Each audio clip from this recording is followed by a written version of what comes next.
It's alive! It's alive! A creature like that, I wouldn't ever die. And this monster starts running right at me. Annihilated by nuclear bombs. Beast is not dead. I put 4 bullets into him. Oh, you're crazy. But I saw that monster too. All I want is for someone to believe me. Contaminated. Face. Horrible. Look like it would scare you to death. All right, let's get to work.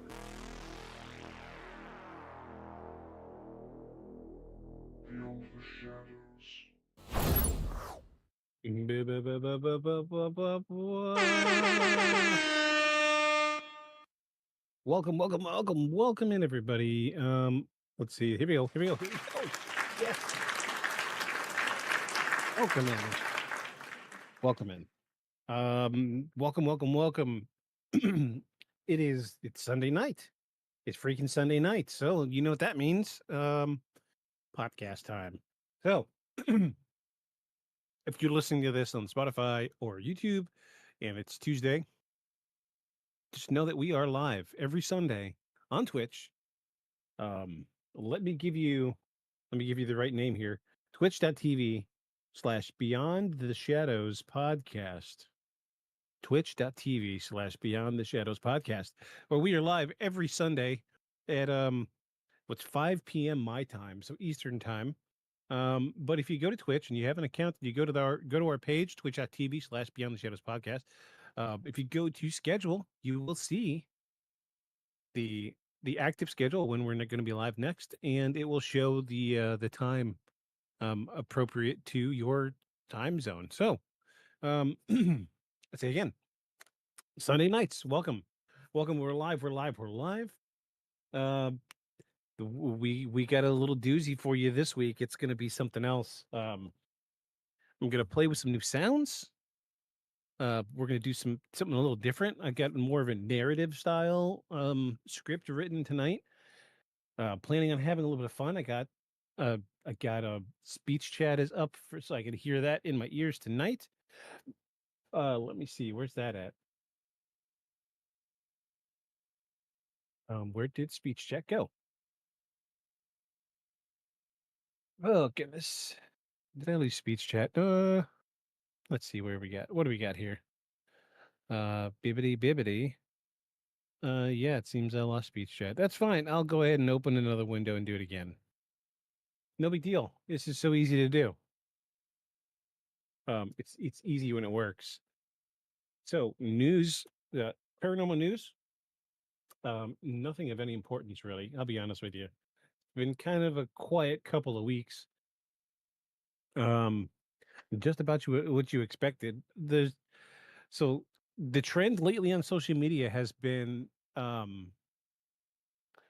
people are reposting the videos from the Florida alien event. So there was the event earlier, or probably about the middle of last year, where all those cops showed up at that local mall in Florida, and the thing that people were saying was it was a shooting, but there was like 50 cops there. It was hard to say exactly what it was. Still to this day, don't know quite what it was. I've never gotten a clear and concise answer what happened. But the unofficial story is that there were aliens, UFOs and aliens that somehow touched down, and they were trooping around this mall in Florida, and that's why there was 150 cop cars outside.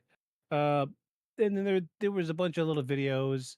One of the most popular videos was the video of this guy outside his house, and he was seeing something out in his yard. Dude had a gun, his family, and everybody was like freaking out. There's a big pandemonium about it. So, we did cover it in season 1 on Rapid Fire. I couldn't tell you what episode it was. However, the thing now is people are saying that the actual videos and the true reason for why all those cops were there is finally coming to light, and people are showing videos that are quote unquote real videos of the aliens going through the malls. However, they're really bad videos, and let's be honest, they probably are just like AI stuff. It's so hard to say anymore. It's really hard to say. It really makes me sad. Uh, Anywho, it's that is the current paranormal happenings. Very anticlimactic this week, but we're still having fun. We're still doing our thing. I will let you know if anything comes of light from this quote unquote official released videos of what really happened at the mall. I doubt we're going to see too much on it. And that's just the way the cookie crumbles with a lot of this stuff. So let me get speech chat knocked over here. Um, so another week without Ayanna Paul. They are doing their thing. You guys will know more when I know more. I did talk a little bit with Ayan this week. We played some video games together, and it just didn't come up in conversation. So he's still doing his thing. It's fine. Do your thing, buddy. We got you. We'll hold down the fort. This impenetrable bunker underground that I'm recording from right now is not going anywhere. So do your thing, buddy. I'll be here when you get back. Um, let's check the podcast emails. Let's see what we got. I got a dollar that says we don't have anything, not even spam this week.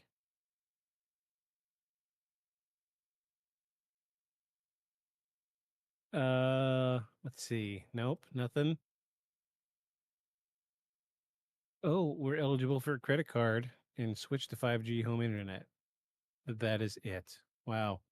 No emails, cool. If anybody wants to email us, you feel free to email us out anytime you want. If you've got a story that you want to tell us, if anything that you've seen is paranormal, or you've got a story or videos that you want to share with us that we could show on the rapid fire episodes, feel free to email it to us. The email is beyond shadows podcast at gmail.com. Beyond shadows podcast, not beyond the shadows, beyond shadows podcast at gmail.com. Feel free to email us. We'll get everything squared away. So yeah, here we are. We've come to season 2, episode 16. 16? Hold on. I want to look. Let me look right quick. While I've got everybody on the line. I'm gonna pull up YouTube and I want to see. We are getting dangerously close to a year's worth of episodes. I just need to see. I got to look at the analytics on YouTube. I don't know precisely how many we have.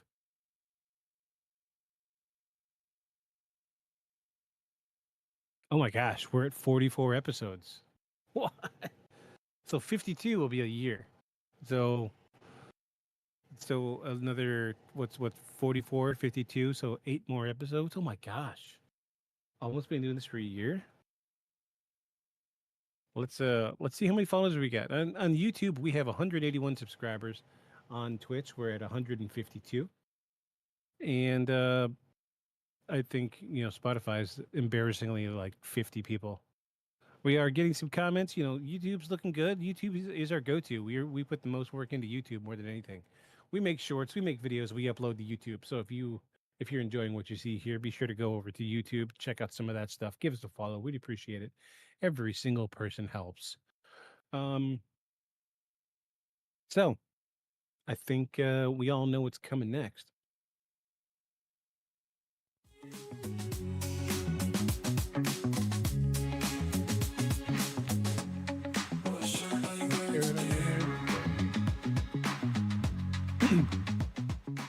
So I picked this one up yesterday.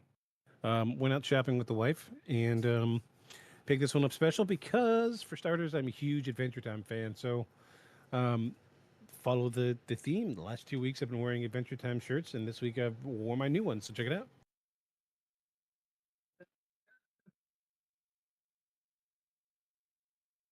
It says you're getting all hung up on Oh, excuse me. Excuse me. Oh, I've been sneezing like crazy. Let me read this shirt to you. It says you're getting all hung up on imaginary problems.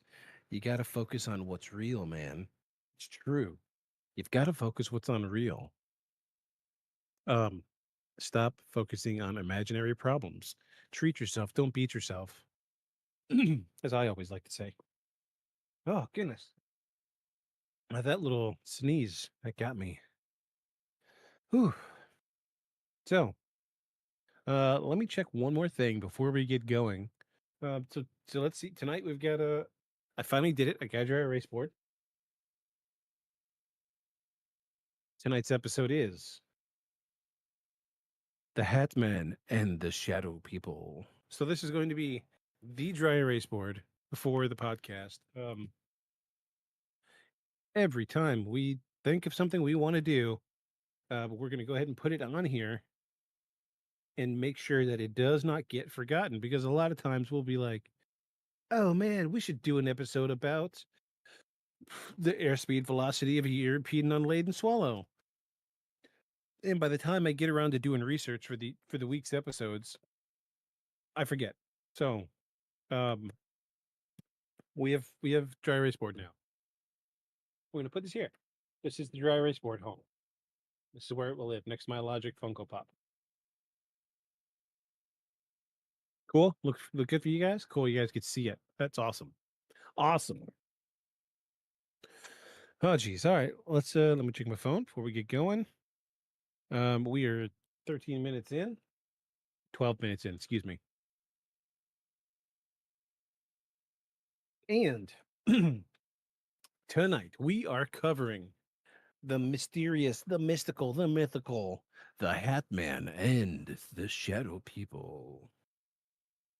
Um, yeah, so how about that? That's right. Two things, Hat Man and Shadow People. Um, so take that for what it's worth. Usually we don't cover two things. It just gets a little messy. My plan is to be a little long-winded with this and be a little more detail-oriented. I've spent some time really putting all this research together. um,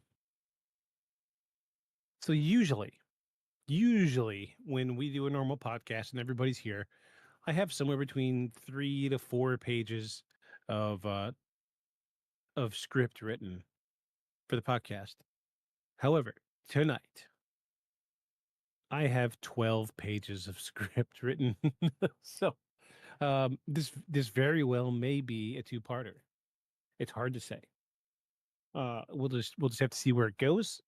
Um, I did my word count for this was just over 20,000 words for a script, which is a lot, a lot. Usually somebody like me doesn't write 20,000 words. Um, but it happened this week, so we're gonna roll with it. We're gonna see what's happening. We're gonna try to make this as interesting as possible. I say again, it's going to be long-winded, but this is a crazy, crazy topic. Um, I've been seeing shadow people since, geez, the first time I saw one, I was probably 5 or 6. I remember it plain as day. Um, it was just, you know, everybody sees one out of the corner of their eye at some point in time or another, and I see them all the damn time. Oh my gosh, so usually when I go to work, I'm that guy that likes to come to work early, and I'm the guy that would love to stay late, but by the end of the day, we're all kind of tired. So I'm the guy that gets early. I'll get there early, clock in a little early, get some extra hours. Um, but I'll be by myself, completely by myself, and swear I see somebody out of the corner of my eye moving. And as soon as I turn my head to look, they're never there. This is what we call shadow people. This is a colloquial idea of what shadow people are. So if this has ever happened to you, then you know what we're talking about today. Shadow people. It's a very common thing. Um, a lot of people see these and they don't know what they are, or by the time they process what they've seen, the the moment has come and gone, and they're like, ah, well, it was just nothing. So they move on to their next thing. However, tonight we're not just going to move on to the next thing. We're going to break it down. Hear it, break it down. Break it down. Yeah, different kind of breakdown. Um, we're going to break it all the way down. We're going to explore Shadow People and the Hat Man, which is the brother of Shadow People, but they're so closely related that they might as well be the same. So I decided to lump the two together. Um, but we are going to try. I got some new sound clips today. Um, I wonder, I need to do a small test. Turn my sounds down just a little bit. Um, make sure it doesn't get too loud. Oh yeah, that's good right there. So instead of regular just audio clips tonight, I actually have some backing tracks. Because it's kind of more of a narrative driven script that I've written today.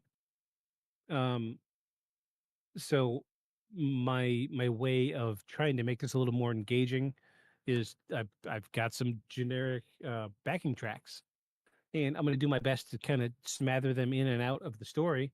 Um, if you've noticed, there's no music playing. Usually we have music playing. Um, we've hit a juncture. I don't know what's going on. The artist that I used, Harris Heller, is usually really good.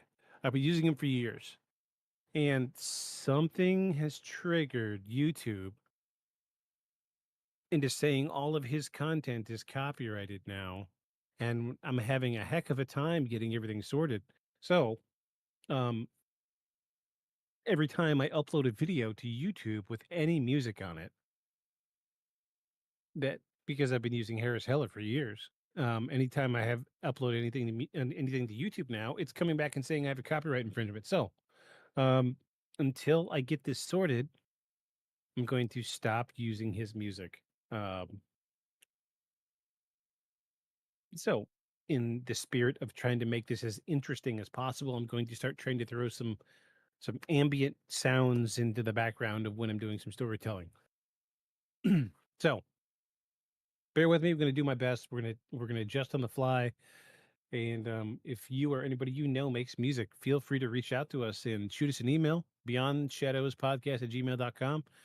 And, we can't pay you for music, but we'd love to have you and we'll give you shout outs, give you credit and all that stuff. So, that being said, are you ready to get started? Because I am. Here we go.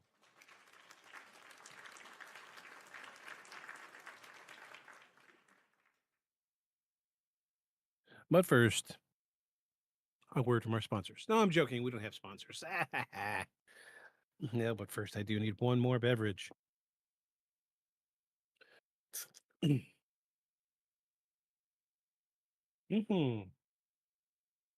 Yum. Yum, yum, yum. All right. We're going to switch over to our backing tracks on the soundboard. I'm very excited. I'm really, really hoping this works. Um, I'm monitoring too, so I can hear the backing track, and I'm hoping that this stuff sounds as good as I'm hoping it does. All right, all right, all right. And for anybody watching, I do have speech chat open. So if you type in the chat tonight just to say hello, I will hear you and I will interact with you. It's fine. You know what? Let's put that in. Let's put that in the description for tonight's video.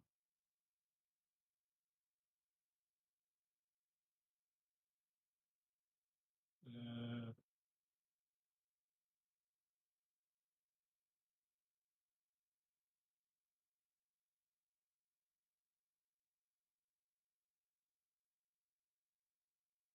there we go. I put chat interaction on there, and let's see. Let's refresh our monitoring device here. Let's make sure it says what it's supposed to say. I'm always so hesitant to see if it um, actually says what it's supposed to say. Oh, let's go back to Twitch. Let me go back to Twitch.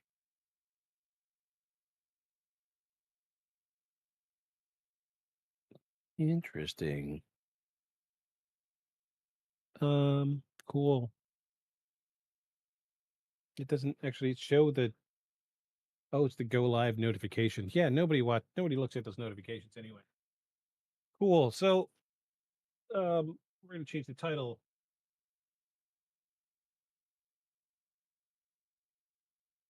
Chat interaction.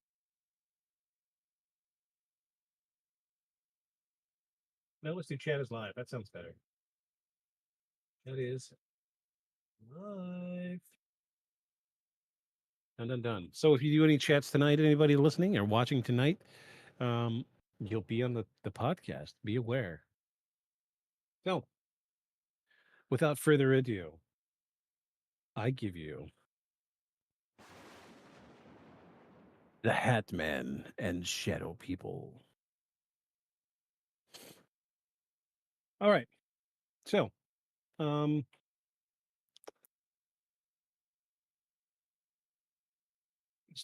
let's see if let's try one of my new backing tracks, see how it works. The human mind has always been fascinated with the idea of unseen forces, things lurking in the dark, just outside our vision.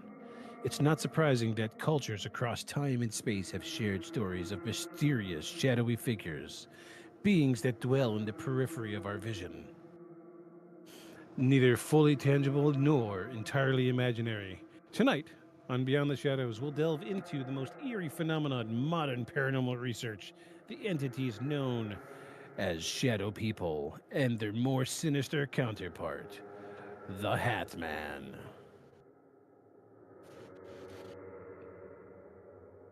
Though the experience of Shadow People vary, one common thread runs through the accounts.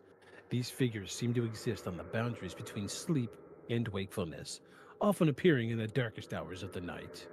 When we are most vulnerable, they are usually described as dark, human-like figures with no distinct features, moving quickly and silently.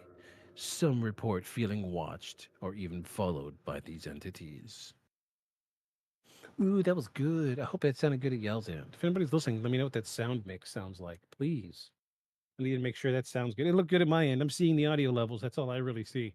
Um, I don't do live monitoring of my voice because I hate it. But if the mix is bad, let me know, please.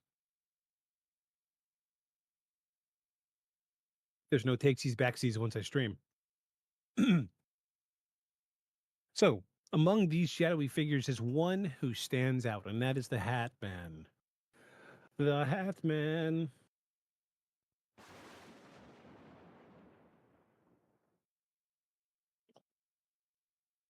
The Hat Man is often described as a tall, dark figure wearing a wide brimmed hat or cloak. Unlike other shadow people who tend to be vague and fleeting, the Hat Man is often perceived as more deliberate in his actions. He's seen standing at the foot of beds, watching from doorways, or even looming over people while they sleep. But who or what is the Hat Man? Is he simply another type of shadow person, or does he represent something more sinister? And why are these figures so commonly seen during sleep paralysis, a condition that affects millions around the world? To understand the true nature of the Hat Man and Shadow People, we need to look at both cultural and scientific perspectives. And in this episode, we're going to explore the historical context of the shadow entities and the Hat Man, the scientific theories about sleep paralysis and hypoagogic hallucinations, and personal accounts and the psychological impacts of these experiences. Also, we're going to look at the possible paranormal explanations for the otherworldly beings and beings to dimensional rifts. So, but perhaps most importantly, we'll examine whether there is any truth to these experiences, whether they are the result of human imagination, biological processes, or something far more mysterious.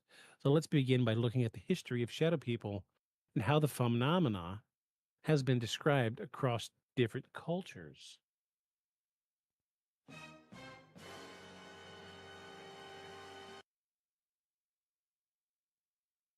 Yeah, that's happening. So, The phenomenon of shadow people is one that stretches across time, cultures, and belief systems. But what exactly are they? While there is no definitive answer, the common thread is almost all reported encounters is their mysterious, shadowy appearances are, and unsettling presence. Excuse me. Historically, the idea of shadowy, elusive figures has existed for centuries. The ancient Egyptians, for example, had beliefs about spirits known as Ka, which were often depicted as shadowy, detached figures capable of entering the realm of the living. These Ka were thought to roam at night, influencing the dreams and perception of the living. Similarly, many Native American cultures feature spirits or entities that are described as shadowy or shadow-like beings existing in the realm between worlds. The Hopi tribe, in particular, has a tale of shadow walkers, beings who cross between dimensions, capable of influencing the physical world while remaining unseen. In the Western world, the idea of shadow people gained significant attention in the late 20th century, particularly through accounts of sleep paralysis. Individuals experiencing sleep paralysis often describe seeing shadowy humanoid figures standing in their rooms, figures that may or may not be malevolent. These figures are typically described as having no distinct facial features, cloaked in black or gray, or often moving with jerky, unnatural motions. One of the most disturbing aspects of shadow people encounters is the sense of being watched or even followed. People who report seeing these figures often describe feeling an overwhelming sense of dread and terror, accompanied by an inexplicable urge to look away or hide. In some cases, they even describe a sensation of being touched or a sense of like pressure on the chest, leading to difficulty in breathing. But that also ties in with some of the police, some of the sleep paralysis stuff. But is there any evidence to support these experiences? Are shadow people simply the result of imagination? Is there something more to the phenomena? So I'm going to say that this research is a little more catered to what is seen during sleep paralysis. However, if you're listening to the podcast and you know that you've seen shadow people. I've seen shadow people. I see shadow people all the time, and they're generally. wh- wh- I have a weird idea of what I think shadow people are. So I think shadow people are spirits that are still here. They could be deceased persons. I can't say for sure. They could be, just spirits of random things. They just like to watch people. But the kicker is that they're watching, and generally, there's like a short, I don't want to say short, like a small belief system that says the spirit world can be viewed through the edges of your periphery. My mind goes to that episode of Doctor Who where the doctor is jammed up in that stairwell, and the police lady's like, "What are you doing here?" And he's like, "Look, I need you to." He's like, "I'm waiting for someone to come out of that room number blah blah blah." It was like 12 or something. She's like, "Room number 12 isn't on this floor." He said, "Yes, it is." He's like, "Okay, I need you to do something. Trust me." He says, "How many rooms are on this floor?" She says, "4." And the doctor goes, "No, there's 5." She said, "No, I've been in this building hundreds of times. There's only 4 rooms on this floor." He says, "I want you to look out of the corner of your eye. Don't look directly at it, but look out of the corner of your eye." And the police officer looks just kind of like out of the corner of her eye, and the boom is a whole other doorway. Um, and that's kind of what I'm getting at here. It's the idea that seeing the unseen when you're not looking directly at it, and that is my general experience with shadow people. I see them all the time, and it's usually when you're not paying attention. A lot of times, I see them when I'm working. So I'll be at work doing something, and I'll swear I'll see somebody just standing there. And I turn to look. Well, there's nobody there. That's my experience. Um, oh, please. There we go. So we're going to get into some of the more scientific explanations.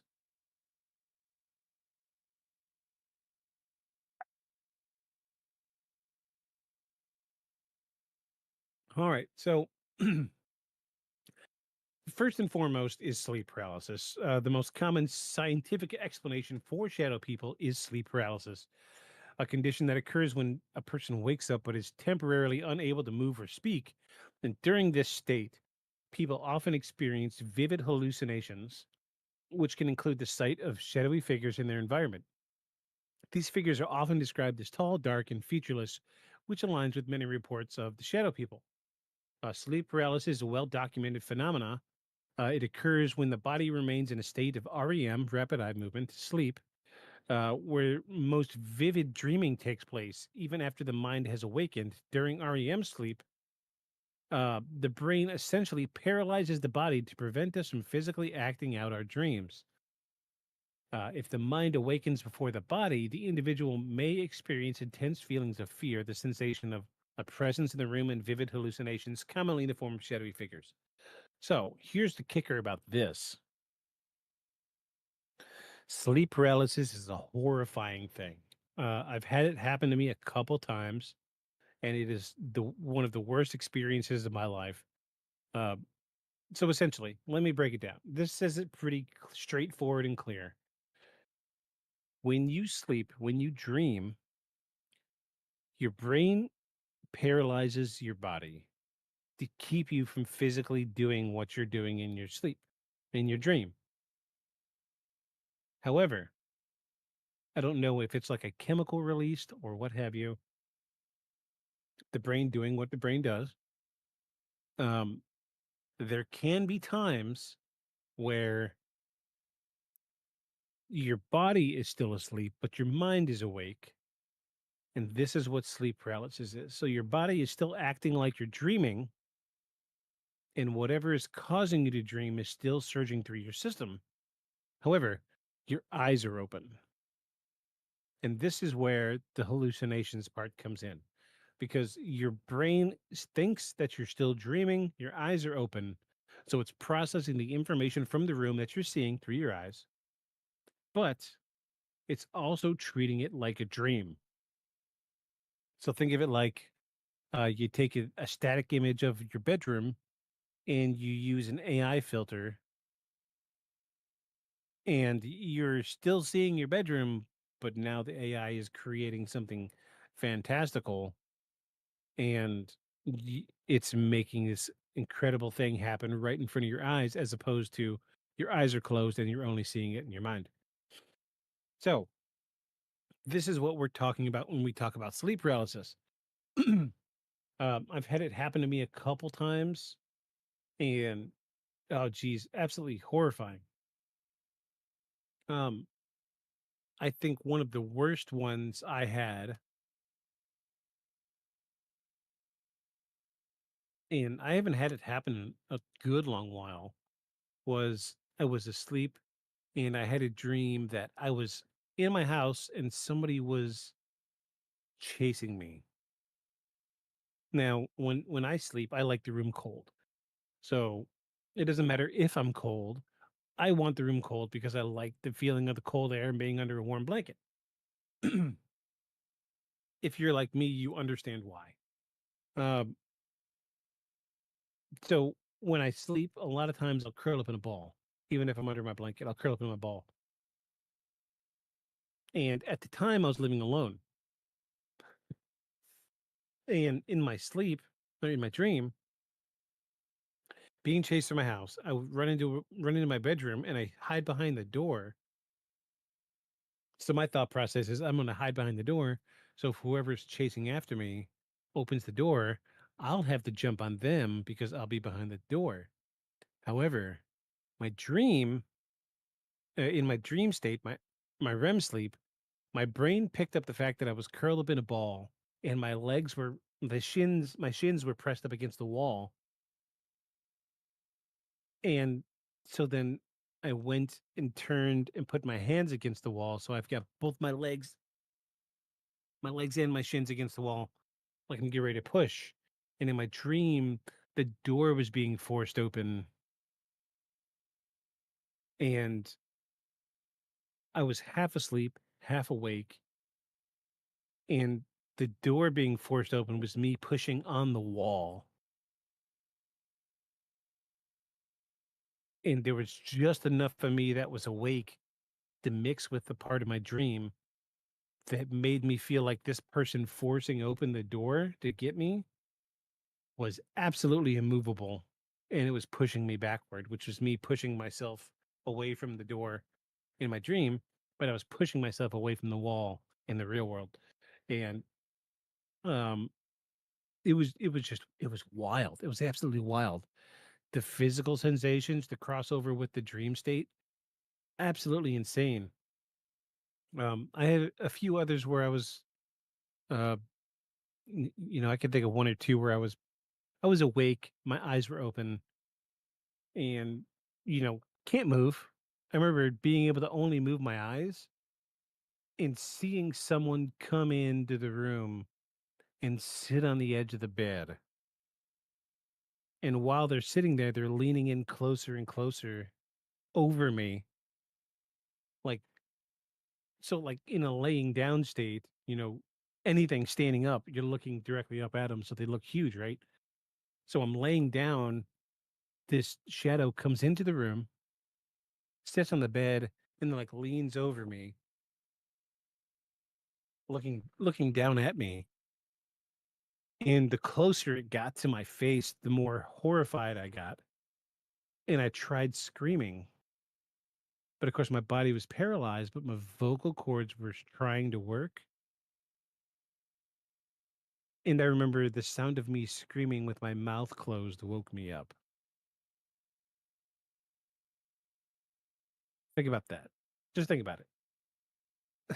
So, uh, there's been a few times where I have dreams like that, and it's me screaming with my mouth closed. Um, that wakes me up. It's wild. It's really wild.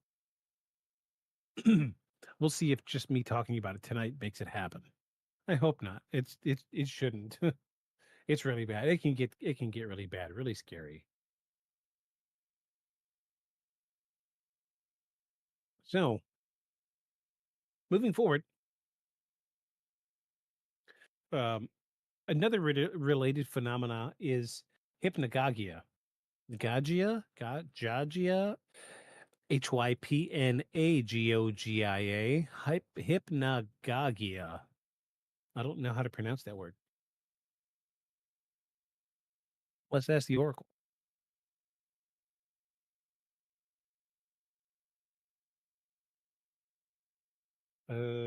Translate.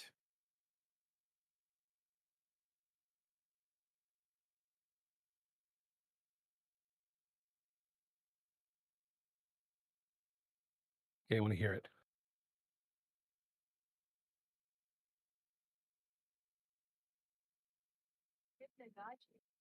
Hypnagogia. Interesting. Okay, cool. Hypnagogia. So another related phenomenon is hypnagogia, the transitional state between wakefulness and sleep. This is where our brains are still partially in a dream state, and it can create vivid and disturbing visual or auditory hallucinations. People often report seeing shadowy figures, experiencing sensation of being touched, or hearing voices while in this liminal space. I love that they called it a liminal space. That's not a word that gets used that often. Uh, just a throwback to season one. That's a word that is used to describe the backrooms, a liminal space.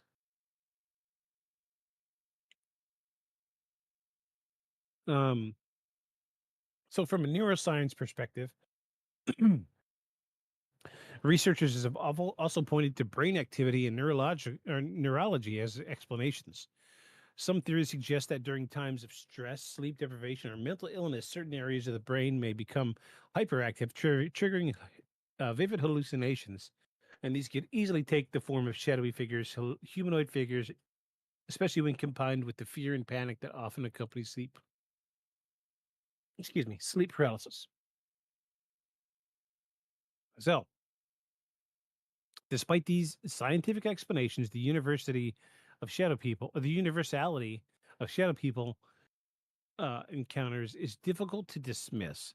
People from all walks of life, from different cultures and belief systems, describe seeing the same type of figure, a tall, dark shape, no clear features, often observed during moments of fear or vulnerability. Is this purely a coincidence, or is there something deeper at play? While sleep paralysis and hypnagogia offer reasonable scientific explanations for the appearance of shadow people, these theories don't fully account for the universal nature of the phenomena. After all, the descriptions of shadow people aren't confined to a single culture or region. They appear across the world in both historical and modern contexts. So I'm going to say that no, the scientific explanation for what shadow people are doesn't necessarily explain what shadow people are, because I subscribe to the school of thought and I've seen them in states of complete wakefulness. Um, if you're anything like me or anything like any of the stuff that I follow, you know that shadow people are very, very easily seen while you're in a wakeful state. I see mine all the time when I'm at work, completely alert.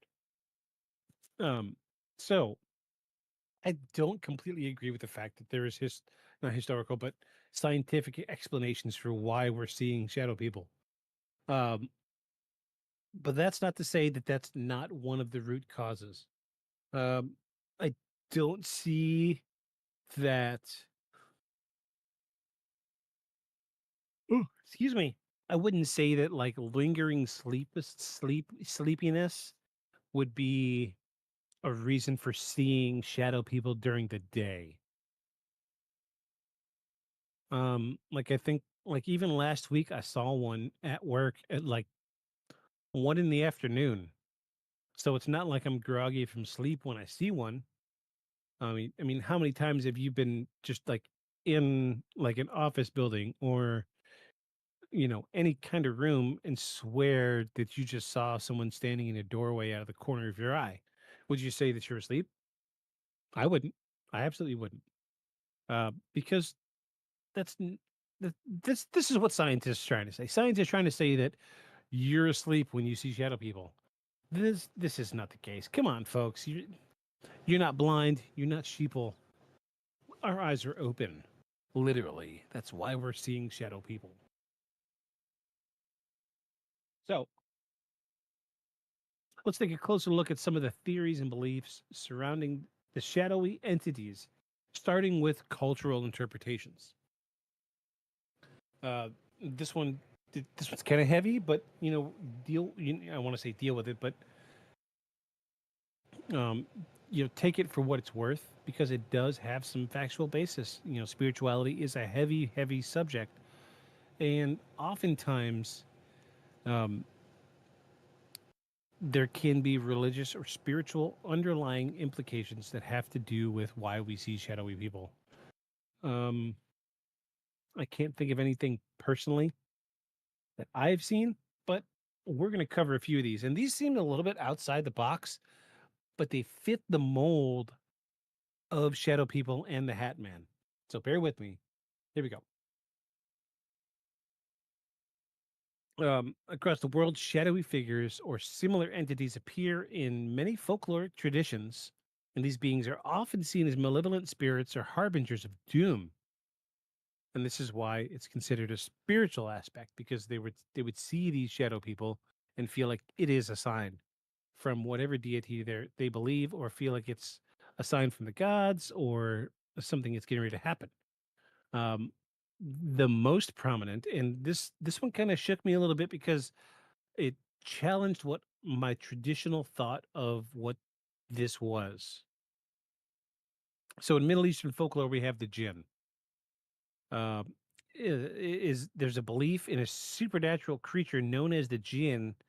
They're beings made of smokeless fire, capable of appearing in a variety of forms. Some people believe that the shadow people are manifestations of the jinn. They're often described as malevolent spirits capable of entering the physical world, particularly during sleep. The belief in the jinn could explain why some shadow people are perceived as threatening with intention to cause harm or mischief. See, this perfectly fills the the the mold that we're casting for the shadow person. Um, so we have a creature made of smokeless fire that is perceived as threatening or with an intention to cause harm or mischief. So this goes back to the early, uh, early on in the episode we talked about how something is watching you constantly, and that it just wants to cause a ruckus or cause trouble.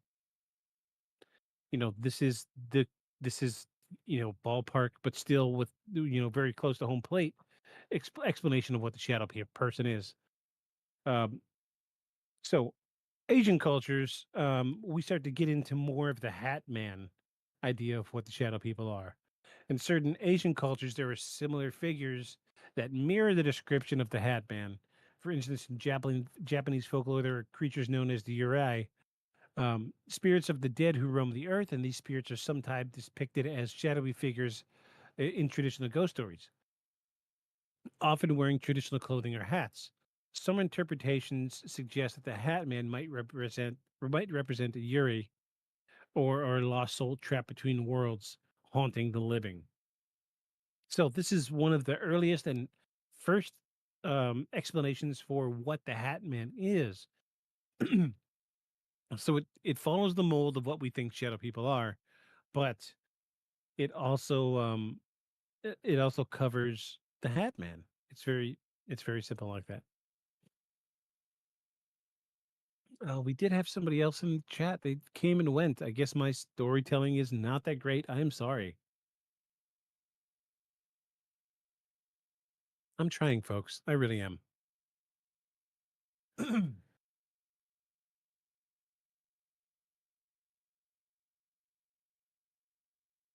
So this next one is going to get a little. This next one's a little muddy, but bear with me. In Native American folklore, particularly among the Algonquin-speaking tribes, the Wendigo is a terrifying creature associated with greed, cannibalism, and winter. While the Wendigo is traditionally described as a monstrous figure, some modern interpretations suggest the Wendigo myth could be linked to shadow people encounters. The Wendigo's ability to shapeshift and move silently in dark bears similarities to the descriptions of shadow people who seem to move in and out of reality. So this is another one that was a little off the beaten path, uh, where like I hear the word Wendigo and I think of the Yeti, which makes me think of the Bigfoot, like a white fur version of the Bigfoot, uh, where the Wendigo is traditionally a shapeshifter, not necessarily like the Yeti. Um, and if you think I'm wrong, shoot me an email. We'll talk about it. Um, yeah, it's just this is a newer interpretation of what we think shadow people are, but it is an interpretation nonetheless, and that's what we're doing. We're covering all the bases here tonight. Uh, but yeah, so it's a shape shifting entity that can move in and out of reality.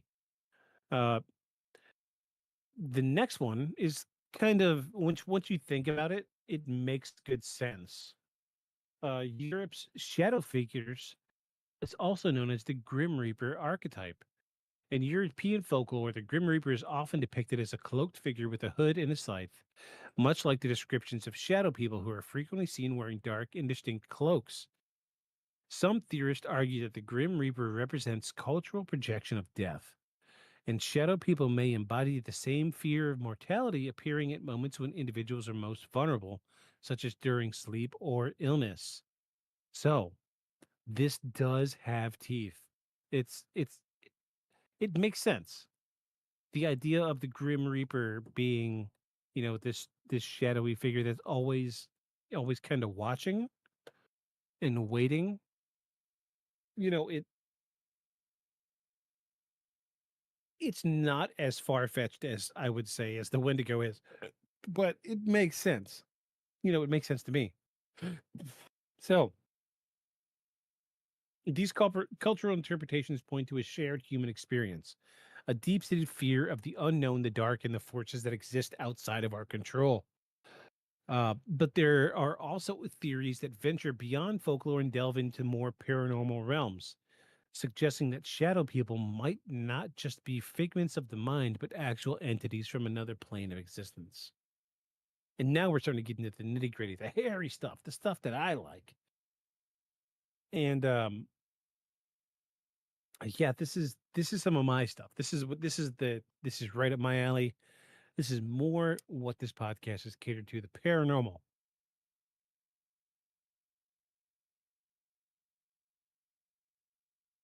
So we're gonna try one of our new backing tracks for this part because I want it to be spooky. I really do. Hold on, I need to turn the volume down on this just a little bit.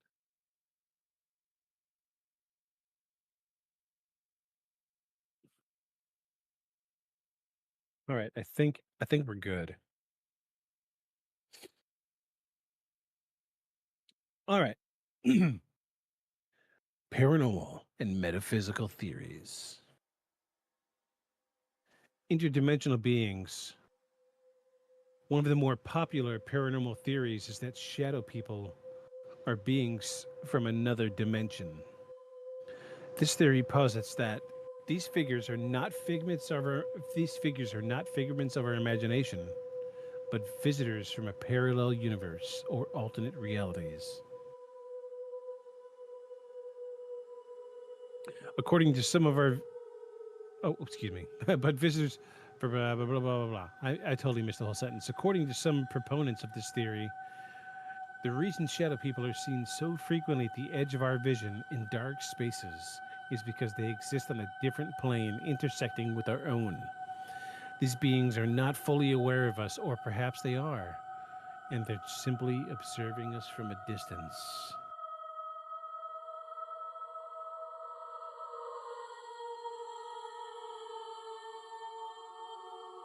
Another theory is that shadow people might be time travelers, caught between moments of time. Some believe that the reason shadow people often appear to freeze or move in unnatural, jerky ways due to a disruption in the fabric of time. In this theory, these entities might be glimpses of people from the past of our or future, momentarily slipping into our reality due to flaws in the space-time continuum. The Hat Man, in particular, is sometimes described as a figure from an earlier era, which feeds into the idea that he could be a time traveler, dressed in an attire typical of a bygone period. In spiritual or New Age thought, shadow people are sometimes considered to be spirits or souls who have not passed over to the afterlife. These entities could be stuck in the astral plane, a realm of existence between life and death, and may be drawn to the living due to unresolved issues or unfinished business. The Hat Man, with his distinct appearance and eerie presence, could represent a particularly powerful or ancient spirit that hasn't found peace. Another metaphysical theory is that shadow people are thought forms, beings created by a collective human consciousness. According to this theory, shadow figures are the manifestation of negative emotions, fears, and unresolved psychological trauma that have taken on a form of their own. Some researchers in the paranormal community suggest that these figures are energy beings, able to take shape due to the intensity of human thoughts or emotions. In this case, the Hat Man might be an archetypal figure created by collective human fear.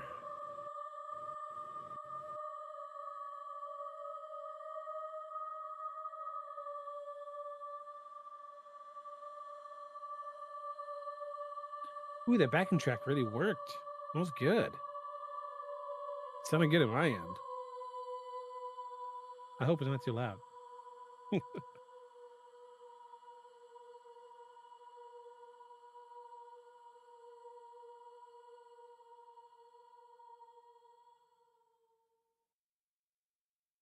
Yeah, that was good. That was a good backing track.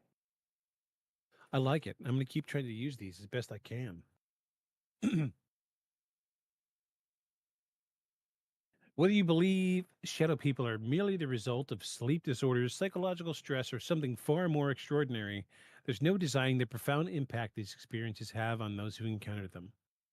From cultures around the world to modern day reports, the shadow figure phenomena persists as one of the most fascinating mysteries of the human experience.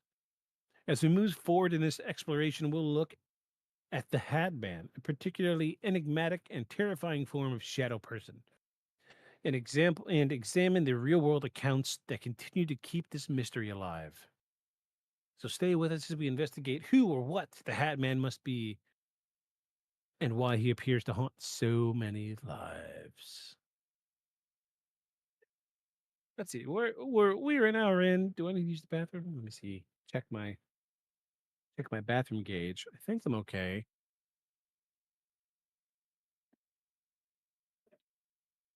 Yeah, I think I'll be all right for now. We might just ride on a little bit. Nobody's really here anyway, so I'll just keep talking.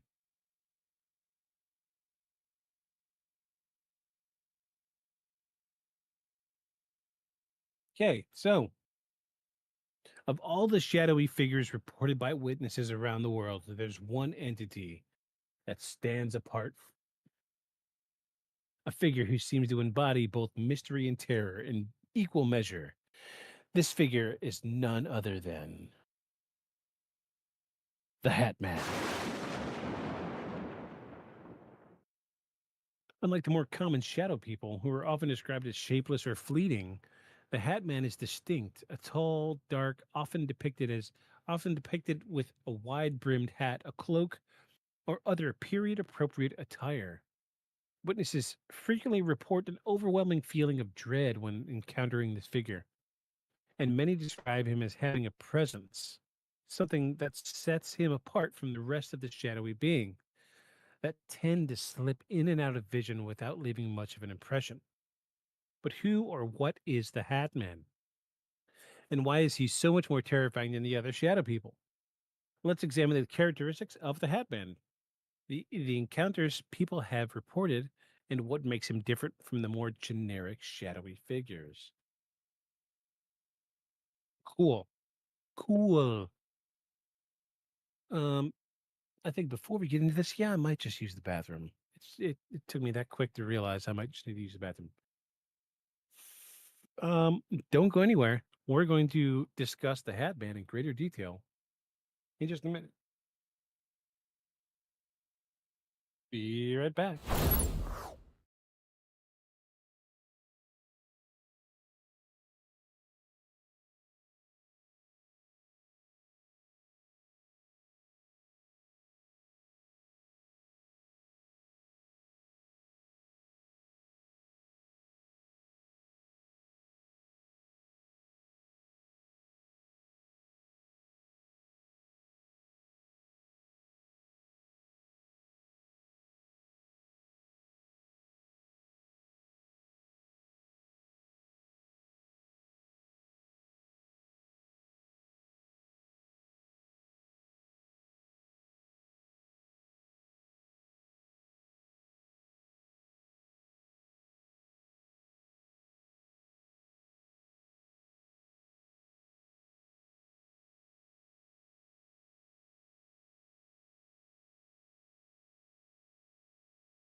I'm back. Hello, hello. I need to make sure I need to make sure I didn't just slam dunk my headphones. They're still plugged in, but I did yank on them pretty good when I stood up. So let's do a test. Hey, they still work. Good deal. I'm gonna finish this right quick. And if you were watching live, you could be having a drink with me.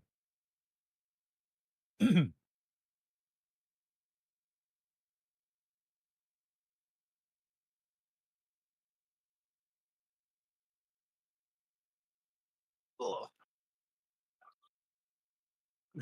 goodness. Every time I make a little noise, my dog loses his mind. It's a wonder he's not yelling constantly while I'm podcasting. That's okay. I usually don't do wine anymore. Um, I thought it was a reason I was gaining weight, so I switched to beer. And I gained a lot of weight for drinking beer. So we're back to wine. My cryptid cup, in case anybody's wondering, this is what's on the cryptid cup. It says, "Oh my God, is that a Bigfoot?" And then the other one says, "Oh my God, is that a payphone?" That's right. The cryptid cup.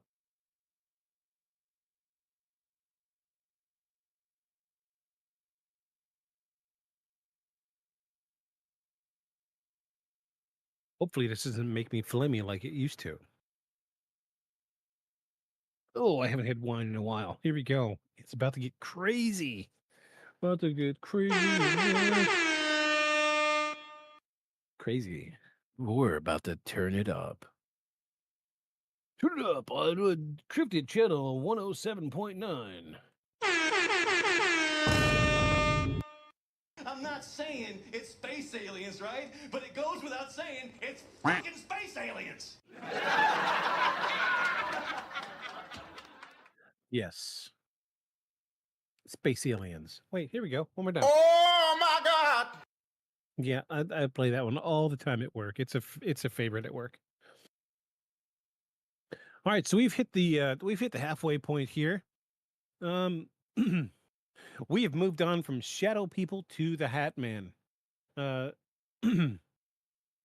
so if you know what shadow people are and you're listening, then I mean, surely you know what the Hat Man is.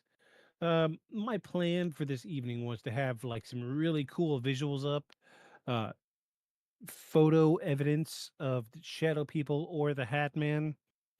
But when you Google, when you Google pictures of just the Hat Man, like the Hat Man caught on film, it's just pictures of people wearing hats.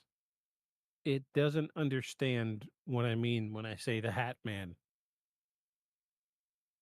So I'm wondering, because I have so many Google devices in my house that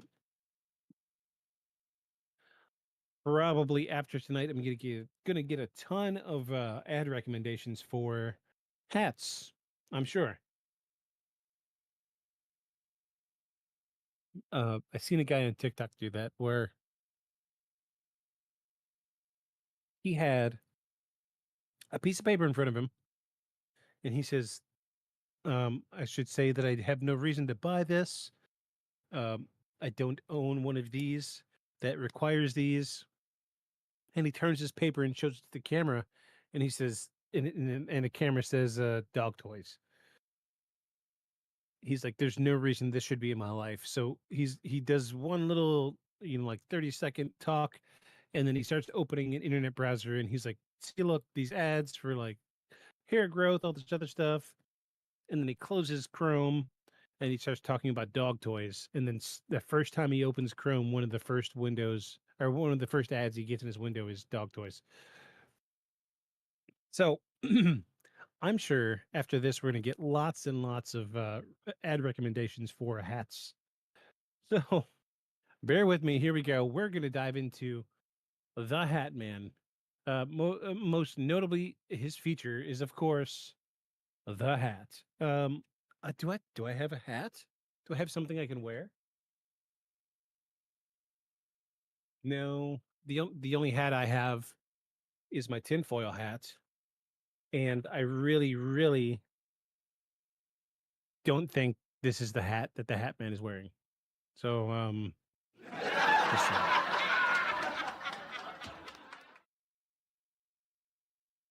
Uh, I do have some wide brimmed hats somewhere. So when I think of wide brimmed hats, I think of the V for Vendetta guy, the the Guy Fox. Oh my gosh. We got we got a bot in chat, everybody. We got a freaking bot. Let me ban this guy right quick. That sucks because he's watching. Can I just mute him? So I get my numbers up? Jeez.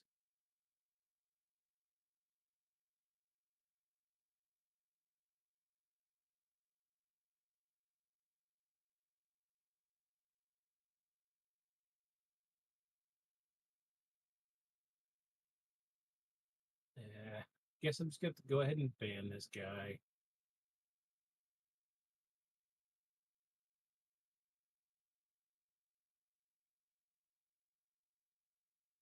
We time this guy out for 10 minutes. Hopefully not banning him will keep him in chat for a little while and keep him from uh you know what? No, let's just ban him. Just get it over with. Sorry, buddy. I hate to lose a viewer because he's a freaking bot, but nobody watches anyway. It's fine. So the Hat Man, of course, his most notable feature is the hat and the way it sets him apart from other shadow people. While shadow people are often described as featureless with no facial detail or distinguishable characteristics, the Hat Man's appearance is far more specific. The hat. Most witnesses describe the Hat Man as wearing a wide brimmed hat, sometimes a fedora, or other times a top hat, which is most consistent features in the past number of reports. The hat itself seems to be a defining characteristic, often drawing the focus of those who encounter him. The hat is not merely a visual element, it has been described as having a shadowy aura that adds to the figure's malevolent nature.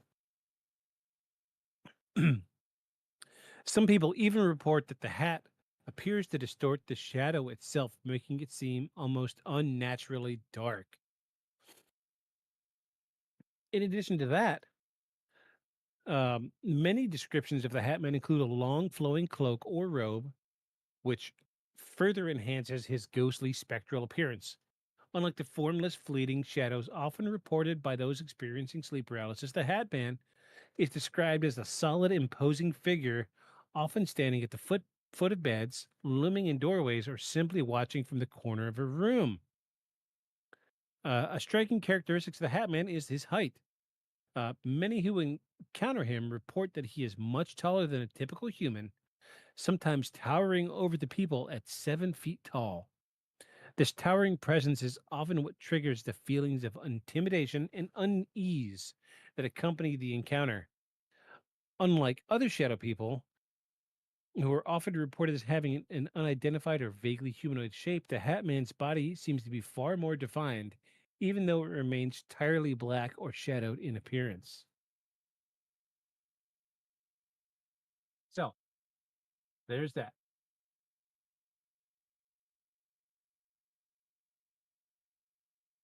Um, ba ba ba. While shadow people are often devoid of facial features, there are notable reports where the Hat Man's face is seen.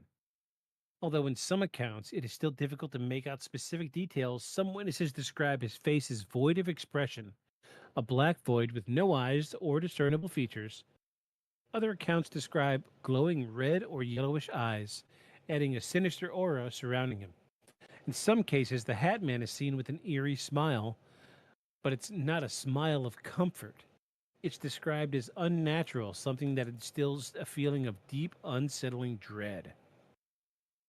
So, the Hat Man, out of the gate, is a little weird. He's definitely different from what you consider um, what you would consider shadow person.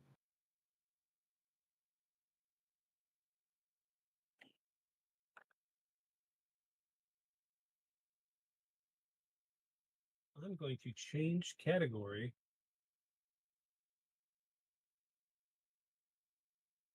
On Switch.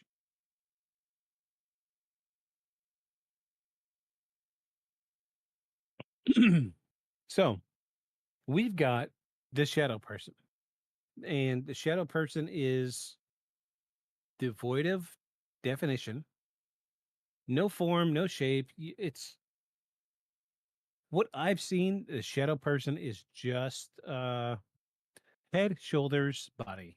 That's all you're going to see. In my experience, the shadow person is just the there is a major portion of people that believe a shadow person is seen during sleep paralysis. However, I know from personal experience that the shadow person doesn't have to be seen during sleep paralysis. Uh, where you don't necessarily see a figure, like a defined figure, you see something out of the corner of your eye that you know in your mind is a person. And that's what I'm defining a shadow person as.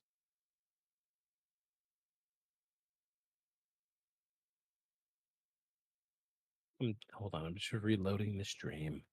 Hold, please. Okay, that's working. So, the Hat Man, however, the difference between the Hat Man and the shadow person is a shadow person is more fleeting, seen out of the corner of your eye. The Hat Man is specifically showing himself to you, and he's more solid. You could look straight at him and see him. Um, I've personally never seen the Hat Man, uh, but if you follow this podcast enough, you know that that's not necessarily a reason to believe that it's not real. So, the physical traits of the Hat Man alone set him apart from other shadow people, but it's the encounters themselves that make him all the more chilling. Unlike many of the other paranormal phenomena, the Hat Man has been described in remarkably similar terms by people from all walks of life in all corners of the world. What makes his presence so distinctive is the consistency in which he's reported, as well as the psychological and emotional effects that follow these encounters. We've got, let's see, one, two, three cases of the Hat Man, and we're gonna go over these. These are gonna be fun. Hold on, let me put some backing audio here.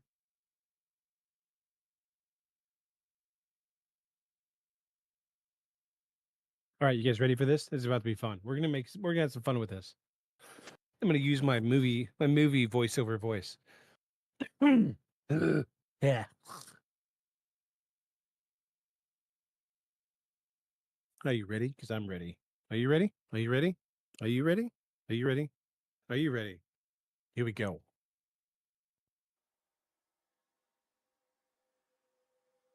One of the most common settings for the Hat Man encounters is the bedroom, where individuals report seeing him standing at the foot of their bed, watching them as they sleep. A teenager from Ohio shared her experience. Quote, I woke up in the middle of the night to find him standing there, tall, black, looming over me. I couldn't move, couldn't scream, but I knew he was watching me. His hat was huge, like a fedora, and his face was just dark. There was no expression. I was frozen with fear, unable to look away. End quote. This feeling of being watched is a consistent theme in the Hat Man encounters.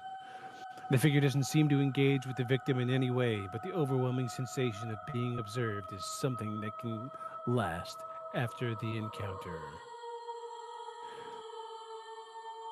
Case number 2, the family's experience.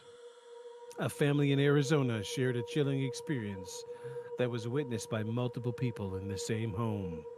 The father described seeing the Hat Man one evening as he walked past the hallway. Quote, I was walking through the living room, and for a second, I saw him standing in the doorway. He was completely black except for the hat, just standing there. I thought I was seeing things, but the next morning, my daughter said she saw him too, standing in her room. The family later reported that they had never encountered anything like this before, and after these sightings, many of them began to experience increased anxiety and sleep disturbances. The shared experiences are one of the most unsettling aspects of the Hat Man phenomenon. He's not just an individual hallucination, but sometimes that can appear to multiple persons at once. Case number 3. A woman from London recalled a terrifying encounter during a time of extreme stress. Quote, I woke up one night and there he was, standing in the corner of my room. He was tall, wearing a hat, and didn't move. I tried to scream, but I couldn't make a sound. It felt like an eternity before he faded away. End quote. This case highlights the powerful emotional response many people report when encountering the Hat Man. Paralysis, fear, and a sensation of impending doom. The Hat Man doesn't necessarily need to engage in any physical interaction. His mere presence is enough to create deep psychological impact.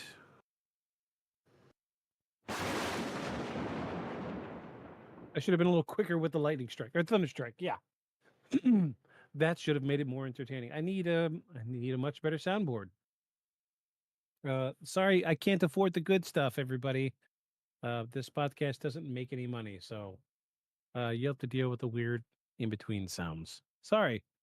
But no, those are really interesting firsthand accounts of the Hat Man. Uh, I think at this point we can say that the Hat Man is definitely more of an ominous and malicious entity than shadow people. Because we'll look at it from like my perspective. Shadow people are generally seen out of the periphery. They're just fleeting images of what we think we saw a person. Oh, there was somebody just there. But when you turn and look, they're not there anymore. However, the Hat Man is definitely he wants his presence to be known, and he doesn't need to do anything to create any type of psychological impact. And that's why there are so many cases that involve the Hat Man. Uh, I remember listening to another podcast where somebody had described the Hat Man as like some type of serial killer from Victoria times or Victorian times, excuse me. Um, it's it's been a while since I've listened to that podcast. I'll admit, but it seems to me like it is like period clothing. Okay, so we've got a wide hat. Uh, let's switch scenes here. Hold on.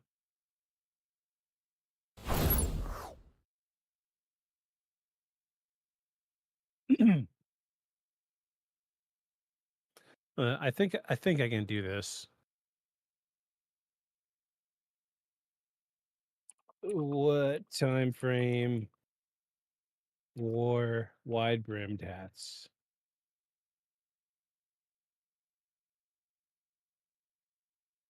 Wide brimmed hats were particularly popular during the 19th century and early 20th century, especially among women. They were worn for sun protection, fashion, and as a part of mall attire, a formal attire. Excuse me.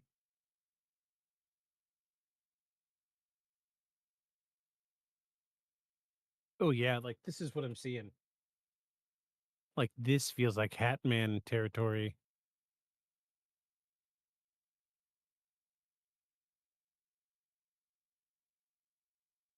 Yeah, there you go. You can see it. You can see it there. That lady. That's what I'm thinking. When I think of Hat Man, that's the type of hat I'm seeing. Um,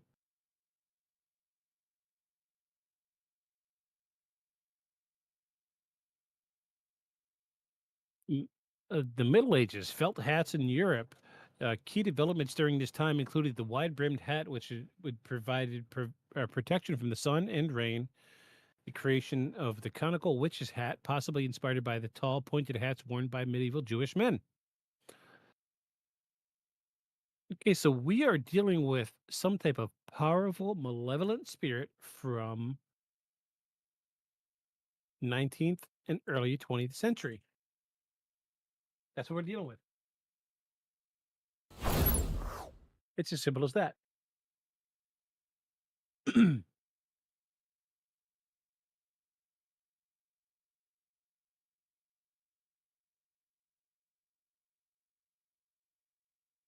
So it begs the question. Uh, I feel like there is like what wasn't there a specific profession like you, wasn't there like a specific job that people would have during the late 19th century that wore wide brimmed hats? That's what I want to know. Was there a specific job in the late 19th century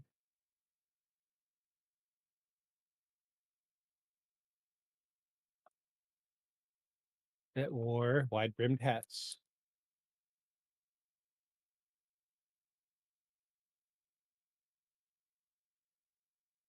In the late 19th century, while several professions associated themselves with wide brimmed hats, the most iconic and widely recognized was the cowboy or rancher, known for the distinctive cowboy hat or Stetson.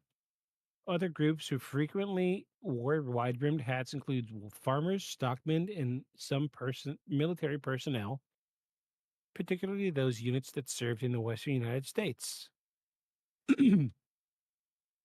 Okay, so I'm not seeing anything that's like sticking out to me as like this was my job when I was on Earth, and that's why I continue to wear it today.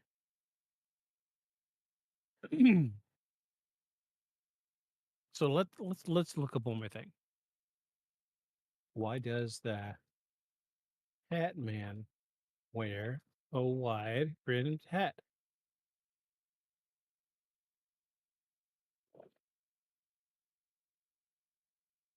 All right.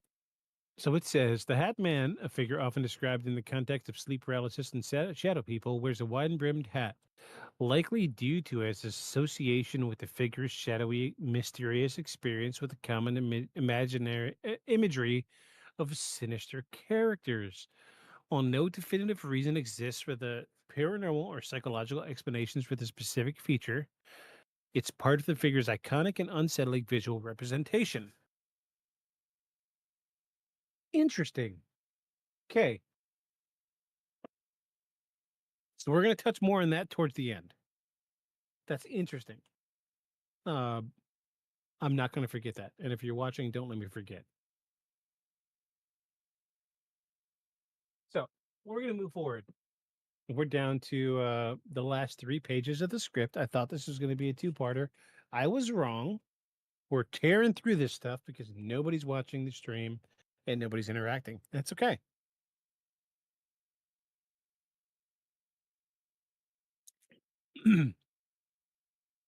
The consistency in descriptions across different cultures and regions suggests that the Hat Man may not be a product of mere imagination or sleep paralysis. There's something unique about him, something that separates him from the rest of the shadowy entities that people regularly encounter. Is he a manifestation of our own fears, or is there something more? Could the Hat Man be a figure from beyond our world, something that exists on the periphery of our reality, waiting to make contact? Next, we'll explore the theories behind the Hat Man, why he seems to be such a strong presence, and why he's so much more than just a terrifying, or so much more than terrifying other than the shadowy entities. Let's take a moment to reflect on what we've learned. The Hitman stands out among shadow people for his distinct appearance and unsettling presence. People across cultures and regions report seeing a tall, dark figure with a wide brimmed hat, often evoking feelings of dread and paralysis. But what does the Hat Man represent? That's what we're trying to get at. Because I feel like he's not specifically something paranormal, but maybe he is a subconscious representation of something in our psyche. That's what I'm getting at. That's what I was going to wait to say, but the script beat me to it.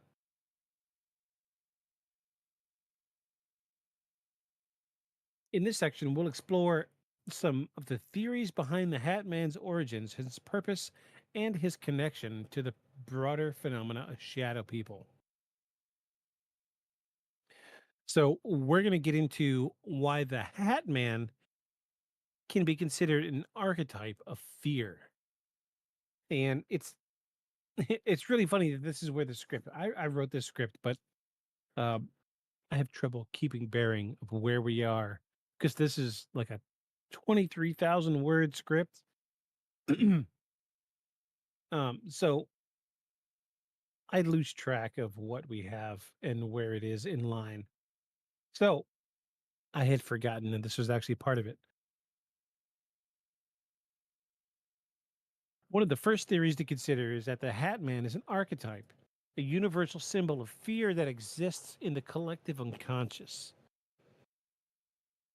The concept comes from the work of Carl Jung, a Swiss psychologist who argued that certain figures or motifs appear across cultures as a part of the collective unconscious. These archetypes are universal patterns of behavior and thought embedded deep in the human psyche. The Hat Man might represent the embodiment of fear itself, something that exists in our subconscious mind as a manifestation of dread, anxiety, and the unknown.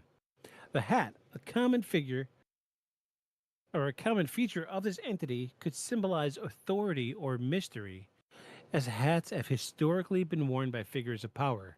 The Grim Reaper, his hood, or other authoritative figures. You gotta think about like the Pope. John Wayne always wore that hat. Uh, I think when when I think back historically of the Hat Man and why he's so important, I can think, he had been seen up until it's pretty much from the invention of the wide brimmed hat is when it started. So close your eyes, take a little trip with me. We're going to do a small thought experiment, and this is what I do. This is how I rationalize what I'm thinking in my thought process. I want you to picture in popular culture a mysterious figure and what makes him mysterious. My mind goes immediately to I'm imaging in my mind a guy leaning against a wall or sitting in a booth at the back of the bar in a shadow, and his face is shrouded. But what's the best way to shroud your face from everybody else? A wide brimmed hat. So think about like every movie from the 80s, from the 70s, where there's that mysterious figure that you see for the first time. He's always seen in the corner of the room, but his hat's down over his eyes. Do I have a hat? Give me a hat. Here we go. My collector's piece. I'm gonna put this thing on. Me sitting in a corner, I'm being mysterious. Check me out.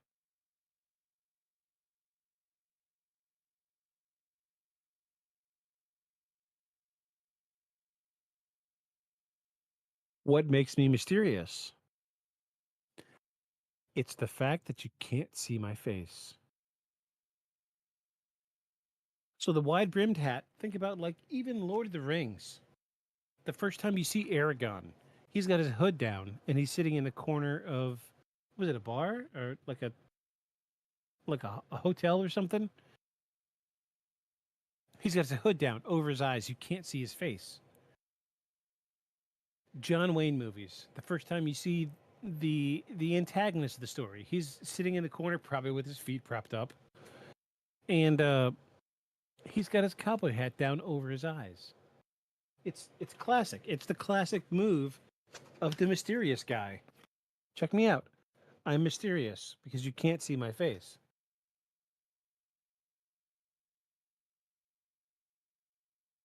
Mystery. But you got to think from the first time that the hat might have been seen, ball caps like this weren't a thing. At the time, it was wide brimmed hats. So we have an early subconscious zeitgeist, if you will, of what we describe as the mysterious person wearing a hat down over their face. And the purpose of that hat in that circumstance is to obscure their identity. That's why this section of the script really, really resonates with me with what I'm trying to say is this a representation of unknown and fear of people? The hat is there to show that there is a figure there, an unknown figure, that does not want to present his face to you, that he's trying to remain a mystery. You know, it's it's deceit in its purest form. Purest form. Think about that. Okay. I know I just took a break, but I've got to use the bathroom one more time. And then we're going to get into the last 2 pages of this. And this is about to get really rocky. But I want you to really, really think about what we're talking about tonight. I'm going to see if I have a wide brimmed hat that I could wear for the rest of this episode. I will be back, people. Hold. Here we go.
Ah, yes. It's good to see that nobody's here.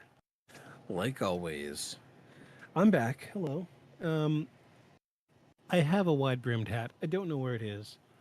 It's probably been about 5 or 6 years since I've seen it. So the best I could do is this the generic fedora that I've got.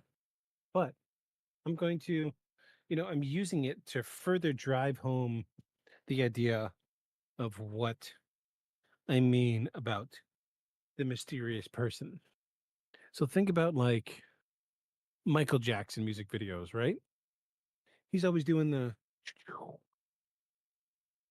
hat down low because he's driving home the idea that he is mysterious.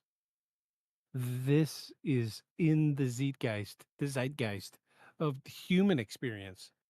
The person covering their face with their hat to obscure who they are as a person.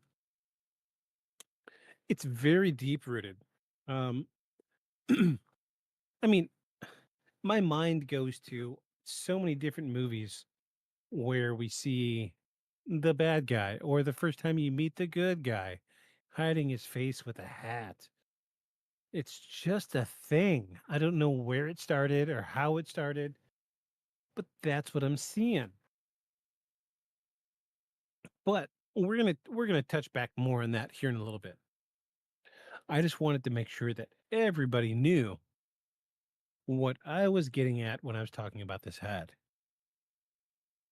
So now we're going to get into the crazy stuff. We're down to the last 2 pages of the script. So it's about to get a little crazy.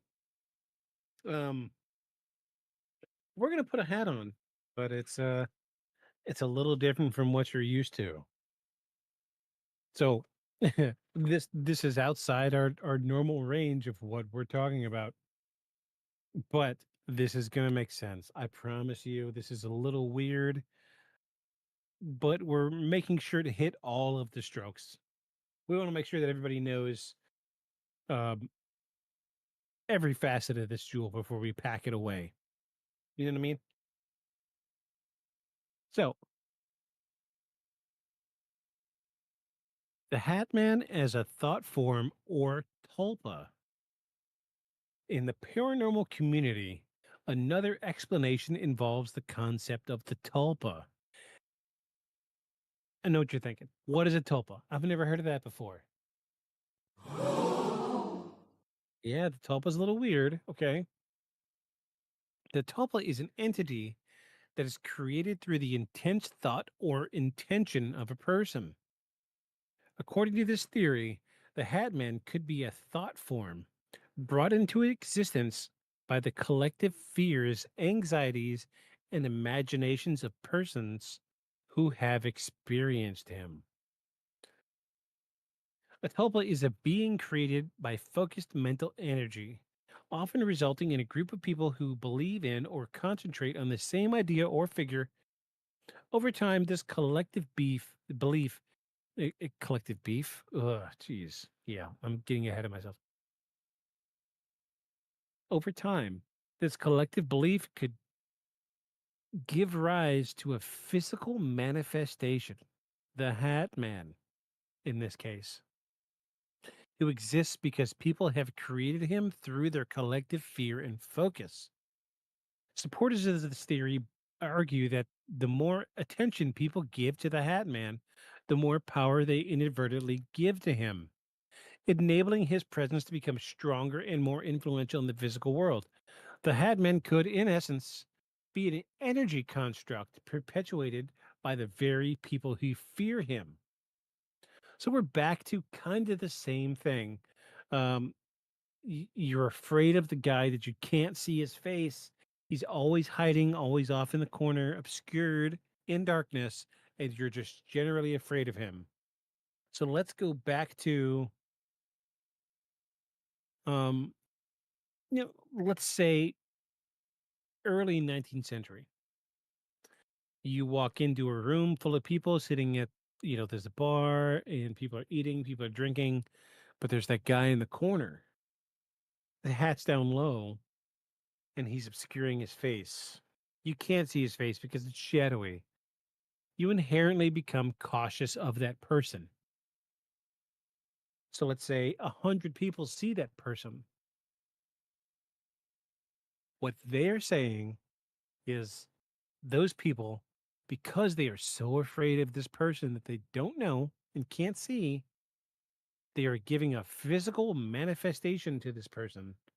And the more that you believe in him, the more he can do and the more physical he becomes. So, like if you talked about him on a podcast, you would bring him into reality. We'll see what happens. We'll talk about it next week, I'm sure, if anything does happen.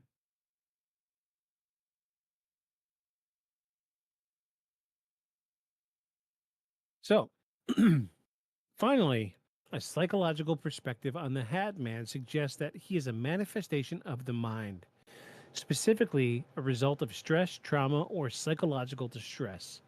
This explanation draws heavily from the theory of sleep paralysis, where the mind remains partially conscious during sleep cycle, but is trapped in a dreamlike state. So back to what we were saying earlier.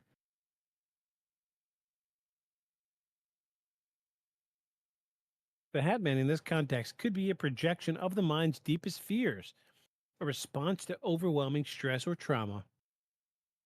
The hat that he wears might symbolize an authoritative figure, while the dark, looming figure represents the fear of losing control.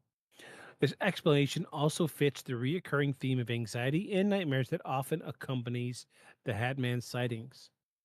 The fact that many witnesses to the Hatman report similar feelings of paralysis, dread, and impending doom also fits with the psychological theories that the mind reacts to extreme fear and trauma.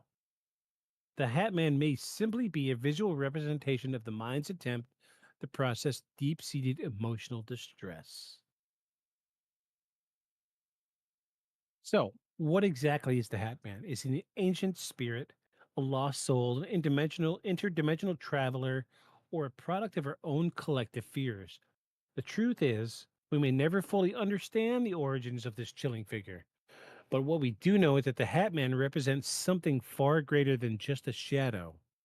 His presence taps into deep seated fears that exist within us: the fear of the unknown, the fear of death, and the fear of losing control.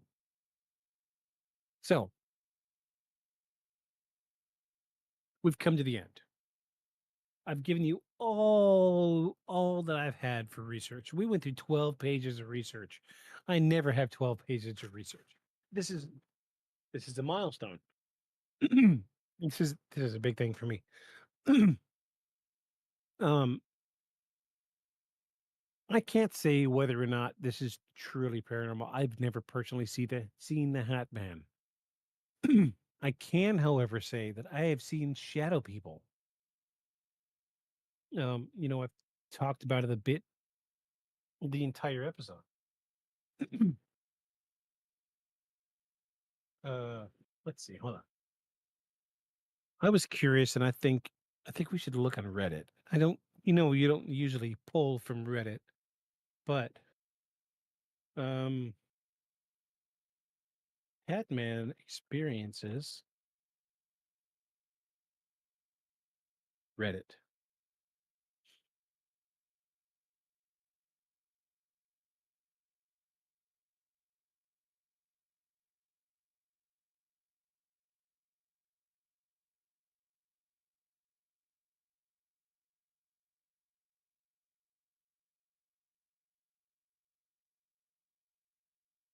Oh, here's a big response. Okay, we're gonna read this. This is Mike the cleaning lady on Reddit. Uh, almost everyone has seen the Hat Guy. In fact, he's international sensation. The Hat Guy is one of the most common figures that appears in dreams. Right up there, the hooded figure wearing a druid monk Jedi robe, the disfigured child, and the creepy old woman. He appears in dreams around the world, regardless of religion. He's always wearing the same wide brimmed hat every time. And every time people see him, he's always up to some kind of no good. If you're wondering how well known the Hat Guy is, he's bigger than the Slender Man and Elvis put together. While the hooded Jedi figure is responsible for the iconic Sabbath song, uh, "What is this that stands before me?" The Hat Guy has beat him hands down. The Hat Guy is the inspiration behind beloved characters like Freddy Krueger, Indiana Jones, early intro scenes, and The Undertaker from World Wrestling. But there is something about a shadowy figure with a Western hat that people simply cannot stop picturing. If you're worried about your safety, you can relax, even though millions and millions of people swear to have seen him. The Hat Guy has never harmed or attacked anyone. He is just a figure in a dream, much like other dreams everyone has had through the ages.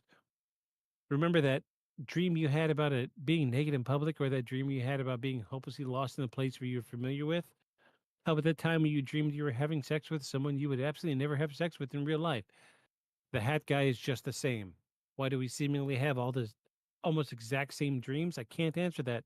Neither can a psychological professor.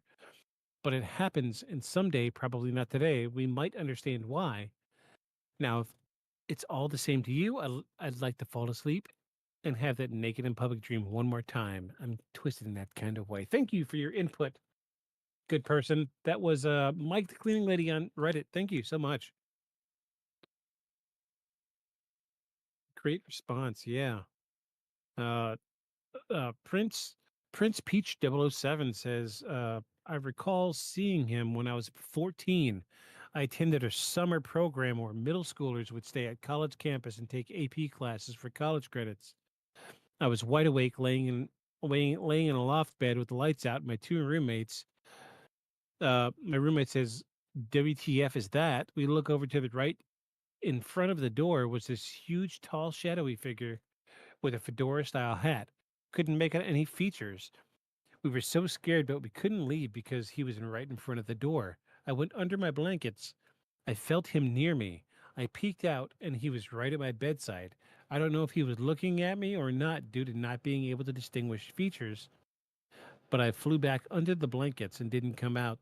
Next day, we talked about it, and apparently he went to each of our beds and inspected, and quote unquote, inspected as they both saw him looking in my direction. Uh, then the other roommates saw him do to each of them too. I will never forget that. Ooh, spooky. Somebody says I've seen him 3 times in 2 years. Somebody says I saw him every night for 6 months when I was around 11, 12. I thought it was sleep paralysis for a while until one night I was uncomfortable in the position I was in and sat up to readjust my pillow. I spent a minute or so getting comfortable, looked over, and he was just there staring at me. I remember waking up around 3 a.m. every night and staring at him until I passed out again. I don't know how I managed to fall asleep with him there, though. Interesting.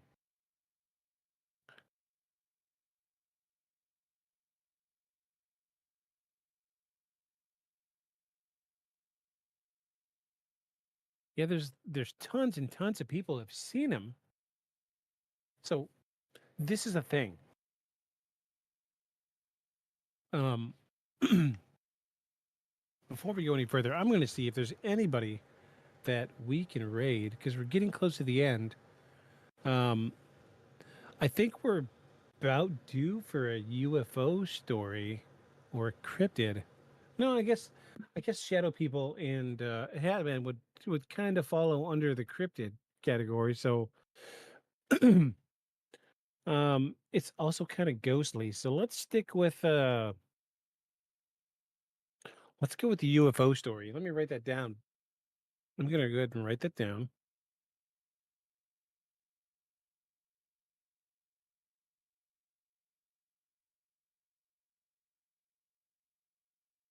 UFO/aliens.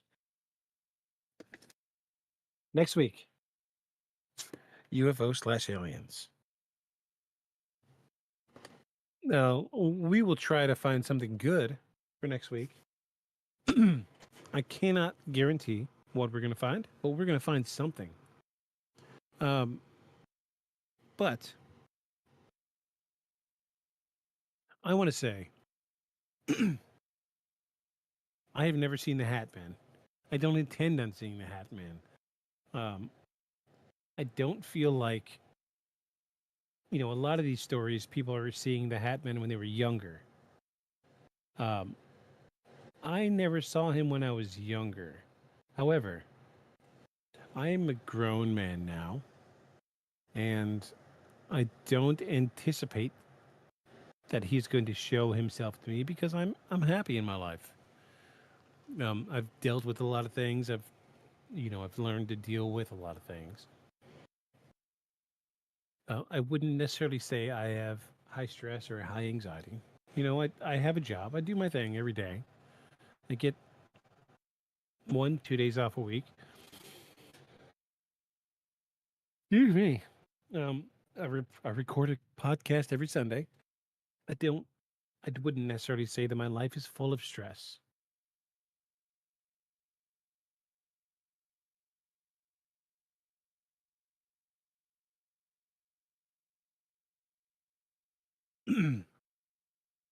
So it's really hard to say. I probably won't ever see the Hat Man. However, I have seen shadow people, and I see them all the time. Um, let's see what we got here.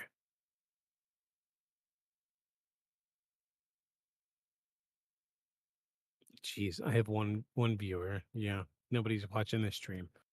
Um, so no raid tonight, but know that shadow people are out there. I have seen them. I've seen them many times. I've never seen shadow people, but have you ever seen $1 million in person? I'd be willing to wager that's the answer to that question is a no. But that doesn't mean it's not real. So I cannot say definitively if the Hat Man is real or not. However, I truly believe that shadow people are real. And I will continue to believe that they're real until I stop seeing them. You know what? Even after that, I will even continue to believe that they're real after I see them or after I stop seeing them, because I believe that they are spirits and they're just watching. And out of the corner of your eye, you will always catch them. So, as we continue to search for answers,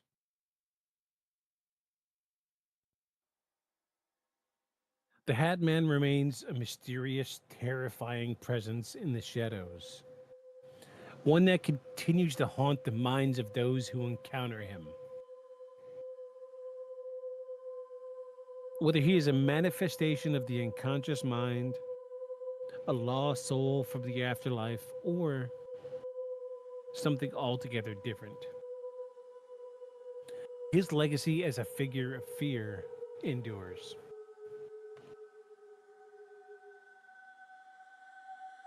As we draw this episode of Beyond the Shadows to a close, we are left with more questions than answers.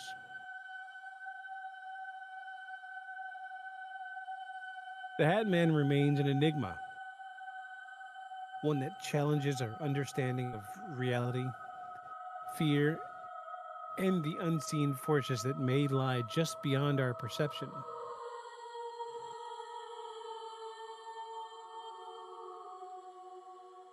Whether he's a product of the collective unconscious, an interdimensional visitor, or a manifestation of our own deepest anxieties, the Hat Man continues to haunt the minds of those who encounter him.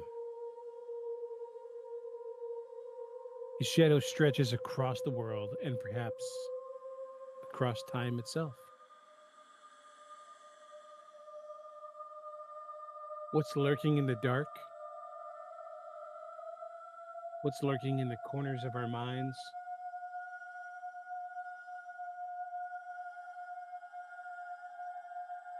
We may never truly know. But one thing is for certain. The shadows are more than just empty spaces.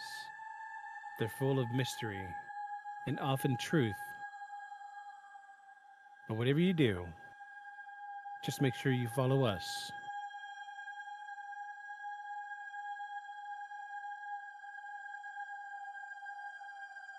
Beyond the shadows. Good night, everybody.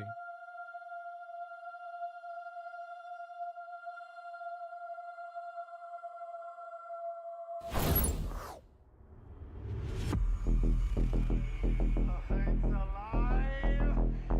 It's alive! A creature like that, I wouldn't ever die. And this monster starts running right at me. Annihilated by nuclear bombs. Beast is not dead. I put 4 bullets into him. Oh, you're crazy. But I saw that monster too. All I want is for someone to believe me. Contaminated. Face. Horrible. Look like it would scare you to death. All right, let's get to work.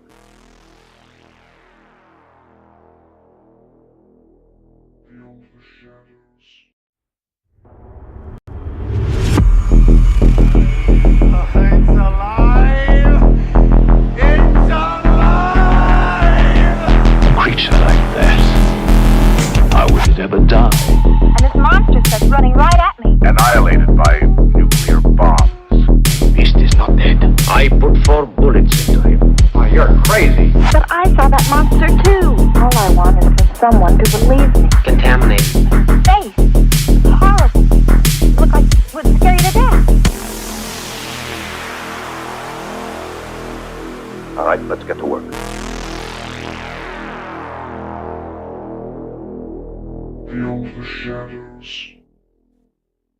Okay, so a pirate walks into a bar. Okay.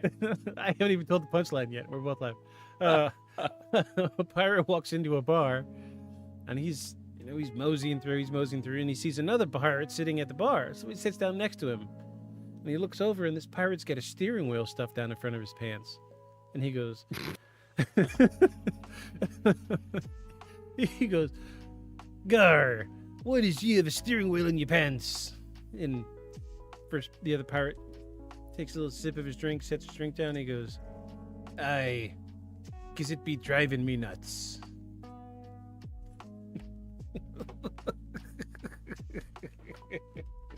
You're fucking stupid. Thank you. I love that. I'll be here all week. Hey, try the veal. Holy shit. Oh my god. Welcome in, everybody.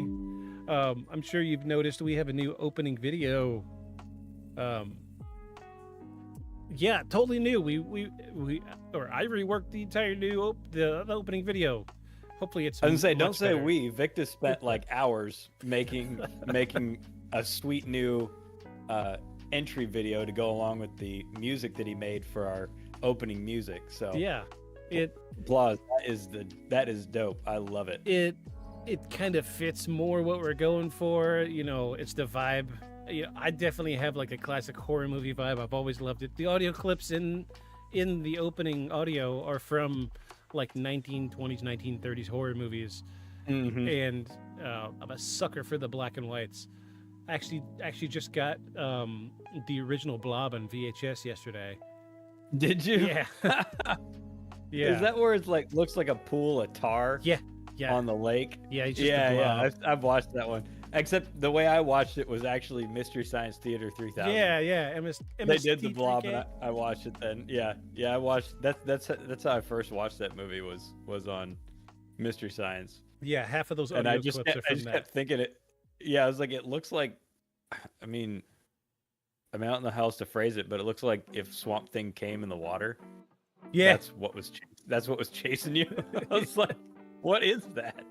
I mean, I guess it's dissolving people, but it doesn't look very scary. It looks like a grass and tar ball. Yeah. Grass and tar blob floating through the water. Oh, my browser just popped open. Hold on. Whoa. I'm doing the dual monitor things. Everything's getting a little weird. Okay, there we go. We're good. Sorry about that. Try to bring up the script. I'm running to a new setup tonight. Everything's a new setup tonight. If you haven't noticed, Aeon's got himself a new setup. If you want to, Yeah, I was jealous of your sweet Technicolor masterpiece there. So I made my own light colored version of it. Some personal effects, some art, some me stuff. So. It's cool. It's got a. So I've known you long enough to know that I saw it and immediately was like, he's done it. He's got his vibe. His vibe's in the background. Yeah, it looks great. Yeah, it looks great. It really does. Yeah, I was really happy with it. I put all that together today, so I was rushing because I knew this morning this whole this this is a new space, so yeah, I wanted to look good for the show. I even see a plant in there. Is that not bamboo? It is bamboo, actually. So funny enough, I love bamboo. Where I live, there's a lot of people have bamboo in their yards, and they have it's kind of everywhere. I mean, most of it's not native. The native bamboo to Arkansas is like skinny little. Well, these are like some 1.5 inch wide poles that I saw, and they were near where I park, and I happened to have my snap-on Sawzall, which is like a one-handed Sawzall thing instead of like the big plug-in thing. It's a battery-powered like Sawzall. I was like, I'm gonna get that because I've been making those shakuhachi flutes. Oh yeah. These guys. I've been making these guys. And this one actually, the tip that I cut for it, like that's the reed, but I also made like a thing out of a resin. Two-part epoxy. Yeah. I actually cut the whole front of it off and then remade it with 2-part epoxy. Play us some notes. Let's hear some notes. I've never heard this. Can you? Well, let me push this here thing back. This one's long. This is the longest one I can make and still reach the fingering. That's what she said. Yeah.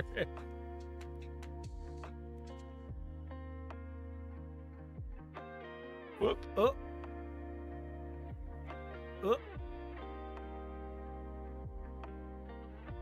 Oh no. I'm not hearing anything. Oh, the noise cancellation's cutting it out. Oh, boo. I really want to hear it. I can't.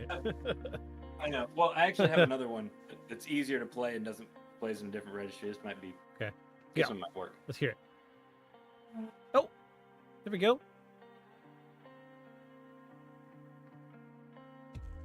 I heard one note and then noise cancellation kicked in. It's fine. It is not registering. It's too high. Yeah. It's too high. The noise. Well, anyway. Cool. He makes flutes.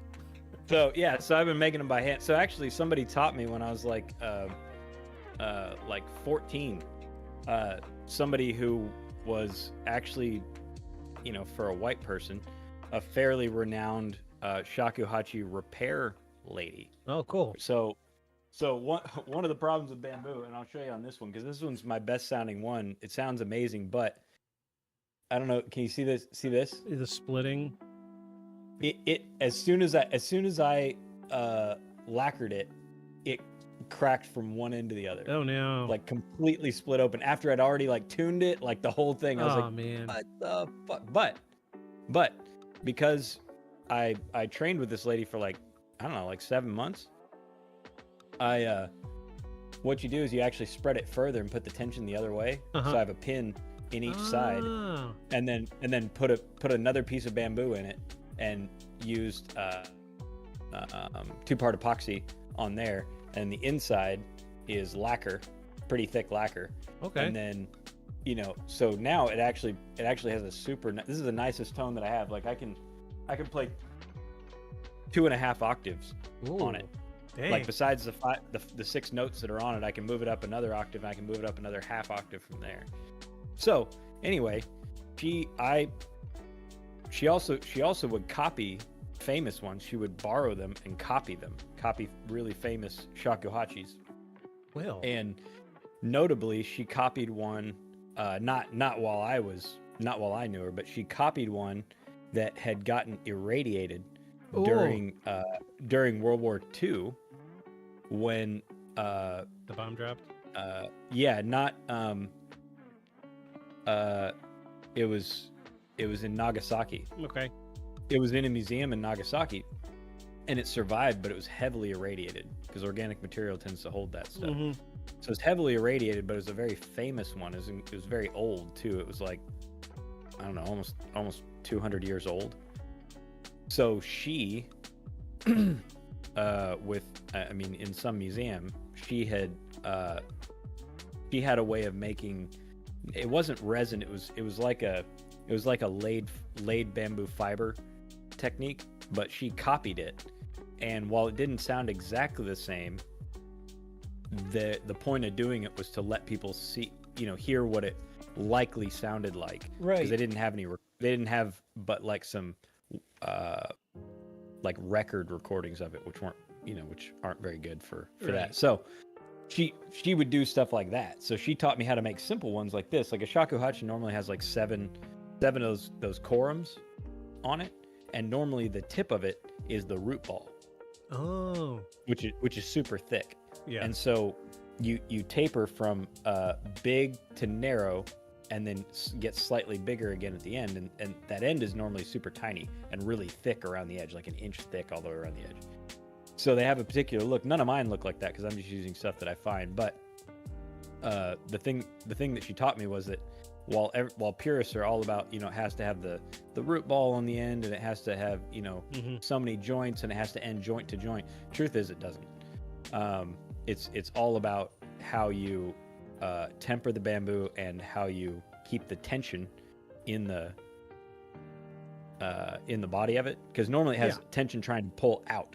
That's why they're pretty prone to crack. Yeah. So if it cracks out, well, you need to put tension back in it. You can't just leave it like it is; it'll sound dead. So you flex it the other way, expand it, and then fill in the gap. Mm-hmm. Because that's what she would do to ones that had split.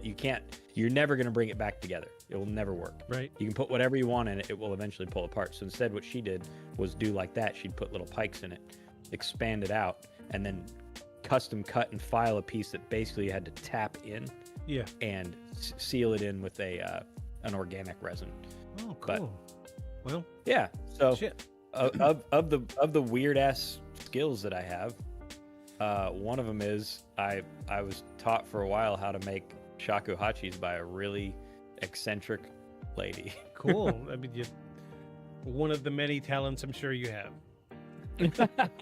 So whenever I see bamboo that I like, I cut it, because everybody else thinks of it as an intrusive species here. Yeah. Like even in people's yards, they don't know how to trench Yeah. around it to keep it from expanding. Yeah. So like, I don't know what to do. It's like getting into my swimming pool. It's making cracks in my swimming pool. It's all this. So I will, if I hear about somebody, Yeah. I'll be like, hey, I'll handle that for you. Yeah. But I get to cut down whatever pieces I want. Well, I like this piece and I like that. No. No, we're not doing that. If I'm gonna come over and trench it and take care of it for you, I want the ones that I want. Yeah, I'm cherry picking. And the rest I'll throw away. Yeah, but I want the ones that I want. Because I also have a walking stick that I made out of it that looks like a straight, like bullet straight walking stick. Yeah. But when you get up close to it, you can see that I actually shaved the knuckles down where they meet, and so it has this cool grain pattern that goes from the straight to the knuckle Oh. and back again, but it's perfectly straight and super strong. I mean, I did a what do engineers call it? Pooping? No, Peeing. necessary stress impact test. I whacked it against something. Oh, okay. Yeah, yeah. I was trying to think of all the funny terms they have for failures. Oh, yeah. Like something caught on fire. It was a pyrological stress test. Yeah. It caught fire. Yeah, NASA's got a term for if, like, a spaceship blows up on launch. Oh no! What is it? Is it terrible? Oh, it's something like an explosive data collection point. Yeah, something like that. Yeah, that's what I'm talking about. Yeah, just like that. Like, yeah, I like that. sure, the spaceship exploded, but look at all this data we collected. Right, explosive data point collected. Yeah, That's something like terrible. that. I listen. Yeah. I listen to a lot of Neil deGrasse Tyson, and he's got lots of astrophysicists out there too. So, anywho, Yeah, engineers have all kinds of funny terms for failures. as in my case, it's just living my life. Those are my failures. The end. I was supposed to punch a little harder than, the joke sounded better in my head. All right. Anyway, welcome in everybody. I'm Victus, I'm Aeon. and this is Beyond the Shadows podcast. Welcome. And so we've got a new opener this week. That's our new video. That's going to be up every episode from this point forward, hitherto forward, until I decide to I get bored and rework the entry video again. But I really like that video. It's a blast. It was fun to put together, but it did take 3 hours. So we said last week we were going to cover UFOs, and I've got one for you. Yeah, and I don't know what it is. He hasn't told me. I haven't even. We didn't talk ahead about this. He even made me cover my eyes while we were prepping. Yeah. So I wouldn't see the pictures he was transferring over to the yet other computer Yeah. that we used to run this. Yeah. So I was running 3 computers to do this. Now I'm running 2, and I lost the login information for the other computer, so I wasn't able to log into the old server. So now we have a new server, which is my desktop, which is an ultra-wide monitor. That's why you've got a cool little gray bar now around our logo. But now I'm running dual monitors with the laptop, so I'm going to be looking over here a lot more because that's where my script is. But this week we have a really cool story. We had actually talked about wanting to do a case with more video, but the problem we're running into is we can find stuff with video, but there's no story. Or we can find... Yeah, they don't talk about where it is or Yeah. who recorded it or what the circumstances were, which is tough. Nobody cares about the story. They just want to be like, oh, I got this cool video. I'm going to post it. I want to be internet famous. So Yep. I've got a good story with a handful of pictures, but no video. Always good. That's all right. That's all right. So Good pictures can do a lot. we're going to be covering the Aurora UFO incident. I've not heard of this one. Oh, okay. At least as far as I know. So this one's kind of It interesting. sounds familiar, but it doesn't tell me. It doesn't make me think of anything offhand. So this is an old one. This is pre Roswell. Good. The old ones, man. I'm gonna be honest. The newer the stuff that we find is, the harder it is to actually believe it. Yeah. Mostly because of editing's not what editing was, Mhm. and while some people do a bad job with AI, some people do a really damn good job with it. Yeah. And I have to be, like, I've seen others that they were like, I've seen some that, like, after I watch it, then they're like, this is an AI generated video. I was like, oh. Now I don't know what's real. Yeah. Now I don't know what's real. So I had bounced back and forth in my brain how I wanted to start this. I've got stuff written out. We'll read this, but I'm going to start with a piece of evidence. Also, not that we have any sponsors, just in case anybody was wondering, we don't. But I thought of the other day, I was like, who would be a cool sponsor to have for the show? But that we could probably get, because I probably wouldn't pay a whole lot. Sharpie. Yeah, Sharpies, like the markers. Yeah. And we just start doing diagrams in the background. Yeah, we could do like a Sharpies. whiteboard. Cool. Yeah. Sharpie. Or dry erase, whatever company that is that says dry erase. Erase, right? capital E. Yeah, capital erase. Capital E hyphen erase. Yeah, and one that I used to want because for some of you have heard me talk about it on here before, I used to own a motorsports performance shop, and we would always drop video. Whenever we drop videos, we would always make sure to have a can of NOS in the video, because we drank it all the damn time. Like we worked a lot of hours, and we drank it all the damn time because in Arkansas it's just hot. It's hot, and we would just I'd buy them by like the square at Sam's. Yeah. And so we'd always have it in there. And we made one video that was like, it was about a car that we were building, but a young guy that worked for me, you know, I was following behind him with the camera. I was like, hey, fill in name. What are you drinking there? He turned around. He's like, Nos. No. I was like, how many of those you had today? He's like, this is probably number 3. I was like, what time is it? He's like, 10 o'clock. He's like, it's not like I want a sponsorship or anything. Yeah. Nos. Yeah, we would never stoop that low. We would never stoop that low. I was like, fill in name. The labels to the side. You gotta. It's product placement. He's like, oh. Yeah, we would never stoop that low. I would never. Yeah, right. I would never blatantly show a label of a Voodoo Ranger New Belgium IPA can on the show or anything. The delicious, bold, rich taste that I know and love. So yeah, I don't know. I was just thinking of that. That made me think of that. All right, let's see. All right, tell us about it. Let me pull up this. We've got a newspaper clipping from 1897. Oh, dang! That's like we're talking way before. Yeah. Okay. So this was in. This was in Aurora, from Aurora, Texas. It's funny that you referenced. You're like, yeah, this was before Roswell. I was thinking like, oh, okay, so it was like the 20s. 1897. 1897. I know, but you were like, it was before you used Roswell as your reference point. So I'm like, oh, okay. So it was like, I didn't know you meant it was like 60 years before. This is an old one. So I'm just going to read this article, and then we're going to dive into what I got written out. Okay. A windmill demolishes it. Aurora, Wise County, Texas, April 17. About 6 o'clock this morning, the early risers of Aurora were astonished at the sudden appearance of the airship which had been sailing through the country. Excuse me. It was traveling due north at much nearer than the Earth than ever before. Evidently, some of the machinery was out of order, for it was making a speed of only 10 or 12 miles an hour and gradually settling towards the Earth.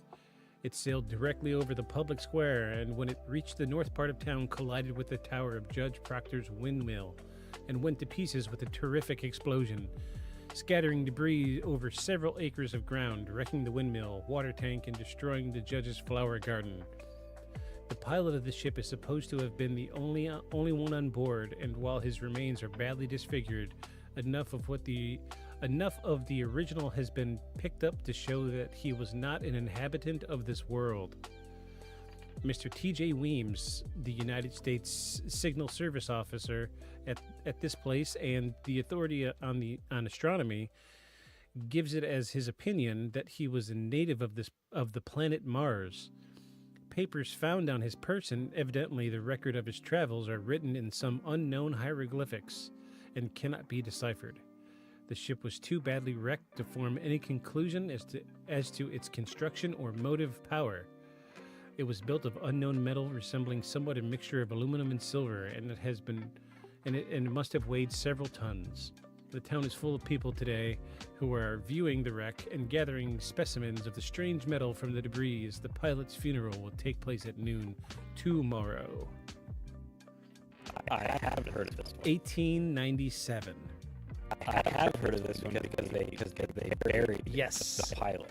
That's right. I have heard of this. So this is a cool story. Yeah. So that's where I first heard of it. I heard about the burial, and I was like, this is cool, let me dig into it. And that's where I found this story. So, April 19, 1897, an article, the Dallas Morning News, is written by S.E. Hayden, described the UFO crash, which is what you see here. The UFO was said to have hit a windmill on the property of Judge J.S. Proctor 2 days earlier at around 6 a.m. local time, resulting in its crash. The pilot, who was reported to be, quote, not of this world, and speculated to be a native of Mars, according to a reported Army signal officer named T.J. Weems from nearby Fort Worth. The pilot did not survive the crash and was buried with Christian rites at the cemetery of nearby Aurora. The cemetery contains a Texas Historical Commission marker mentioning the incident. So I was able to find pictures of the marker, but you couldn't read it. I don't have a picture of the marker because it was just, it was the only picture I could find was like off at an angle, and you just couldn't read it. So I didn't see any purpose. Traditional, like roadside marker, what you'd expect. But this was big for 1897. Something come flying across the sky in Texas. Yeah, I find it interesting though that the signals officer jumped straight to it was from Mars. Yeah. I'm like, based on all your experience. Yeah, with Mars and Mars-like creatures. With Mars and people from Mars, Yeah. Your buddy there. Yeah. Your homie, your pen pal from Mars. Yeah, he told me his homie was coming, and dude was too drunk, and he just wrecked the ship, man, again. Yeah, I mean, it looked like his handwriting, so. Yeah, I couldn't read it, so it must have been his. There's an ongoing joke that I like to tell that if aliens and extraterrestrials are so advanced, why do they keep crashing their ships? That is a great question, actually. Yeah. Also, if they are so advanced and they, I mean, on a serious note about that same thing, if they are so advanced, I mean, shit crashes, but Right. If they are so advanced and they really are trying not to have contact with us, they're doing a really bad job. Really bad job. Like we have radar and we see them, but we don't even need the radar to see them. We just have videos, like pilot videos. Yeah. But they obviously don't want to directly interact, or maybe they just don't know how. I mean, that's possible. But they obviously don't want to directly interact, but then they're not very good at hiding. Right. Yeah, it seems like they've got the intelligence to get here, but that's all the intelligence they have. It's like that's where it ends. It's like playing like an open world game where you funnel all your XP and stat points into one thing, but then you can't do anything else. Like, sure, I can build an interstellar craft because the tree, I just kept adding skills down the tree until I got interstellar craft. But I couldn't tell you how to flip a freaking pancake or make a cheeseburger. Yeah, but I don't have a radio. I don't have any communication devices or landing gear. Yeah, this is how we land. Or pilot skills. You pointed at the ground. Flying along. You engage landing equipment. Done. Done. Yeah. Technically, you landed. I mean, you are on land. Yeah. You're on the land. You made it. Yeah. You have arrived at Earth. Congratulations. Gleam glum. That's the sound of the GPS. Gleam. That's the alien language. You have arrived at your destination.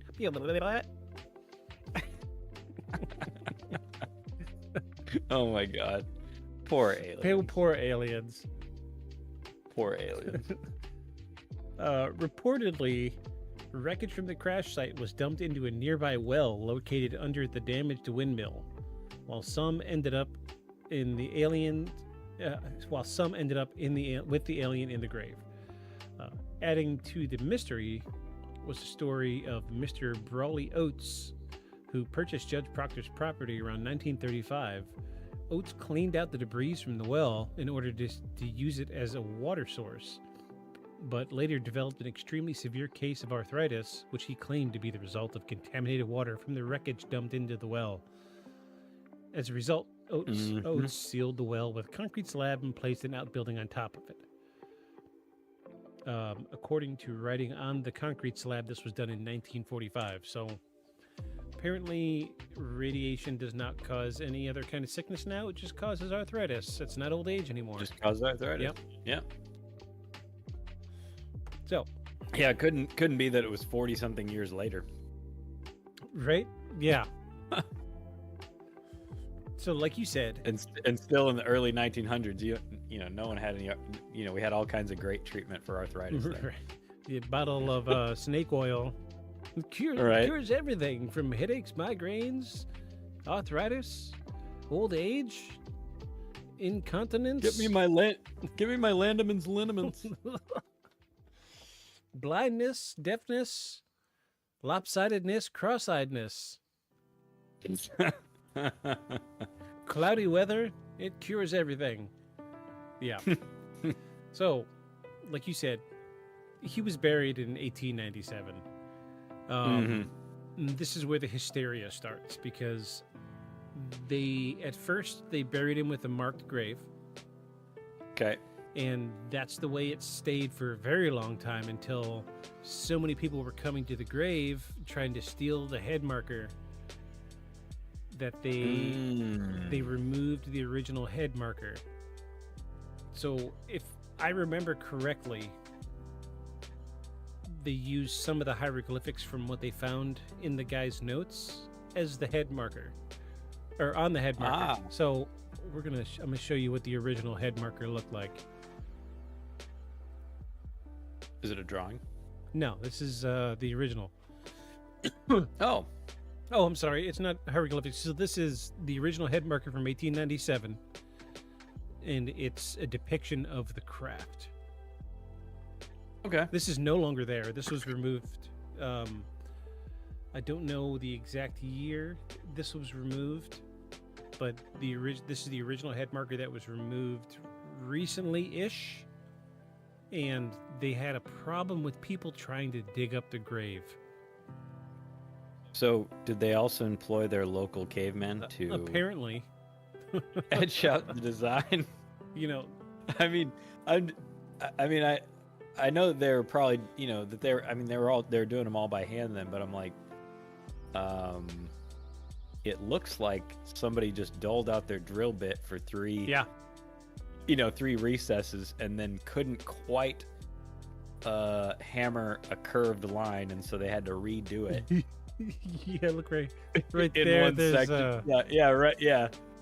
Yeah, they had to go back and redo it. Yeah, see, they had to go back and redo it to get a more sausage-like shape. But Looks like a smoky link. so yeah, this is very traditional. So when you hear UFO, you think flying saucer. So the reports are that this was cigar shaped. Yeah, So yeah. cigar shaped is the not as well known, but it's like the number 2 UFO shape. Mm-hmm. So growing up, Yeah. I heard cigar shaped, and I'm thinking like a hot dog, right? Mm-hmm. Yeah. Well, Like a blimp. right. Well, it doesn't give much. A hot dog can be this big, or it could be the size of the Oscar Wienermobile. Right. So my thinking when I was a kid was like this big, long hot dog shaped thing. But in reality, we're looking at a craft that was something like the military Tic Tac video. Mm-hmm. So Although this rendering of it on this stone looks to me more like somebody mistook a saucer for a sausage. yeah, Because of the way they were looking at it. Yeah. It seems to me like it was actually a saucer, but they were seeing it two-dimensionally and they weren't seeing an edge. yeah. So they thought of it as cigar shaped. But yeah, the military Tic Tac one. I think everybody thinks of UFO, or most people that don't look into it, when somebody says UFO, they just assume that it was a saucer shape. Right.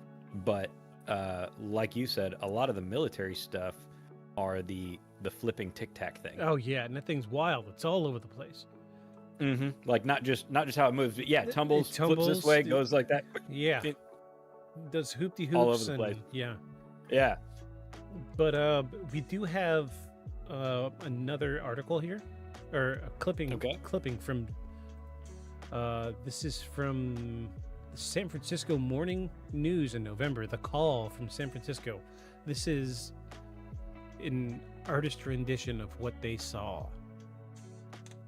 So let me really zoom in on this picture here. So it's Looks like some Jules Verne's stuff. it really does. Yeah. It's definitely cigar shaped. This is what I would call cigar. So when you think of a cigar, my brain goes immediately to like cartoon cigars. Right. Like all the crows had in Dumbo. a Dumbo. Yeah. Yeah. But cigars are very tapered. So real cigars are hand rolled leaves, and I hate to put it this way. They look more. I hate to put it this look way, like a but turd. yeah, it looks like a turd. Yeah, you're gonna say a turd. I knew you were. Yeah, they look like one that the dog pinched off. Yeah, that's exactly what. Yeah. So this is Yeah. when I say cigar shape. That's what we're talking about.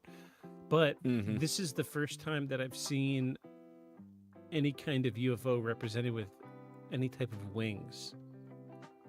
Yeah, same here. And like I said, the wings look, like I said, very Jules Verne. Yeah. Looks like though, that might be because of the people that were seeing it at the time. Maybe. They just, maybe they saw light and assumed that they were wings because they assumed it had to have wings because it was in the sky. Right. Because they look like wood lattice fabric wings. Yeah. Like they look like some stuff the Wright brothers would put together Absolutely. on a steampunk ship, on a steampunk blimp. Yeah, very steampunky. Yeah, it looks very steampunky. So the article here says, so this is from November 23, 1896. Wait. When was... But this happened in 1897. What?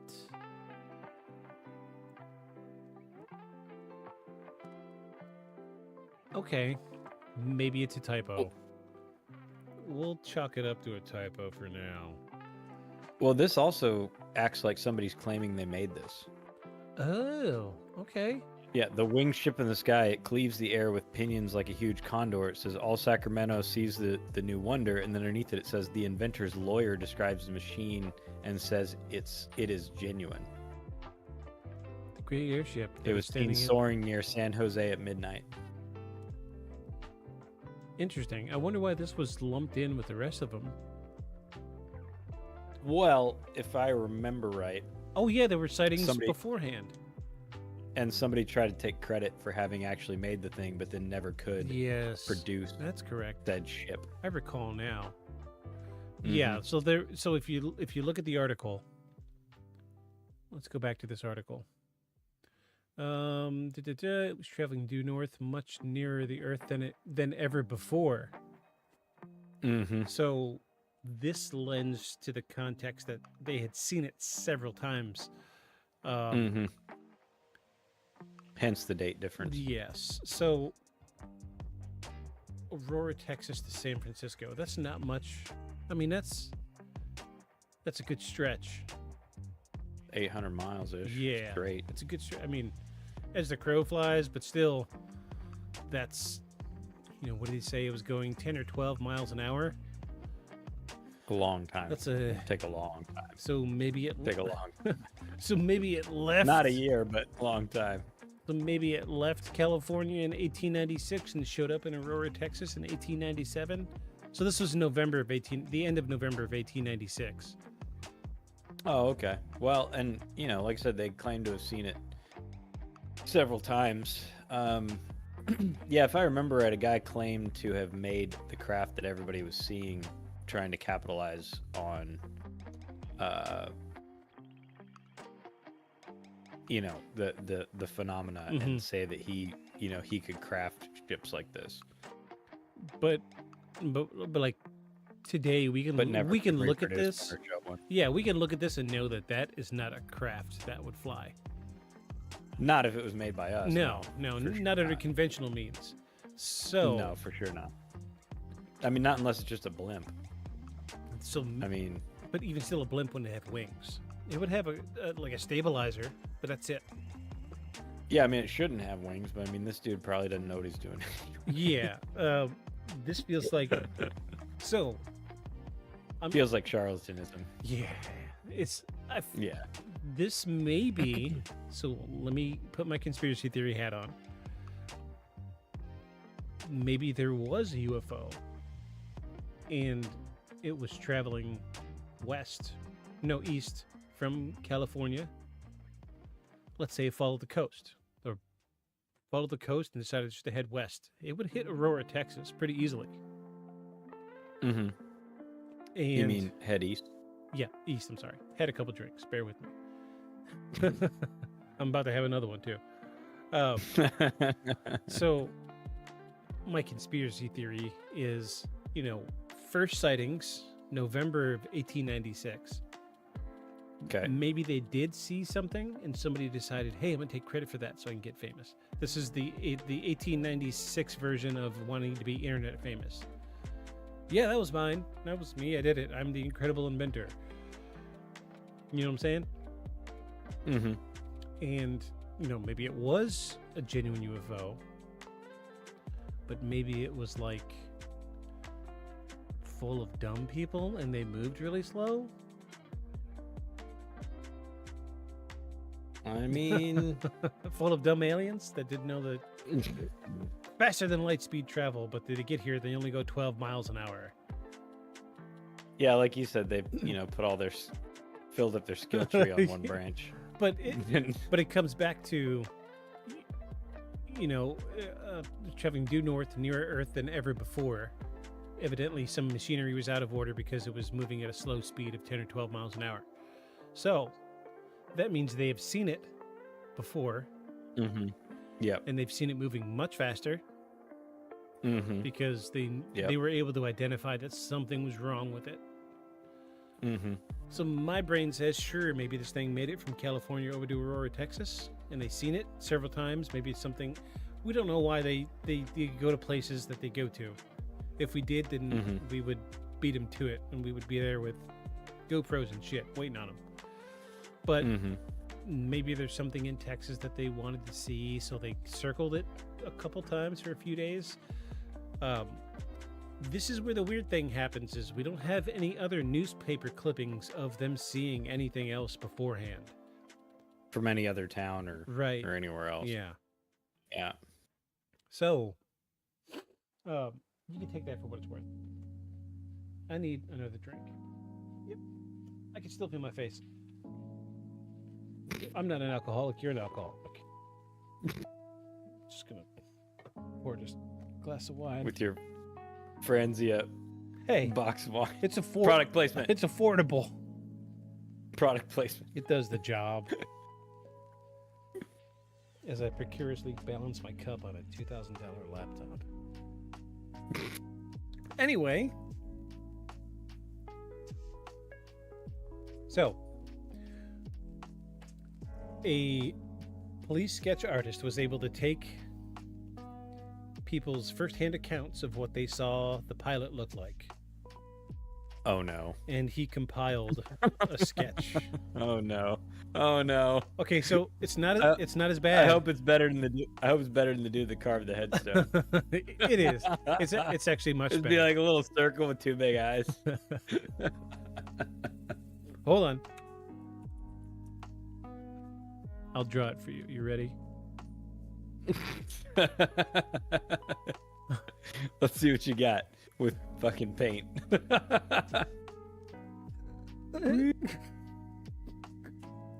You don't have your Etch-a-Sketch setting on, do you? No.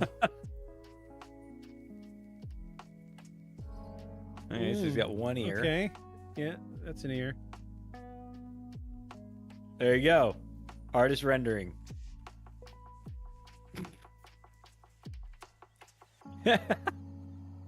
I think that's Jack Skellington. Is it?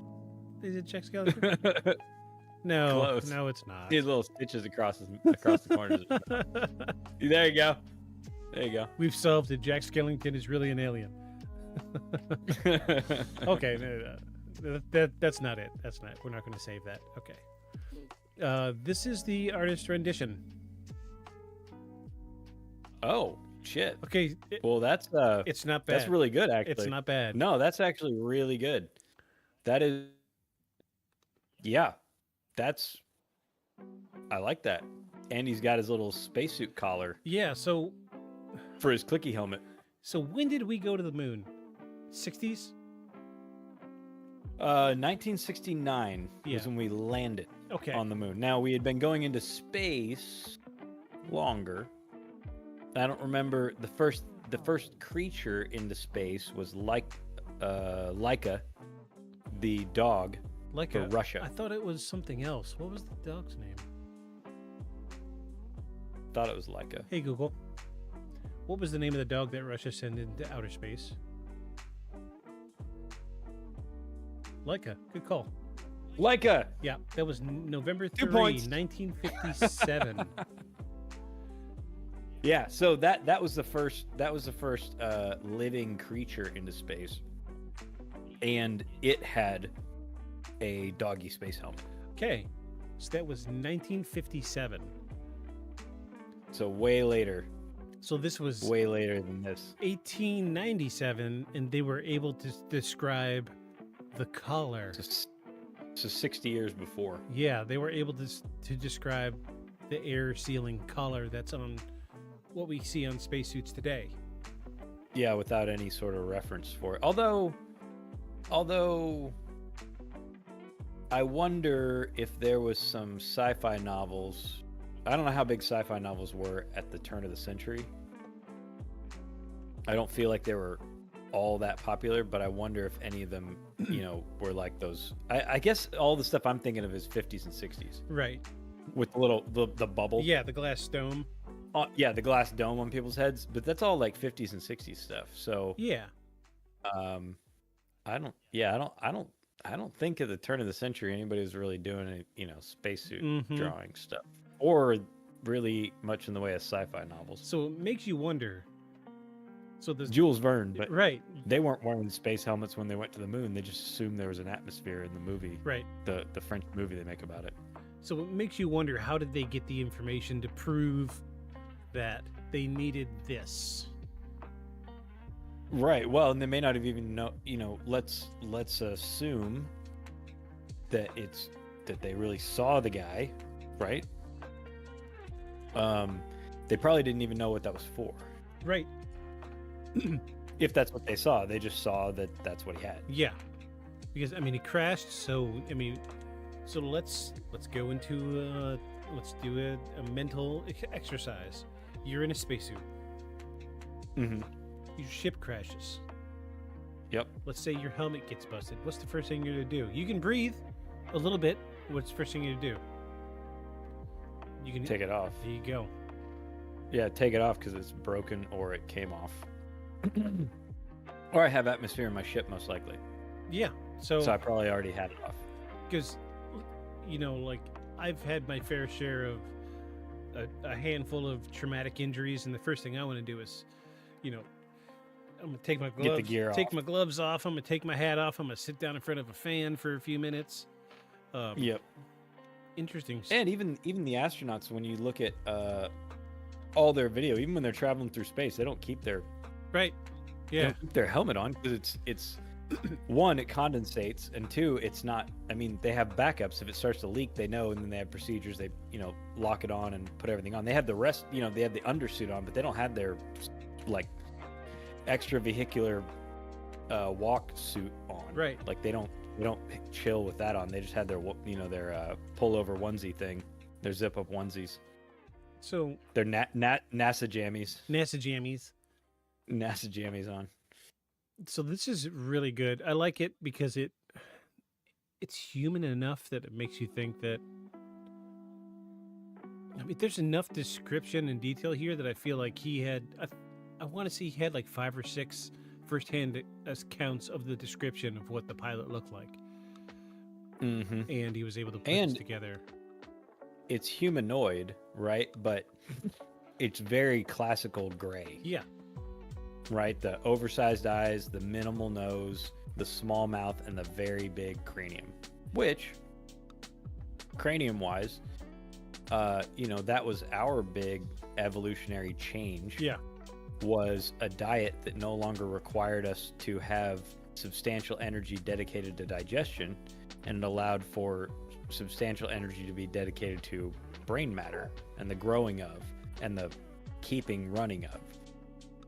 So, one would stand to reason that if we ate better, which we mostly don't, but if we ate better as a species, Hashtag give it pizza another rolls.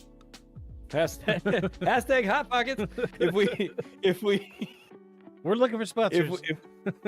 If we let's say our species ate a diet specified towards brain health and then gave us another 100,000 years. Of course, cranial development.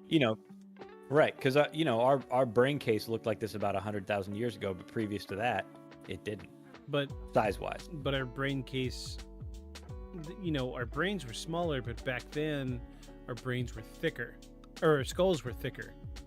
Yep. That's why we had So the prominent brow. Right.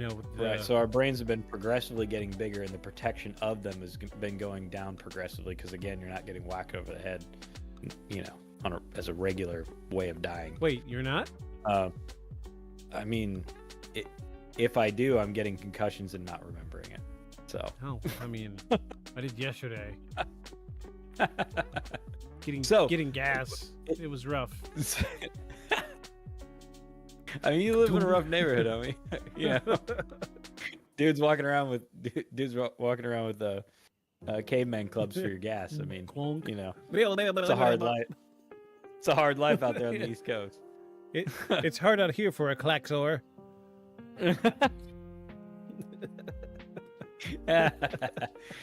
But so the big brain case thing always kind of interested me with the grays, because the way they're always drawn is like it's almost like evolutionarily they've had less and less energy put towards their body. Yep. Generally. Yep. And almost all of it going progressively towards their cranium, and that's assuming that that's where their brain is. I mean, every mammal on this planet has a brain in the same place. Mm-hmm. And most non-mammals have a brain in the same place. Even insects predominantly have their couple of neurons right up in the head section near where the eye holes are. Yeah. So it stands to reason that there is a energy conservation reason for that. So it would be likely that another carbon-based organic species would do the same. Correct. Absolutely correct. And I'm not sure if it was it Darwin that said it or somebody else, that the larger the cranium, the larger the brain, but we've proven that to not be, true. What's the one that's got the brain the size of a walnut, but they're gigantic? It's not the elephant. It's like the sperm whale. Oh, the blue whales. Yeah. Blue whales, but they have a huge nervous system that acts like the gray matter, like your spinal cord is also gray matter, right? Like the center of your spinal cord, and a lot of, they found that. Actually, I talked to a guy that I met through inquiring about something else entirely, but his line of research was they essentially hooked up electrodes through the entire body. Mm-hmm. And then would send signals from one part of the body and then see where it registered on an MRI in the brain. But what they noticed was, in some cases, these signals routed through weird places. Like an injury to the finger, the signal would route through the gut before it went to the brain. Huh.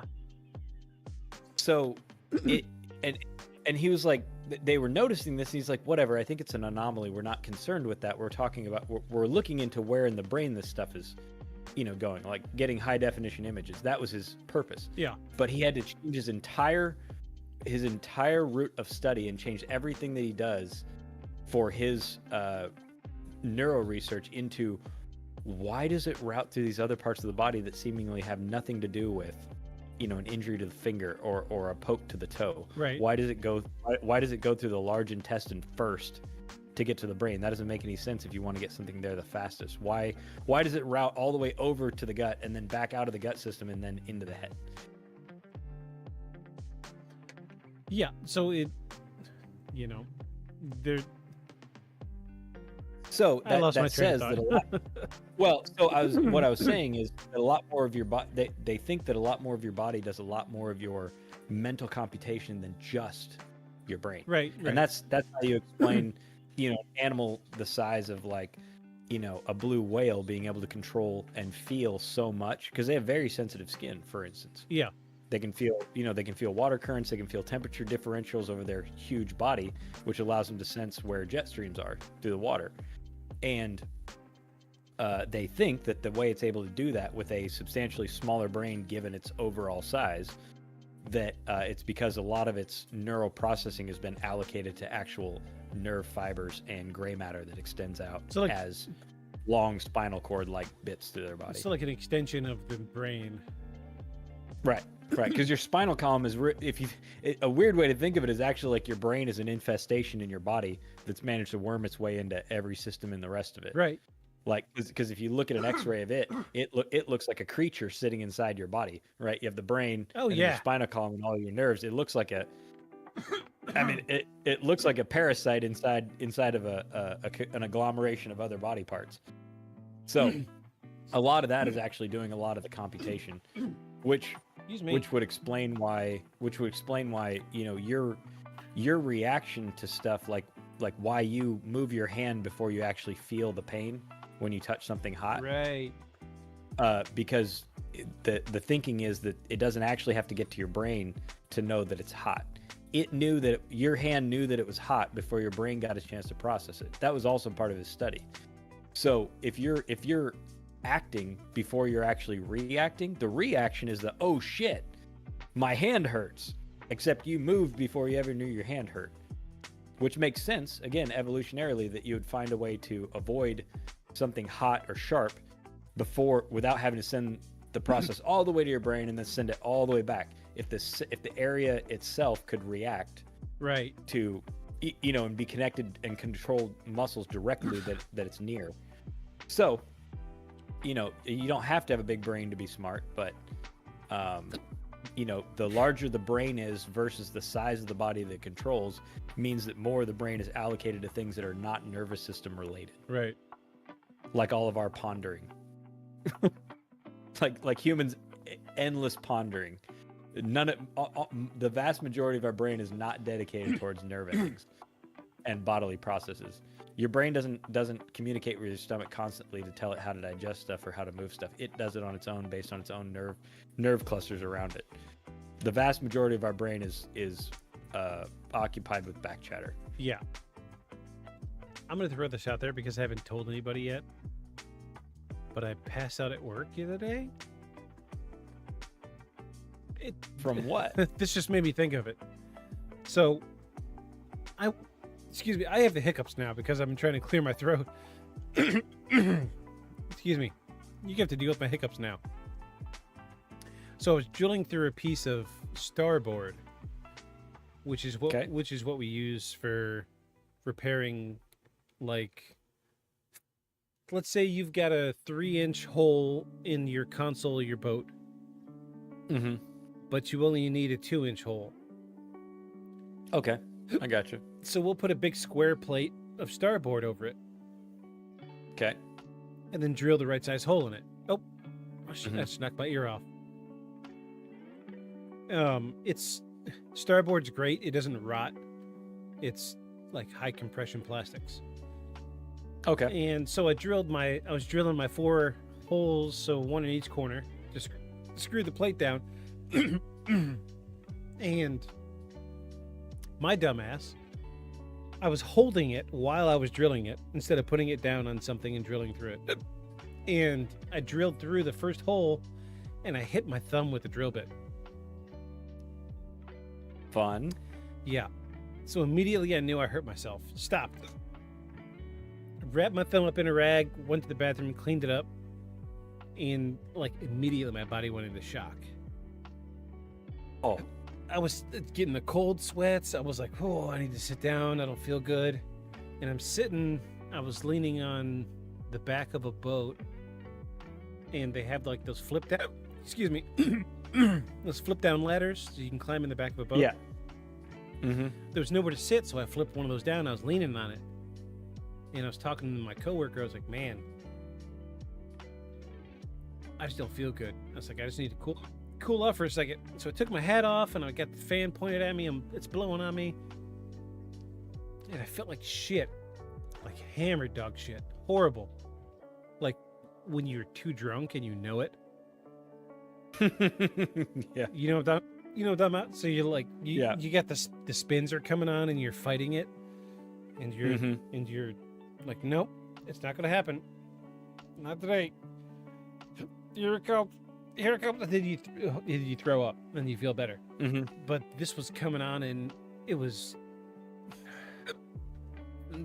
the cold sweats is what got to me, because Mhm. when I feel the cold sweats, that's when I know I did something. Mhm. And I didn't know at the time, but I probably fucking hiccups. I probably hit a nerve in my thumb, because it's healed now, but Mhm. but it is tender like I just did it. Mm. Yeah. So I think I hit a nerve in my thumb.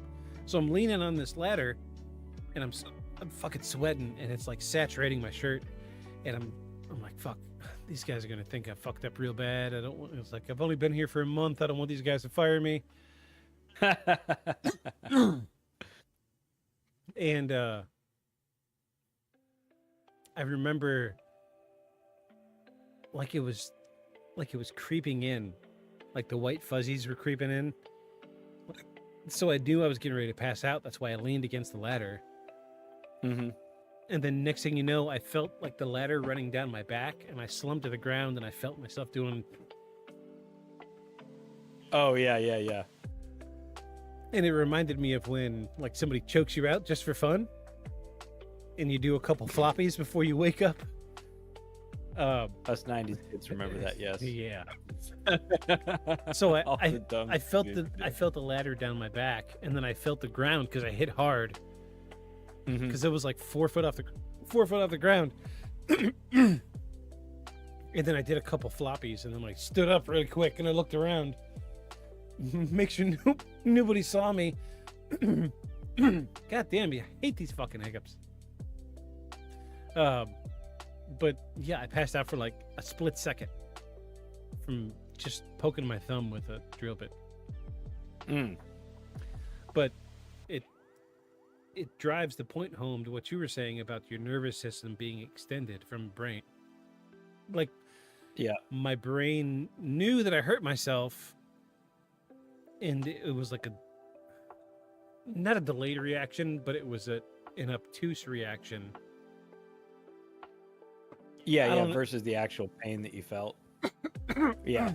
Yeah, and that's that is what I'm getting at, is that, the rest of your body does a lot more of the computation for actual appendages Yeah. than your brain itself. Your brain itself is much more, at least for us, your brain itself is much more occupied with recognizing patterns that you're looking at all the time, where the horizon line is. You're doing all kinds of that sort of spatial orientation, relational orientation, things like that. You're doing a lot of that stuff with your brain. The stuff that your arms and legs are doing are mostly autopilot, except when you like when you walk and swing your arms, you're not thinking swing my arm, swing my arm, swing my arm. Yeah. You do that as a reaction, as a nervous reaction to having already learned it. Once you've learned it, Yeah. your brain's not doing that. Now, when you approach a wall and think jump, that's a volitional thought that you're doing in your brain. But when you're walking and balancing, your brain is predominantly not doing that. So It's a reaction. It's a nerve reaction. I don't precisely remember why we went on that tangent, but Well, because we were saying that brains don't necessarily made a make big you a head. smarter animal. Yeah. Yeah, it doesn't necessarily, a lot of brain doesn't necessarily mean a big head, but I do think for humanoid creatures and tool building creatures, it seems to relate to, creatures that do a lot of pattern recognition and a lot of tool use seem to develop large brains. Right. Now I'm back with you. Yeah. Way off the thread, and now we're back on it. Yeah, we're back. We're here all night. Yeah. So thank you for taking that so I could hiccup in silence and suffer.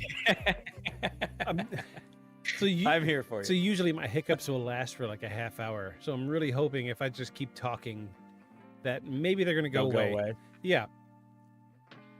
Stop thinking about it. You're yeah. thinking them into existence. We're going to go on to, I think we have another newspaper clipping here. Oh, no. Okay. This is this was another artist rendition of what they saw from the crash. Oh, that's really good. I like that. So yeah, this is another very traditional cigar shape. Mm-hmm. And I think I remember hearing something about it leaving a smoke trail, Mm-hmm. which is another reason why they knew that it was having some mechanical complications. So this thing left a smoke trail through the sky and crashed into the windmill. And this is the artist rendition. If you look really closely, you'll see it actually has like some hieroglyphics or something on the side of the hull here. Ah, yeah. Yeah, I see that. You know, I wonder too. I wonder too, because at least in this picture, it gives the impression there's not a lot else around. Like, Right. it's dude's farm. It's his farm. Right. I mean, he has his own windmill for pumping the water up out of the well, and not that there was a whole lot of connected water then, but I'm saying that in this drawing, they make it look like he's kind of out of the way. And if I remember right, even now, the place where the crash was is still not particularly in town. Let's find out. And so I wonder if the pilot, as he was crashing, was like, man, maybe if I crash near this obviously, built thing, maybe I can get some help. Right. Yeah, that makes sense. Because in that picture, I mean, obviously he's crashing, but in that picture, the smoke trail, the rendition of it is curving like he's aiming for the farm to like land at the farm. Ooh, I hope this one says UFO crash on it like that one in Africa did. I tried. That was cool. That was really cool. Oh, it's not giving me anything on Google Maps. It's not if you type in the farm. No. I mean, even still. So, this is Aurora. Uh-huh. It's not super populated. No, everything's kind of spread out. And this is 130 years on from then. I was hoping there'd be a pin somewhere. You typed in Aurora UFO crash? Yeah. Let's try this. Aurora UFO crash. Google Maps.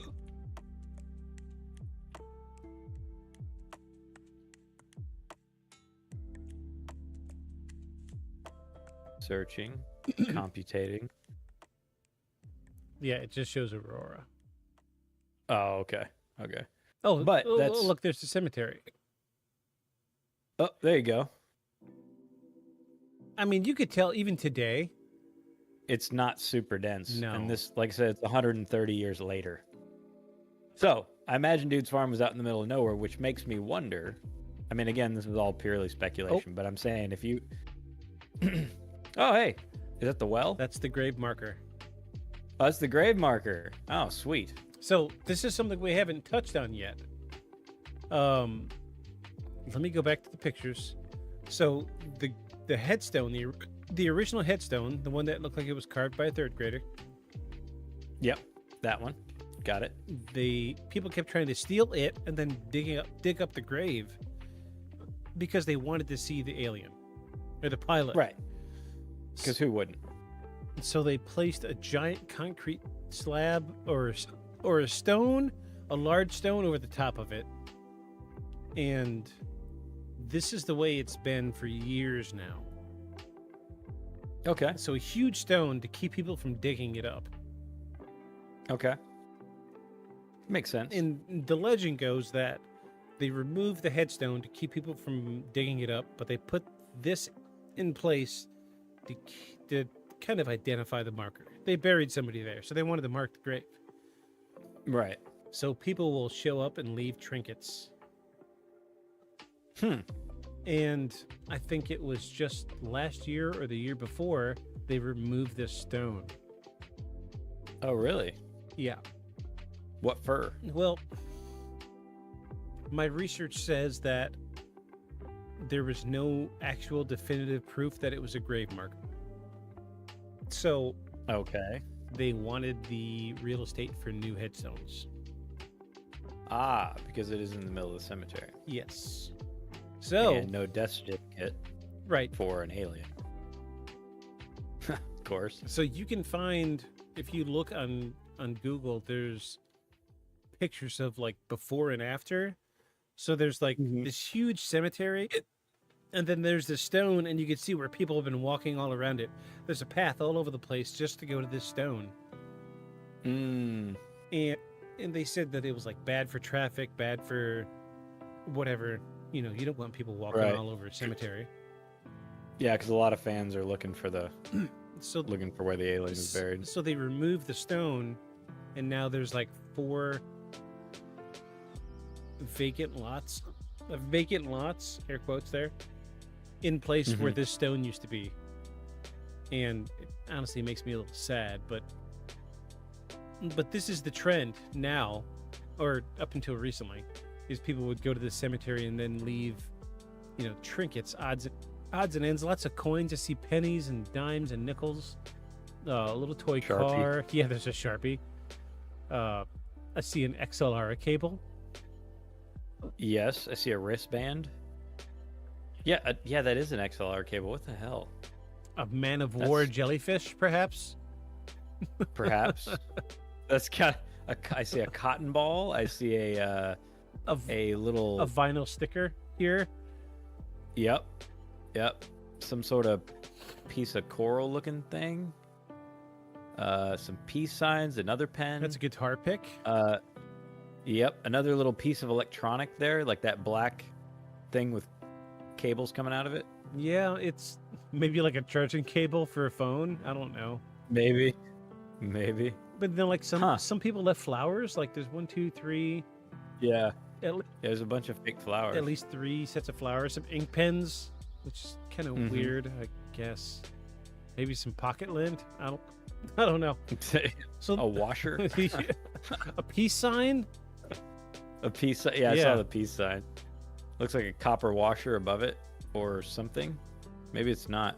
It's something else. Yeah, it's really strange that people are leaving some of these things. Oh, not that. I like the XLR cable though. I mean, it is like, you know, what do you leave for an alien?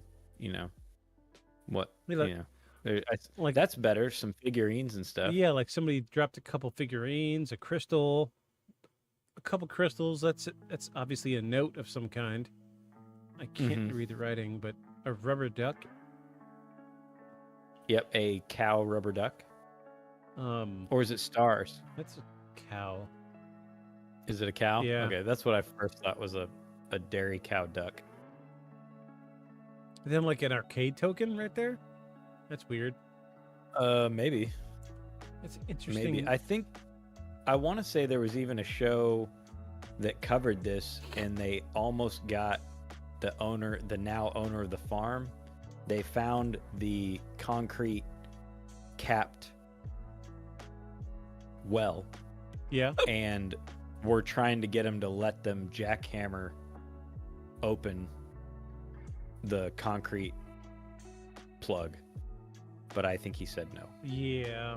I can see that. Probably because I also think that I think one reason was he didn't want people coming there like they already do to the cemetery. And I think he decided he just wanted to leave it unknown. I think he said it would, if they opened it up and there was nothing there, it would make him really sad. Yeah, I get that. Yeah, because he said it was somehow comforting, thinking that, you know, something from another galaxy or another planet came and the remnants of it are down in his well on his land. Right. And something about disturbing the ghost of an alien traveler. Bunch of superstitious hoo-ha. Cemetery Road. Oh. There we go. If you're an alien and you crash on another planet and you haunt something, does your ghost stay on that planet to haunt things? Or does it go back to your own planet? Do ghosts travel interplanetarily? That is a good question. These are the hard-hitting questions Beyond the Shadows is trying to answer.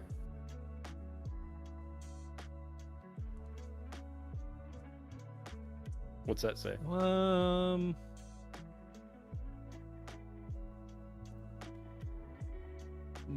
Just about the cemetery. Yeah, but an epidemic that killed a bunch of people. Oh, Wait, here we okay. go. The gravestone of blah, blah, blah, blah, don't know why, but because the legend that a spaceship crashed nearby in 1897 and the pilot killed in the crash was buried here. Oh, so Texas even made a plaque for it. Yeah, it's on the plaque. So That's cool. So there's a picture of the stone. There's another picture of the stone. Dude dropped a. Oh look! So What is it? So that's dated 2024. Oh, so it's still there. It's still somewhere. And then What is that? a rated card. Oh, okay. A rated basketball card? Yeah. Huh. All right. Lots of. Oh, look at this! Wow. Oh, wow. That's a lot of stuff. Yeah. That is a lot of stuff. Oh, geez. Wow. There's like rocks with aliens painted on them. Notes. There's a lot of painted rocks. Yeah. See, 1, 2, 3, 4, 5. 5 of them. Like a mask. Phone chargers. Several phone chargers. See a phone case. See lots of McDonald's toys. A marker. What's the deal with markers? I don't know. There's half a phone case there too. Yeah. An iPhone case. Like the back side of a phone case. Yeah, yeah, a clear phone case. That's so weird. Let's see, what are there? Oh, here we go. Here's another angle of it. A water bottle. case the ghost is thirsty. Aluminum foil. Nope. Oh, it is a giant ball of aluminum foil. Oh, that's funny. That's funny. But they're still leaving flowers, Oh. so that means a lot. Thank you so much, people. For Yeah. doing this. And there's a little red alien guy on there too. A little red alien figure. That's cool. Oh, okay. Here we go. A Furby. Oh, it's a Squishmallow. There's a pink. Oh, is that what it is? Yeah.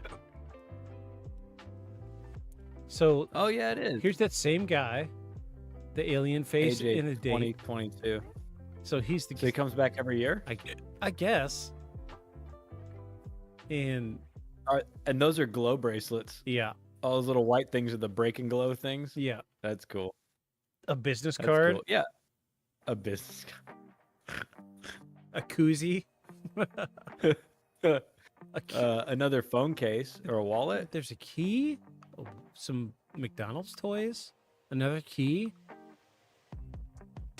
Oh, the keys are definitely please come abduct me keys. There's an AA token.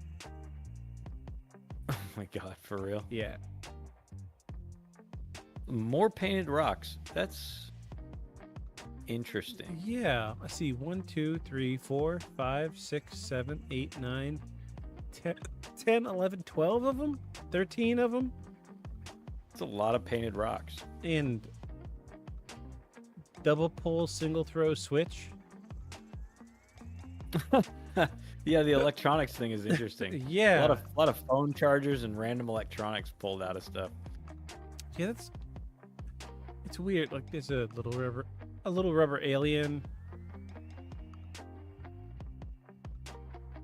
That's really interesting that people are leaving stuff like this on the headstone or the marker. Oh, Yeah, on the marker. yeah. Somebody posted the article in Google Maps. Oh, okay. Okay. That's that makes cool. sense. Well, that's interesting. Cool. I'm glad I was able to back that up a little bit. Yeah, that's neat. I like that so many people write and leave stuff. Oh, okay. So we have one more photo. Okay. So this is an illustration from the Chicago Times of 1897 of the craft in the sky. Huh. I feel like the artist spent a lot of time drawing Everything the else. but track, craft. yeah, everything else, and then phoned in the craft. Yeah. Like, cool. This is a really engaging story. This tells a story. We got some train tracks, A couple dudes hanging out by some old wood structures, some telephone poles. The clouds are really well illustrated. Oh wait, we gotta put a UFO. Yeah. Oh, right. This is about UFOs. Done. I mean, I guess maybe they're trying to show how far away it was by showing how big everything else was. Yeah. You know, based on the accounts, but yeah, it does seem like they kind of phoned in the topic of the illustration. But this was all the way up in Chicago. Yeah, so it was seen all over the country. Yeah. And several times in a couple of places. So that is interesting. That explains the date spread in some of the articles. But look at the craft. It's like two-part. Like, yeah, that looks more like a blimp. yeah, but Like a blimp with a gondola, like a hot air balloon with a gondola kind of thing, except, no fire. Unless it was a shadow on the clouds, maybe. It's passing over top of a cloud. But I also think it's interesting how it's depicted as being very dark. The craft itself Yeah. is depicted as being dark, because if you look in the rest of the picture where the light's coming from, it should be shining on this side of the craft. Yeah. And so the craft should not appear that dark unless it's actually black. Right. Yeah, and all of the other Or the artist isn't any good. One or the other. either one is very possible. Yeah, he doesn't know lighting. Lighting, whatever. It's not that important. Yeah, it's weird. Like the two-part thing just throws me off. Yeah, there it definitely looks like an elongated hot air balloon with a gondola underneath it. That's more like a Zeppelin. long. Yeah, like a Zeppelin with a basket. Yeah. Yeah, Even the back looks finned. Although I guess you could say that's a thruster cone kind of thing. Sure. But I have a hard time believing that something that can travel interstellar needs a thruster cone. Right. Of any kind. Or of any kind. Or to be a size of a blimp. Yeah. Huh. Well, that's the least cool drawing. I really like the one of it crashing through the windmill. Yeah, that one. That's really good. Yeah. It's like an ink wash illustration. That's really well done. Yeah, somebody really went to town with the tortillion on this one. Yeah, that's very descriptive. And more like what I would think the Tic Tacs look like right up close. Yeah. About the size of a house. Mm-hmm. Yep. Though I would imagine that for interstellar travel, unless you can do it super quickly, would be pretty cramped quarters, even for one person. Yeah. It's what leads me to believe that they're not doing it conventionally. Right.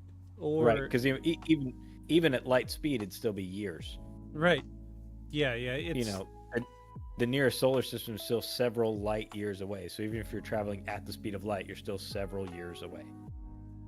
So traveling for a year in a spacecraft by yourself that's only the size of a house, pretty rough.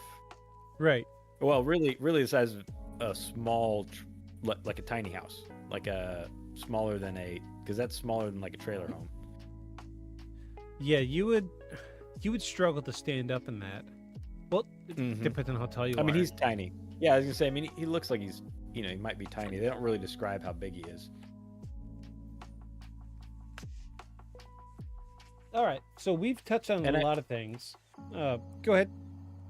Well, I guess I'm still curious. I know that like people took objects and they said they threw some of it down a well, but they describe it as being like a 20-ton object earlier.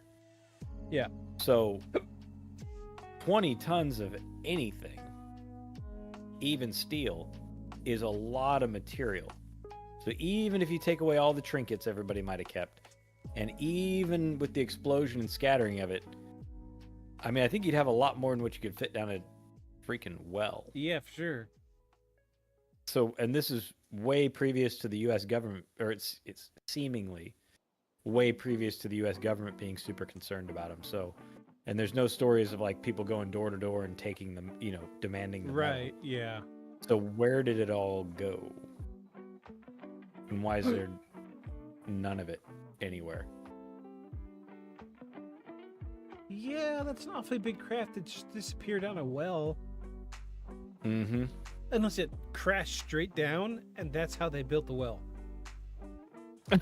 Right, right. That's why you can't find it, because it is the well. It is the well. Yeah, it is the well. Yeah, it's the walls of the well. You're looking inside the craft. You just didn't know it. All right, so in December 19, 2005, UFO Files aired an episode about the incident. The investigation was led by Bill Case, an aviation writer of Dallas Times Herald, and the Texas State Director of Mutual UFO Network, MUFON. MUFON uncovered 2 new eyewitnesses to the crash.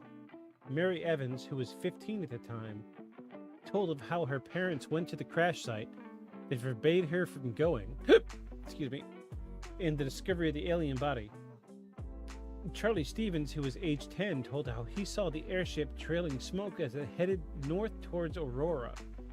He wanted to see what happened, but his father made him finish his chores, and later he told how his father went to town the next day and saw wreckage from the crash.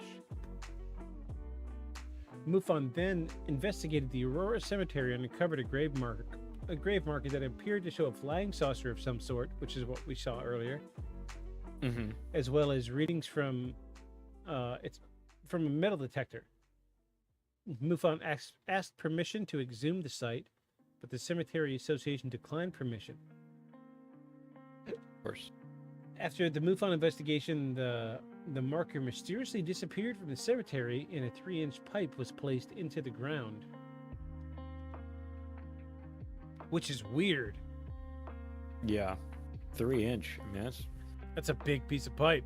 He'd be really laying that pipe. Laying it. I mean, I guess it's $half $1 bill across. So I guess it's not that big. I mean, not to be a size queen or anything, but Not the size of the ship, it's the most of the ocean. MUFON's metal detectors no longer picked up metal readings from the grave. Thus, it was presumed that the metal was removed from the grave. MUFON's report eventually stated that the evidence was inconclusive, but did not rule out the possibility of a hoax.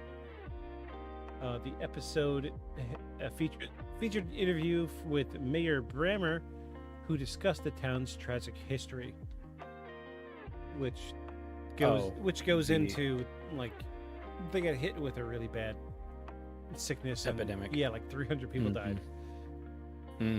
Yeah. So, which is predominantly what a lot of those people are buried there from. Yeah.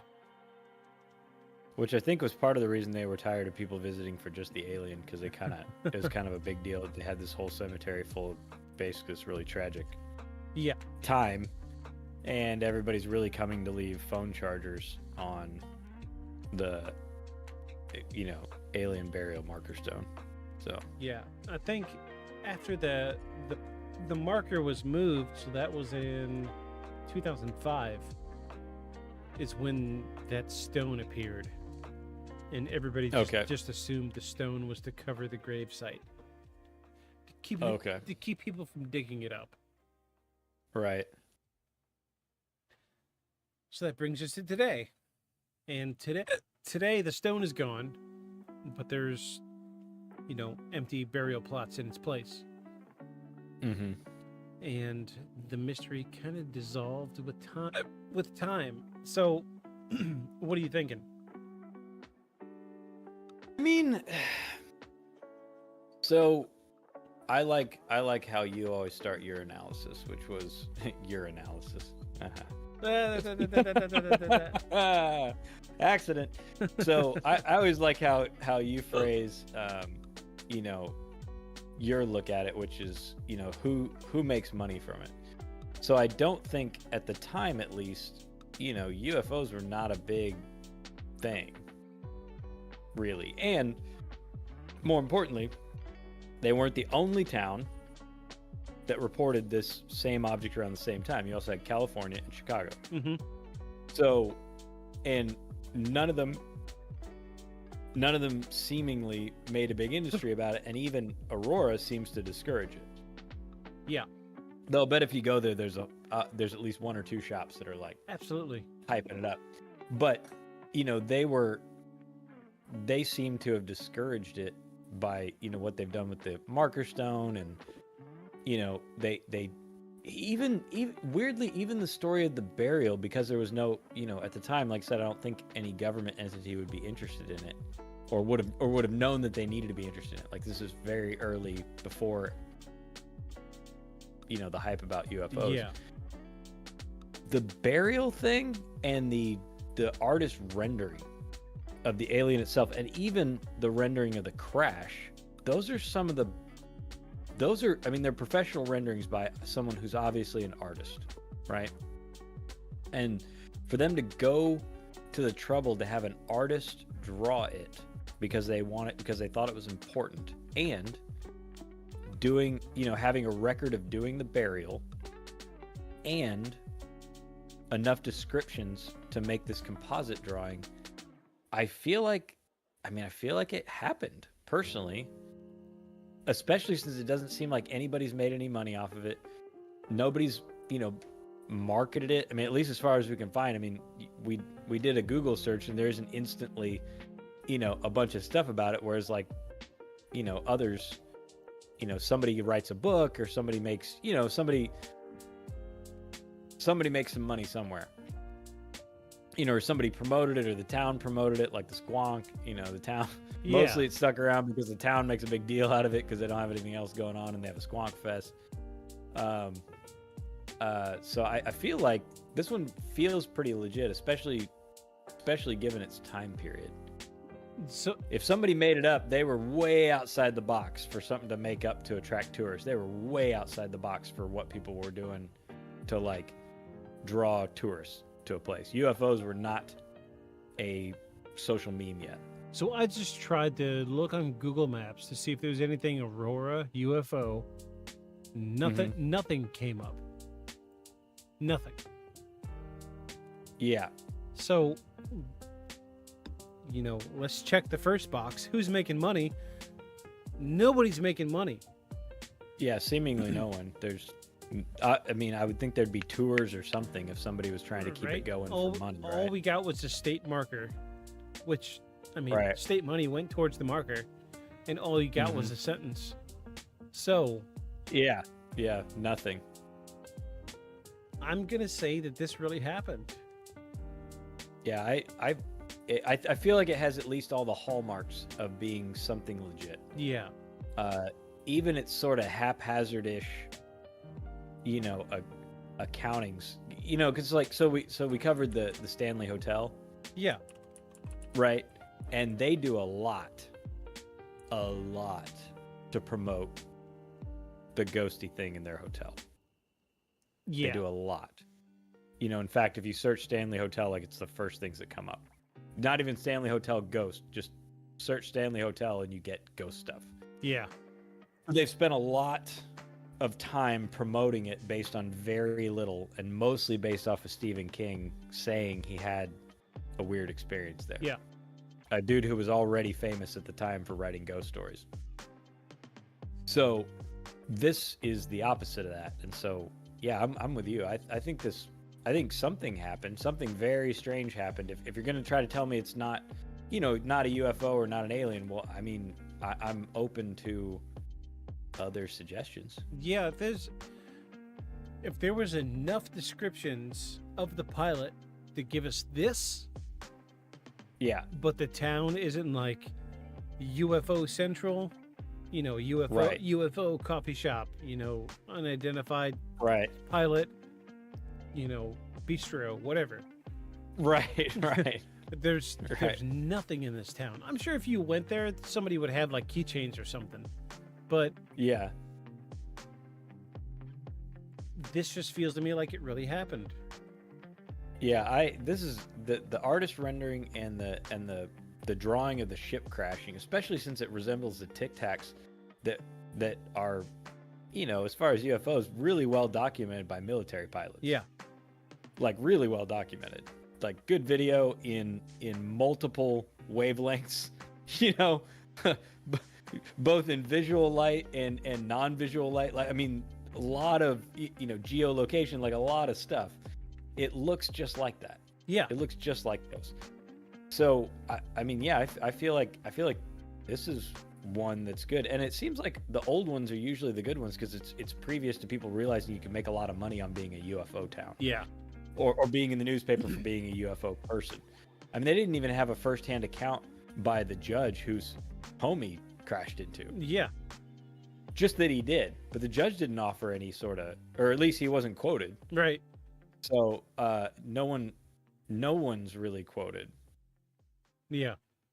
In the article. So it doesn't seem like anybody was looking to spread like a fantastical tale, or, you know, or be known for something. And the judge is unlikely to need to be known for something. He's probably he's a judge. He's probably the most known person in a town like that. Right. Yeah. Especially at the time, the judge. Yeah, was that's what I the mean. Guy. Yeah.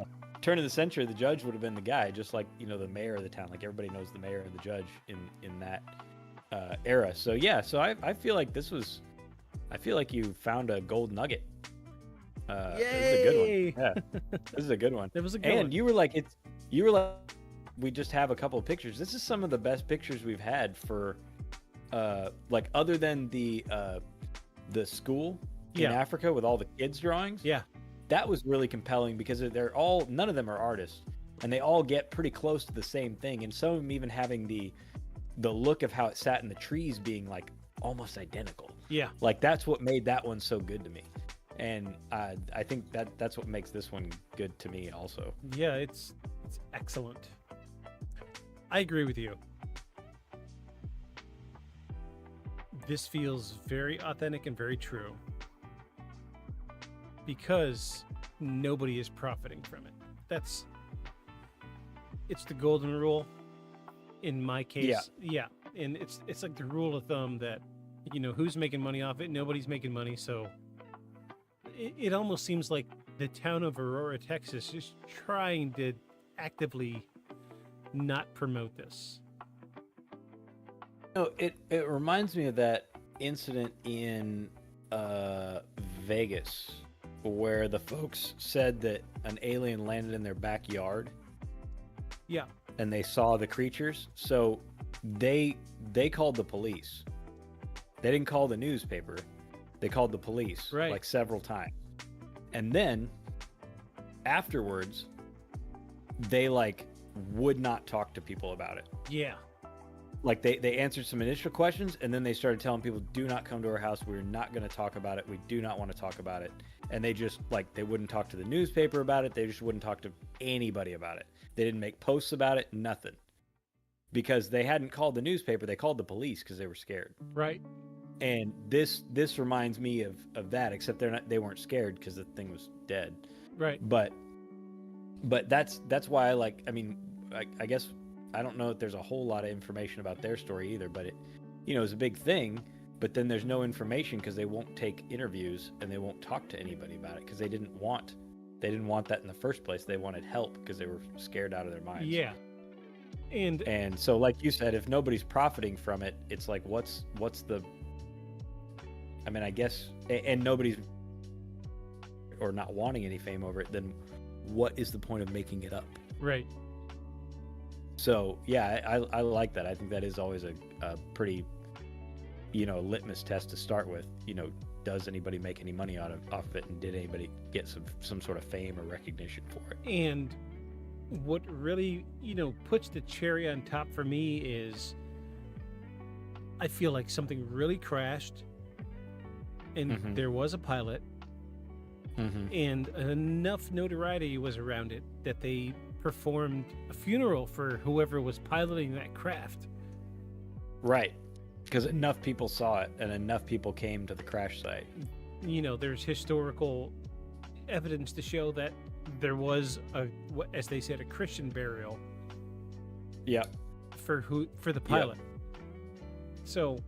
Yeah. Because while they didn't know what it was, they did know that somebody died, and there's no protocol. Right. Except for when one of us dies, and again, no government interest.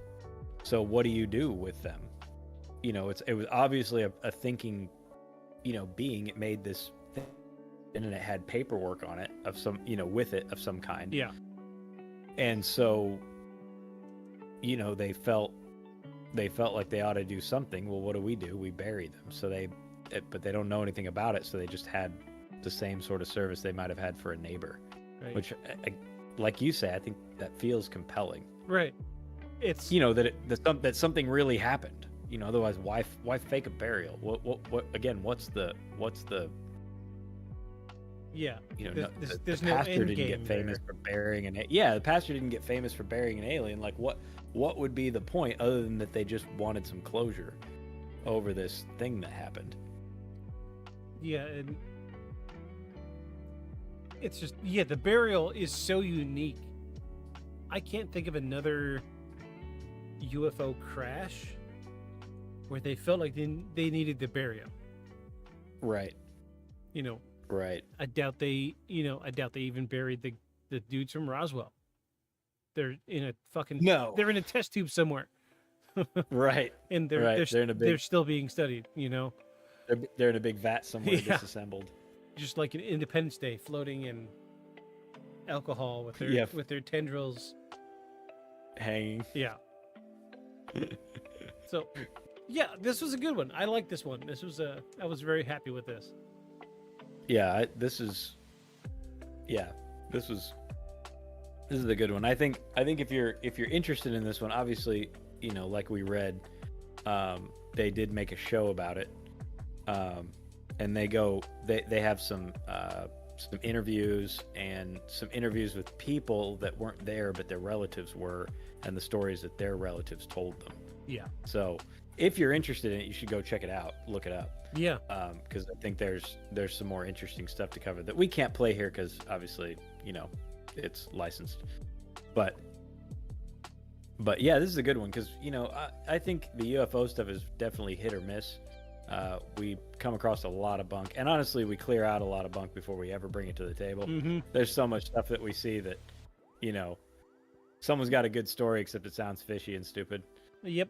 Or they're promoting it with a book, or my favorite one that I see lately is, and I don't even look into it because it's just so ridiculous, but it's from a book that somebody's published recently called Know the Real Truth, or Know the Truth, or something like that. Mm-hmm. And the thing that I keep seeing covered is a guy getting interviewed about it, and they're talking about how the moon is a spaceship.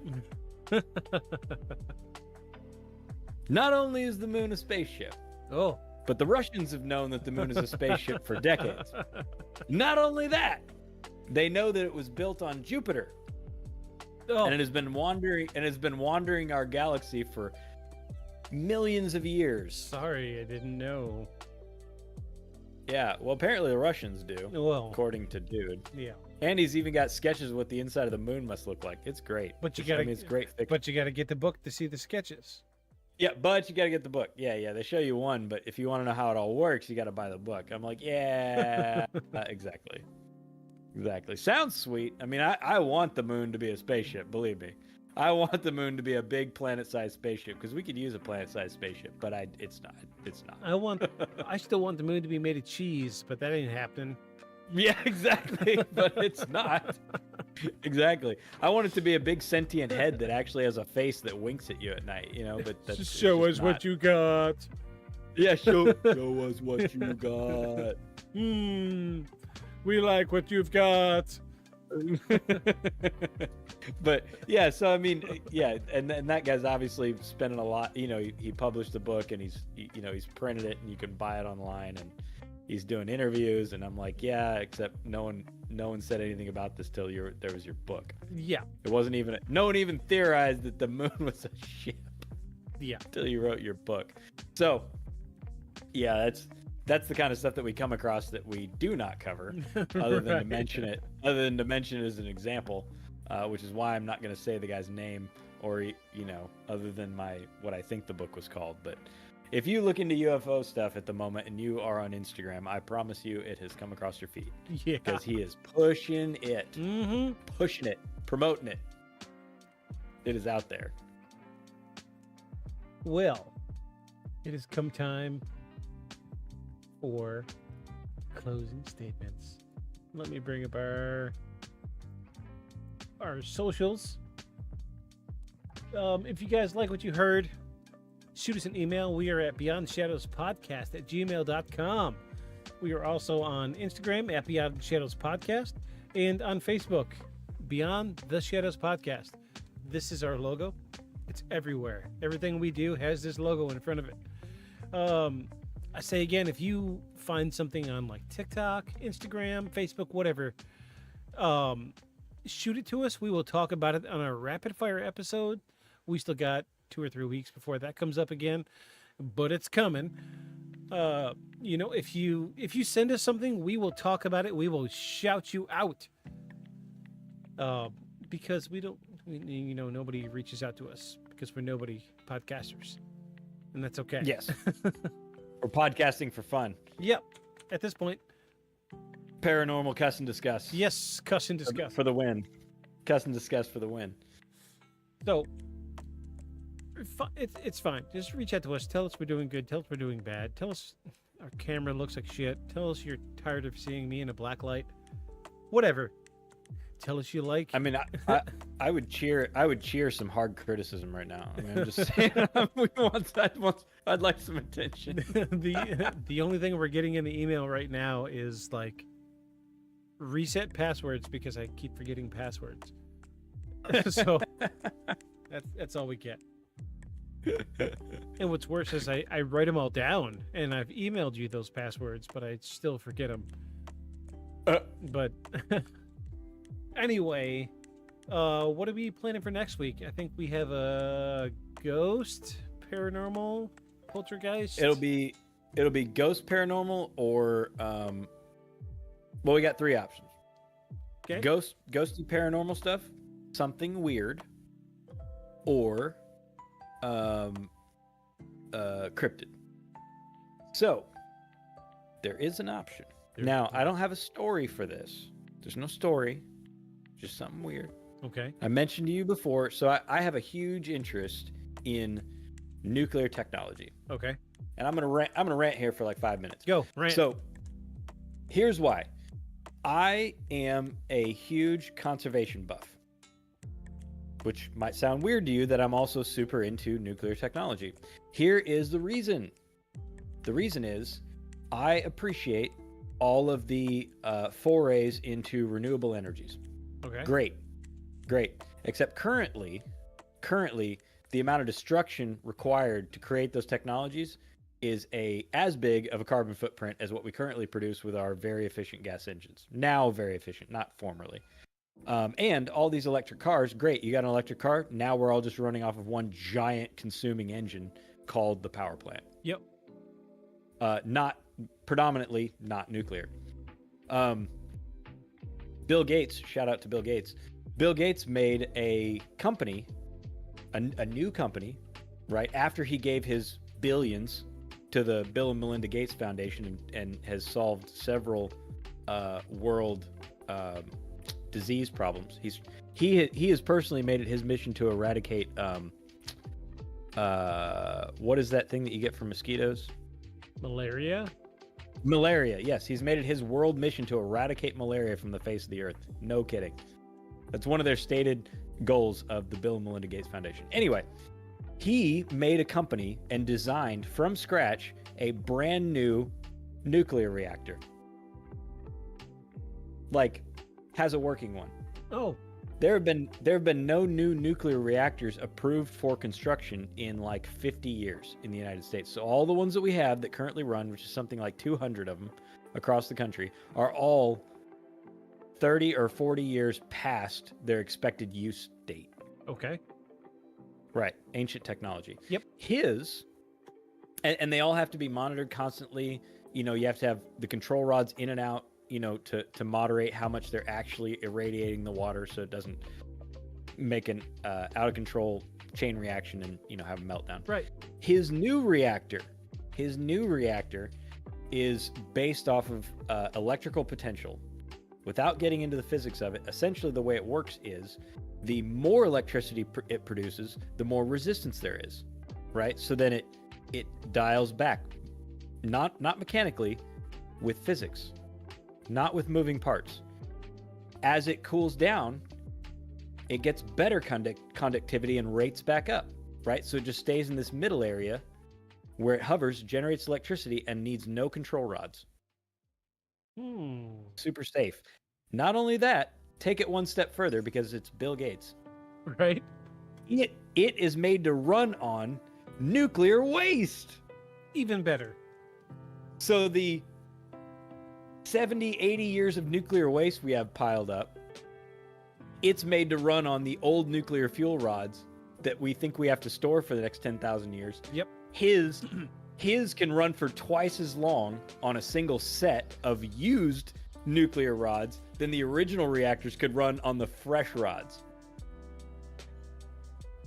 But here's what happened. He tried to get it approved to be built in the US, and the US said, no, we're not building any new nuclear reactors. We'd rather keep all of our old stuff. So he said, okay, great. I'll take my company to China.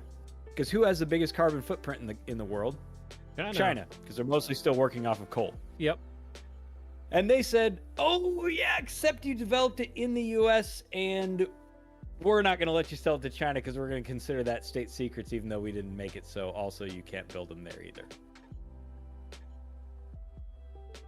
So the reason I say that is because his nuclear technology is available today, runs off stuff we've already produced and made, doesn't require new uranium rods to be made, can run on in countries who don't or aren't allowed to make normal propagating rods made for a reactor, and who don't have the technology to, because you can make a much lower grade rod, right? Because his will run that, or ship them our nuclear waste.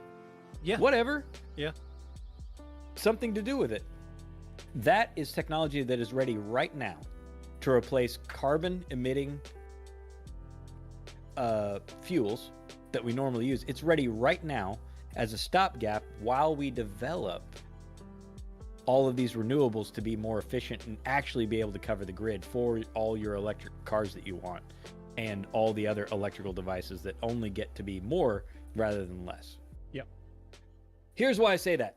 Tell us why. I have this interest in nuclear technology, and Lawrence Livermore Labs, they were the ones who were responsible for gathering all the data on all of our atmospheric nuclear tests, meaning nuclear tests done above ground in the atmosphere. You know, whether that was on the ground, on a tower, over the ocean, whatever. Doesn't matter. It's all atmospheric tests. Okay.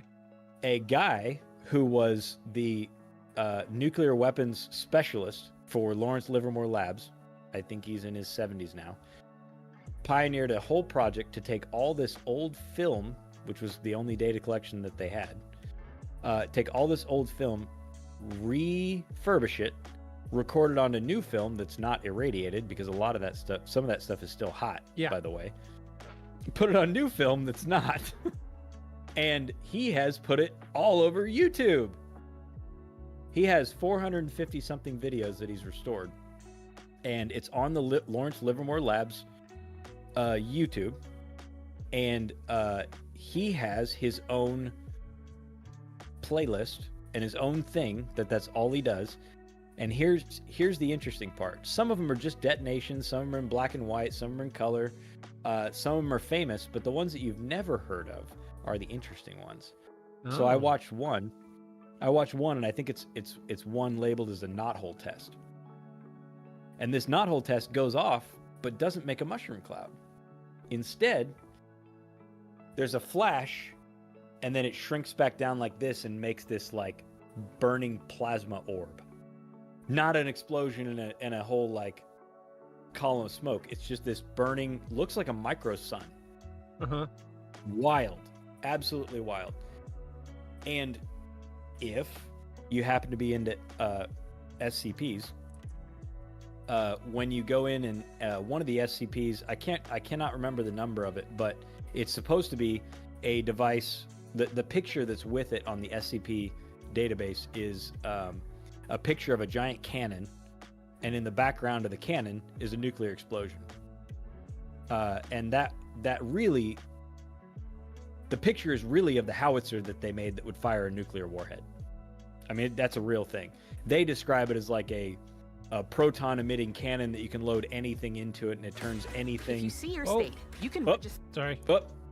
And the cannon supposedly turns any matter into, a charged ball of matter that goes off at the, the same energy ratio as the matter that you put into it. And then there's a story about loading dude's, 16-ton truck into it and shooting the truck out of it. I'm sure none of that happened, but it's really a story. It's really talking about the cannon itself that was decommissioned by the U.S. military. So, and it was called not hole. But I believe that the knothole tests are the tests from this howitzer, and they're on it. So it ties in a couple of things. You got SCPs, you got the nuclear tests. It might be something worth looking at, but we got to go and watch a ton of videos. Yeah. So that's a thought. We don't have to. I just went down that rant because I love nuclear. Because I love nuclear technology. I think it's super interesting. Okay. Well, And I've tried to find it, but I can't find it. But there's old videos. All the old videos of them like detonating nuclear weapons, and it's showing it like wipe away a town. yeah. So in one of them, there's a steam train. In one of the videos, and I have tried to find out what happened to that steam train. Can't find out. Most of that stuff they buried in the desert where they detonated. Yeah. But I've tried to find out what happened to that steam train. And I can't find it. Because iron does weird things when you irradiate it. Lots of weird things. Okay. For instance, something you get in a nuclear meltdown, in a more modern reactor, they have the inside of it covered in zirconium. Right? As in like qubit zirconium. Yeah. When they melt down, they make a fluid diamond. Or diamond-like thing, Right. cubic zirconium. But instead of being like, growing as a crystal, it's a fluid liquid crystal. And whenever it hardens into the equivalent of like you ever heard of a Newton drop? Yeah. Okay, so like where you melt glass and drop it into water. Yeah. And then it makes a tail. Well, when you try to crush a Newton drop in like a hydraulic press, it dents the metal. It doesn't break until you snap the little tail, and then it explodes into pieces. Yeah. So this would be a diamond version of a Newton drop. Interesting. But you need a reactor meltdown to make one. Oh, well. I mean, that's all. Oh, That's all. No big deal. No big deal. So let's try. We'll see what comes up next week. We'll leave it a mystery for next week. How about that? Sounds good. I mean, we got options. That's my point. We've got options. I got options. We got options. I got hoes. Or options. Or options. So, again, if you guys want to reach out to us about anything we've said tonight, reach out to us at beyondshadowspodcast@gmail.com, Instagram at Beyond Shadows Podcast, and Facebook, Beyond the Shadows Podcast. Look for our logo. If you've been listening this long, you know what our logo looks like. Thank you to people on YouTube. You guys have been our big... you guys are our community. We've got more traction on YouTube than we have on Spotify. And I think our numbers are triple on YouTube than we are on Spotify. Oh yeah, easily. So Easily. And we noticed that you keep coming back, which we really appreciate. yeah, we've noticed the last couple episodes some organic views, some people that don't usually come around. Hey, thanks for watching. We appreciate it. We carve out this time out of our week. We're grown adults and we've got full-time jobs, and we should be in bed at a normal hour, but we're not, because we want to stay up every week and record this. As soon as I get off here, my ass is going to bed. Same. Same. So, we appreciate everybody that comes around every week and listens. So, thanks. And, shout out to my warriors still working out there at Walmart. Keep fighting a good fight, stocking those shelves. And All our Walmart. our wall Martians, yeah. So, thanks everybody that keeps listening, keeps coming back. We're going to keep doing what we do. So we're glad that you don't have to say it, but we know that you guys appreciate what we're doing. Do you have anything you want to add before we cut out of here? I would just like to add, go ahead and look into stuff that you're interested in. Keep your eyes open. Mm-hmm. Be open-minded, but trust but verify. Yeah. And don't forget to follow us. Beyond the Shadows. Good night, everybody. See you next week. Have a good week. It's alive! It's alive!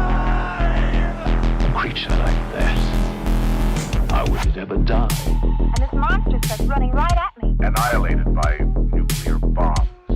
Beast is not dead. I put 4 bullets into him. Oh, you're crazy. But I saw that monster too. All I want is for someone to believe me. Contaminated. Face. Horrible. Looked like it would scare you to death. All right, let's get to work.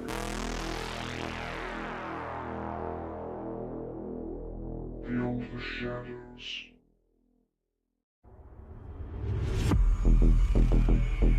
It's alive! It's alive! A creature like that, how would it ever die? And this monster starts running right at me. Annihilated by nuclear bombs. Beast is not dead. I put 4 bullets into him. Oh, you're crazy. But I saw that monster too. All I want is for someone to believe me. Contaminated. Face. Horrible. Looked like it would scare you to death. All right, let's get to work.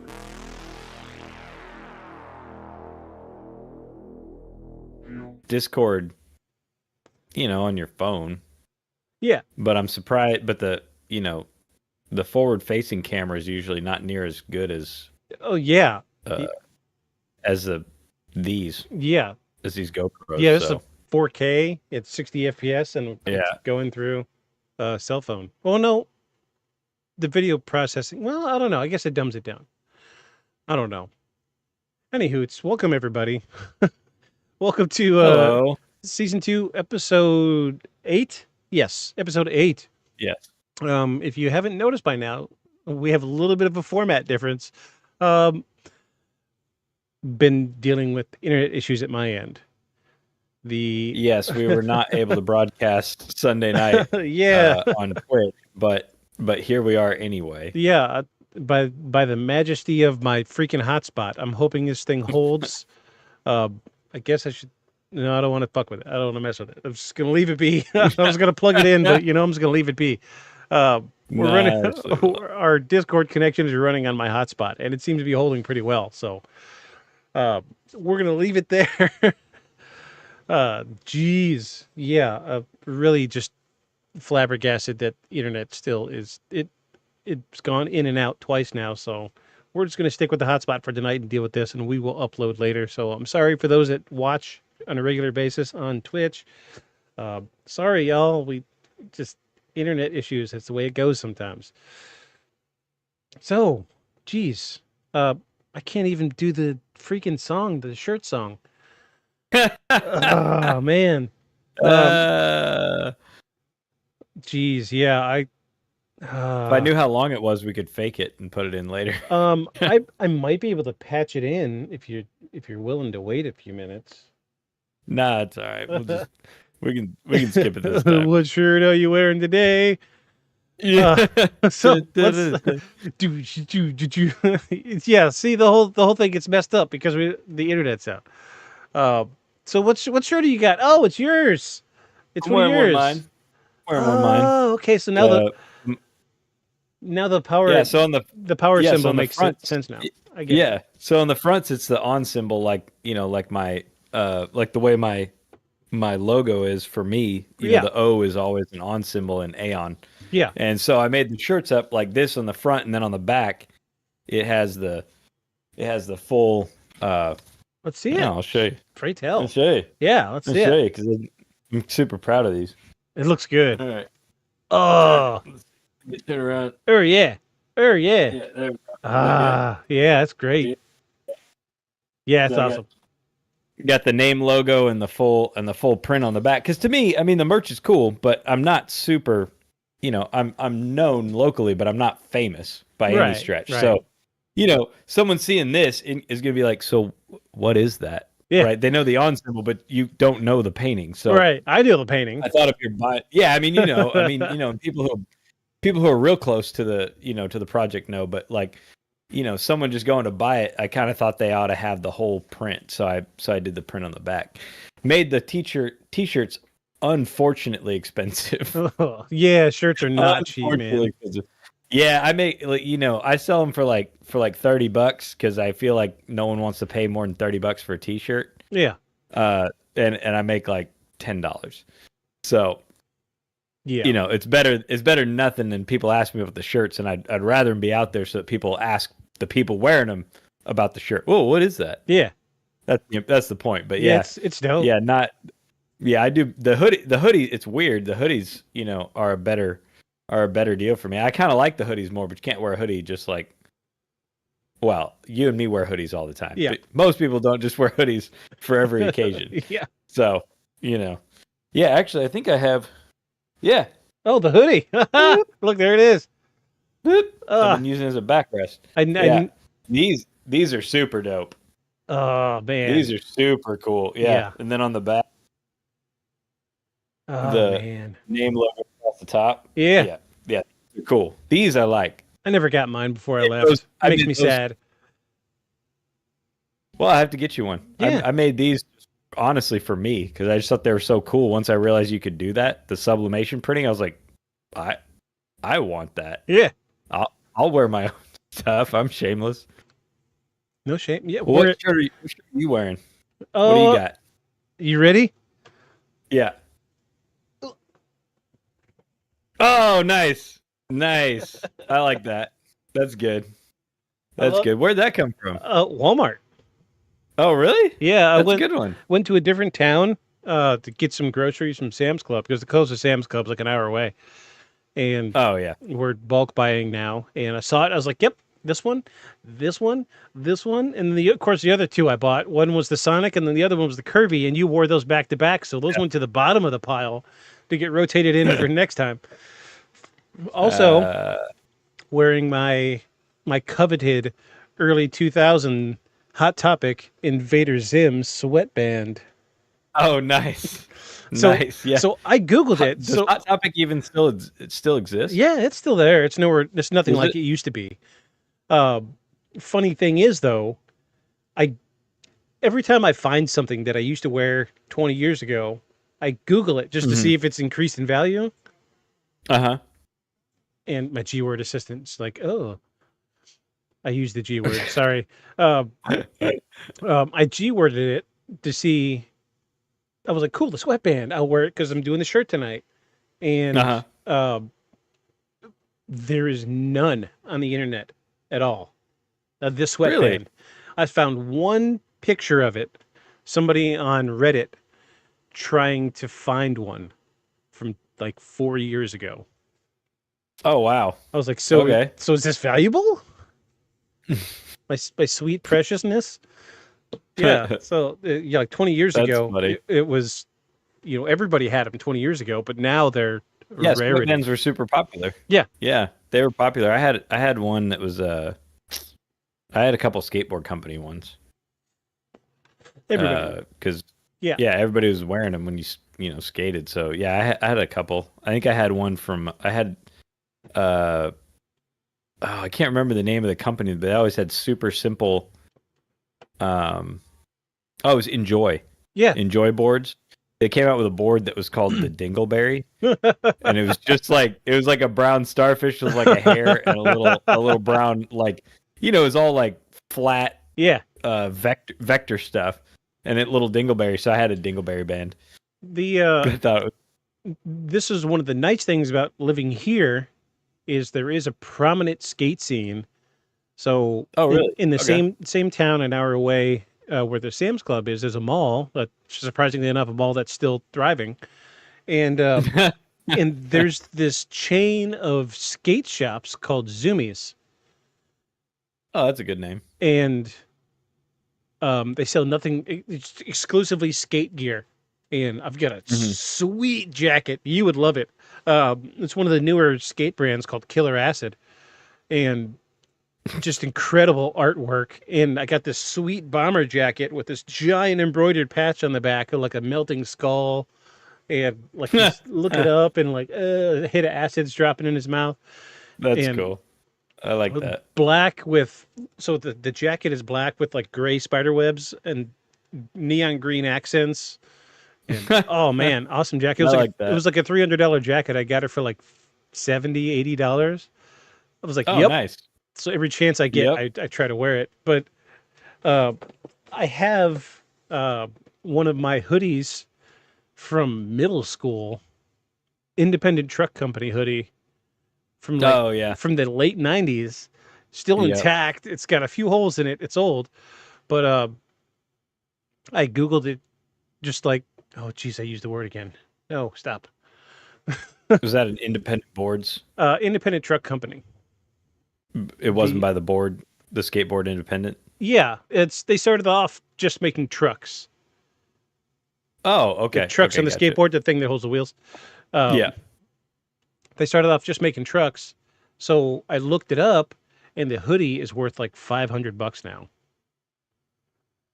Wow. But it's my baby. I've had it for over 20 years. Yeah, So- I mean, you can't get rid of it. That's So- funny. That's I'm always surprised at the stuff that people want that we had. Yeah, Like they want now. I'm like, I paid like $15 for it. yeah, I was gonna say they were like $15 for hoodies back then, $10 for t-shirts. Like, And it was name Yeah. brand too. It was, independent was huge back when we were much younger, but now none it's of us had any money, so they knew that if they put out a $40 hoodie, no one would buy it. Yeah. They didn't have any money. Also, stuff was, I hate to, God, it sound old. Stuff was cheaper then. Yeah. Didn't All our the parents stuff I complain never about thought this? I would say. Oh my God, all the stuff I never thought I would say. Now I'm definitely old. Oh well. It reminds me Yeah. of It was cheaper then. When I was a kid, stuff was cheaper. what was that song? I know the name of it. I forget who the producer was.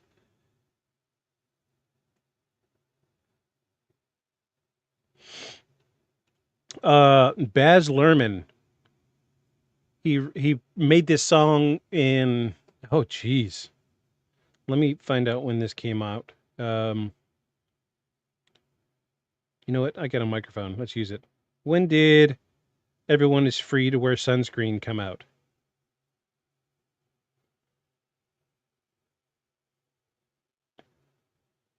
$1999.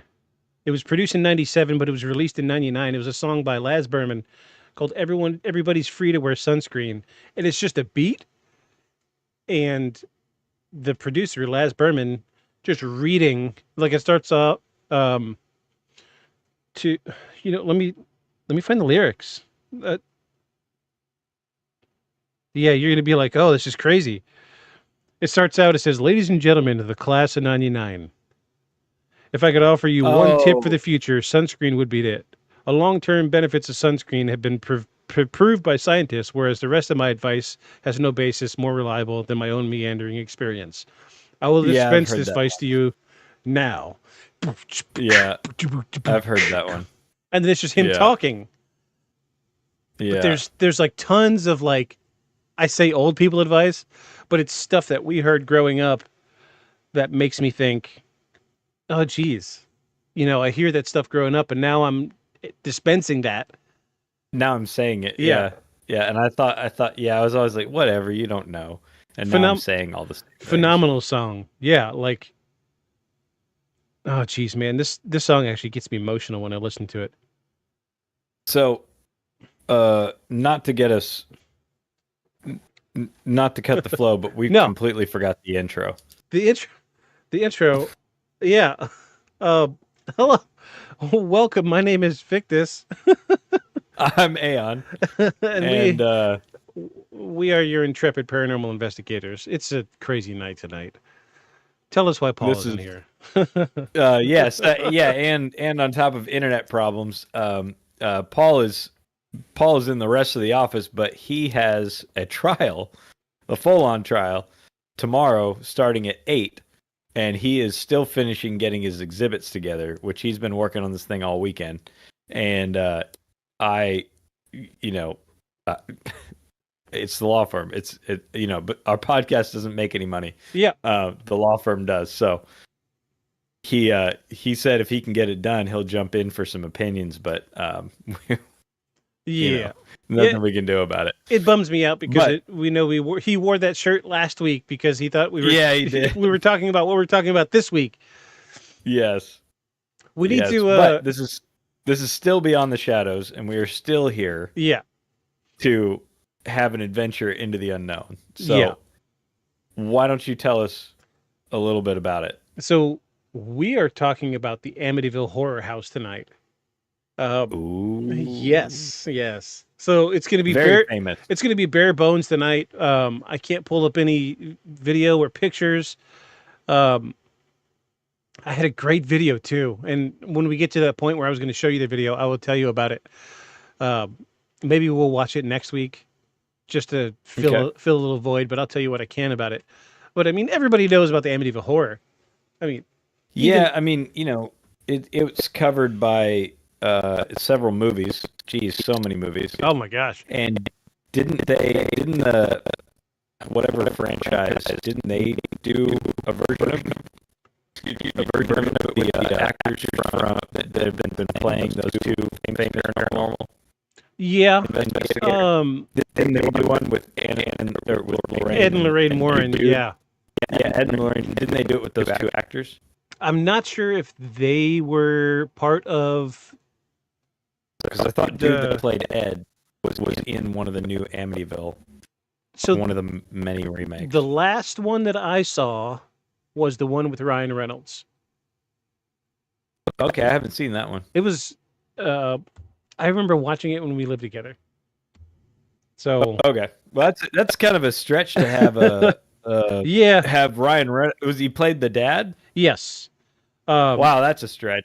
Have you seen the guy? Yeah, one of That's a stretch. one of many. So the original movie came out in 1979, and then a sequel came out in 82, and then a remake in 3D came out in 83, and then In 3D in '83. yeah, right. Wow. And then All right. then there was Amityville 4 in 89, the Amityville Curse in 1990, Amityville It's About Time in 92. I've not heard of any of these. I haven't either. Amityville A New Generation in 93, Amityville Dollhouse in 96, the Amityville Horror in 2005. Now we're getting into ones that I've seen. Yeah. The Amityville God. Haunting in 2011. Okay. The Is that the Amityville. one that you saw? I think the one I saw was in 05. Wait, I got to look it up. Okay. We still got a couple more to go. The geez. Amityville Asylum in 2013. The Amityville Death House in 2015. The Amityville Playhouse in 2015. The Amityville No Escape 2016. Amityville Exorcism 2017. And the Amityville Awakening in 2017. Jeez. Oh my god. Oh my god. All these Holy crap. Okay, so they bled so this highly. They bled this to death. Yeah, I was gonna say so highly Hollywoodized. I think, yeah, 2005 was the one with Ryan Reynolds. This was So I think the 2017 is the one that I'm thinking of, which one? but I'm not sure. Awakening. Yeah, that was the I most think recent that's the one. I'm thinking of. Yeah, I think that's the one I'm thinking of, but I could be wrong. And it's but, and it only uh, and all of these cover the same family. There was two families. I didn't know this. There was two families. Okay, I thought there was one. No, there was two. But then there's also stuff with Indian burial grounds, Native American burial grounds. It's Always it's is. wild. Yeah. People just love building subdivisions on Native American burial grounds. Yeah, this was the first movie that did the blankets weren't enough, so we just gotta keep it. Yeah, we didn't give them diseases for nothing. Yeah. This was the first movie that kind of I don't want to use the word romanticized, but horror It is. romanticized the idea Yeah. of building a house on top of a Native American burial ground. This was the first one to do it Right. that I can recall. Okay. Uh, Okay. but they really played it up in the '05, the Ryan Reynolds movie. They really played it up, the Native American burial stuff. Wait, wasn't Pet Cemetery in a Native American? No, that was just the Pet Cemetery. It's just because they buried a lot of pets there, but anything you buried there would come back to life. Oh, yeah, that's right. That's right. Yeah. Yeah. Geez, so Love of pets is strong. tell me about Love it. of pets is strong. Yeah, especially after finding my new pet in the yard this last week. Oh yes. Wild. Yes. Still just blows me away. Yeah, I forgot about that. I talk to him. I say, I take the dog out in the morning and I say, "Hey, Sam. How you doing, Sam?" That's cute. Try to be friendly to him. He's here. He was here before us, so this was his home before it was ours. So, we're just going to get into the history of it, and we're going to talk about two families that live there and some of the things that I brought up or that I came up with during my research. Golly, I really, really wish I was able to find this, or I really wish I was able to work around to be able to play this video because it's good, man. It's good. The video is. Mm-hmm. Is it from the original happening? You ready for this? Yeah. It is the only known existence recorded interview with Ed and Lorraine Warren talking about the Amityville Horror. Oh, really? Okay. Like, I found the original Okay. video. It was a VHS rip Oh, dang. Okay. from BBC. So, ironically enough, course. the TV show was an American show, but it was on BBC. Okay. Makes sense. I mean, it's old enough we could probably Yes. get away copyright-wise with playing the entire thing, but it's like a 45-minute long video. We're not going to watch the whole thing. But I do have a couple Yeah. clips that I downloaded from Instagram. So, without further ado, let's get into the Amityville Horror House. Let's hear it. So the horror house is located at 112 Ocean Avenue in Amityville, New York, and it is one of the most infamous haunted houses in American history. Its legend stems from two tragic, terrifying events: the gruesome DeFeo family murders in 1974 and the alleged paranormal experiences of the Lutz family in 1975. The story of this house has become a cultural phenomenon, spawning books, endless movies, and debates about the nature of supernatural. So, this wasn't explicitly mentioned in the research, but I did find some stuff that mentioned Native American burial grounds. Supposedly the house is on Native American burial grounds. That's why... See, Go ahead. Well, I was going to say, I thought that was a conjecture they made because they found some shards of pottery in the backyard. Oh, I was... But I didn't know if they actually found bodies. I don't know if or they bones. found bodies, but Okay. the research I found said that they found things in the basement. Oh, in the dirt Yes, because this house... in the basement? Yeah, this house was built... Oh, geez, I don't even know when the house was built. I don't have it in the research, but the house was old enough that the basement was dirt. Okay. So, take that for what it's worth. If you've seen the 2005 movie, the Ryan Reynolds movie, you will know that the basement was like the triggering event for his character. And I think So that I think that's what it was. It was like this was the closest they could get to the actual burial ground was the basement. You're digging down, you're 10, 12 foot deep. right. So, So there's an interesting documentary that I watched for a while. I didn't actually finish it, but it's an interview and documentary with the child of the second family. oh, yeah. Who's now an adult. Yeah, I think I've seen that. Who's now an adult. Yeah, and he's pretty. Yeah. I mean, he's out there. Yeah, they said He's a little messed up from the experience. they said all of And the children. and his stepdad was sort of a jerk. Yeah, they said all of the children were like. I think the daughter was so emotionally damaged she refuses to do interviews. Yeah, Yeah, the young son.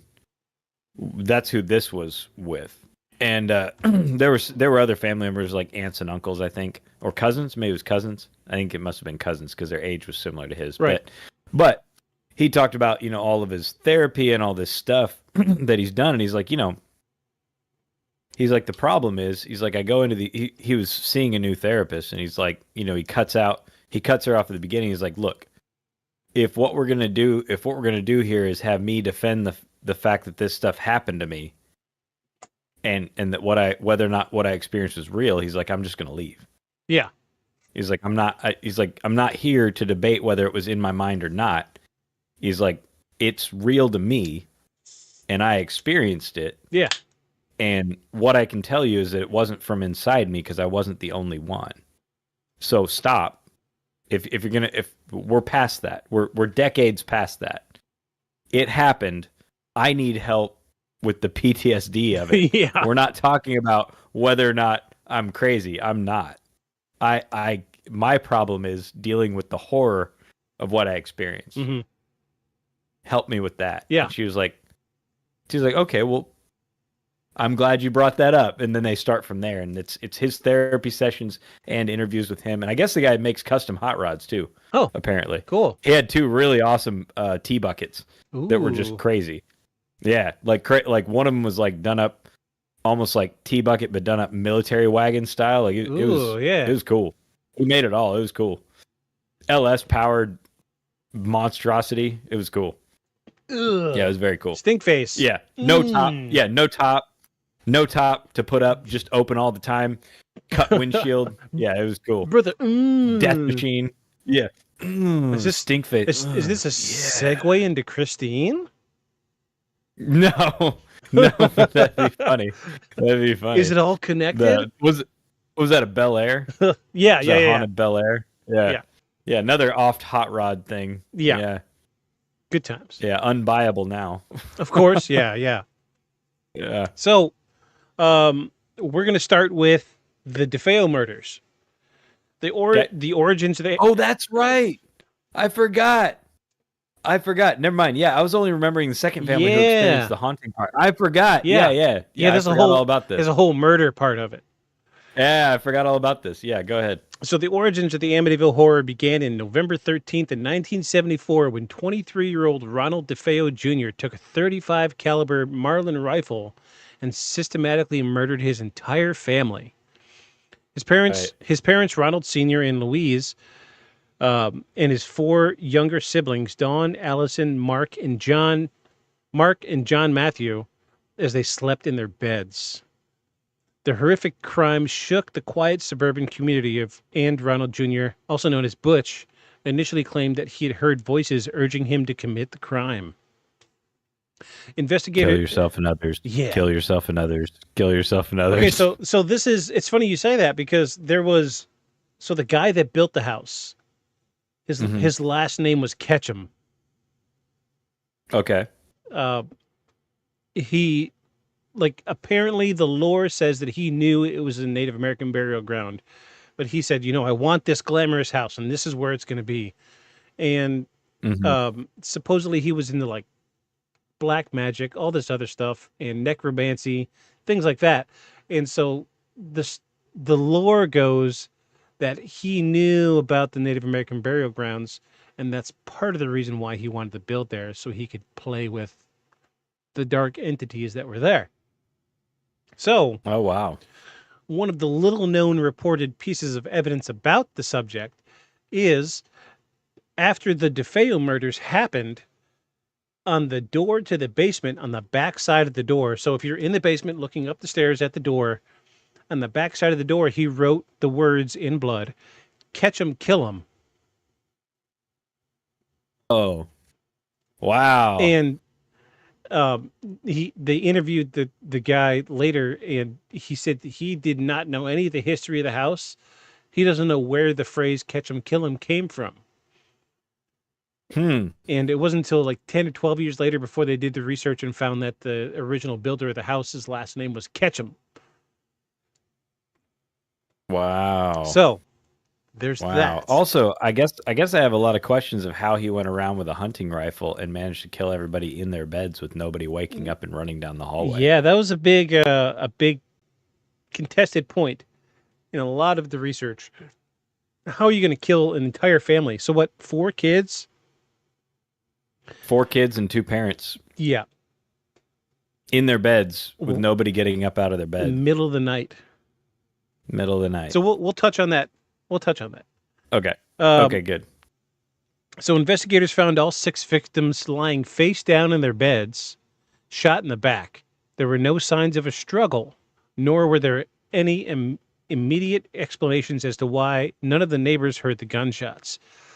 The mystery surrounding the murders led to various theories, including the possibility of another shooter or some supernatural influence.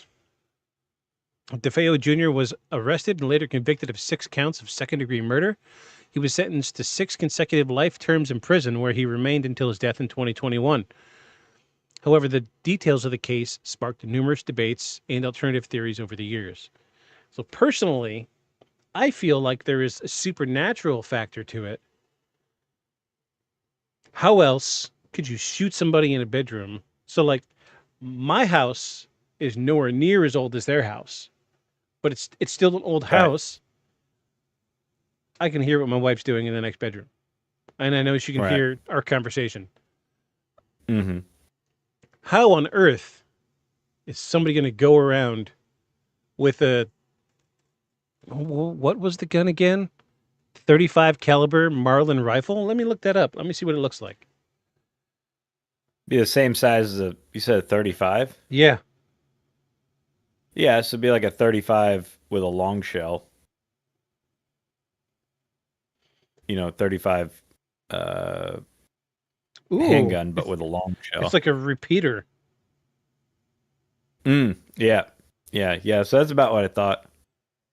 Yeah. Yeah. So either So it's like, so the Old West repeater was a 45 long shell. yeah. Like the classic like Springfield rifle was a 45 with a long shell. So that's slightly Yeah, there down. you go. That's a better picture. Yep. Yeah. So a repeater, either way, 35 caliber. That's huge. So like, I could hear a 20 coming from Big holes out. miles down the road because there's lots of hunting in my area. I hear a 20 caliber rifle going off all the time. Lots and lots of hunting. Mm-hmm. 35 close range in a house, middle of the night. Mm-hmm. My You'd think you'd hear it. Yeah, my theory is that the forces were so malevolent that they kept the family from not hearing and kept them in bed. So he had like a shroud of darkness around him Yeah, almost. yeah, like keeping them In there. a way. Yeah, It makes me think of all the like D&D based RPG stuff but- that I play, right? Like cloud of darkness. Yeah. And then no one can see you or hear anything you're doing, from inside the cloud. inverted cross. Yeah. Yeah, right? Yeah. That's what it Yeah. makes me think of. Yeah, Makes me think of stuff from Oblivion. So it's like my train of thought is if there's a paranormal phenomena that could keep you from hearing something, like say there's 5 of us doing an investigation in a house. I'm in the second floor, you're on the second floor, but I'm 2 rooms down. Oh, I just heard beating on the wall and I've got it on film, but you didn't hear anything.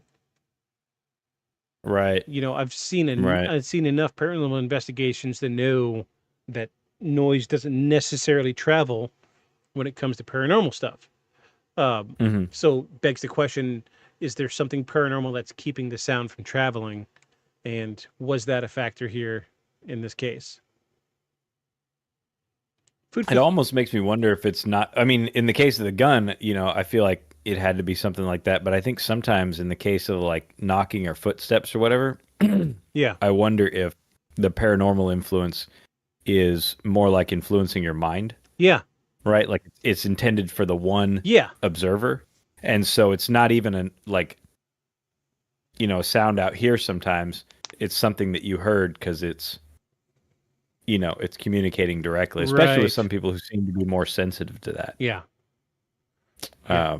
Absolutely. Yeah. It Have you ever met any sensitives, by the way? I've met some people that have. That I never have. That's why I I've asked. met. They were younger, so I was a little skeptical. Like 14, 15. Mhm. You know, I was. Eh. Um. Boom. Transition. We're back. Yeah, it's Hello. it's not quite as glamorous when we don't have OBS running and I can do the stuff. So before I forget, I forgot to mention, we were talking about books earlier. Mhm. So do you remember back when we were living together how I was such a big fan of Malcolm Gladwell? Mhm. He's got a new book Yeah. out. Okay. So his first book was called The Tipping Point. Yeah. Talking about how when insert subject here reaches a certain tipping point, it creates a completely different outcome. You know, everything's normal up to a certain point, and then bam, everything changes, complete opposite of what you think. Phenomenal book. If you Okay. haven't read any of Malcolm Gladwell's, folks, go out and read any of his books.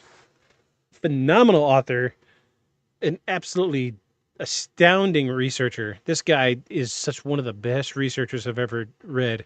And so it's been 25 years since he released Tipping Point. His new book is called Beyond the Tipping Point, where he goes back and touches on some subjects from the original book, but new subjects and expounding on them. And absolutely phenomenal. I listened to the audiobook and then bought the physical copy for the wife, and she loves it because she's a information junkie just like I am. Mhm. And awesome book. Listen, if you've got Spotify Premium, audiobooks are included, and this new book is on there. So listen, do yourself a favor, listen Oh, to okay. it. You would love it. Great book. Great book. I've read all of his books. So, anywho, it's where were we?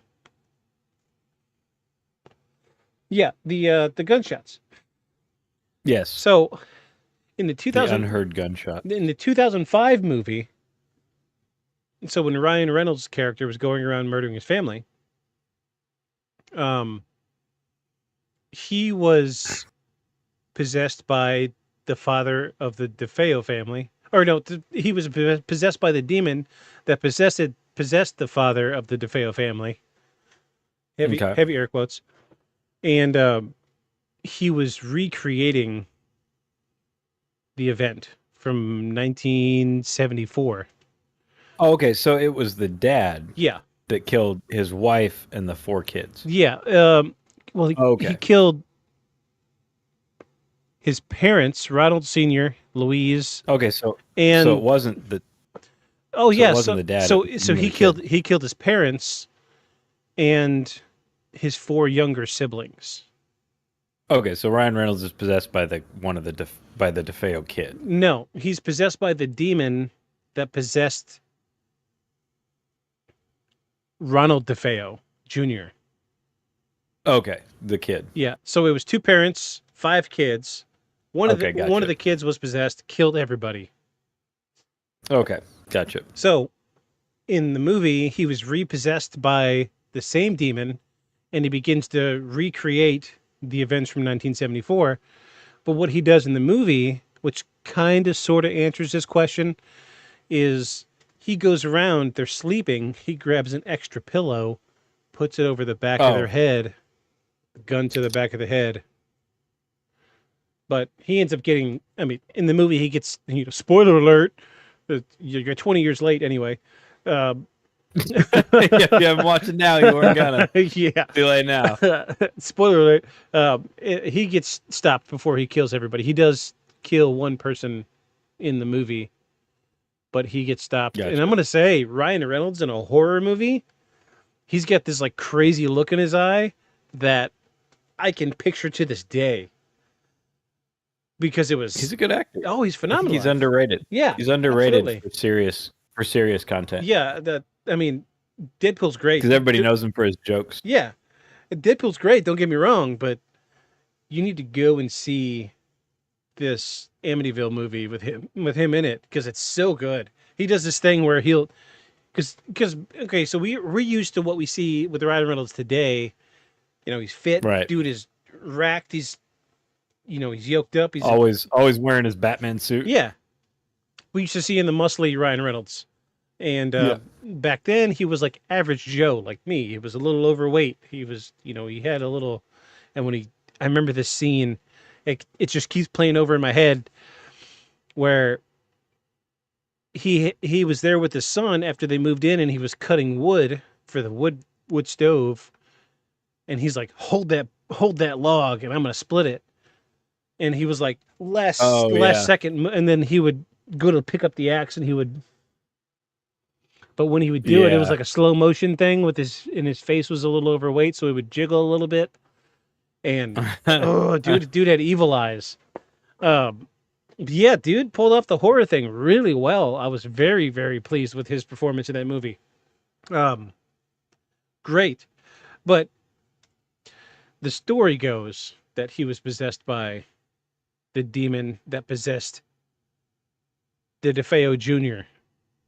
Okay. Ronald DeFeo Jr., the original murderer. So some of the theories and confessions goes that one of the most puzzling aspects of the DeFeo murders is the question of how 6 people were killed in their sleep without waking up or attempting to flee. Some experts speculate that a second shooter may have been involved, possibly a family member or an unknown accomplice. In later years, Ronald DeFeo Jr. changed his story multiple times, providing conflicting accounts of what happened that night. In one version, he claimed that his sister, Dawn, played a role in the killings, and that he only killed his parents. In another account, he stated that he had been manipulated by demonic forces. These inconsistencies have led some to believe that the full truth of DeFeo murders remain unknown. The crime scene also presented anomalies, such as the lack of sedatives in the victims' systems and the improbability that gunshots from a high-powered rifle went unheard by neighbors. These unresolved details... Say? Well, to be fair, though, the lack of sedatives in their systems, I mean, yeah, per the, forensic lab work available at the time. Yeah, in the 70s. Yeah. Yeah, they were looking for like 4 things. Yeah. I mean, they could probably tell there wasn't barbiturates and stuff like that. But Opioids, even then, the lab testing wasn't super reliable anyway. What's that fish that paralyzes people? Oh, the pufferfish? Yeah. That you eat as sushi if you're super daring? Yeah. I've eaten it. Have you? Yep. That's cool. I have not. I've never seen a place that had it. There's a place here in town. What? Yeah. That's cool. Yeah, I'd do that. It's a really, really hip sushi place. If you ever come visit, I would take you there.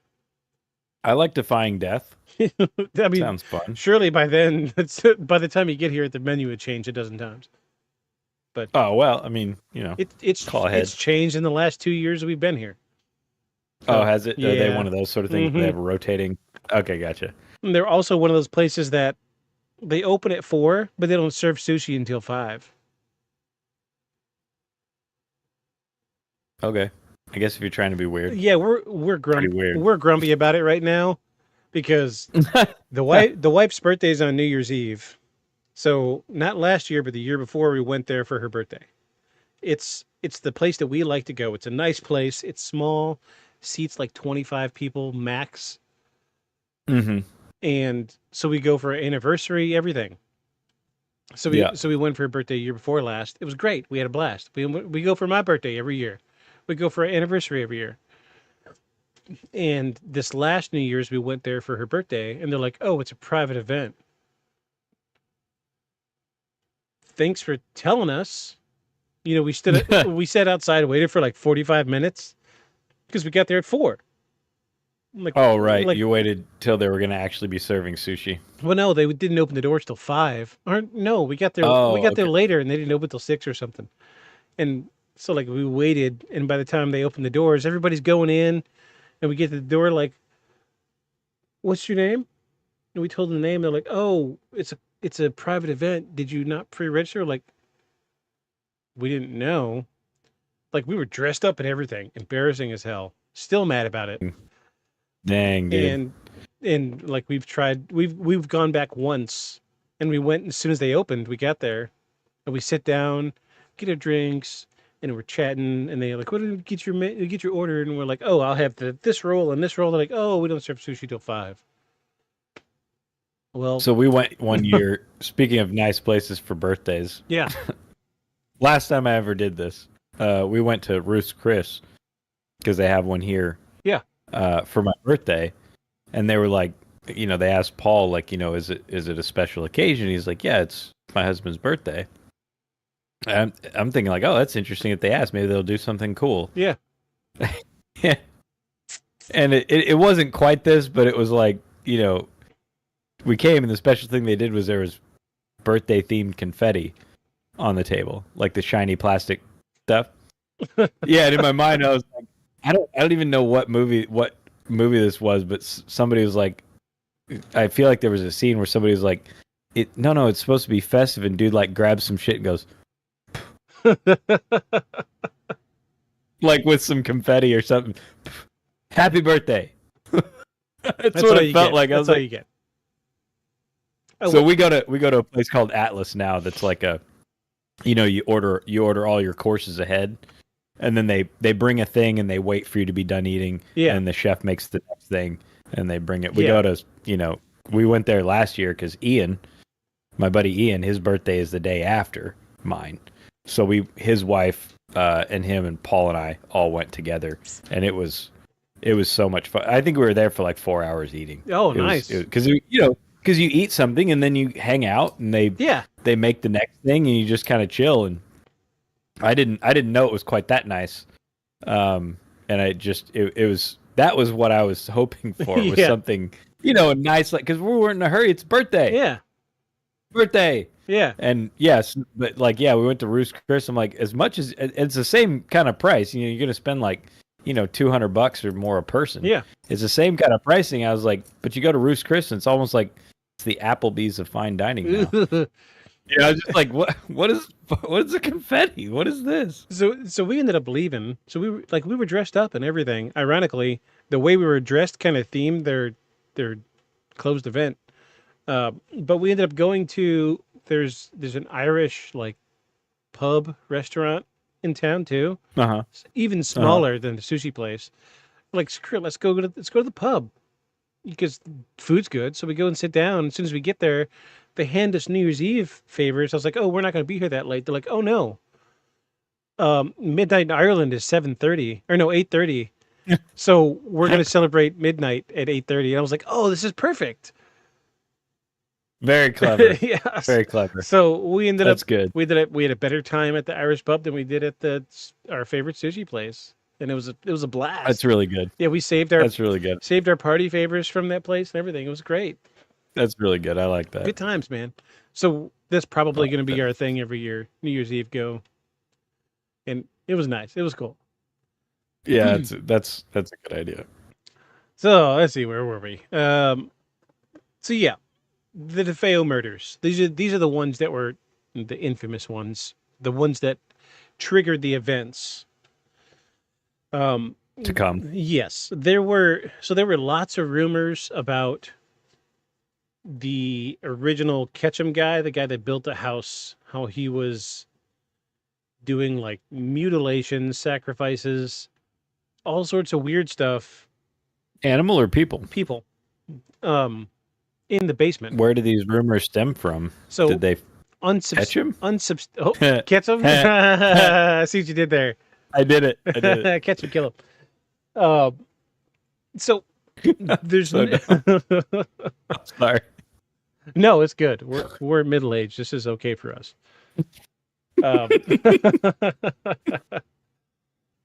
Kids, you're gonna get this one day. This will all be funny later. And you're gonna be like, dang, those paranormal guys were right.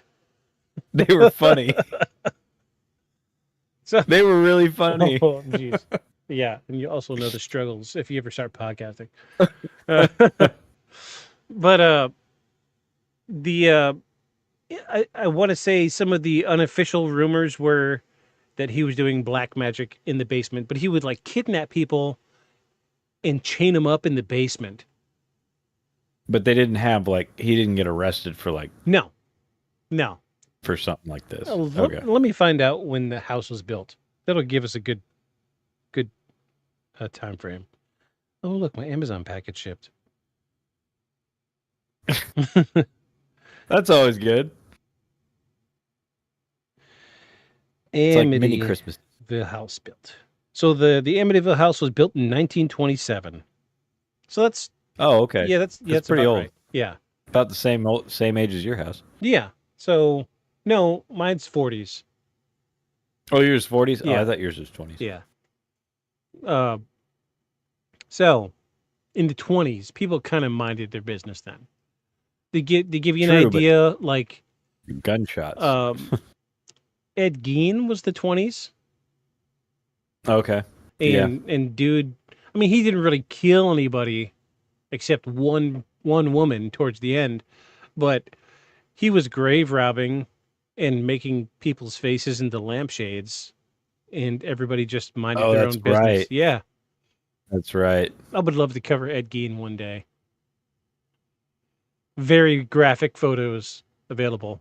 Very graphic photos. Of his lampshades? He reupholstered every piece of Really? furniture in his house with human skin. No. Yes. And there's pictures of it? Yeah. Not like National Enquirer pictures, but the actual pictures? Yeah. Dude. Wow. Yeah. Nightmare fuel. Absolutely. Yeah. So like Yeah. the character for Buffalo Bill from Silence of the Lambs Mm-hmm. was written with the train of thought of Ed Gein.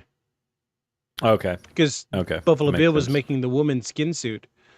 Yeah, the person suit. Yeah, and Ed Gein was doing that. He had a perversion where he wanted to be a woman, so he was cutting up women, making a woman's suit. Wow. But he only killed one person, but he was like grave robbing and cutting up corpses and taking their skin. Dang. And he made Yeah, the people couch just really a sets my a imagination whole on fire. couch, a chair, Yeah. lampshades, books, masks, Yeah, bodysuits. That really yeah, that's a lot. Ed Gein was something else. Also the template for Texas Chainsaw Massacre. Leatherface? Right. Yeah. Yeah. Yeah. Ed Gein. Dang. So, that was the DeFeo murders. Okay. This was the original from 1974. So later, just over a year after the murders in December of 1975, George and Kathy Lutz purchased the house for the surprisingly low price of $80,000. To be clear, this house was like 6-7 bedrooms, like 4-car garage on a pond, had a dock against the lake, really nice upstate New So York. it was like a Yeah. okay. Okay, I got you. I understand. You know what? Let me look up this address. I want to see what the property looks like. I'm just curious now. It's a nice looking house. It's a colonial style Yeah, I've seen white house. red brick and white. 112. I think it's red brick and white paneling, but it's that colonial Ocean Avenue. It's the first one. colonial revival thing. It's 221 miles away from here, by the way. Oh. Right next door. It is blurred out on Google Maps. What? Not even Street View? The street view's blurred out. Hold on. Let me go satellite. What? The whole house is? Yeah. How'd they get Google to do that? It's doable. You could submit a request. It's not difficult. Really? I've done it. Huh. Really? I did it for the house in Arkansas. Yeah. Really? I didn't know that. I didn't know you could do that. So this is the house. Yeah. It stretches Uh-huh. all the way back to the water. Yeah. So it's Yeah. like, Yeah, as I remember, it's kind of a long, skinny house. yeah. Yeah, Yeah, with an outer house around a yes. pool. Yes. Yeah. So the house itself is along the street, but behind it, what they're counting it as a separate house is actually the boathouse. Mm-hmm. And oh geez, they're like on the water in New York. Geez, that is high dollar property. Wow, yeah, Yeah. they're right in there. Good property. Yeah, I wish Paul weren't busy. He has he could probably pull it up on the MLS, Yeah. or he'd pull it up on Zillow and see what it sold for the last time it sold. I mean, You could probably pull it up on Zillow. yeah, let's see. It probably won't go back super far, but you'll be able to see the last time it sold.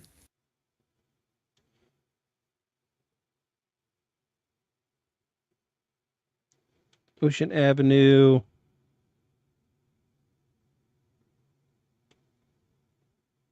Amityville, New York.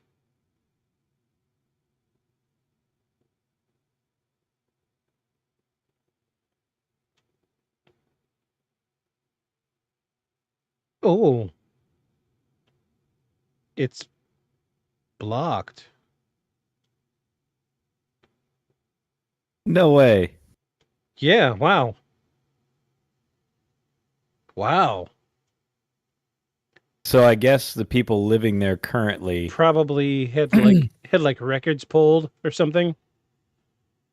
probably it sounds like they submitted everywhere to get it erased because of the history. To give you an They're idea, just trying to live there. 114. So this should be two houses down, Mm-hmm. $2,268,000. Okay. So yeah. So very expensive place. Yeah. Wait, I am kind of curious though, the 80,000 that the second family bought it for. I'm curious what it should have gone for. I mean, we can't really be hard to check that, but I'm curious what it should have gone for, since it says for the surprisingly low price. So here's 116 is 699,000. So it almost seems like the closer you get to the house, the property value is going down. Interesting. Yeah. I wonder if they bought it for kind of cheap. Weird. Super weird. I'd buy it. Heck yeah. I mean, I don't have the money, but I'm saying I could think of 5 or 6 people that would be I interested. ain't afraid in of no buying it. ghosts. Yeah, that's right. I ain't afraid of no ghosts. Possess me. I'll start building We're stuff. MF and Ghostbusters around here, yeah. I'll start building stuff with that energy instead of hurting people. Yeah. I'll go dig a hole. All right. Put up a couple of Tesla coils to disrupt the energy. Yeah, that's we'd right. be on it. Put a Faraday cage around your house. You'd probably be okay. Yeah. Cut that receiver. That's right. It's all about energy, electromagnetic energy. Yes. Get some good grounding in there. Get a lot of EMF waves going on to sort of Yeah, stir it all up. They bought that house for $80,000 in 1975. Wow. So that's the price I bought my house for, and I live in the hood. And my house is falling apart. Well, I mean, it's not falling apart. It's not a new build, but Yeah, no, not from the 1940s. No, you know, no, we wouldn't call that a new build. it's not bad. I don't mind it. It's got some issues, but I love this house. It's a good house. Apparently, it's got internet issues. Apparently. So, they bought it for $80,000 in 1975. They moved in with their 3 children, eager to start fresh. However, their dream home soon became a nightmare. A nightmare. See, this has been, I would use that lightning or the thunder strike sound effect. Jeez. Nightmare.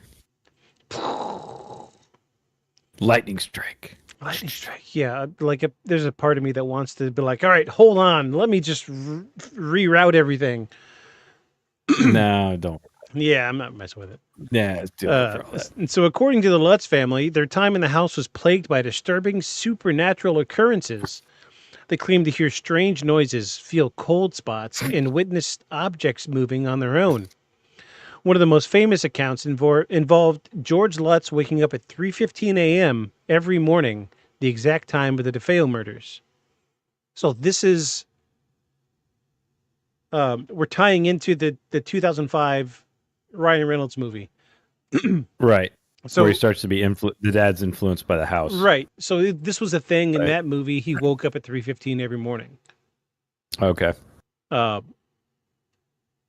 of the most famous accounts, waking up at 3:15 a.m., the exact time of the DeFeo murders, Kathy reported experienced ghostly touches and even saw her face transformed in a mirror.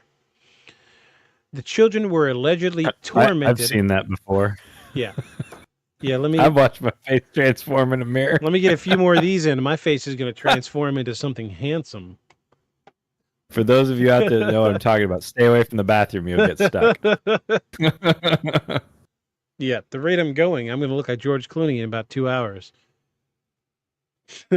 What was that? Turned into Roger Rabbit. Yeah, you get a little bit of the sway going on because the mirror's swaying, and then you start to sort of keep up with. Yeah. I think my face melted off. I think I left it in the bathroom. Huh. Well, you should go get it. Is my face? No, I can't go back. Is my face attached? I can't right go now? back in there. Yeah, is this still? I feel like Is this muscle and fat, or is this skin? I can't tell. So the children were allegedly tormented by unseen forces, and the family's priest, who claimed to bless the house, or who came to bless the house, was supposedly driven away by a disembodied voice telling him to, quote, "Get out." seems like good advice. Yeah, If you hear it, yeah.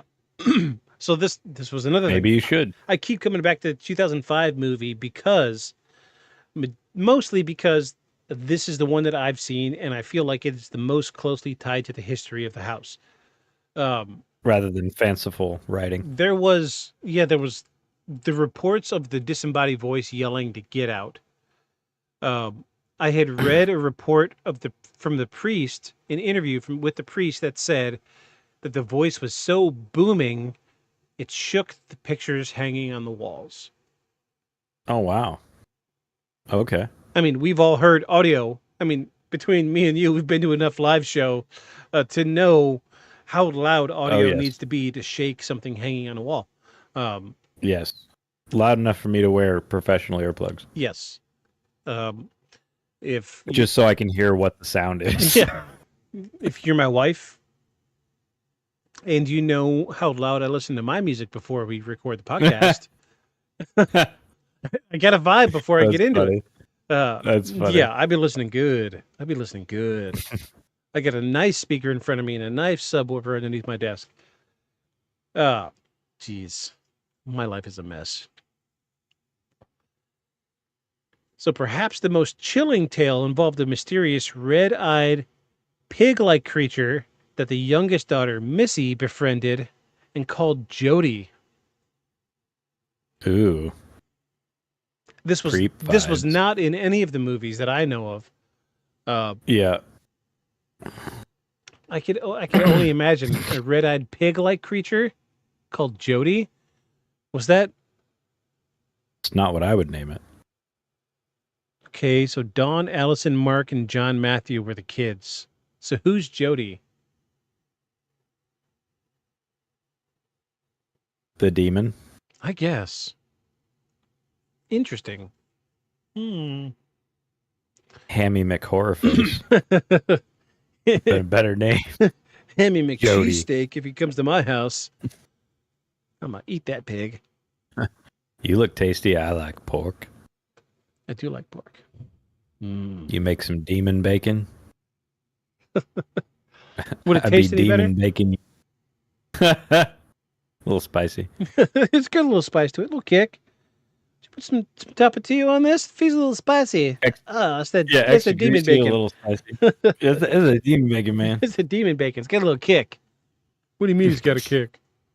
Taste it, you'll see. Well, it tastes like evil. It It's crunchy, but I taste a tint of demon. Demon?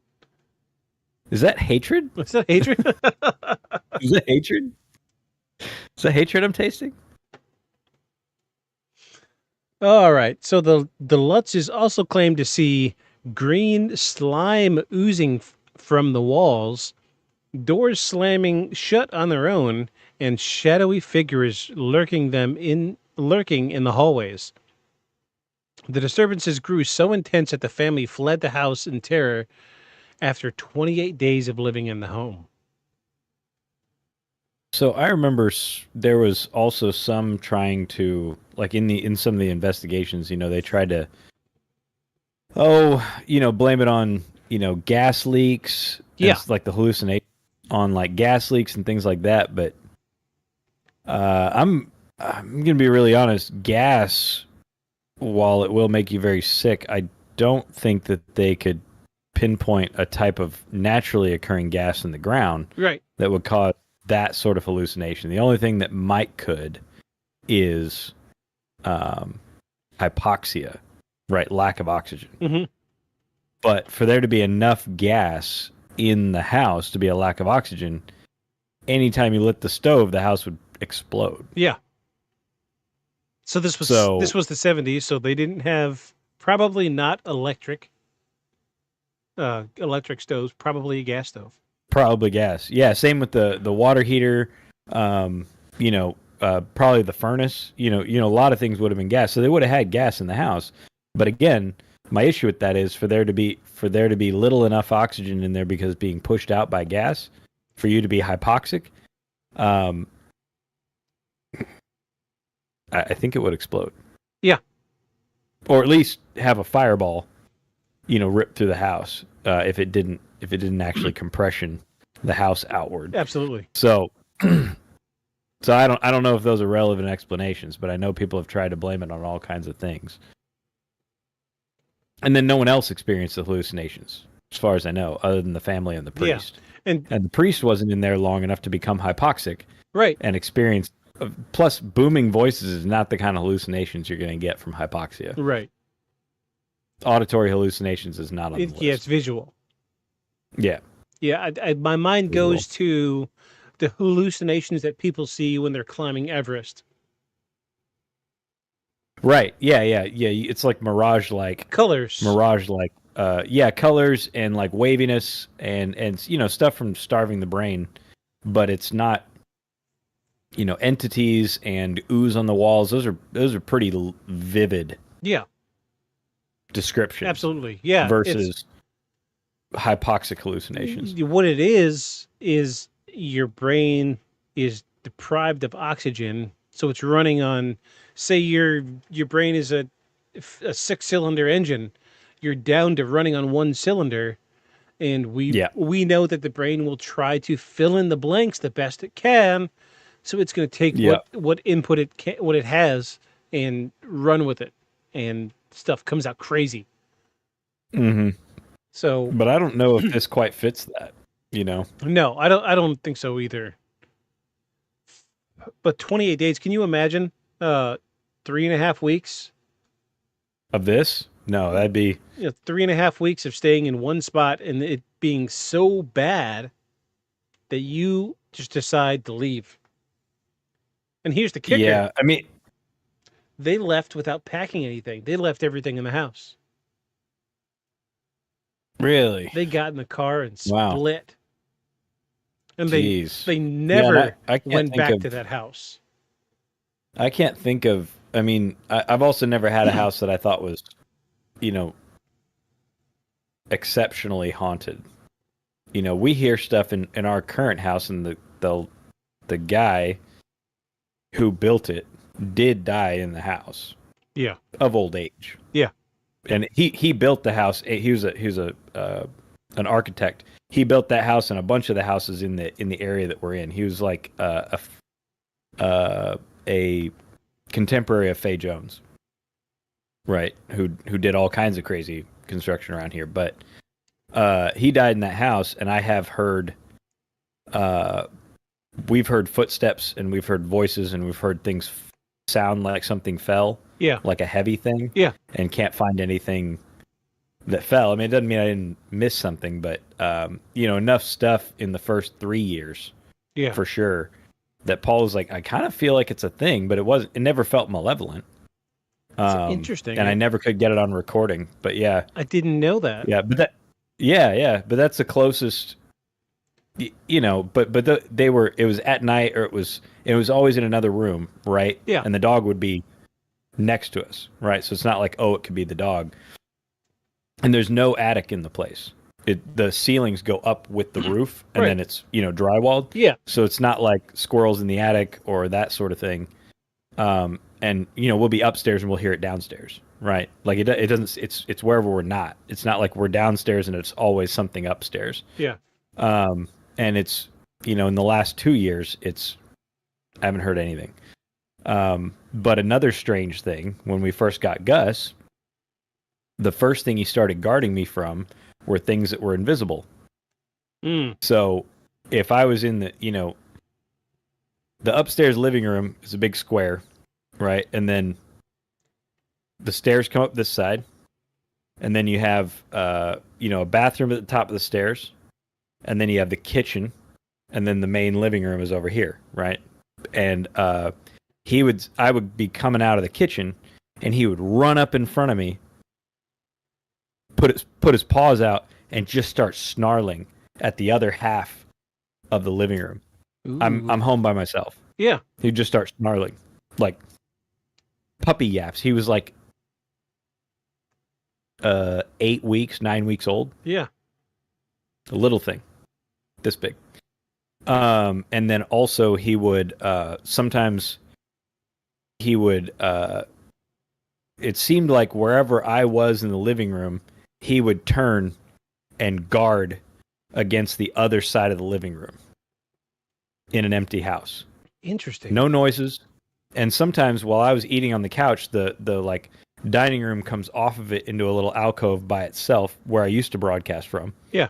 And he would come up to it, and he would sit, and he would start barking at that room when I was eating on the couch. Mm-hmm. Like it happened probably 8 or 10 times. Weird. All the way up until he was like 3-4 months old, and then it stopped. Hmm. Oh, yeah. It's really Weirdness, but never felt malevolent. Right. Yeah. I mean, the guy designed the house. I could, surely, especially since he died there, maybe just keeping tabs on his creation. Sure. I could see that. Yeah.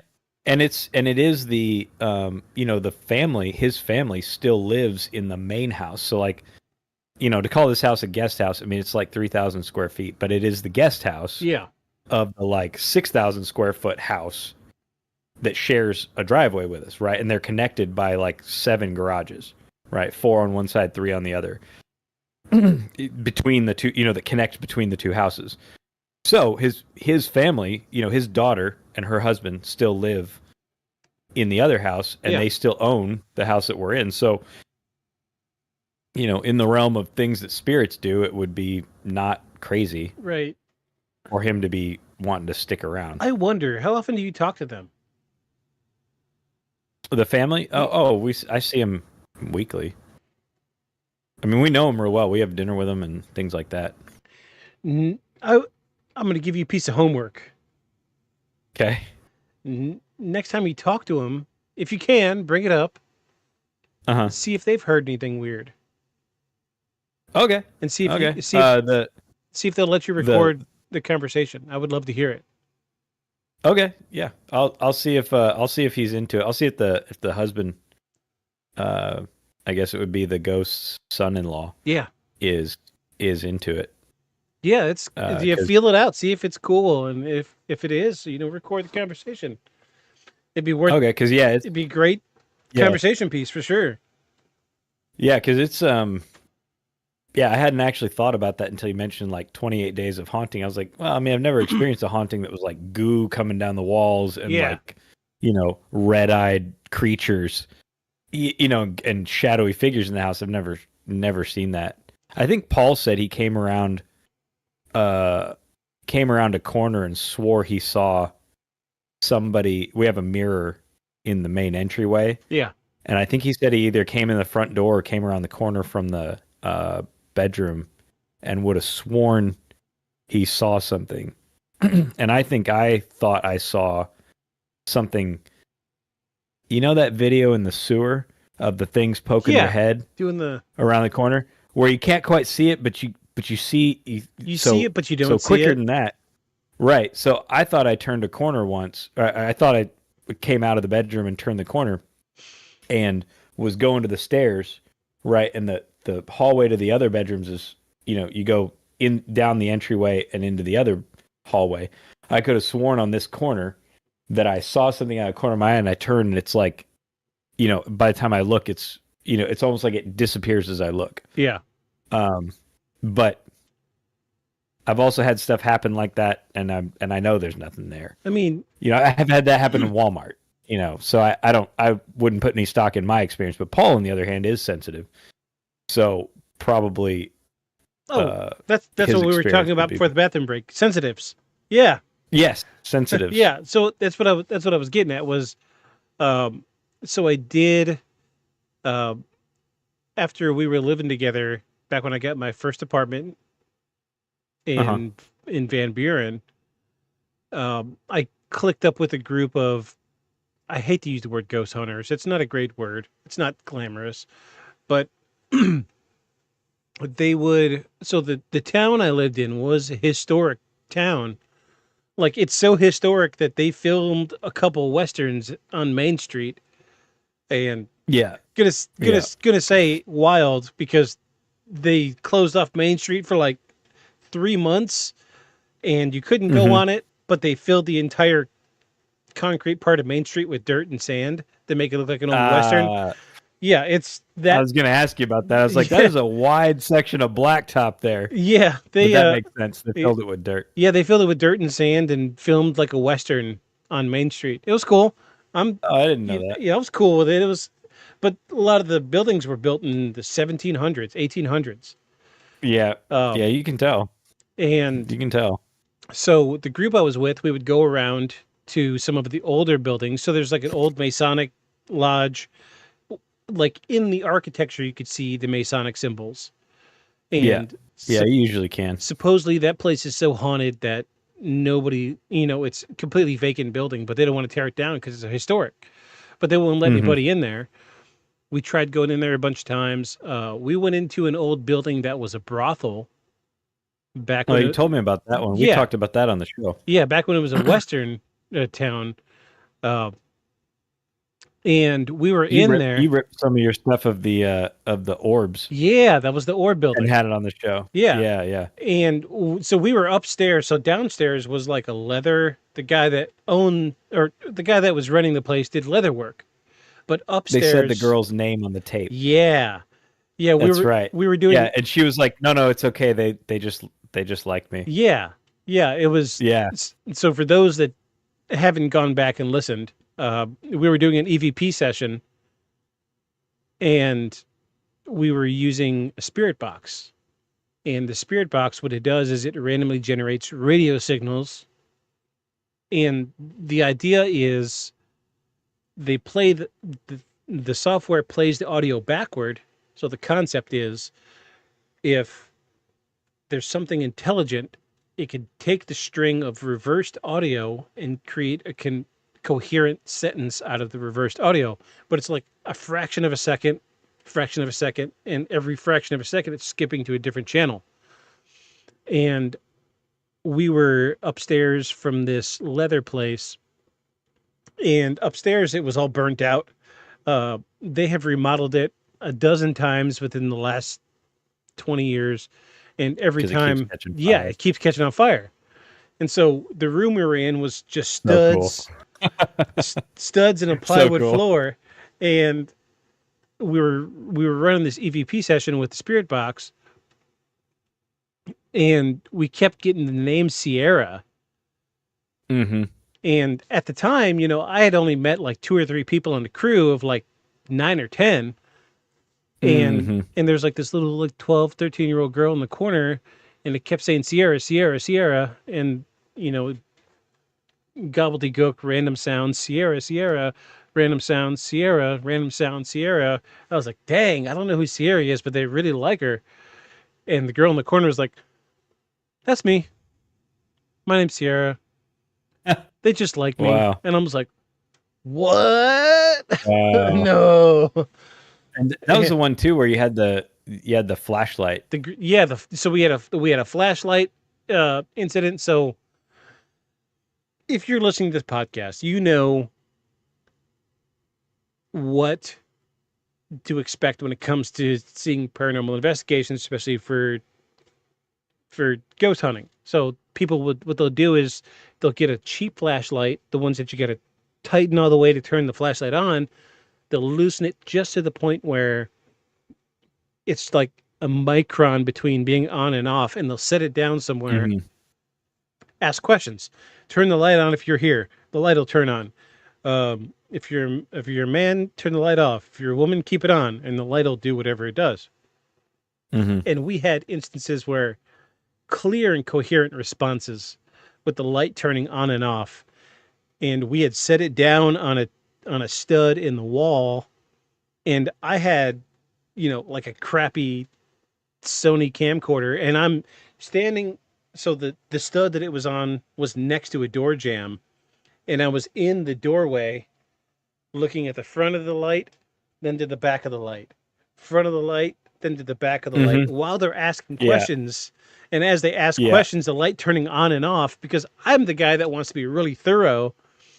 Right. There's nobody back here in this room messing with this light. And right. No wires, no. It was just wild. It was my flashlight. And that same night, we also got a green orb floating through the room when no lights were on. Geez, I wish I still had that video. I could probably reach out to the guy that ran the crew, but we kind of left on bad terms. But yeah, it was really strange, really powerful, like weird energy in that place.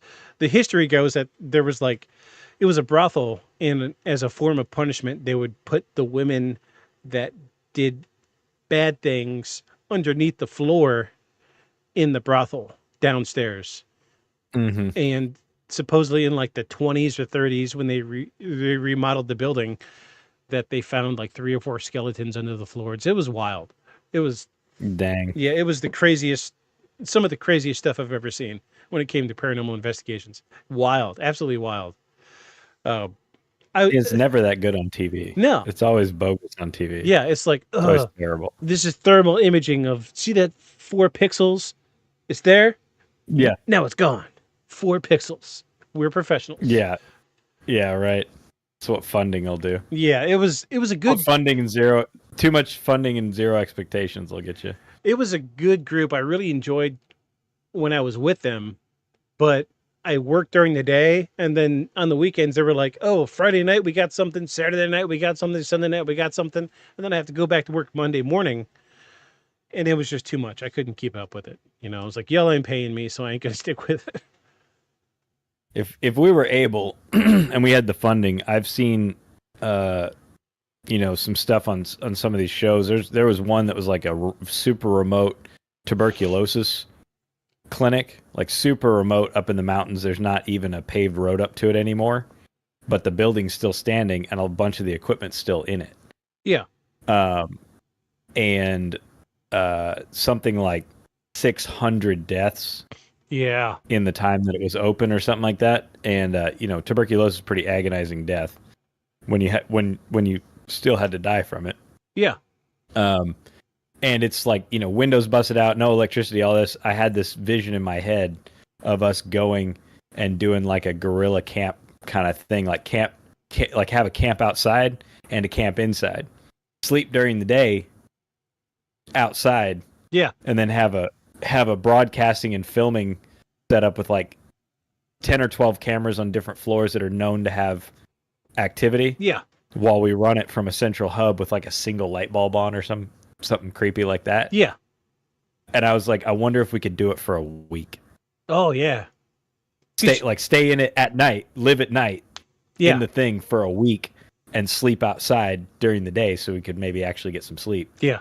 and see what you come up with. Because that's the other problem. I think a lot of these things do it for like a night, Yeah. right? And they have a whole crew and a bunch of people. Yeah. You know, the whole production crew behind him with the dude with the boom mic, like all this stuff. And I'm like, I think that's why there's never anything good. Yeah. You need like a guy or two guys. Yeah. So you can verify a bunch of live cameras everywhere, not just the one room that they do it in, and be there for like a week or 2 weeks and see what comes up. Yeah. Once you become a part of the place, Yeah. see what comes up when you're not like a brand new intrusion, right?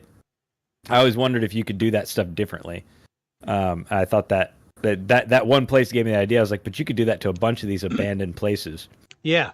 Because it's completely abandoned. There's not even I think the whole area has been turned into a state park, but nobody takes care of the place. I mean, it's falling apart. Yeah. So, yeah, interesting. To say the least. Yeah. Geez, I don't even know where we left off. Dude was waking up. This 3 in the morning. Yeah, 28 days they left. Yes, that's it. So we do have a little more detailed account of the hauntings. The supposed hauntings at 112 Ocean Avenue included the range of eerie and terrifying manifestations. The Lutz family reported hearing inexplicable whispers, disembodied footsteps, loud, untraceable bangs echoing through the house at night, phantom smells such as foul odors and decay, and sulfur would waft through the rooms without any indefinable source. Without an identifiable source. George Lutz often described feelings as if he was being physically controlled by an unseen entity, noting that his personality began to shift, making him more irritable and aggressive. He would frequently wake up in a cold sweat, feeling an overwhelming sense of dread. Kathy, meanwhile, claimed to have been physically levitated from her bed and thrown down by an invisible force. There were reports of doors and windows reportedly slamming shut on their own. Even when locked, claw-like scratches appeared on walls and mysterious black stains materialized on the toilets and sinks despite the constant cleaning efforts. The most terrifying visual phenomena included shadowy apparitions moving through the house, with glowing red eyes peering from the darkness. The staircase was described as an ominous location where cold, invisible hands would brush against unsuspecting victims. You ready? Here's the part about the dog. The family's dog, Harry, refused to go near certain areas of the house, growling and barking at unseen entities. Mm-hmm. George and Kathy also claimed to see ghostly figures in the night, with Kathy even believing she saw a demonic figure standing at the foot of their bed. One of the most terrifying incidences occurred when Kathy Lutz reported feeling an unseen force embracing her from behind, only to see an impression of an unseen figure on the bed. Excuse me. I'm sorry. Feeling an unseen force embracing her from behind, only to see an impression of an unseen figure on the bed beside her. Another disturbing claim was that the basement door blowing open violently on its own despite being securely locked. So, we are checking all of the demonic possession of a home boxes here. Yeah. Mm-hmm. So one that we see most in Hollywood, because it's so bizarre, is the impression of something on the bed beside you or on top of you or at the foot of the bed. Or under the covers. Yeah. And there's nothing there. Yeah. Yeah. Butt impression at the foot of the bed. Yeah. My mind goes immediately to impressions in the carpet. Yeah. Mm-hmm. What was that? The Possession of Emily Rose. The movie with, I never watched it. The movie with Jennifer Carpenter. Carpenter. Phenomenal actress, by the way. Jennifer Carpenter really pulled off the possession thing. Because she's really flexible. So she's able to do the full back bend and twist the arm and up. crawl. Yeah, Yeah. so she was able to pull off the contortion stuff really well, and I hate to use the word gangly, but she's always been thin. Like you remember, so Yeah. Jennifer Carpenter was the one from Dexter's sister from Dexter. Yeah. Yeah. Yeah. So she was the Emily Rose from The Possession of Emily Rose. Oh, is that the one with all the little kids were dead in the house, No, or the spirits of little kids? she was at like a Catholic school, and she Yeah, and became possessed. there's a little Catholic boy, a little boy that No, looked blue. no, that was something No? else. Okay, No, I'm thinking of something else. The Possession of Emily Rose, that she was supposedly, so this is a real case, which would be a great case for the podcast. That supposedly she became demonically possessed, Hmm. and through like 30 or 40 attempts of an exorcism, it killed her. Oh, So like well. the family believed that fasting was the right way to go, and taking And her off of she her died of yeah, there was a bunch of factors that played into it. So it could go either way. Like it could have been demonic possession, or it could have been something to have to do with she could have been psychotic and they took her off her medication. right, and deprived her of water and food. Right. And Right. they thought, her fasting was the right way to go. In the end, she died. She was a real person. She actually died. And it it was such a compelling case that it, inevitably it turned into a movie. But maybe here, you know, maybe next month we'll cover Emily Rose. That would be a really good case. Um, but yeah, phenomenal case. Same kind of thing as what the Lutzes were dealing with here. Um, so let me see. The Lutzes experience, blah blah blah. Following their departure, the Lutz family sought the help of paranormal investigators, including Ed and Lorraine Warren, renowned demonologists who claimed the house was possessed by an evil force. Their involvement further fueled public interest and controversy. The Lutz's experience has left them deeply traumatized, and they struggled with financial and emotional difficulties in the years following their time at the Amityville house. So this brings us to the point where I was going to show you the video of Ed and Lorraine Warren, where they were interviewed in the 90s talking about the Amityville house. Let me see if I could find the picture. At least show you the picture. Jeez.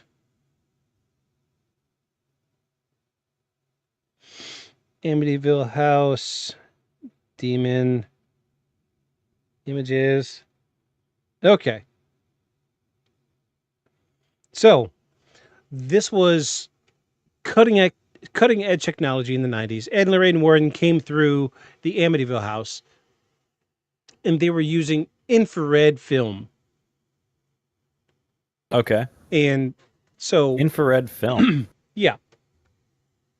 Okay. So we've seen some so damn it. I just my knee-jerk reaction is to pull up the desktop and look it up. What does infrared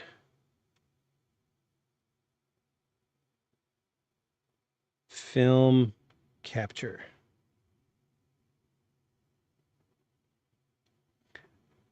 So, Well, I mean, colored infrared film captures invisible infrared light from the red end of the spectrum, light that's not visible to the naked eye and characteristically turned green vegetation into a bright red. Shooting analog infrared used to be complicated and expensive, results in unpredictable and not making it worth the trouble. So, let me show you this picture. That is infrared film of a green landscape. Okay. Okay. So infrared is not on the visible spectrum by human eye. Right. So Ed and Lorraine Warren wanted to try something new. So they set up cameras throughout the Amityville house. And they would do, so the popular thing in the 90s was they would set up motion triggers or temperature triggers to where if something were to change in the environment, it would trigger the camera. Right. So, as we know, if anything, I hate to use this word, ghostly happens, it would trigger the camera to take a photo. Mm-hmm. So this is one of the only photos from Ed and Lorraine Warren of the first floor. It doesn't look like much. No. Let me zoom.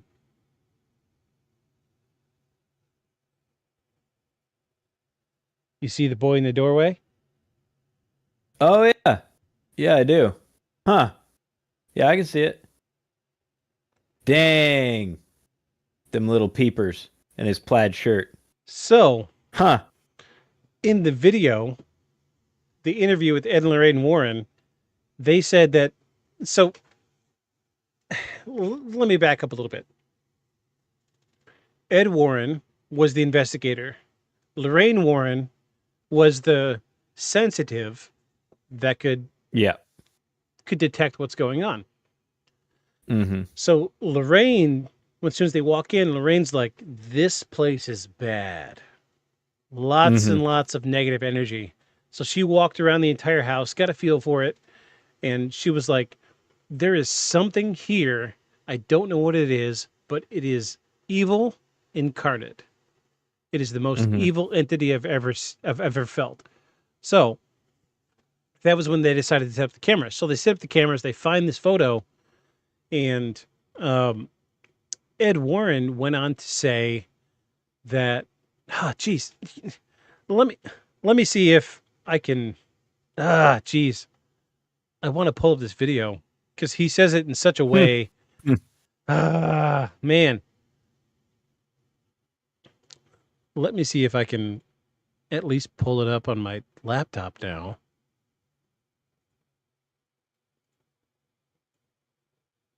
Jeez.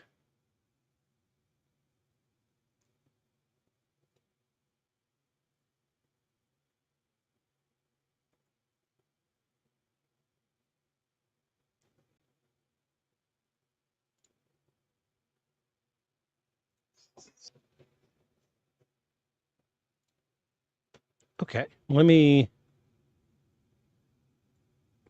add audio capture.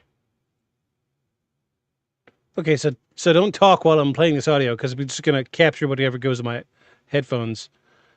Headphones Realtek. There we go. Audio output capture. Go. Yes, with infrared film. Oh, yes. And it's you in hear the that? upstairs bedrooms, just to the left there. Okay. Okay, well, we're going to... nuts. How do I do this?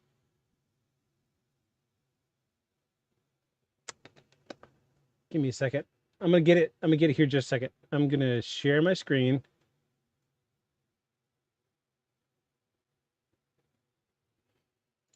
Screen 1. Go live.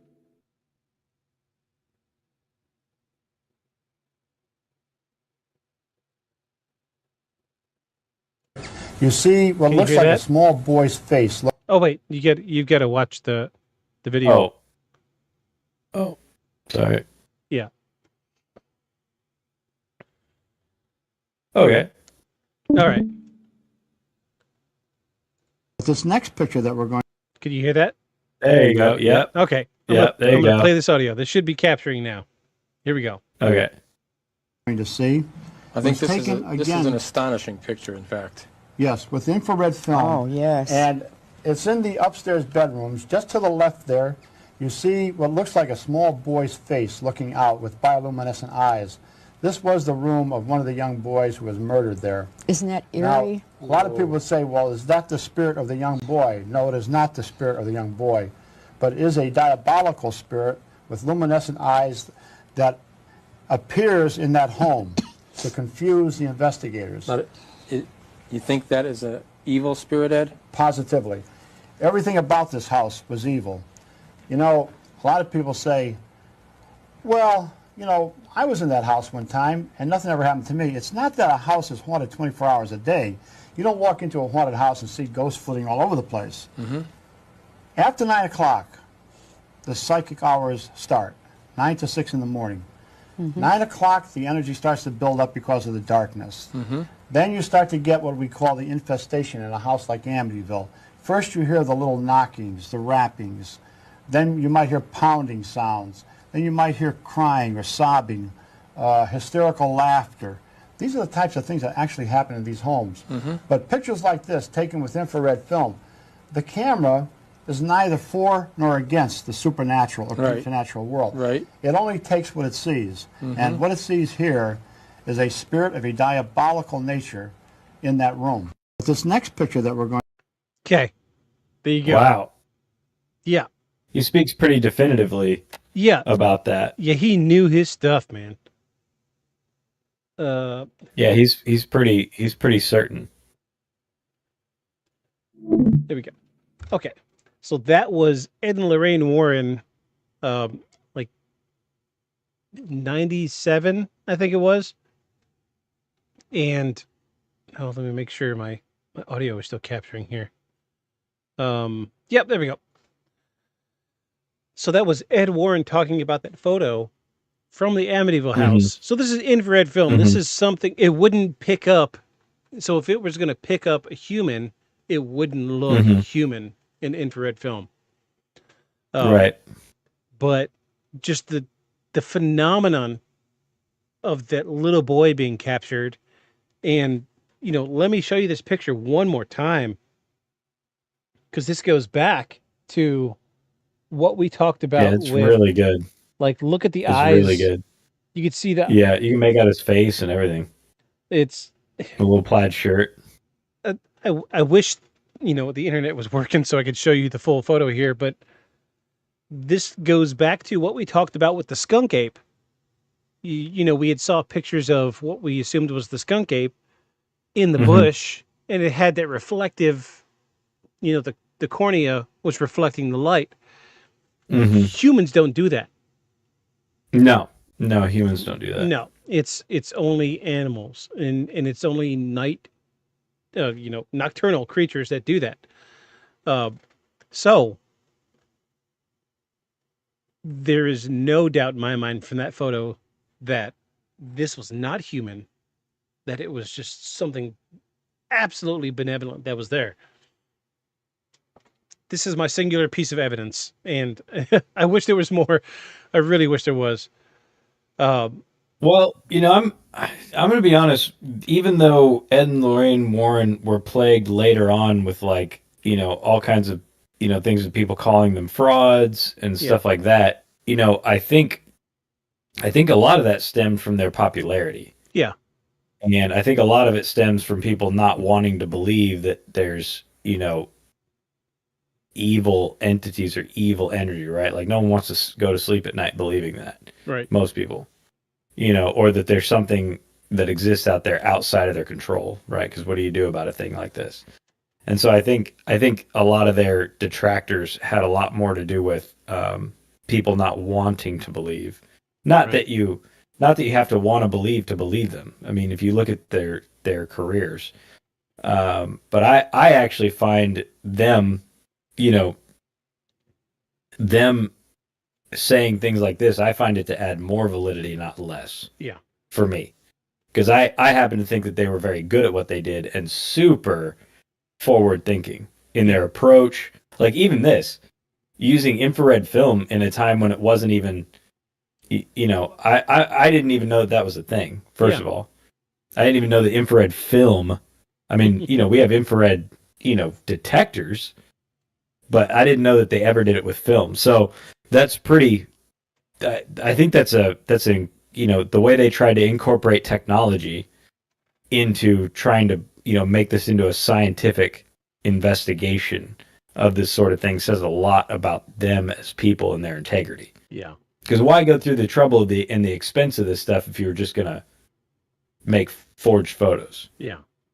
Right? Like, why spend the money? Why go through the expense? Why spend so much effort into making it as scientific as you could, given the subject?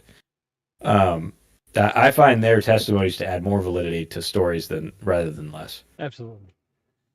All right. So I agree with you that, it makes me wonder the cost of like developing and shooting infrared film in the 70s. I imagine they had to do a lot of it on site. That sounds like pretty sensitive film, given the trouble they're having. I would imagine it doesn't transport well. I bet I feel like they might have set up a darkroom on site to do the thing. Because think of film development in the 70s. Lots of people who shot a lot of film had their own darkroom, right, to develop it. And if you're talking about an experimental film, you're not going to take this down to, some place and get it developed. I bet they had a darkroom set up on site. Oh, geez. The Polaroid SX70, which cost about $280, and each pack of film cost $16.90. At the time? When adjusted for inflation, the camera would cost about $1,353, and the film would cost $52 in the 70s. Dang. Yeah, so that's, I guess that's not a astronomical investment, but I couldn't do it. I would say if you and I were going to go out and do an investigation, you said we had to have $1,000 camera, I'd be like, we'll just use our phones. Are you sure? Are you sure? That sounds like a lot. Yeah, I know this is all they did, but I'm saying that's they did more than that. Yeah. And then on top of that, they had electronic triggers and stuff set up at the time, which I imagine was something they had to cobble together themselves. Absolutely. Yeah. Much like that house in England that we covered. Yeah. Where they had RCA jacks and shit, stuff cobbled together from a electronics store, and the dude there was like, I think I can figure something out. I think I can make something, to make the trigger, because it wasn't a thing you could just buy. Yeah, so this was triggered. I couldn't figure out a way to trigger a Polaroid camera with expensive film to take a photo if something changes in the environment today. Right. I mean, I probably could figure it out, but it wouldn't be glamorous or graceful. Right. So you see what I'm saying? They put a lot of thought into it. Yeah. And we're just talking about that particular photo, what it took to take that one photo. Yeah. But they did this with everything. They put a lot of thought into their investigations, and they didn't, stuff they didn't think there was anything to, they didn't publish. They covered a lot of stuff they didn't publish because they're like, there's nothing here. You guys are just freaked out, and you probably need to calm down. If they didn't find anything, they didn't. At least my impression has always been they covered a lot of stuff, and they only published the stuff they thought there was something to. Right. Like I said, I think that they had. I think they had integrity, and so I find them reporting in this sort of emphatic term.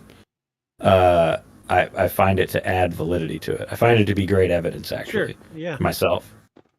So we get a little bit more, and then we'll get into our closing statements. So, let me grab my mouse here. Following their departure, they sought the help of Ed and Lorraine Warren. Some have speculated that George Lutz had an interest in the occult, and that his beliefs may have influenced their experiences. Others have suggested that the stress of moving family into a home with such a dark past played a role in their psychological state, possibly amplifying ordinary events into perceived or supernatural encounters.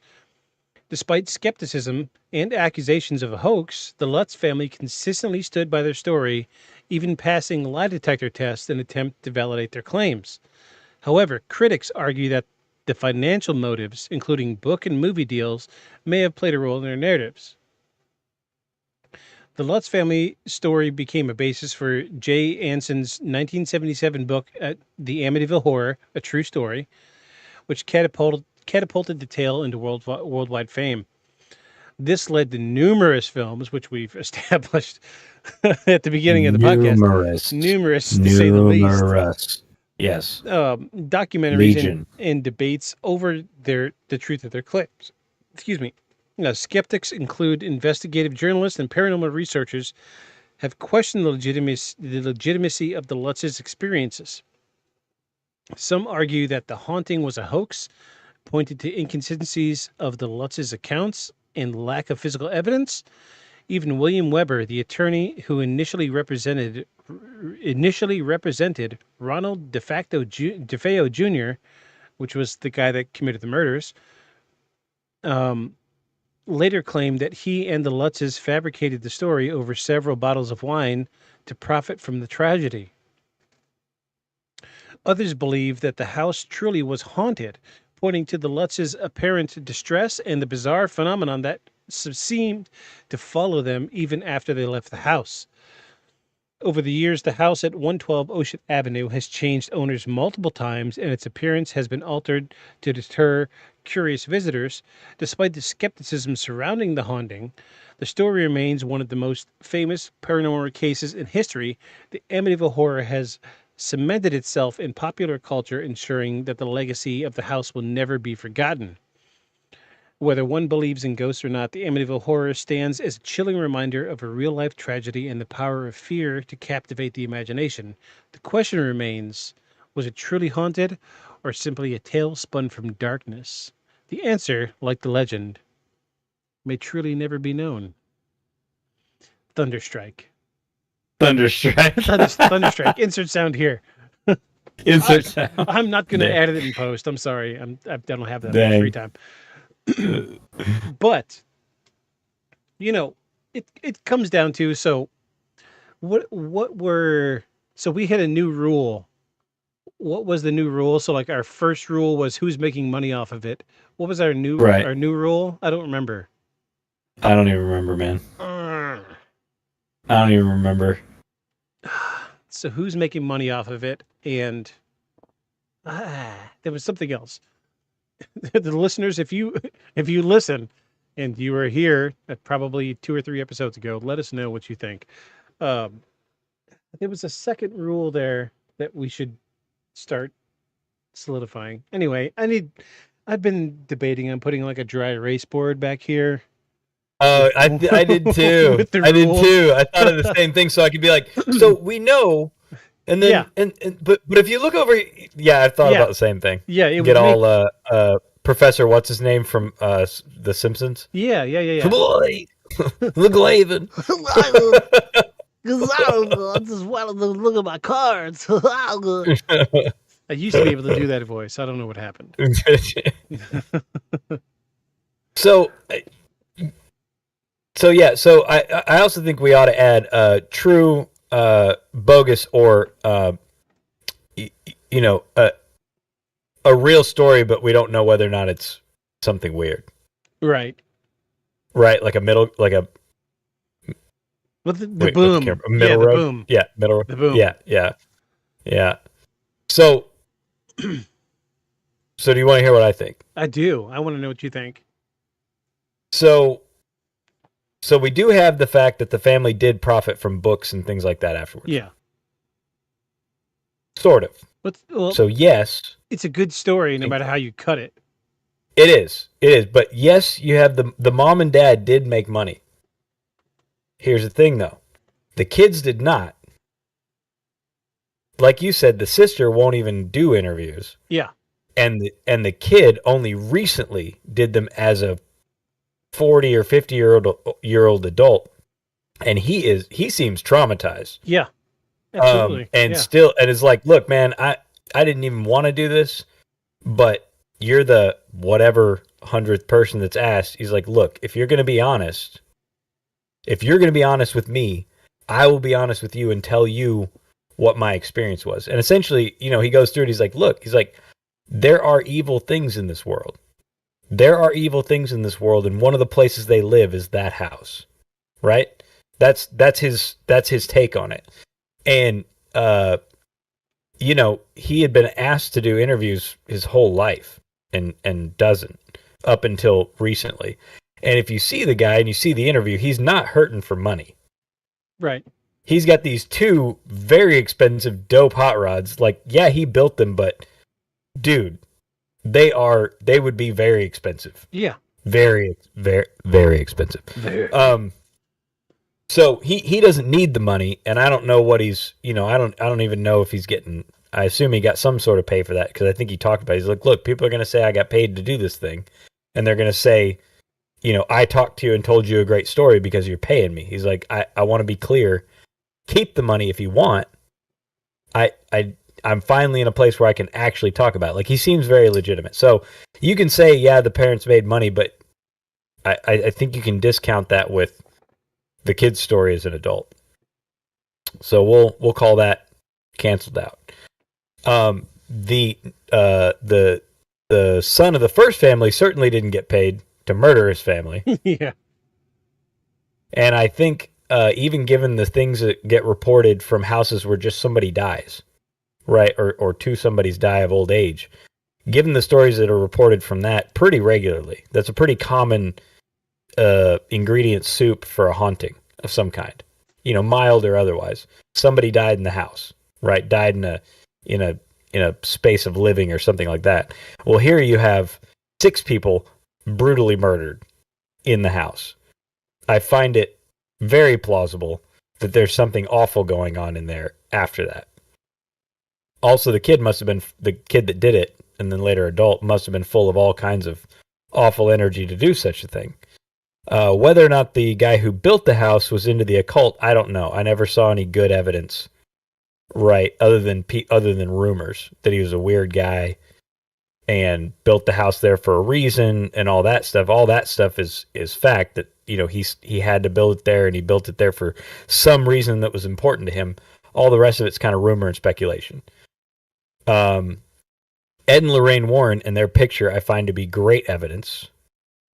And I think the number of times the house is sold, which I think whenever I saw a show about it was higher turnover than any of the other houses in the area, says a lot. And I think even people trying to obscure the house, you can say, oh, it's because it's popular for people to come look at. It might also be that they're just trying anything to change the house. Yeah. So that it's not, hoping to change the architecture, remodel the inside. Maybe they might be able to shuck off some of the bad energy. Right.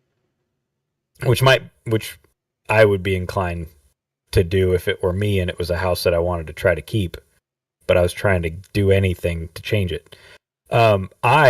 I find this to be, I think this is true. I think this is probably one of the better paranormal category stories we've done, and we've done others that we thought were plausible. And this one, I'm convinced. I'm convinced that there at least was something awful going on in there. I don't know, nobody's been in the house publicly in a long time, so I don't know now. I don't know how the people there feel about it. Obviously, they don't want anyone to ask them. Right. Given all the effort they've gone to obscure, the availability of and where it is and all that. So, but I think it's absolutely haunted, or was. So you could tell I was doing something on my phone while we were talking. Mm-hmm. So I just got curious, and I was like, so what's another really famous murder house that we can look up to see if they block themselves on Google Maps? The Charles Manson murder house is not blurred out in Google Maps. Oh, the one in the Hollywood Hills? Yes. Yeah. Sharon Tate's house. I was able to pull up photos, street view of that house. So that tells me that there's something strong and significant about the house in Amityville in New York that they don't want people to come around because, I don't know, maybe it's the evidence is strong. I'm going to say that. Mm-hmm. They've gone to pretty far lengths getting it off Zillow. I mean, yeah, Zillow pulls info from the web. Yeah. Like they pull it from MLS and other stuff. Like they don't go around and shoot these photos. They just scrape the web Yeah. and autofill a lot of this stuff from sites that you list your stuff on when you sell it, like the MLS. Like when you get a realtor, your stuff goes on the MLS. That's where other realtors find it to show their clients their stuff. And the MLS is not a thing that you or I can get on without a license, but Zillow scrapes data from there and puts it on their site. Right. And it tells me that there's something substantial enough that they want to keep people away. That, I mean, this was way, way, way before the Charles Manson murders, and I would be willing to wager that the Sharon Tate murder house is probably more famous than the Amityville house. But yeah, and some other murder houses. There's other other murder houses out there where horrific stuff happened that I would think would be more popular than the Amityville house. In fact, I would imagine there's actually still people out there watching the Amityville horror movies that don't know it's based on a real house. Yeah. Like they don't even know that it was based on a real story about a haunted house. So for me, I think that the fact, just like you, that Ed and Lorraine Warren also did a full interview in the 90s talking about the Amityville house, and you heard the audio just as clear as I did, that he was so matter-of-fact with what he was saying that it doesn't shine too much of a light of doubt on the subject, but it's how do I say this? But when you know that something is evil, you say it matter-of-factly. You know what I'm saying? Right. Yeah. And I think that's what Ed was getting at. That Ed was not the sensitive, but his wife was. But Ed was the one that said it matter-of-factly. This house is evil, and what we captured on film was evil. Mm-hmm. Not to mention the actual film that they shot, where we've got an infrared film from the 70s, which, let's ballpark $1,500 to produce one frame of film. That's not a small expense. Yeah. To show us a photo of something with eyes that are refracting light, unlike a human, in a house that was empty. Right. I mean, what more evidence do you need? You know what I mean? I feel like in my person, I know that this house is probably evil, or there's something in it that's evil. I would love to pick the brain of the person that lives there today. I'd like to know what they think. Right. Yeah, I think they don't want to. Yeah, I'd like to know. Yeah, Obviously. that's part of the reason why they're separating. Because the house that I lived at in Arkansas, I wanted my personal space, so I did the process to erase our footprint on Google Maps, and it took 6 months, but I got our stuff taken off. But to this day, I'm still dealing with stuff from that request from Google Maps, where my information shows up on the internet when I get a chance to take it off. It's an ongoing effort. It's not something that you do half-heartedly. Right. We both go through great lengths to separate ourselves. That's why we use not our real names. But right. Yeah. Sorry, everybody. My name is not actually Aeon, and he's not actually Victus, in case you didn't know that. Yeah. Sorry. My birth certificate does not say Victus. Yeah, no, if only, yeah. Right. No. Although I did know a kid here in Fayetteville whose parents named him Blada because their last name was Grass. His name was Blada Grass. Yeah, no kidding. Yeah, he walked around Fayetteville barefoot. Had a bike and walked barefoot and biked everywhere and wore overalls with no shirt. Yeah, he's that kid. So back when I was living in Detroit, there was a girl in my graduating class. Her name was Shathid. Oh no, not Shathid. Oh no. Seriously, dude. Her name was Shathid, but it was spelled Shitthead.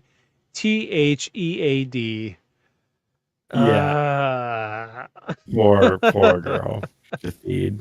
Yeah, one day I'll find that yearbook, and Oh we'll all no. make bad faces at it. But anyway, Immortalized yeah, forever. yeah. I think that the Amityville house it's true. It's real. It's as real as it gets. And so when we look at cases like Ding. this, we see ding. Ding. So usually when we look at cases like this, there's lots of evidence that make us go, well, there's this and this and this and this. Mm-hmm. But when it comes to the Amityville house, we've got so much evidence on the opposite side of that spectrum that make us go, this is really haunted, but we don't have any evidence to prove otherwise. I would even say the priest running out and claiming, the voices. So I'm sure many of you do not have a husband who is a priest. Right. I do. And my impression of him and other priests that he has introduced me to, at least in the old Catholic Church, which is Dutch Episcopalian, basically. Yeah. Split from Rome in the 1800s before y'all want to get bent out about it. Is that when it comes to spiritual, spiritual things and bad energy and stuff like that, fearless. Yeah. Does not faze him.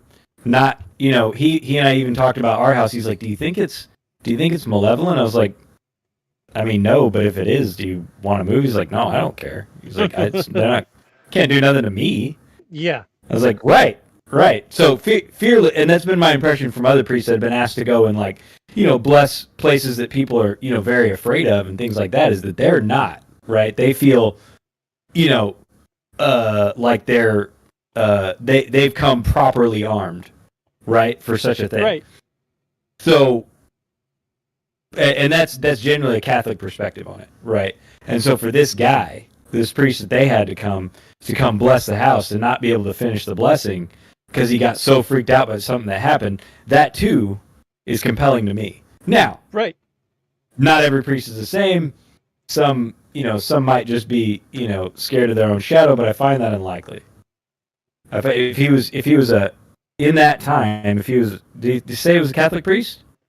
Didn't say explicitly if he was Catholic, but I mean, you're not going to get not like a Southern Baptist in Indiana. Yeah, right. It's probably a Catholic priest in the 70s. Okay. Yeah. Right. Well, so the reason I say this is a Catholic priest in the 70s, the likelihood that he didn't go to a full-on seminary thing like Paul did is very slim. Yeah, I mean, Catholic priests are the only one. Catholic priests are the only one that are going to do blessings of houses anyway. Right. And so because they're trained. Yeah, they're trained in that.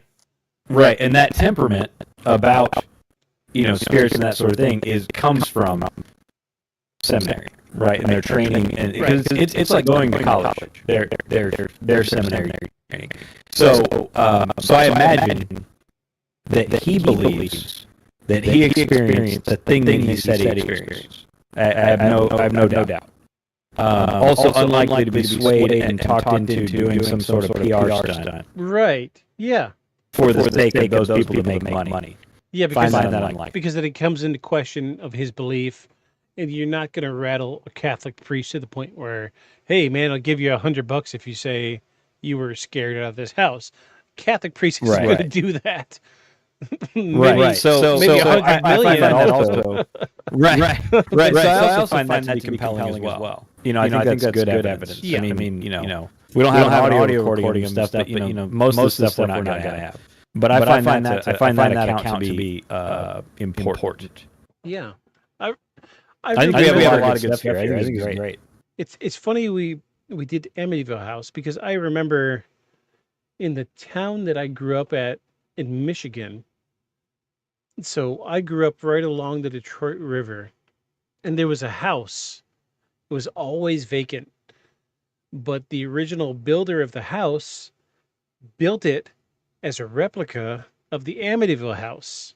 Oh, that's cool. But the original, the owner, the guy that had it built, couldn't stay in the house. He said there was too much weird stuff happening. So he moved out within like 6 weeks of him finished building. And, Dang. I stayed there till I was 15. So, who knows how many years that house was built. It was vacant up until the day I left because nobody could stay in it. Yeah. So, it comes down to, replicant energy. Maybe, they're setting up a beacon, and Or maybe that dude, the dude who built it, if he was into the occult, maybe the layout, maybe the the way he did it had a purpose, right? Like amplifying purpose. Yeah, that's a lot of there. Right, and a lot of the stuff in masonry is about the importance of form and structure. Right. Form and structure imply meaning. Right. That's a lot of the teachings in that. And so, not that this dude was a mason, but I'm saying, there's a reason they put so much stock in that. It's possible dude had some other, intent and purpose, and maybe that very structure and layout of the house lends itself to, amplifying, bad energy. Yeah, it's wild, to say the least. It is wild. So this is the first one in a while, I think, that we've unanimously come down on, and I think if Paul was here, he would agree. I think he would. I think he would. I mean, I'll get his opinion later, but I think he also would. Plus, he likes the story. We'll pick his brain He next likes week the story as an opener, just to see what he says. Mm-hmm. But yeah, I thought this was a great episode. Once I get everything sorted with the video, I'm gonna re-upload and probably restream to Twitch, just for posterity and get this out there as a live feed as well. But I think this was a great episode, despite our ridiculous internet issues tonight. My internet still isn't up. Somebody. Hold.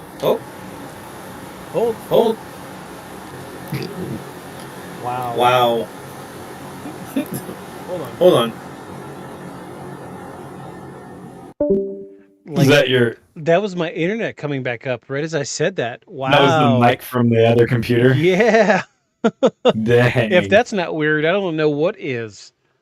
Yes. The spirit of the Amityville house still doesn't want the story out. Literally at the end of my sentence, the internet comes back up. Wow.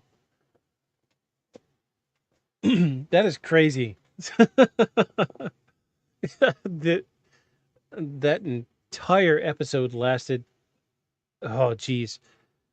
That was weird, right? That was very weird. Yeah, right as you said. Yes, internet's still out. Like I haven't talked. Audio doubling.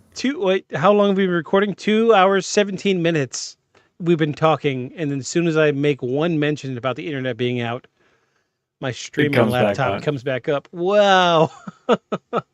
That is weird, man. I don't know what to think of that. Yeah, that was a little too weird for me. Wow, man, I'm a little creeped out. Yeah, that was weird, dude. Like the audio of the laptop rejoining the podcast. Wow. Yeah, I got the little pop up of the Bigfoot. Yeah. We should have got that. I think we got that on stream. That was weird. You did, yeah. I think it's on there because I wasn't even following it, and it just popped up.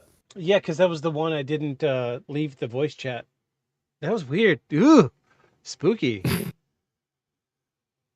Crazy, bro. Crazy. But it's weird because like my desktop still shows I'm offline. Weird.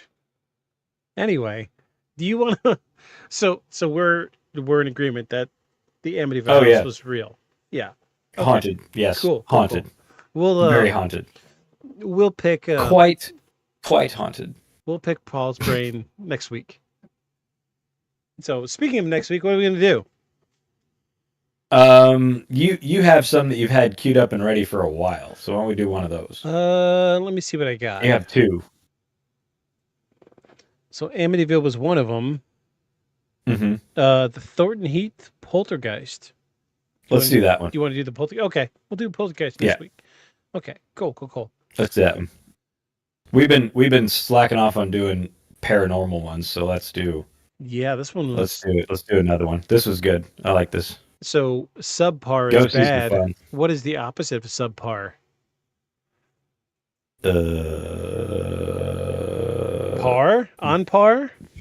On par? Above par? Above par? Eagle? Above par? Eagle? Birdie? No, Golf. birdie is over. Yeah, I don't know golf. Yeah. Golf is weird. Golf is a weird sport that you. Yeah. The objective of the sport is to play the least. Yes, to hit the ball the least. Right? How is that a sport?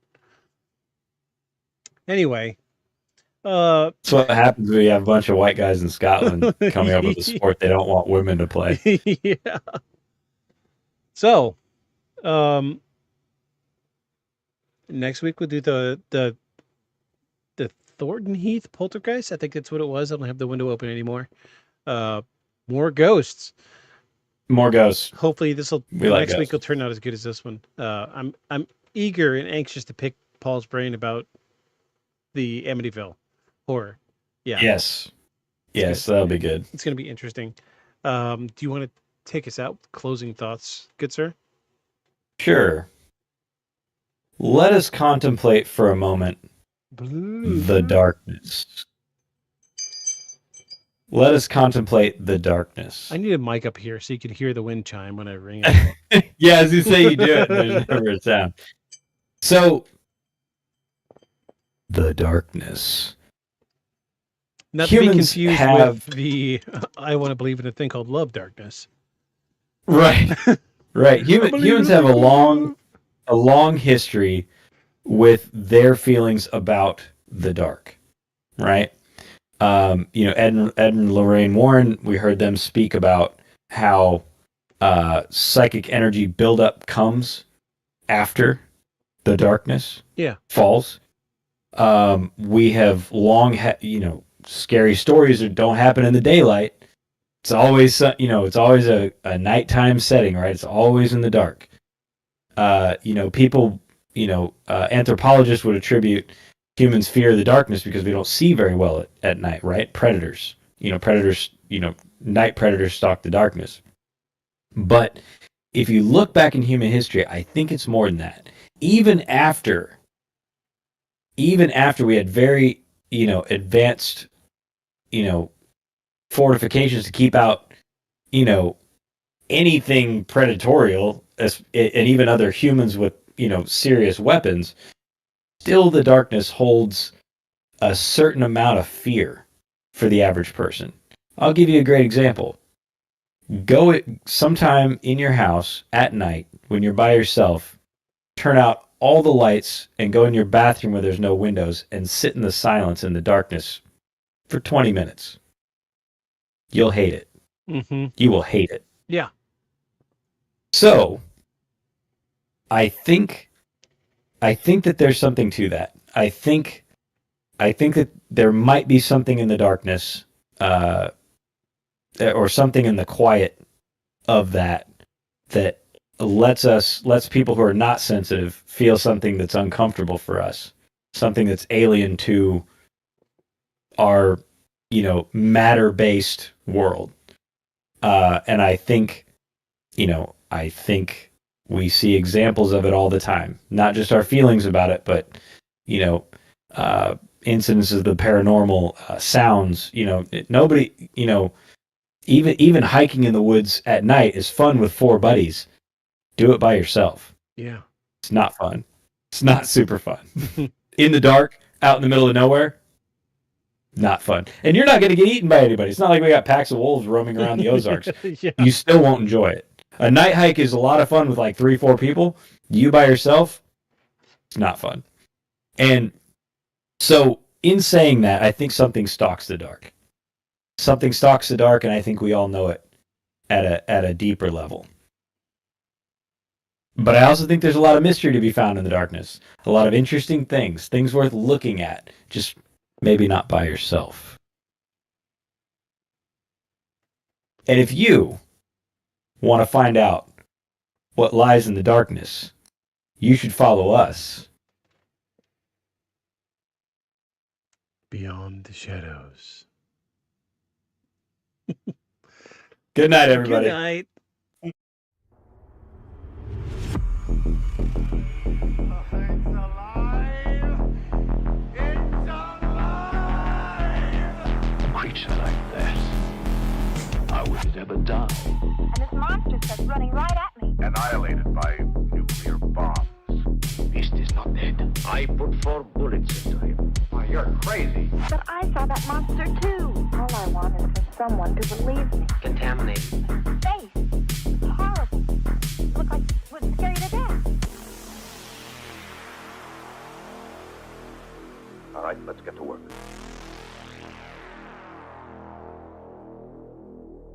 Beyond the shadows.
creature like that, how would it ever die? And this monster starts running right at me. Annihilated by nuclear bombs.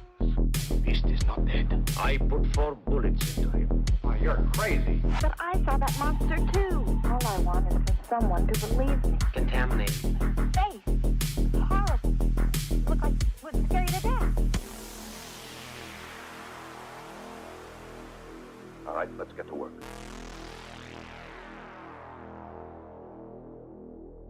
Beyond the shadows.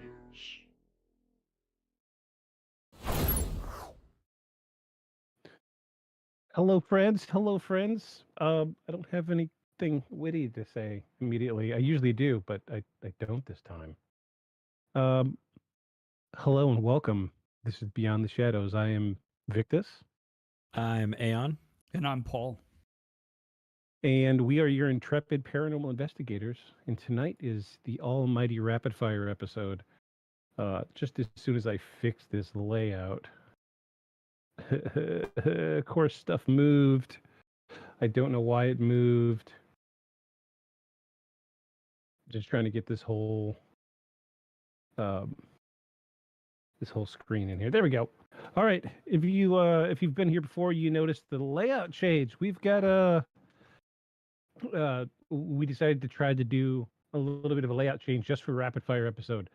We're going to do our best to give you the biggest screen that we've got just for the videos we're watching. For the videos we're oohing or heckling. Yes. Yeah.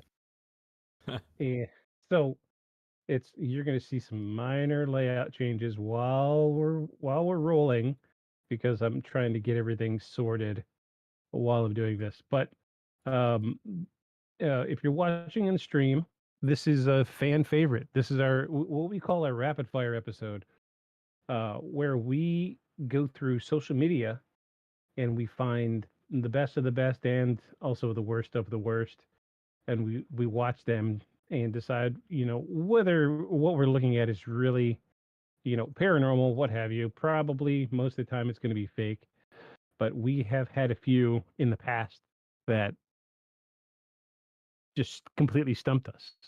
But I mean, either way, these are all very entertaining videos.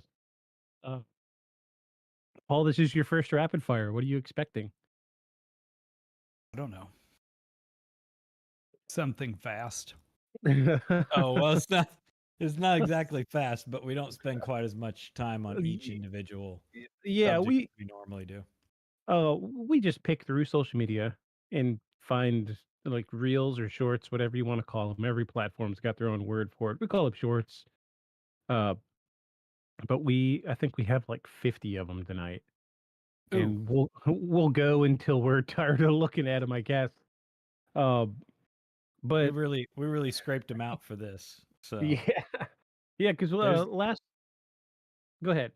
I was gonna say there's bad fakes. There's really obvious fakes, but that look really good, and I can see why people would be like, "Oh, that's real," because they don't look at a bunch of AI stuff all the time like we do.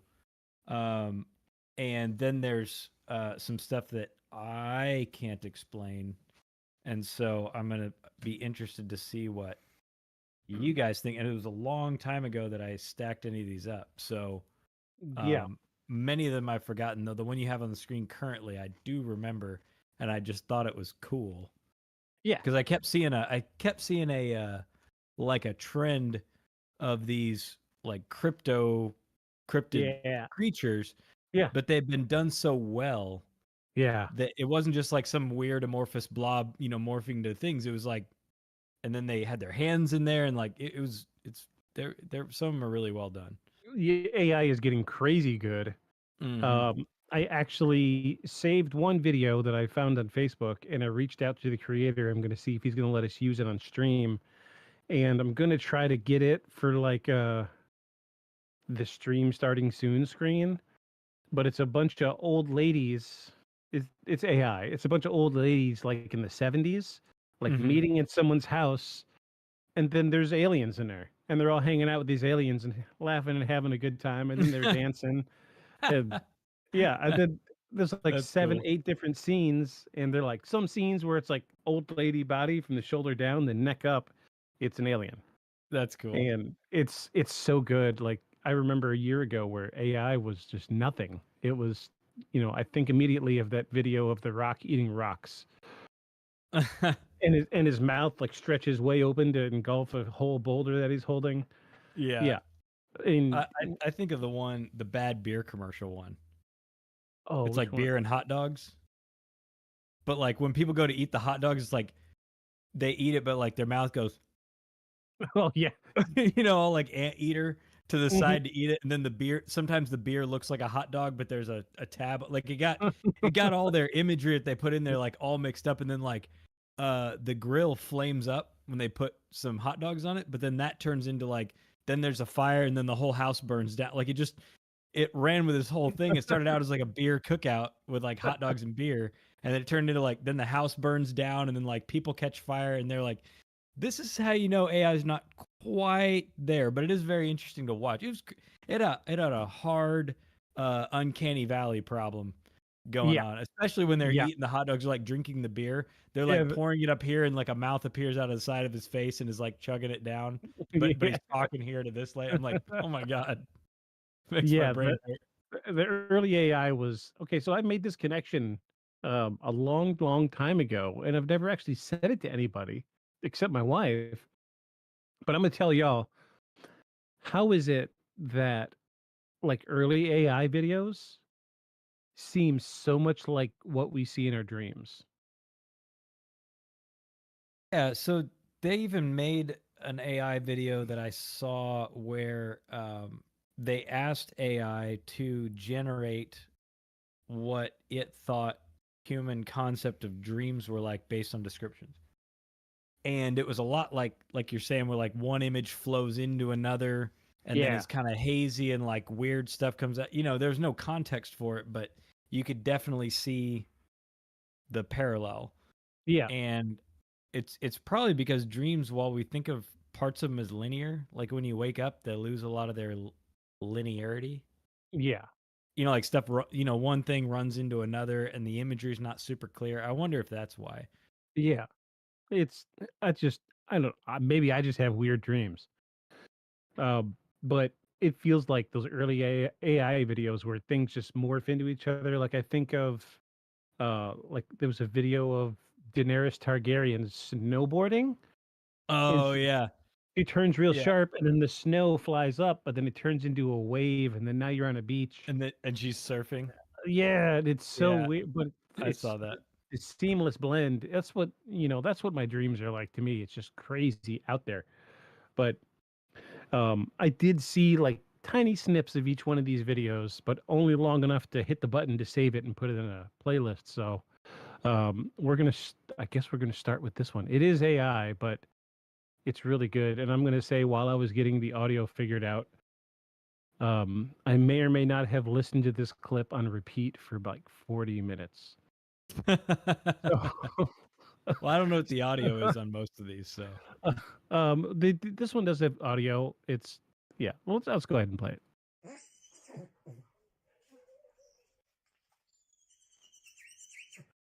Yeah, just horses whinnying. That's it. Do you hear that?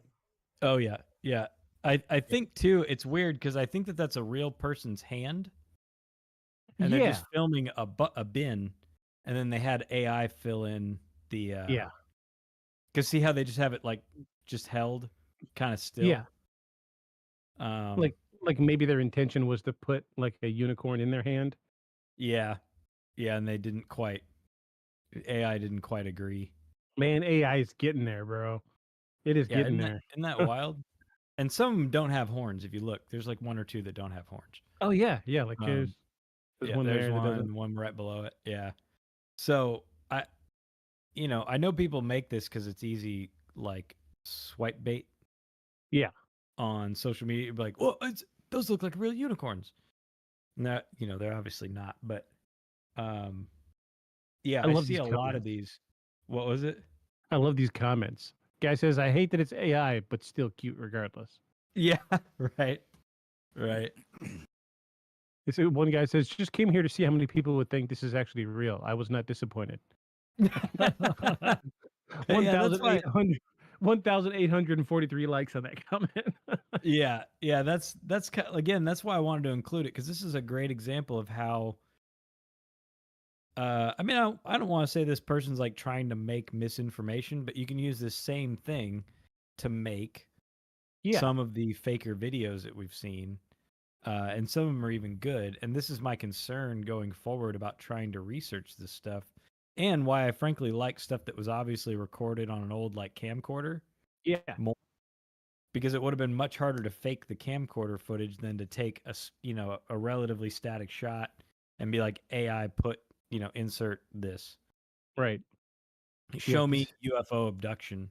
It says 2.5 million likes. Yeah. And it's going to make it really hard for me whenever they actually catch a video of a dude being pulled up by a beam of light, into a very obvious UFO, and be like, I mean, I feel like that's AI. Yeah. It's only from this point forward, it's only going to be worse. Much worse. Yeah.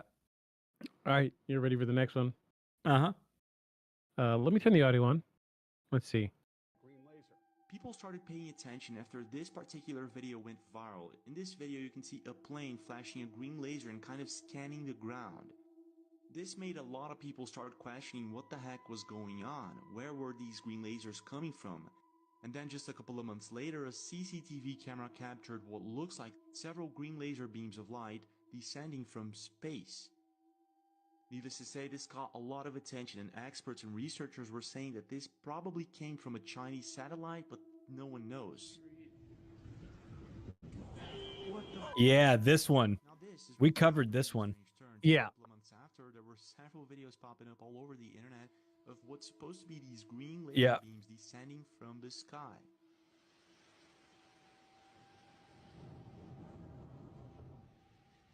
What in the ever-living fuck is that? Wow. A red laser. That's the first time I've seen a red one. Yeah, they're normally green. So much attention that it ended up on the news, and they actually found out that some of the planes scanning the ground with these green lasers were owned by a company named Randigo, but still, no one knew why they were doing this. I was just getting home and I saw it going back and forth with a laser beam, and it scanned over me multiple times. I've never had flight radar until this happened, so I'm like, what the heck is going on? But it shows that what kind of plane it was and what type of green laser. People started paying. So I think the consensus is that these lasers are scanning for like Google Maps purposes. But like they said, nobody's really come out and said, yeah, this is ours. This is what we're doing. I can't see I don't see a reason to have a visible laser. See, and that's something I was telling Paul. You don't need a visible laser to do LiDAR. Mm-hmm. Right? You can use a lasing infrared laser. It takes less power to run it. Or not. Is it infrared or is it Yeah, infrared below the visible spectrum. So when you run them, the lower you get on the visible spectrum, like a red laser is the lowest powered laser. So you go below that and you have infrared, a heat sensing laser, but it's super low power to run. So if you needed one that had enough power to scan a big enough area, why would you choose something like green or blue that's like way up in the power spectrum to even make the diode laze when you're going to need a big ass diode? Why would you make it visible? Also, if you're doing, unless you just want to freak people out, maybe. Right? Or maybe you're using it as like a reference, a guide to where you're scanning. Maybe. But it seems reckless to do so, right?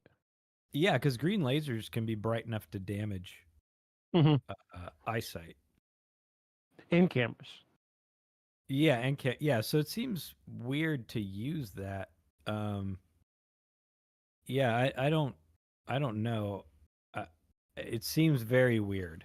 Maybe it's, maybe they're doing some type of like LiDAR scanning. They're using it as a reference point.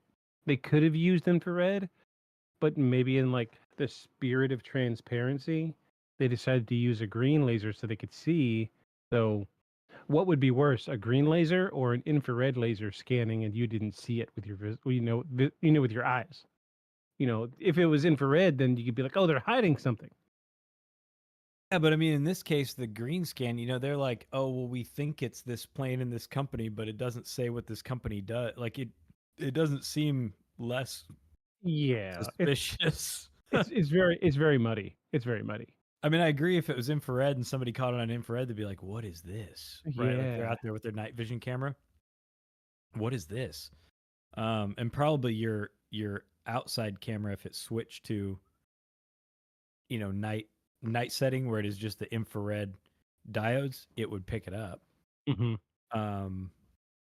But I don't know which one's less or more suspicious. Right. I guess seeing the green lasers definitely gets a bigger reaction. I don't feel like it's paranormal in any way. I don't think it's paranormal, but I see where people get the like, is it UFOs? Right.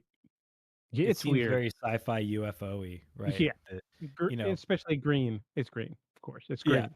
Yeah, aliens are, we all know little green men. Obviously, they're going to use little green lasers. Clearly. All right, let's check our neck one. Next neck one. Let's check our neck one. Yeah, Check the neck one. I've had a long day. Okay. This says a video from 2002 of a man at the beach with his family in Chile shows a massive object rise out of the sea. Oh.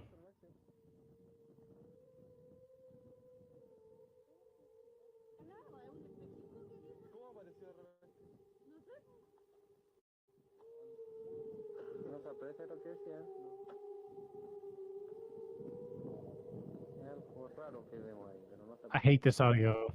We're just gonna. What, Nope, you don't like their filtered theremin playing in the background? No, it sounds like a whale to me.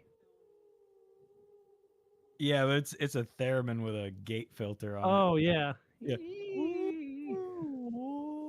Yeah. Okay, I can explain this one. This one's pretty easy. That's the Horizon Mirage for boats in the water. Really? Yeah. How's that work? The same Mirage will make boats look like they're floating in the air. Really? Yeah. So is this a boat? Probably a barge. Ah. And the way the heat is coming up, same effect as you get like a mirage on a road that looks like water. Mhm. It's stretching the light. And so it's probably like just the bottom section of a barge or the top section of a barge, and the heat is hitting it just right and it's stretching it out. Huh. So it's like way out there? Yeah, it's way out there. Okay. So it can I've seen it go both ways. I've seen the mirage push the image up and I've seen it push the image down. So it's probably somewhere Yeah, it's somewhere between where they're seeing it and the horizon line, I'm sure. Otherwise those lights behind it would be stretching as well. Right. But it's fun nonetheless. That makes sense. Yeah. That makes sense. I wasn't sure what to think of that one. That's why it made it its way in there, because it. Yeah. Guy says just another lost shipping container. Yeah. I mean, yeah. Yeah, I feel out. Probably a barge. Probably. Yeah.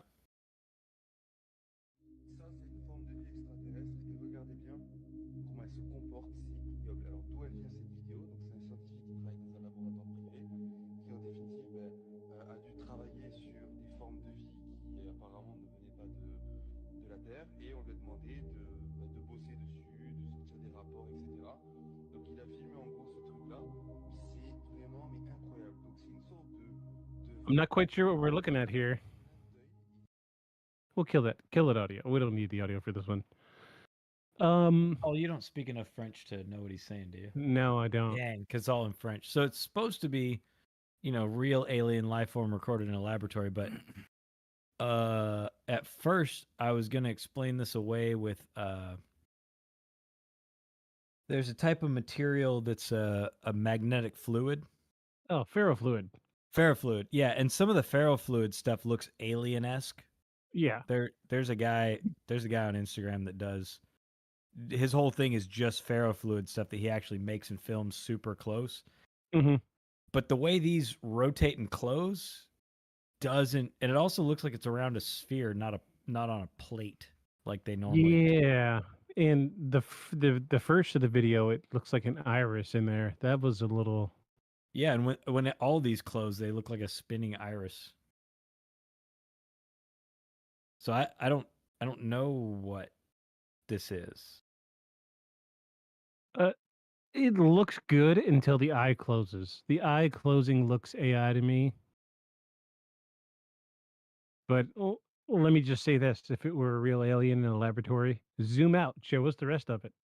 Right. Right. Yeah, that's true. I mean, like, I why wonder we? if they added the shaky camera to make it seem more believable. Yeah, the super close zoom cropping. I could do this effect in my video editing software pretty easy. The shaking. Yeah. The shaking, and you could, in theory, you could build this sphere thing in like Blender. Mm-hmm.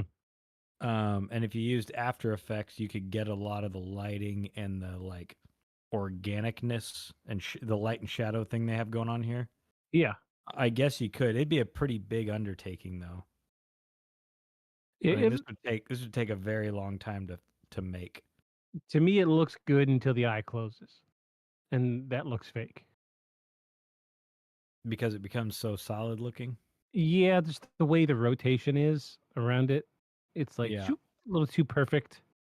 When the eye's moving through that goo, that's pretty. That part's really convincing. Yeah, 99% of it looks good. It's the closing that gets me because it feels like there is an area around it That they've that's segmented off for movement. Yeah, Yeah. it's isolated just for movement. Like you could follow that ring, Yeah, I see what you're saying. but it's good nonetheless. Super weird, right? Yeah, I like it. Yeah. Oh, geez, which mouse What do am you I think, using? Paul? I don't know. Before we started picking apart, how did it strike you? Fake. Fake? It's what's the expression? Fake AF. Fake AF. Yeah, Yeah. something like that. What is it? Like something about science or science fiction seems like magic until it's fully explained or something like that. Oh, any science can seem as though magic. Science sufficiently advanced will appear as though magic. And the extension to that is a civilization sufficiently advanced will appear as though gods. Right. Anunnaki. Turns out to be the Greys. It's the Greys. Ooh, this is a good one. Okay. This one gets referenced a lot in UFO documentaries. Okay. I thought it bigger was documentaries. I thought it was Well, the same one we looked at a couple months ago, but I watched this one and it is different from the one we saw with the crappy laser beam shooting from the light beam shooting from the UFO. This one is different. This is a different one, yeah. Were you Yeah, about to that say one was something, it just Paul? flew along and gave it a little laser zap and then flew away. Yeah. Yeah, I know the one you're talking about. You about to You say and I something, Paul? actually- No, I'll have comments once it's over. You and I Okay. just watched a documentary where they I will. where they described this but didn't show the video. I will reserve my comments. Okay. Here we go.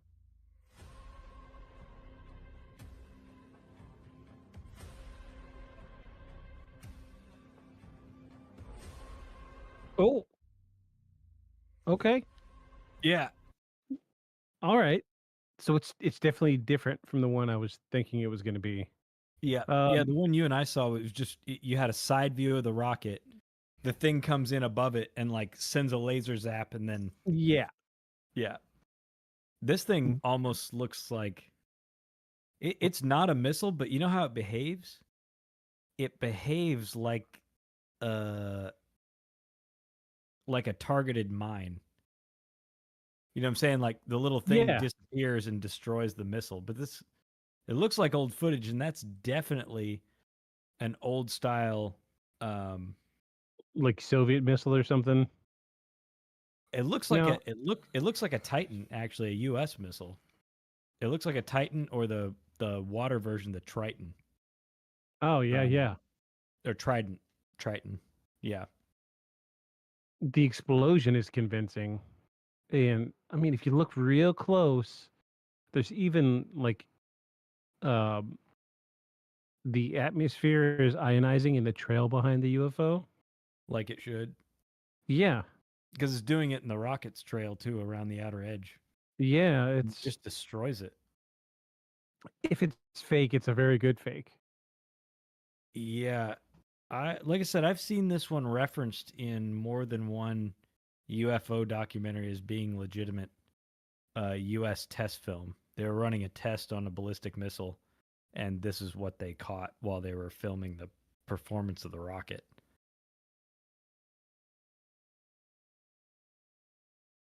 So what's your judgment? You said you had judgments. Ancient alien theorists suggest that this kind of thing has been around for a long time. We're not doing that. We're not Aliens. doing that. I think this is a missile. Aliens. I think this Yeah. is a counter missile. But how do you explain its lateral movement like that? It seems to dart around a lot.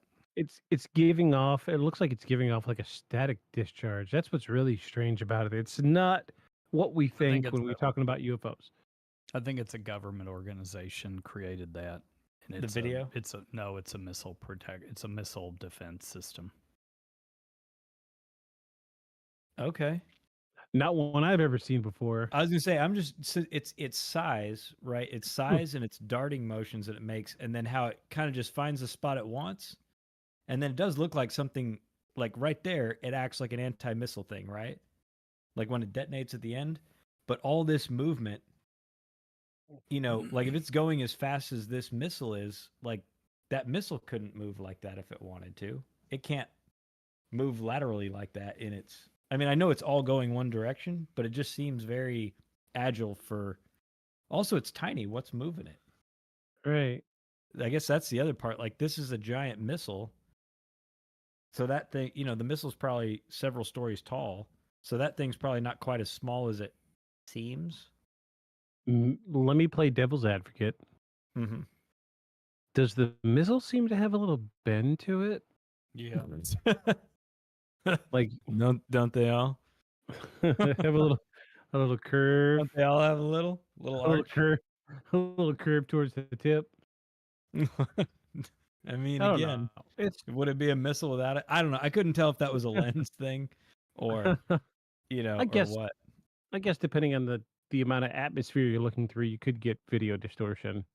Yeah, I couldn't tell because it's also the missile looks a little fatter in the middle for a second and then doesn't. Yeah. So I couldn't really tell, or if this is a video of a video and there's a bad segment, I couldn't really tell. I But mean, I thought it was super weird. The explosion is convincing. Yeah, it looks good. Yeah, Yeah. it looks very good. The watch just below the rocket motor, and I don't know if this is because it's a weirdly cropped thing, but watch just below the rocket spray. Watch when it blows up. Do you see that clip? Mm-mm. Watch for a clip frame like about a quarter of the way down before you get to the bottom. What? Right there. Oh yeah, I saw that. Right at the very end, just before it starts over again. Right there. Okay, what am I looking for? Just above. Look next to the alien white tag. Look next to it. Just watch right there. Oh, what was that? Right. You see that? Yeah. I don't know what that is. I only have questions. I don't have any answers. Okay. Well, aliens. Aliens. Aliens. All right, we're moving on to the next.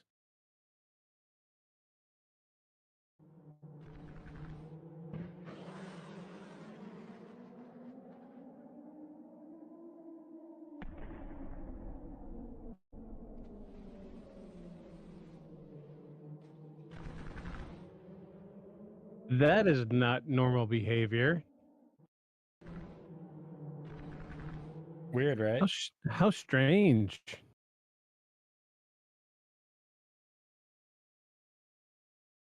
Huh? Oh, did you see it leaving the mushroom cloud?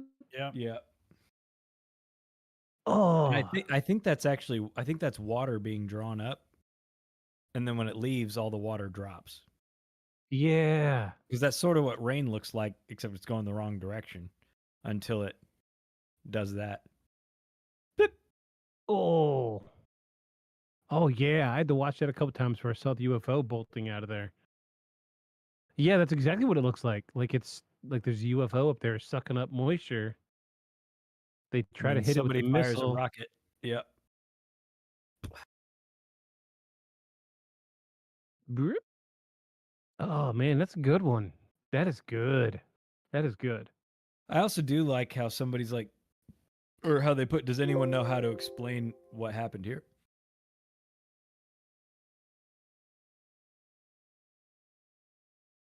Yeah, Where is do we know anything about this video? Where's it from? Any of that? Oh, let's look at the comments. So the poster Somebody says said pretty good editing. the Book of Hidden Conspiracies reveals a lot of information about the elites, failures in the Matrix, and much more. I invite you to read it. Here's a description to our book. Thanks. Yeah, no. I'm good, but otherwise. Yeah, a lot of people are Jack saying, DJ, yeah, definitely not real, most likely AI. Probably CGI, I would imagine an effective idea disrupting the perfect condition for a natural disaster. I'm not very convinced about that thing leaving the cloud. I'm not either. But somehow it just doesn't look right. Yeah, it's a little too clear. CGI. That's a consensus. Pretty good editing. Consensus by everybody's fake. And the truth is, with just a backdrop, right? A static video backdrop, like I was talking about with the other AI, it's not hard to get it to put it in the background of stuff, right? Man, that's tough because I really like this video. It is. It's obviously moisture falling. Yeah, and I really wanted it to be something because I like it. Because there's a lot happening. I mean, there's something going up into a shining light. There's a missile, and then a ship takes off, and then all the waterfall. Like I really wanted it to be to be something. I mean, prove it's not real. Go ahead, try it. Yeah, I mean, I'm not always sure I agree with that argument, though. It is used a lot. It's an easy out. I'm sorry. Prove it's not real. Well, I don't know. Where was it? Where'd you take it? Who? Yeah. Give me your camera that you filmed it on. Let me see your iCloud account so I can pull down the video. Right. Yeah. Kind of tough. All right. Let's see this next one. Also, everybody has the wooey theremin in the background. Yeah, it's a very popular audio.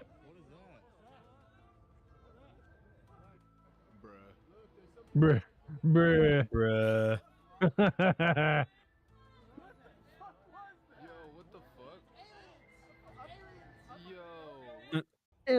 Aliens.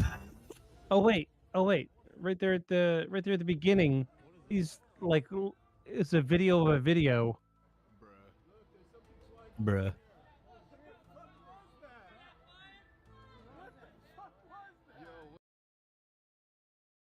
Okay, let's watch it without the audio.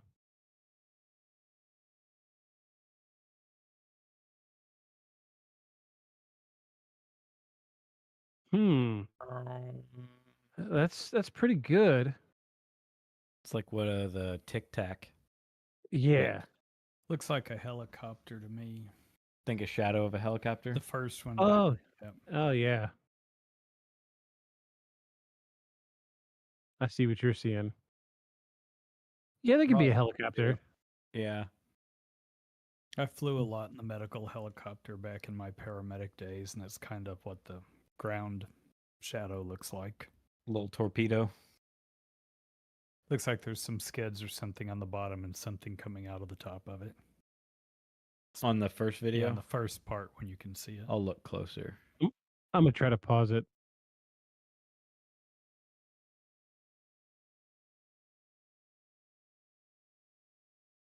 Oh, yeah. definitely. Oh yeah, I saw the you can see the shadow of the upper strut or the shadow of the. Yeah, I think it's a helicopter. If Way it's to- real, I think it's a w- helicopter. A way to dash our dreams, Paul. Thanks. Helicopter. Helicopters in Arlington, Texas. That doesn't sound super rare. Bruh. Bruh. Bruh. Bruh. Bruh. Also, I don't see the solar eclipse they're talking about, but whatever. People it's are like, there. what is it? there. And I'm like, Oh, I see. people The are like little- aliens. I think no. How about a nurse, a paramedic, and a pilot? Yeah. Aliens. Ancient alien theorists suggest it's a medical helicopter, but anything's possible. That's I would probably like them a lot more if that weren't their fallback for proof. Ancient alien theorists believe. Okay, who are these theorists? What is their name? Where'd they go to school? What's their They have What's a their- doctorate in ufology. Yeah, I What's was he gonna say, saying? Tell me they're a ufologist or ufologist. I'm gonna just die laughing. Yeah. I went to Alabama Community College, Alabama State Community College. Oh, this one's weird. Donut just broke. Bro, is that my fork? The fork to his bike. Oh. What? Hello? Oh. Why is that?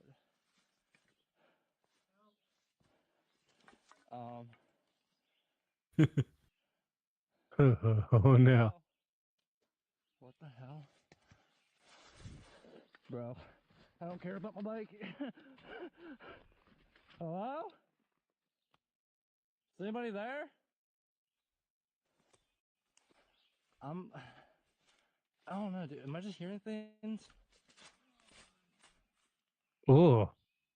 Hello?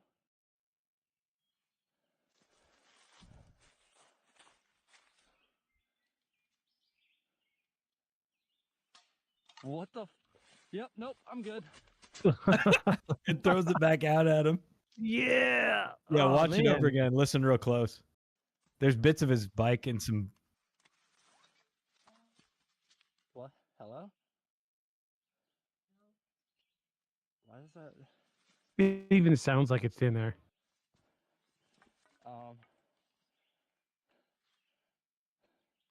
Hello?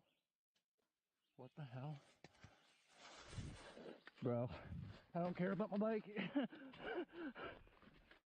Hello? Is anybody there? I don't know, dude. Am I just hearing things? Oh. Hello?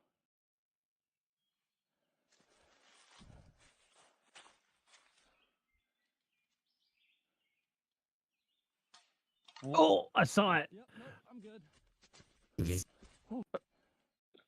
Okay, so let me do devil's advocate again. Just put a homie in the hole. True. Mhm.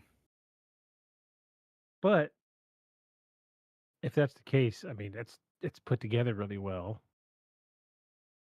I got spooked by it. That's spooky.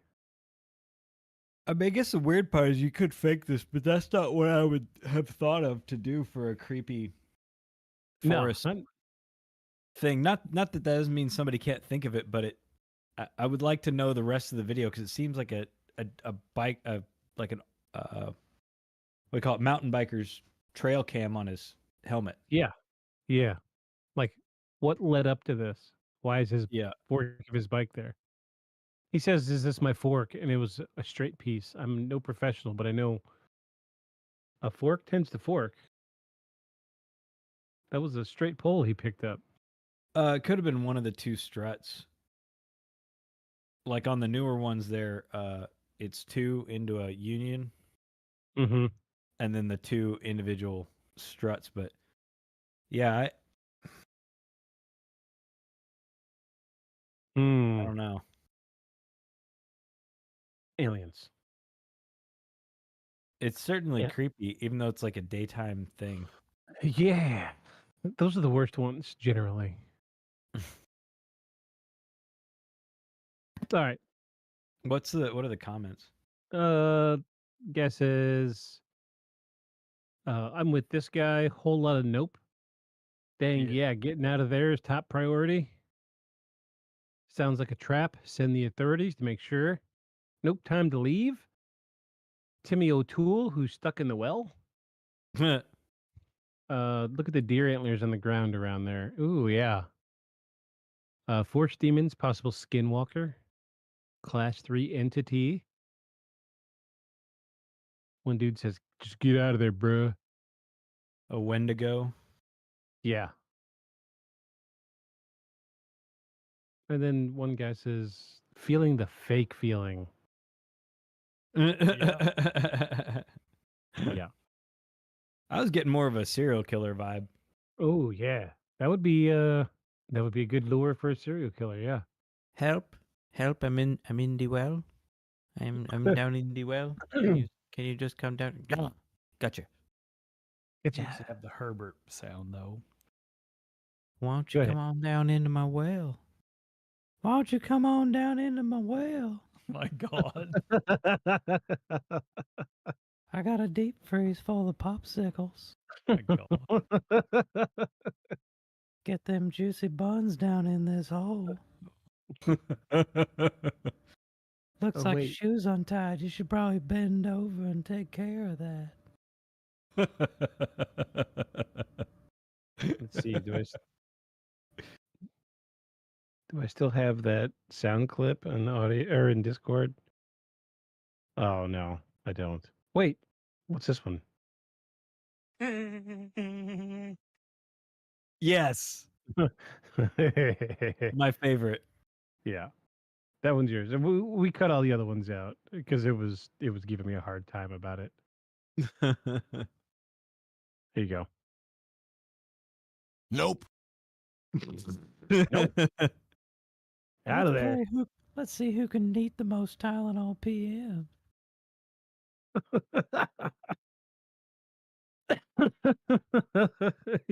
Paul's face. The first time I did it, Paul just looked at me.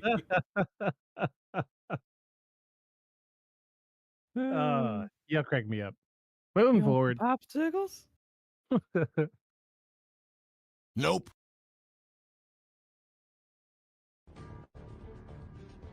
I've seen this one. So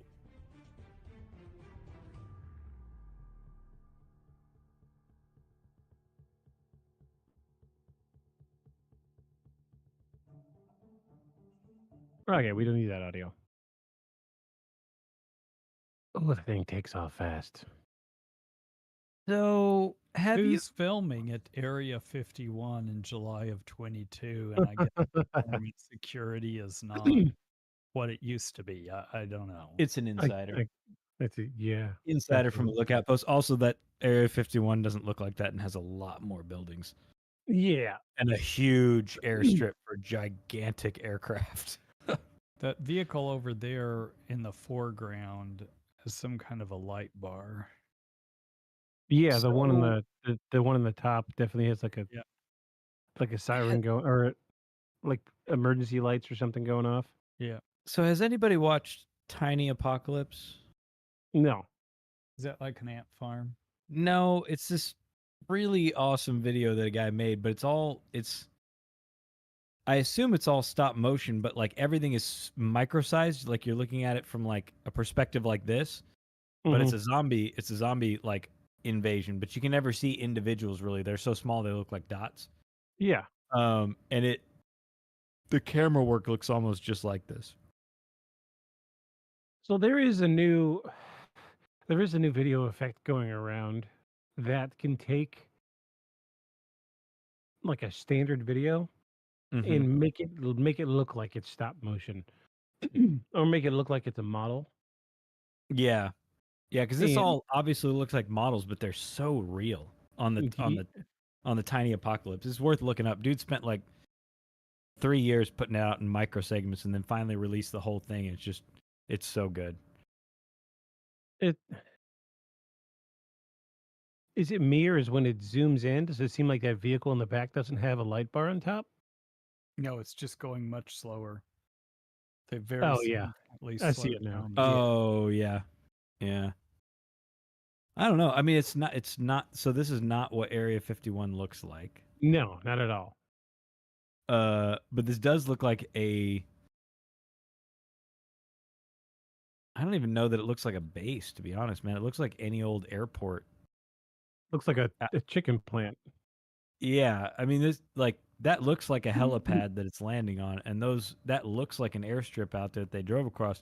But those look like hangars for like private Cessnas. Yeah. Private And UFOs. Yes, your private UFOs, yeah. private UAP club. Mm-hmm. I like the comment. This guy punching. Oh, stupid. I also like that. Why is it always blurry? Yeah. I This was know. back in the 60s. I've been seeing this from the 70s. Yeah. Discover our book, Know the Same. Only Truth, at link in the bio. You know, it's Come the on. same reason why, we can photograph people's pimples on the moon with great clarity, but bank robbers are always blurry. Yeah. Right. Yeah. And they're Probably the same cameras they're using. Mhm. Them and the banks must buy the camera at the same place.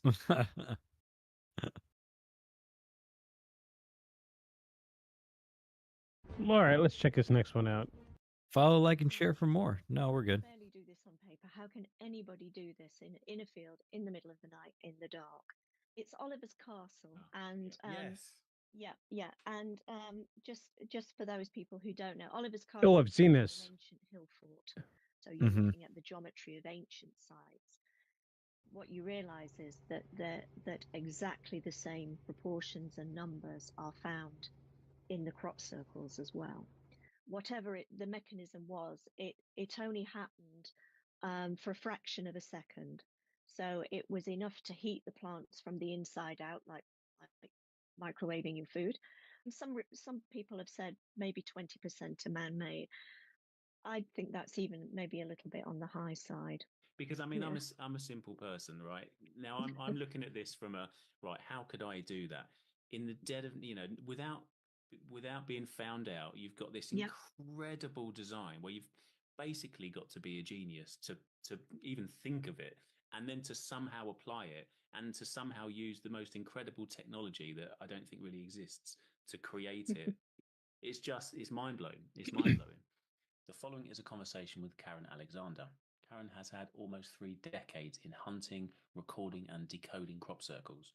She is a leader in her field, no pun intended. Oh. And with something Yeah. as fascinating as crop circles that are inherently linked to UAPs, in my opinion, we've been very excited to talk to her and dig into some of the big cases. Now, Karen is a researcher and expert on crop circles. She co-runs the website Temporary Temples, along with her husband, Steve Alexander. She's been documenting, studying crop circle formations, capturing them through aerial photography, and writing about them. Karen speaks internationally. She explores the spiritual and cultural significance of crop circles, their connection to ancient sites, and their broader implications to the UFO UAP discussion. So, without further ado, let's jump in. The following is a conversation with Karen Alexander.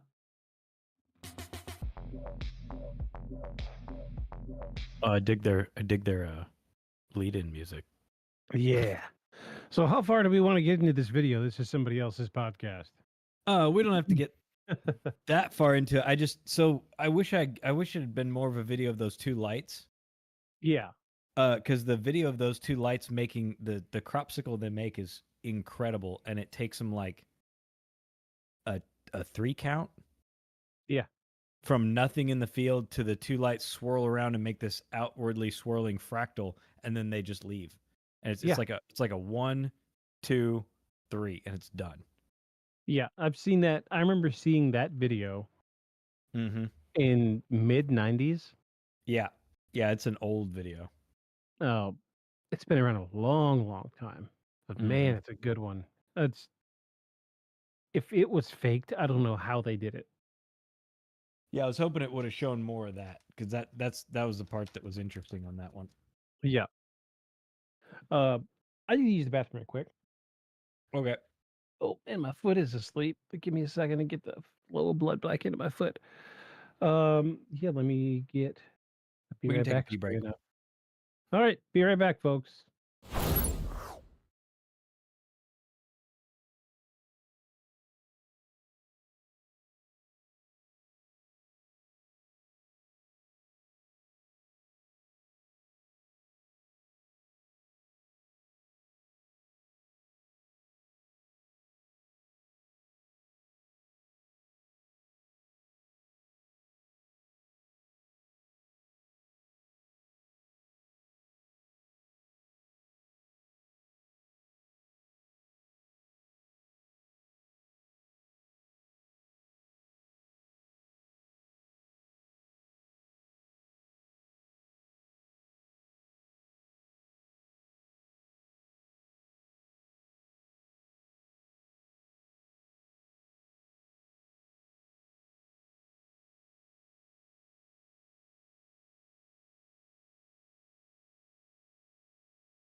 Okay, we are back, No, Karen. friends. No, Karen. We don't want to hear your. We don't No, want to hear your Karen. interview about Worst name. crop Worst circles. name you can. Worst name you can give to a UAP investigator. Right. Of No, course the Karen. name's Karen. Yeah. Worst She thing just to ever wants to happen. see the manager of crop circles.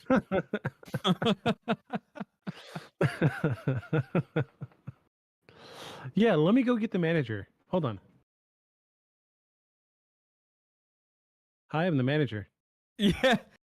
Have you seen the one where that Karen just loses her mind over that? Yeah. The lady at the front desk is like, "Oh yeah, no, that's sure," and she just ducks down behind the counter and then stands back and she's like, "Hi, I'm the manager. You needed some help?" And she's like, she just loses her mind I on her. haven't seen Oh, it. it's so good. I was like, yes, yes. She asked for every bit of that. I love when they get what they deserve. I really do. Oh, it was so good. It's, geez, I hate it because my sister has a Karen haircut, and she will not give it up. Oh, It's, uh, and I say the that, pixie cut. yeah, I say that, but like, so I had a band in high school, and we did like Good Charlotte covers, Mm-hmm. and I did, rhythm lead guitar, and then I sang. So logically, I wanted to look like the rhythm lead guitarist of Good Charlotte, Right. which back then it was cool. But in case you didn't know, the guitarist for Good Charlotte back then had a Karen haircut. It was long like this, like it Mhm. was long, and then the back was spiky. And I thought it was so cool, and I thought I was the coolest kid on the block because I had this haircut. And looking back on it, I'm just like, ah. Pixie cut. I don't miss putting guy liner on. That was a lot of work. Guy A liner. lot of work, man. Ugh. Anyway, let's look at our next one. I think I the other don't- Karen video I saw, she was already talking to the manager, and she's like, "I need to see the manager." He's like, "It's right here on my name tag, manager." And she's like, "Well, I want to talk to the manager of managers." He's like, "That's not a thing. That's there's no one else. I'm it. This is." You mean like a different shifts manager that wasn't here on the shift that you're making a complaint about? Because I can get you him, but he's going to tell you to talk to me. So I don't understand why anybody would get that worked up about it, because I mean, I'm the kind of guy, it's my expression, my favorite expression when it comes to getting poor service is, um it's the slow knife that kills. So, you know, sure, you gave me bad service, I'm going to leave you a crappy tip, but then I'm going to review you on Google Maps. right, And well, right. and I'm a level 9 Google guide, so my review has a little bit of weight. It jumps up to the top. Yeah, and the small town I live in, like we went out to eat Saturday afternoon after I got off work, and I mean they were busy, sure, but then everybody left, and it was like maybe 4 tables, horrible Mhm. service. And my wife's like, "You need to leave 20%." And I was like, "Here's $4. She's lucky she's getting that." Like she came once to get her drinks, once to take our order, and once to bring our food. And then after that, it was, "Here's your bill." Paul and I double teamed a particularly large retail establishment over their pharmacy policy. He hit him with two of his profiles, and I hit him with one of mine. all like name the guy, name the manager, the area manager, the guy that had done it, like the whole thing. And they called us Yeah. like 3 or 4 times, like, "Look, man, there's not. I mean, I don't have to tell you, fix your stuff. I mean, I'm not coming back, but I mean, maybe you work on some things. Don't worry about my review. Worry about what you guys are doing." Yeah, worry about your next one. I was like, probably if he had asked me, "Hey, how can I fix this?" I wouldn't have had to leave a review. I only leave a review when it's my last resort. So Right. should tell Yeah. you everything you need to know about how Aren't they thing the went. ones that told me they were going to sue if I didn't remove the review? No, they didn't. And I told them, why don't you Google slap lawsuits and see how you think that will go for you? Yeah. I said, why don't you sue? I could use some money. I would appreciate it. Yeah. I'd like you to give me some money. Yeah, we'll Or take. you could just give me the money and not sue. We'll take. Yeah, we can just skip all that and you just pay me now. Yeah, just bust your wallet out now. Come on. They hung up on me, and I'm anxiously awaiting for the lawsuit. So there you go. I see the sweat from here on your forehead. Yeah, I'm very troubled by it. Yeah. High def cameras. I know. High def camera. GoPro sponsor us. It's as Sponsor fake us, as some of GoPro. these videos. Huh? Okay, the soundboard is up now, so be ready.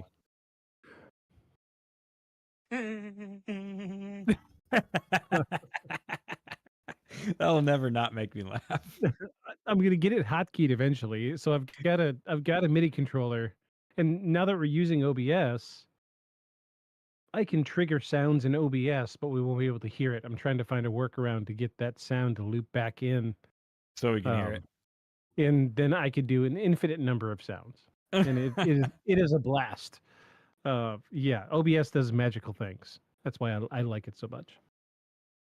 All right, we're done peeing. Let's go. Let's move on past Karen. Let's see what our next one is. Bye, Karen. Not something you see every day. A duende in the clutches of a cat. This happened in Ecuador and is actually very impressive footage. Oh. Pixie, fairy, little creature as it fights to free itself from the cat. It's a little too rigid for me. Yeah. But this brave little creature manages to break free from the cat and fly off at incredible speed. Watch this. Yeah, we don't need your fancy audio. Now, I appreciate that they keep changing the color gradient, but it's not thermal. They're just changing the color. The color. Yeah, they're literally just changing the color gradient like you do in Photoshop. Like they're not showing thermal. I don't know what that's supposed to be doing, but here's what this reminds me of. You ready? Yeah. Yeah. I thought the little Never creature moved. was good at first. The first half of the video, it actually looks like it's moving its arms and stuff, but later on, it just looks kind of rigid, like a doll, like it's on a. Yeah. And it blurs at times when the cat doesn't blur from the same motion, which bothers me. And this also like fake thermal vision crap is. Yeah, it drives me crazy. Yeah, it's not helpful. Yeah, it's not thermal vision. Moving forward. Huh. Oh. No, they had to put predator sounds in there, didn't they? Yeah. Okay, we don't need audio for that. Okay, what are we looking at here? What is the one that lives in the caves? The rake? Wraith? Rake. Nope, I don't know that one. Oh. Right? Looks like he sent his cousin over there to go over there almost in the dark and run. Jim Bob, do it now. Going over there. I mean, maybe, and this could also be performance art. Yeah. Yeah. Because there's some performance art stuff that's not. It's real. I can tell you that. Yeah, I mean, it's real footage of real somethings back there, but it does look a little performancy. All right, so let's break this down into the obvious here. If you were a cave-dwelling creature, you never had light. Somebody's shining a flashlight in your eyes. That's the first thing you're gonna do, especially if you're bipedal. It probably Light's too doesn't bright. have eyes. I hate to say it, but this is probably just some people dicking around in a cave. Probably. Makes me Little sad dirty. because it is good. It is good. You know, it's pull it out of context. Yeah, like I don't know. It's weird. It's creepy. It gave me the creeps for just a second, but you know, kudos to this group of people because they put actual people in the cave instead of using AI for once. Right.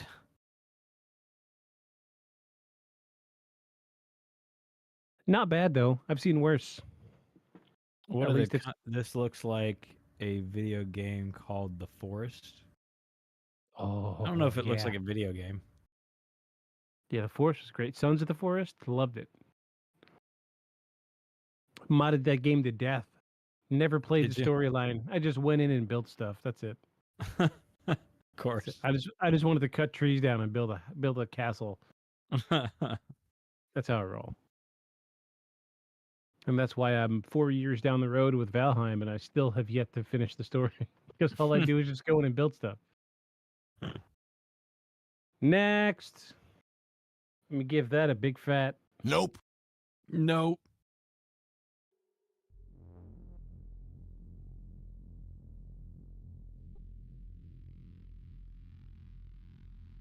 Okay. You got me interested. Ooh, yeah, there's definitely something there. So this is a unique shape. I've never seen this shape before in a UFO. You know that's Hmm. what a that's what an air buffalo from Airbender looks like from underneath. Yeah. What's It's one of the creatures. It's got like I think it's only Oh. got 6 legs, but I feel like I can see his paddle tail back there. He's gonna show you. cool? Air I think beefalo. that's a Chinese spy balloon. Air beefalo. Yeah, see there. See? Hey, Got the paddle there you go. tail and the extra limbs. Yeah, Oh, come on. Flying beefalo. fair enough. Flying bison. Yeah. 6 legs. Yeah. Flying beefalo. Flying beefalo. Tasty. Mm. Mmm.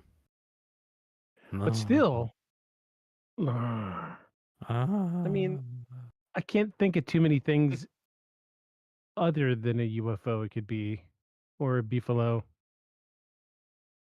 I mean, I think by its definition, it's a UFO, right? Right, right. Just But I don't know I what w- else it could be because it's a weird shape. it is a Look at the tree. Pause on the tree and let's look at that. okay. I know It why looks it's doing funny. this. I know why it's doing this. Let me get another penguin juice. Squeeze them penguins. My tiny, tiny Hello Kitty fridge. Is it a 4-can fridge? 6. 6, just right. Yeah.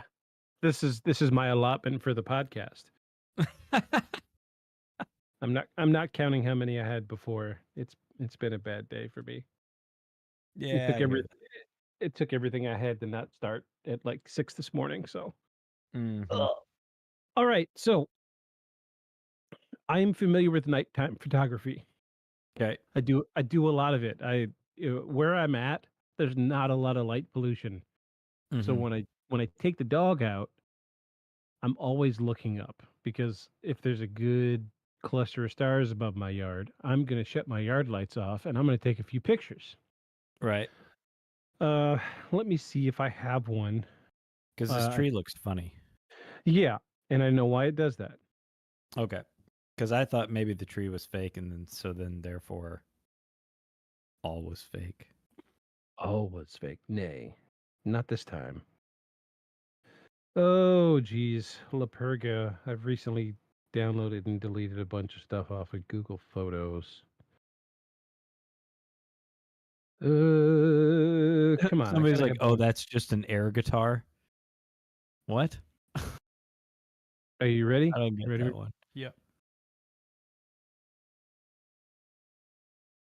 I can make the trees do the same thing. So when you do nighttime photography, especially with show us that again. Show us again. Show us again. Check that out.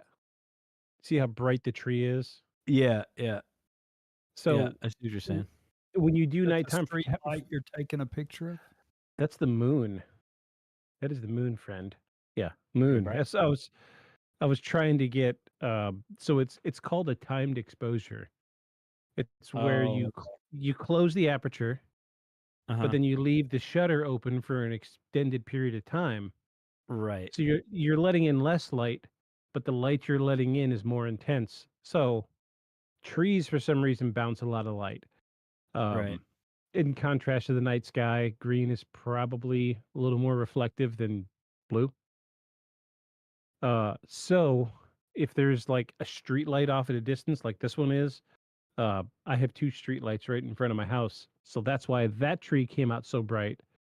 What I'm doing is the timed exposure. So you're leaving the shutter open longer. So whatever's brighter at night is going to be even brighter once the full exposure is done. That's why the tree looks a little funny. I have had this happen a few times. Kudos to this guy because he was able to get some stars in there. This is photographically accurate for a Okay. nighttime photograph. Okay. And like I said, the only reason I know this is because I do it all the time.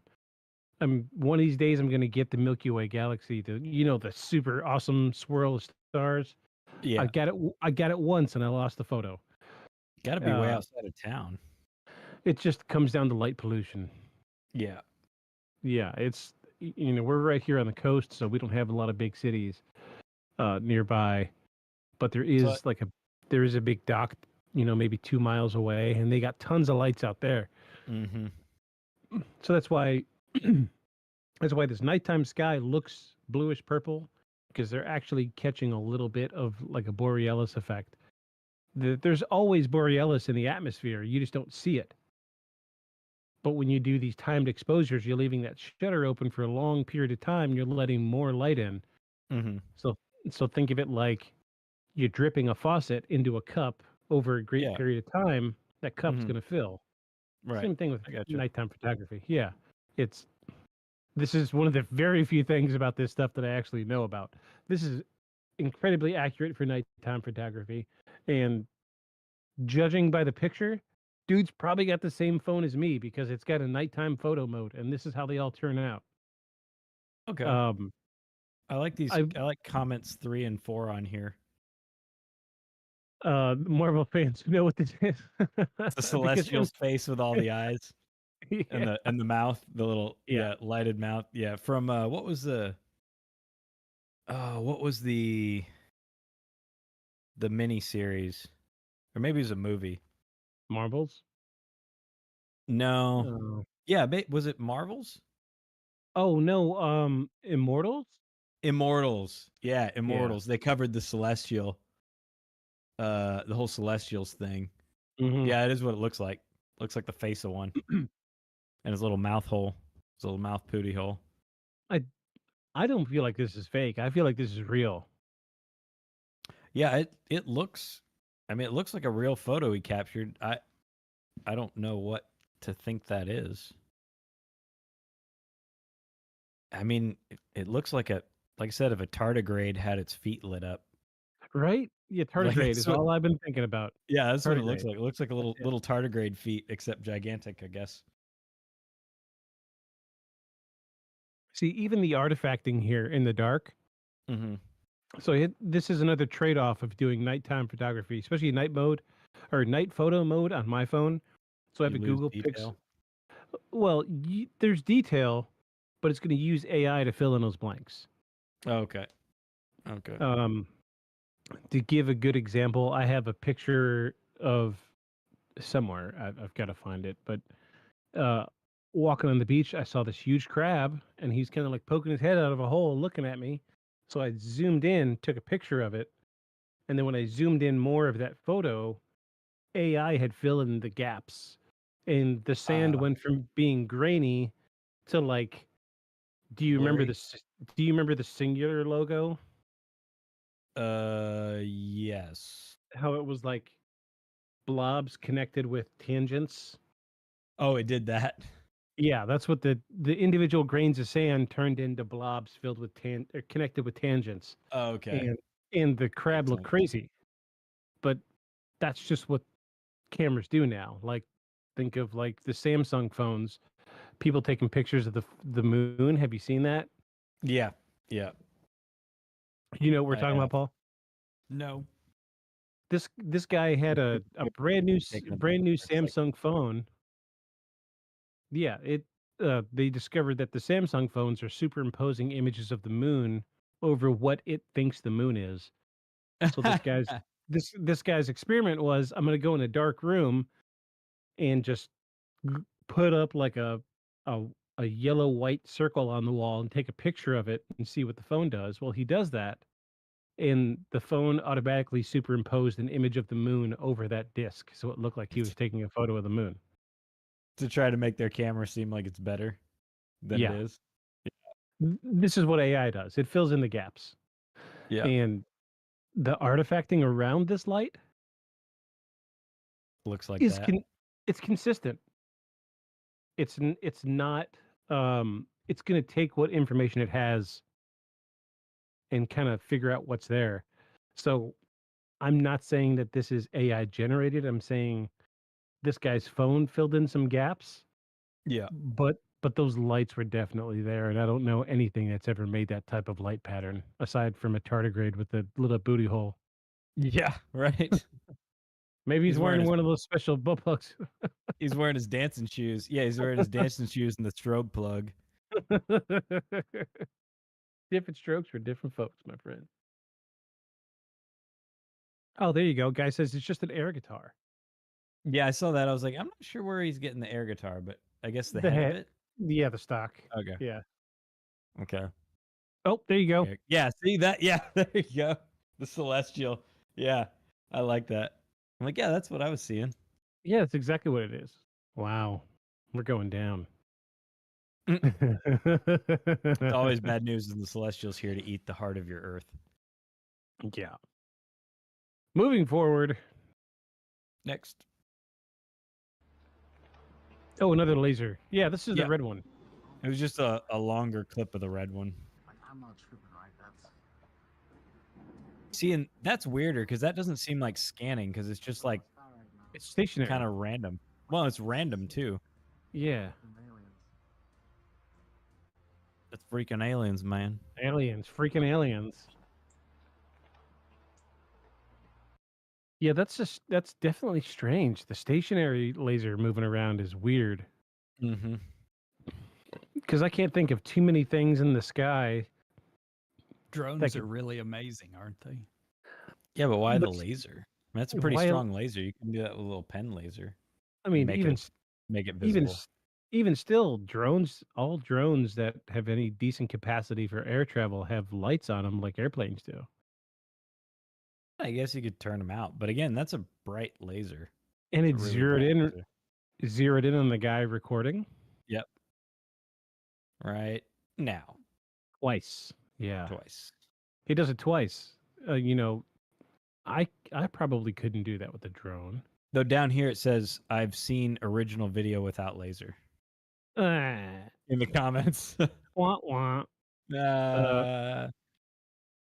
And then they just voiced over. Am I seeing this, man? Am I seeing it? Is this freaking aliens? In Spanish, yeah. In Spanish, yeah, and it's translated into Spanish. Skynet went live. Drones with lasers. Probably a drone with a laser pointer mounted on a gimbal or just mounted on an implemental mechanism. If people can use drones to deliver food or carry explosives, then a laser pointer on a drone certainly within our capacities. Yeah. Drone. Let's say drone. Okay, we'll go with drone. Haters. Go with drone. I say it's an alien. That, I know what that one is. What is it? Watched it a couple times. Where are we at? What are we looking at? We don't want to hear your music. And I'll tell you what it is. It's that American anime where dude throws his hat through the laser. Oh. I can't think of what it is. No, this one I've actually seen somebody cover before. This is it's like a ring cam but mounted low right in front of the door. Oh. Okay. Says, didn't the author on Reddit conclude it was an owl? Oh, yeah. Now that he says that. Oh, yeah. That's precisely what it looks like to me. It's that or it's a lunar moth. They yeah. They have a glide pattern they do, and if any light hits their wings, it's just super iridescent like that. Yeah. And they spend a lot of time gliding around, just kind of like that without flapping their wings. Okay. I mean, either one. Lunar yeah. moth. Now that he says it, yeah, it's got Yeah. wings. Yeah. It's got wings. But it and looks it's like in a hat at motion. first. Yeah. It looks what's kinda Raiden throws the hat? No. What's the guy Raiden throws from the Mortal Kombat?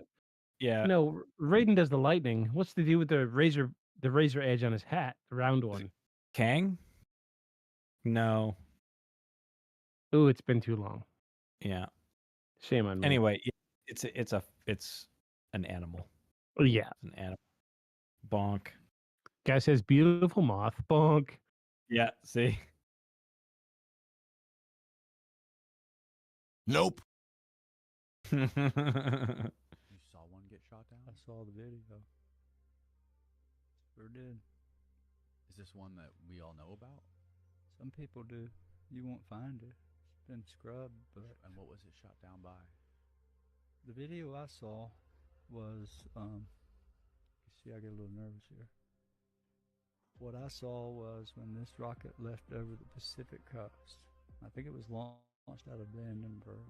When it went up started over, all of a sudden, this little flying saucer appears, flies right up to it, intercepts it, as it's 15,000 miles an hour, flies around it, and a little white laser beam comes out and shoots it from every side.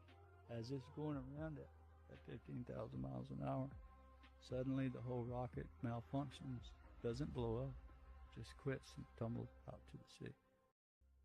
You saw. You'll never find the. Go ahead. I was gonna say I just thought the guy's interview was interesting. Yeah. He's very soft spoken. I like his voice. Yeah, and you see, there seem to be a lot of older gentlemen coming forward, talking about stuff they saw during the Cold War. Yeah. Surrounding specifically missile testing and missile launching stuff. I will say, it's awfully convenient that he says you're not going to find the video. It's been scrubbed. Yeah, but there's It's the video. available only here. Yeah. We have the exclusive video. I remember what our opener was supposed to be this week. It was going to be Paul. Oh, what? Do it. Let's hear it. So, tell us about the death ray, the ATP interrupting death ray.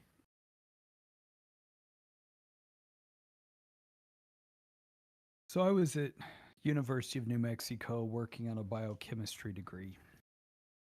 And I think I was in biology 2. I don't remember. Or maybe it was molecular biology. And we were studying the electron transport chain. It's how the body basically makes energy and respires, breathes at the cellular level. The electron is carried down this electron transport chain. And at the same time, I was working as a paramedic. And I'd recently had a man who had taken, in an attempt to unalive himself, some cyanide. Mm-hmm. And the way cyanide works is it stops the electron transport chain at a certain place. So you basically suffocate at the cellular level. And there's a whole biochemical, electrical thing that's going on in this electron transport chain. I think my professors would be horrified at the incredible oversimplification of this. And it fits. Go look it up, but it fits. And I thought to myself, that's interesting. I bet you we could make some kind of array or something that could interrupt the electron transport chain. Because sonics and waves and electricity and waves and chemistry, electrical and it waves. Would basically be an amazing weapon that could be used by the military that wouldn't harm buildings or property, but it would stop anything that had an electron transport chain. Everything would suffocate on the cellular level without knowing that anything was happening. And so I thought that was kind of amazing. And I went and told my professor, and I said, hey, I want to talk about the electron transport chain. So I drew it out on the board in his office. And I said, it occurs to me you could do such and such. I told him about the cyanide, and I said, it stops the transport chain right here. It occurs to me we could create something. He says, what family members do you have that work at Sandia Labs? And I said, well, my grandma, but she doesn't work in anything like this. She worked in the mail? Yes, she worked in shipping and receiving. Yeah. She ran shipping and receiving. But I didn't know anything like this from her at all. Right. So my dad had worked there for some period of time, and then he went and worked for another government agency. And I thought, I'm going to call him and tell him. So I called him and I was like, Dad, and you could make a weapon, only I called it something else. And he's like, just stop talking right now. Stop talking. You're coming out here in a few weeks. We can discuss it then. Well, he was retired from a 3-letter agency. And he says he got visited by a different 3-letter agency that visited him with some regularity. He was a Cold War warrior, as they call them now. And he said, never call me on the phone and discuss those kind of things. Did your professor tell you that? I said, no, my professor wondered what family members I had that worked at the labs that had told me that. Then the professor told me if I ever wanted to work for the government, this would be great. And if I didn't, never tell anyone that. Oh. And my dad says, well, we already have something like that. We called it the backyard bee. And you could just drop it and they could be barbecuing and you could just walk right in and turn the hamburgers over and eat them and it'd be fine. And all those people are gone. Oh. Yeah. Unalived. They're unalived. there. They're all unalived. They're there. They're there. They're just Man. not in any living state. And my dad says, did you really think of that on your own? And I said, sure. I was studying the electron transport chain. I was thinking of things that stops the electron transport chain.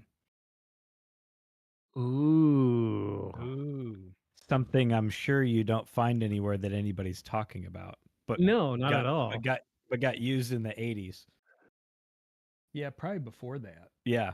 Well, I mean you I were don't know talking when- about it I in the don't know 80s. when it was. Yeah, In the 80s. So early this was 90s. had to be the early 90s. Yeah. Okay. The 80s I was still in high school. Food for thought. Food for thought. Food for thought. The Doom Ray. See, that's why I'm always Doom like Ray. when I see this amazing stuff, and probably in the early 70s, and I was in first grade, and I wanted to take my dad's what we know now as a cell phone and show it off at school, and those were only for military and certain governmental purposes. Most people didn't think it existed, but I knew you could have a phone that didn't plug into the wall Yeah. because my dad had one. In And I was the like, can I 70s. take it to school? And he's like, no. So I drew a picture of it. And the teacher sent home a note. He has a very creative imagination. My dad's like, listen, just stop.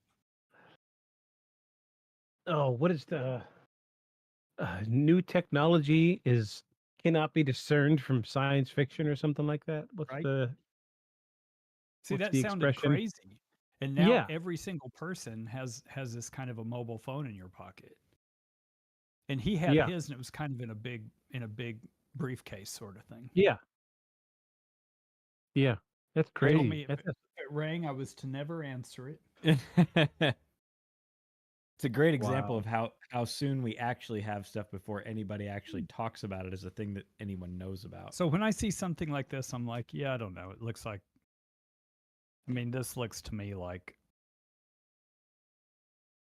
some kind of a missile defense. Yeah. And I'm not sure. I really want to think they're UFOs, and I think they're things with, aliens and spaceships and all this. And I really want to think all that, but a lot of these videos we see don't convince me. Yeah. I haven't seen. I And haven't this is seen. one of I think them. we had one that kind of gave me the, huh.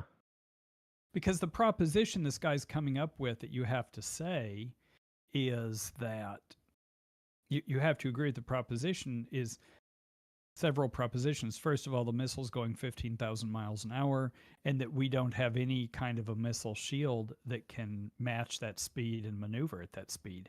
And Yeah. you have to accept those two propositions, and I'm just not sure I can accept those two propositions. Well, now he also said that it was a long time ago. I mean, so in the 60s, we probably didn't.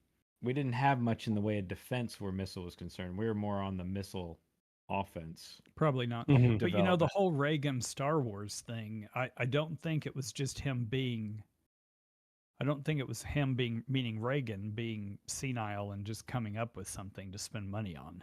I think we really did have some sort of Star Wars defense. It was maybe not quite what we told the Russians. It maybe wasn't that, but it was certainly something. And that was in the 80s. Well, and we So- definitely have it now. Well, we have something now, and we had something then, Yeah. and we had something before then. It's strange. We've never actually seen what our anti missile defense system is here at the United States. No one's ever No, they- fired on us, so we don't know what we're looking at. What this could be, our anti-missile defense system.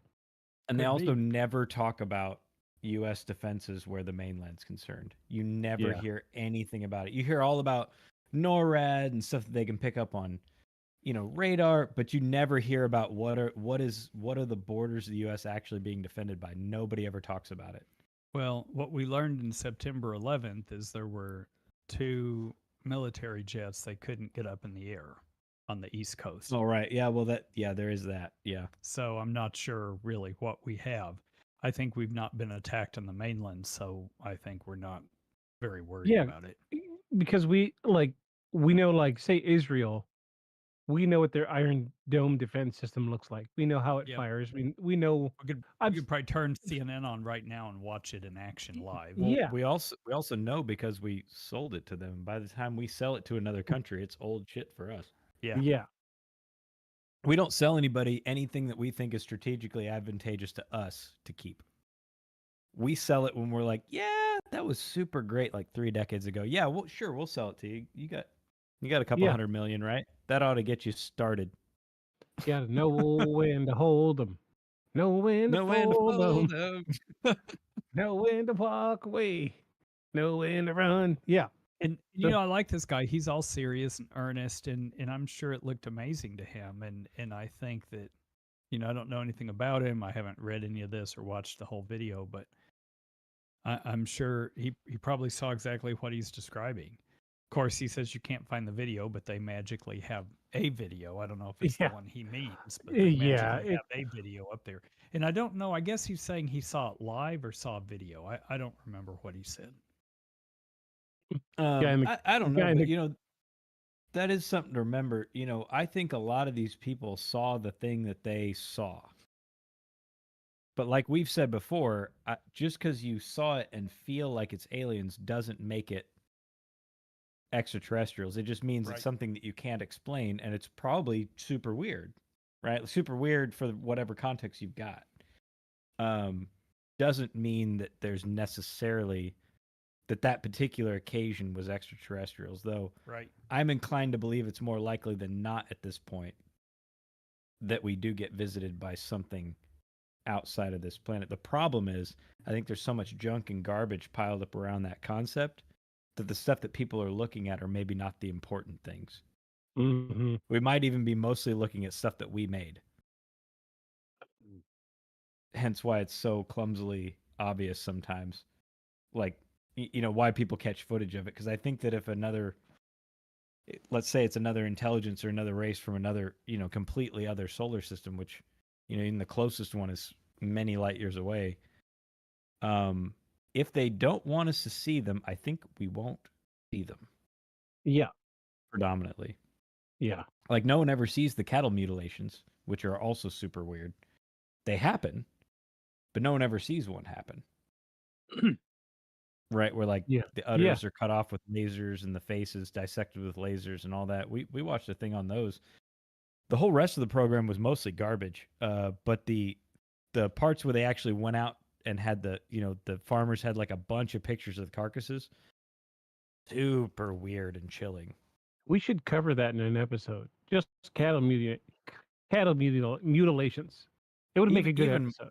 Sure. Even more weird was that like where normally if a cow were left dead out in the field, like, they got plenty of coyotes and stuff and scavengers that'll come along and scatter the bones, picking them apart. Every one of these, all the bones were still there in place and even anatomically in place, but for gravity. Right? Like, the ribs are all still right here, but none of them are connected, but they're all laying right here along the ground. Like nothing picked at them. Nothing tried to get the marrow out of them. Like, yeah, that was kind of weird. Super weird. Normally, even cow rib bones will get cracked apart for the marrow by various scavengers. So, of course, just because they said that on TV doesn't mean it's true. That they normally get picked apart. It does. No, it means that that it wasn't picked apart. Yeah, I mean that doesn't mean that it was because of what was in the animal, but they weren't picked apart. Well. Or you think they went and reassembled them? Look like a lot of stuff. I'm very. I mean, I guess they could, but they. It hasn't been vetted enough yet to be on Ancient Aliens. So. Oh my God! Stop. Ancient Aliens. Curses. You on a cootie queen, you lint liquor.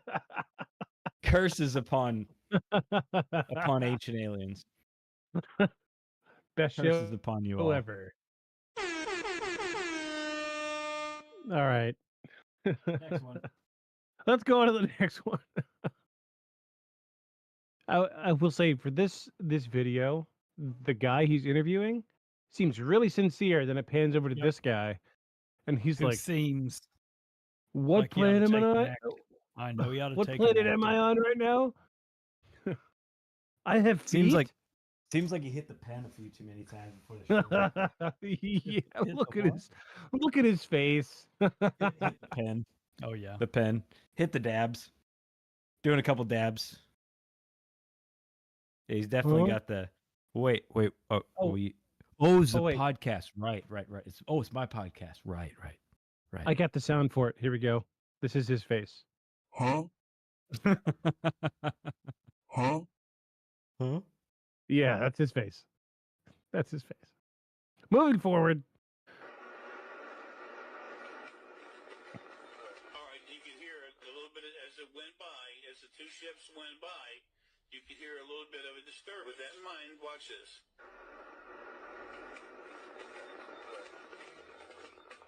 Okay, see how that happened? Boom, right away the first one comes in. It's all broken up digital signal. Here you go. There's the first one. Watch, here you go.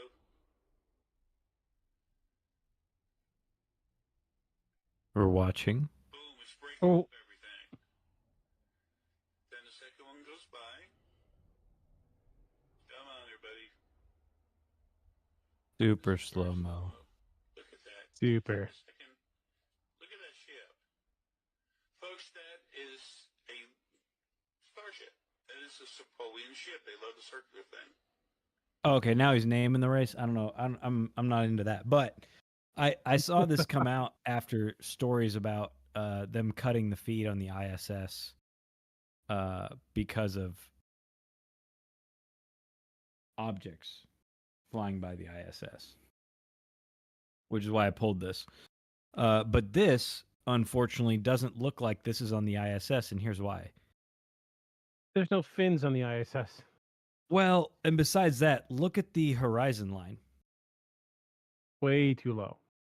So, for any of you who have an Apple TV at home, and it sits on the awesome shots from above the world, you see a very sharp curve of the Earth from the ISS, which are where all the photos, all the like over the Earth shots are from.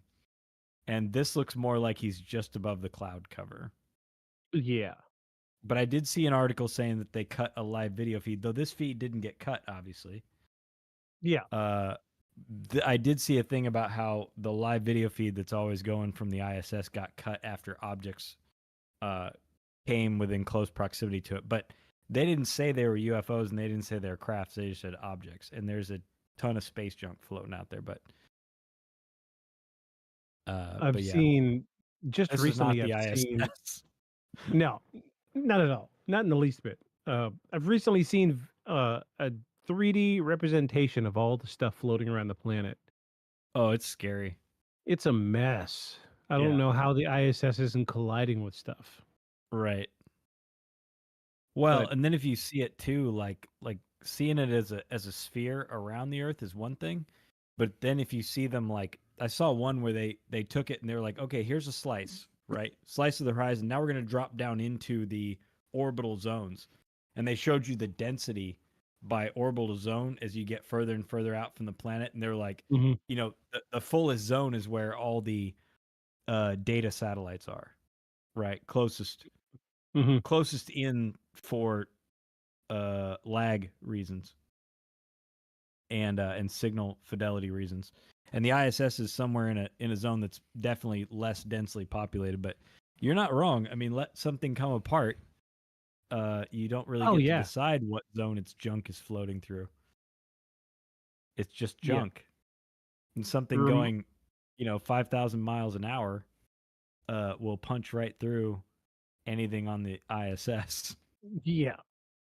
So this reminds me of that video of the rat or the mouse on the booster engine from one of our more recent rocket launches. Oh, yeah, and it was like a bit of ice sliding. more like Is that what that was? Yeah, because the rockets, while the rocket itself is hot, right above the booster is the liquefied oxygen. Mhm. And as you discharge a cylinder, like from like a duster can, the Yeah. can gets freezing cold. As you release the energy, it gets colder. Just like when you compress an air tank, the air tank gets hot. Right. So you have liquefied oxygen being let out at an incredible rate, and it gets icy, and ice slides off of it, and it's not super uncommon. Well, Have you thanks. seen the chunk of aluminum? That's a representation of what happens. It was a chunk of aluminum off of something in space, but it looks like a crater splash on the moon, but it's from where a 9mm bolt flying from some space junk collided with a 2-inch thick aluminum plate. Oh. And it didn't, besides the hole that it punched, the ripple of molten metal it made was like a foot across. Whoa. Because it comes out molten and it's in the freeze of space, so it catches it. But Yeah. it still punched a hole right, like maybe it was 2-inch thick. 2-inch thick steel or aluminum plate, and a 9mm bolt collided with it at orbital speed, and just obliterated it. Dang. Yeah, I didn't. I mean, yeah, No worries hanging out on the space station or anything. none whatsoever. Right? Catch one of Elon Musk's Skynet satellites to the fuselage. Done. Goodbye. Yeah. All of it. Okay, so we're at an hour 45. You want to look at two more? Yeah. Yep. All right. Here's one. We have so many. Headlines for something entirely different. Launching a UFO and challenging the U.S. government. This new UFO has sparked global curiosity, raising questions about its technology. The X-1, closely monitored by the U.S. government. This remarkable craft reaches a hypersonic speed of 4,600 miles per hour and boasts impressive groundbreaking camouflage technology, rendering it practically invisible as it glides through the sky disguised as a cloud. The Pentagon's bewilderment, initially mistaking it for a UFO and subsequently launching fighter jets in pursuit, adds a layer of suspense to this cosmic saga. What makes the X-1 so remarkable is that it is the only aircraft equipped with a compact space shuttle engine, previously only seen on the Hawk hypersonic missile by SpaceX. This missile can reach an astounding speed of over 4,600 miles per hour, bypassing all modern missile defense systems. Now this engine powers the new X-1, which also boasts a design improvement that reduces fuel consumption by 30%. The spacecraft has reduced fuel use by 30%, surpassing traditional military technology. It also uses microwave technology, similar to something from a sci-fi movie, which can melt enemy aircraft or disrupt their electronics. When the radiation is toned down and aimed at a person, 83% of the energy is absorbed by the top layer of skin, creating a sensation like being dipped in molten metal. Makes headlines for something entirely. X1. So- let's Google it. So I pulled this off because I thought it was fake news. Now here's the thing. The compact engine he cites is a real thing. The hypersonic glide missile is a real thing. They had SpaceX develop our answer to Russia's hypersonic glide thing. Real thing. Those two are real things. The compact super efficient engine and the missile, hypersonic glide missile, are real. This, on the other hand, is not. Yeah. Look at these pictures right here, like without even pulling up the YouTube. So you've got the craft, right? But it looks like they edited out a Boeing with a normal like loading thing and just stuck it up to it. I'm like, for real? You made a spaceship. You made an alien spacecraft, but you still made it butt up to a walk-on airport loader. I'm not buying that. Yep. Looks cool though. Well, we're going to give that a big fat nope. Yeah. But I thought this was a great example of why people don't even take the UFO thing seriously, because you have people making fake videos like this Yeah. claiming all kinds of wild stuff based on a couple of true things, right? And they're like, and that's what powers this phenomenal. Sure, it's the old two lies and a truth game. Right, Two right. truths and Yeah, a lie yeah. game. Right. That's exactly what he was doing. Yeah, 2 truths and a lie. Yeah, that's just exactly it. All right, we'll do one more. and Also, we'll something wrap fun. this If thing up. we're talking about SpaceX, it's really interesting to look up the Falcon 1 rocket from their first, like the first proof of concept rocket they made, and what they Yeah. look like, and then see the new Dragon. Or no, they're not calling it Dragon. What are they calling the one on the spaceship? The one they're calling Spaceship One or whatever. I can't Anyway, think of it. if you look at it, the original one is super complex, lots of hydraulics, lots of stuff going around it, and the other one looks almost like Lego modular. Like it's so simplified and so streamlined. Yeah. It's incredible. I It's know what you're talking incredible. about. There's that side by side photo going around. Yeah, it's you like know, 3 20, years or 3 25, gens. or like 20 years ago. This was Gen 1. And then Right. here's the one we just released, and it's streamlined, and there's like 4 wires and 2 tubes compared Yes. to this Yes. monstrosity. Yeah. Yeah. Super cool. Yeah. All right. Also, here's our last. I think it's funny that the way they finally figured out how to land Spaceship One, because they had so many failures with trying to slow it down and trying to flop on its side to break wind resistance, and then they couldn't get it to land on its rockets. Well, now it just lands on a hangar. Yeah. You see that? I was like, huh. I wonder how many of the guys that were originally trying to make it land on its butt were like, fuck. Billions. With a B. With a B. Billions. All right, here's our last one for the night. Let's go. Oh, goody, it's this one. Mm-hmm. So we're gonna kill the Theremin. We've covered the jellyfish before. Uh-huh. And between the two of us, me and Aeon, we could not nail anything down on what we thought the jellyfish was. Yeah. Yeah. This is. I'm not sure, man. Let me pause it. There we go. This seems like what AI would think the jellyfish looks like. Yeah. Right. And I think so. When I saw the first time I actually saw this video, that's what they were saying is they took the original image because it was pretty blurry and fast. Yeah. And they had AI correct for it. So take it for what it is, but that image of the jellyfish flying over a Middle Eastern base. Yeah. On thermal. Yeah. I really, really like it. Me too. For a couple of reasons. One, they catch it for a long time. It's on thermal, and its thermal signature changes while everything else around it does not. Yeah. Like it changes its heat output, whatever it is. Now, you don't really know how hot it actually is because they don't have the scale over there showing you, what setting they have it on, like this color is this hot and so on. Right. But I really like it because it's very clear and it's very hard to explain. Yeah. And it's at night. Yeah, I like this because I like the jellyfish video. I really do. It is, in my opinion, one of the more believable, most recent UFO or UAP videos. Yeah.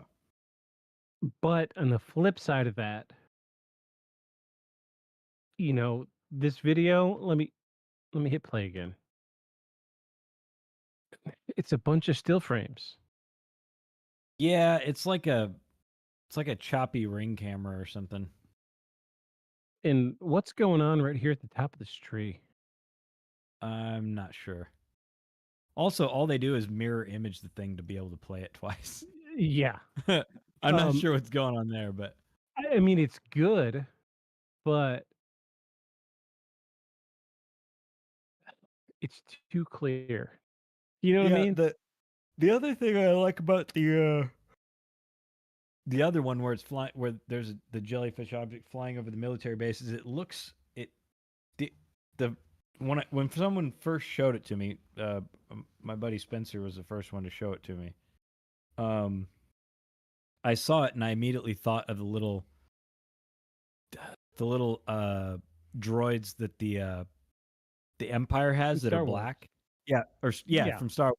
They're black and have the Yeah. antennas out of the top and little useless dangly legs at the bottom. Yeah. Going along with it, always following a set of troopers. Like that's what it looked like to me. Which made, and it's small in the video if the scale is right, and it makes me think it's Right. like a drone. Yeah. So Like this seems a little too. It's hard to say it, but it seems bipedal flying. It looked yeah, like a and fantastical science fiction creation. it's really clear, and I kind of wish there were more context besides just a palm tree and the edge of a house Yeah. roof. I mean, I've got a smart doorbell. Mine doesn't cover the roof. Right. Well, I wonder if it's low, like to catch package thieves and So stuff. I mean, you don't. Yeah, but there's no I don't know. context. It's just no. It's hard to say. Also, there are these funny videos that Paul watches and likes to show me of like where people make it look like a flying witch on a broom on a drone. Oh yeah. Oh yeah. And it'll pop up I've seen from the side of a bridge and then zoom after somebody and they run away screaming. I'm like, so I know you can't see much of this, but I'm thinking like, you know that high density foam that I make my models out of? Yeah. It weighs like nothing. And that's why Yeah. cosplayers use it for all their armor and stuff because it weighs Yeah. nothing. It makes me wonder if if you saw it from a different and and they have drones that are encased, right? Right. Mostly around it, and it makes me wonder if you couldn't like put together a little like MDF droid looking thing around a pretty good drone and fly it around and make Yeah. people think it's a jellyfish. Yeah, I could see that. This seems a Yeah. little, it's very, very rigid, but to be fair, it's also leaning in the right direction. If it were flying, Right. I want this to be real. I really do. It's not. Nope. Yeah. All right, friends. Well, we've got plenty more for next month. So, Mm-hmm. Many. I'm starting to put these in saved. I found out today that you can make saved playlists of videos. Okay. So the ones So we've seen will go into. I'm going through and labeling according to date. So, Oh, okay. That's a good idea. Yeah. So all you fans out there can go back and find them and pick them apart yourself. Yeah. So it seems like the stream did well this time for once. Sweet. The setup was a lot more complex. I've got 4 screens in front of me again. But this screen's gonna stay here. The laptop, I got one laptop set up just for the stream now. It seems to be doing really well. So we're gonna stick with this platform for a little while. I think complexity is always the answer. I think you need probably another screen just to monitor the other screens. Honestly, 2 of them are showing the same thing. So it's better for me to look this way than to constantly be looking this way. Right. No, I think just add a I would rather an overall camera behind you to look at you looking at the screens like a meta camera. Yeah, maybe I'll. You know what? You know what? Let me get I'm gonna get a picture and I'm gonna post it on the socials so you can see of you in front of your how screens. Get a little selfie. how There you go. how absolutely ridiculous all this. So the absolutely ridiculous setup that I'm working with here. It's a lot, but it's worth it because I enjoy doing this. So next week, Philadelphia experiment. Philadelphia experiment. Am I supposed to look that up or not? No. Nope. We will. We will. We will find things.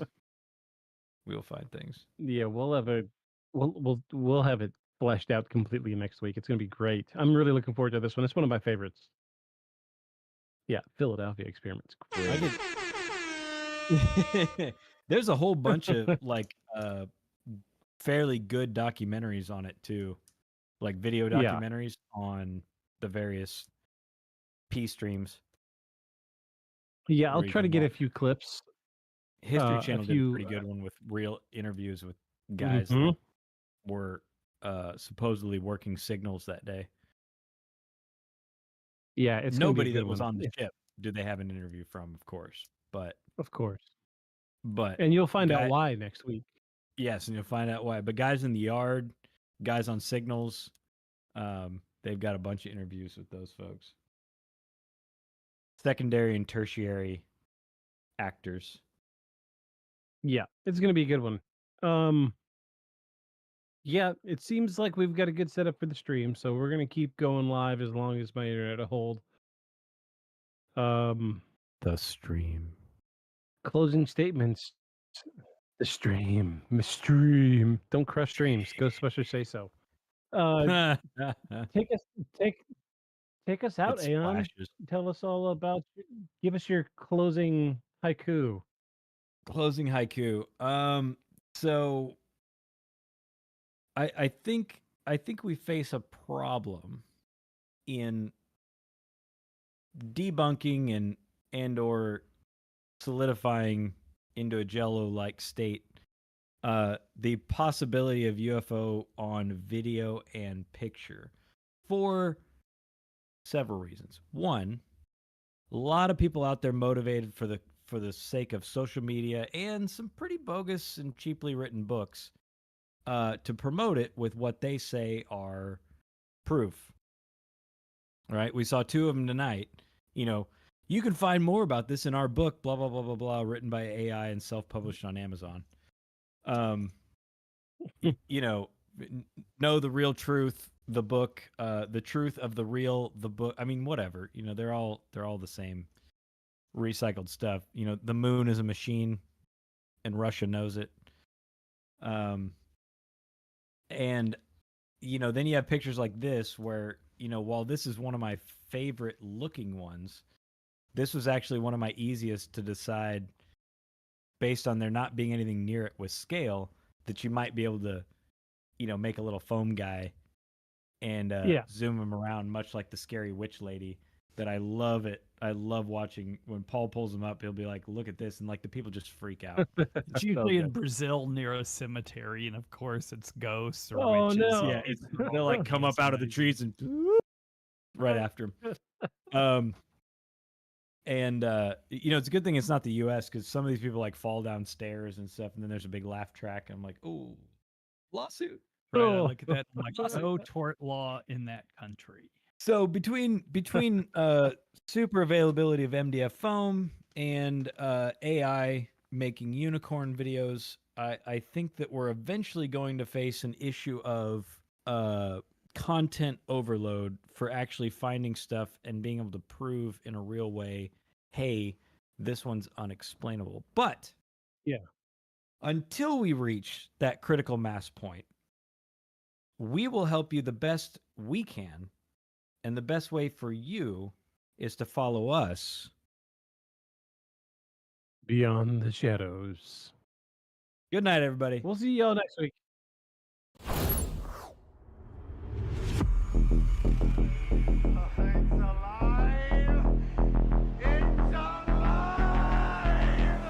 Creature like that, I wouldn't ever die.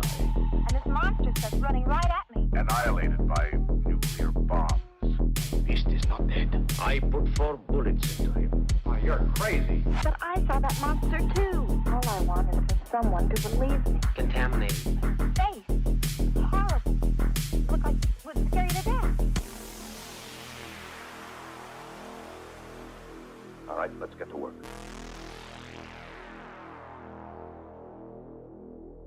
Beyond the shadows. Production.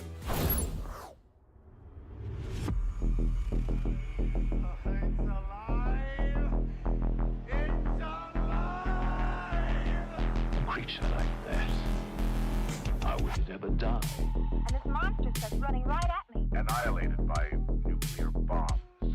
Beast is not dead. I I put 4 bullets into him. Why, you're crazy. But I saw that monster too. All I want is for someone to believe me. Contaminated. Face. Horrible. Look like it would scare you to death. All right, let's get to work.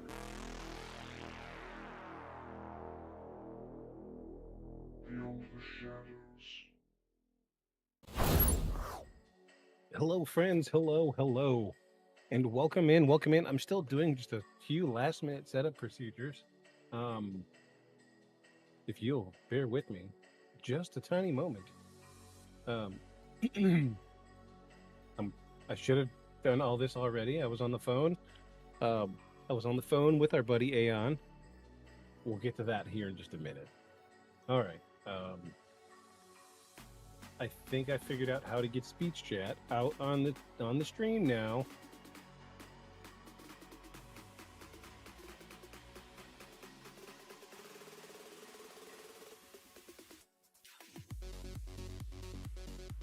Don't know why I didn't think about this sooner. Let's give it a test.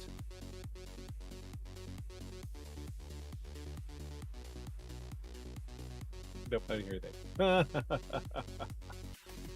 Oh, geez. We're just cursed when it comes to speech chat, I guess. Try that one more time. Yeah, I'm not hearing anything. I'm seeing it in speech chat, but I'm not hearing it. So, oh well. That was a bad idea. Let's close that, get rid of this. However, this works.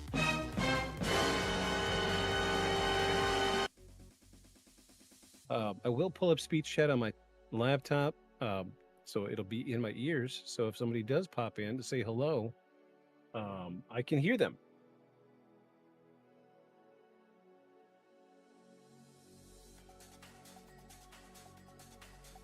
Let me try this one. Okay, that one I heard. Good. Good deal.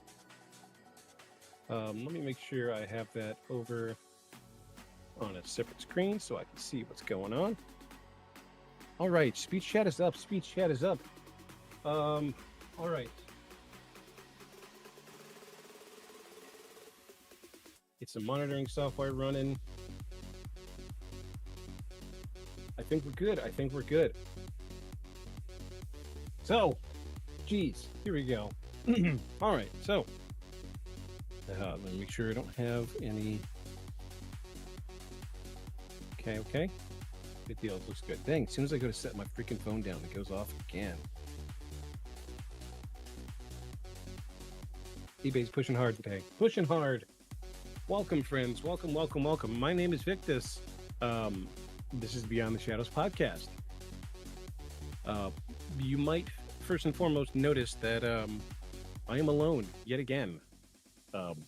Aeon and Paul have some personal things they need to step away for a few weeks. They will return sooner than later. I don't want to delve too much into their personal business. They will be back. Don't you worry. But in the meantime, you're stuck with me. I know y'all are really anticipating that. So it's not going to be so bad, I don't guess. Admittedly understand that the banter is not there. But, you got to take care of personal business. You got to take care of personal business. That's just the way it is. So, you're stuck with me. And without further ado, let's get into it. Welcome to Season 2, Episode 14 of Beyond the Shadows podcast, where we go over the world's most mysterious and paranormal cases and decide whether they are really paranormal or not. I am your intrepid paranormal investigator host, Victus, and this week we are going to cover what is called the third man syndrome. Because something's really, really interesting. So I did do some deep dive research into this many months ago, and this is just a wild case. It's what gets me is there's historical basis behind some of this stuff. So what we're going to go over tonight is a real event, and it's hard to put into words without really diving into the meat of what the podcast is about this week. But so before we get going, my plan was to see if there was any paranormal news this week.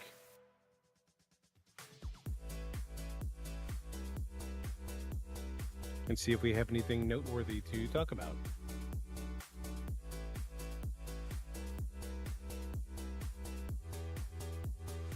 Let's see, anything noteworthy? Nothing. TV shows. Chinese man trapped in a well for 3 days as villagers mistake his cries for ghost sounds. It wasn't until police dispatched rescue personnel to the forest that they heard the voice responding to their calls. This was December 4th, 2024. Yeah, the paranormal news in general is really kind of thin right now. Lots and lots of TV shows. Research shows link between paranormal beliefs and sleep deprivation. I know that one's true.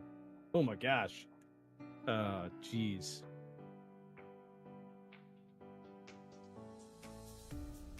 Mysterious pale figure caught on CCTV sparks debate among paranormal enthusiasts. 33-second video shows a pale, human-like figure. It appears lanky and hunched over near the back of a garden of a home. Geez, yeah, it shows a couple screenshots. That's pretty spooky.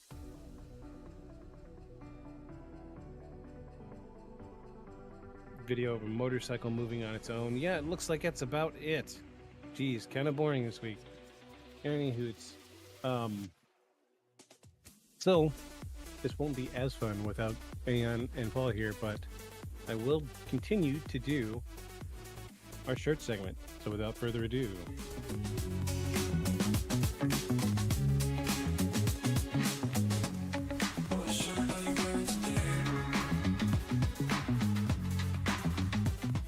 Oh wait, no, we have that sound. Hold on, wait. What shirt are you wearing today? So for me, I'm wearing my BMO Halloween shirt. I love me some Adventure Time. BMO is my spirit animal. I have said it for many, many years, and I will continue to say it.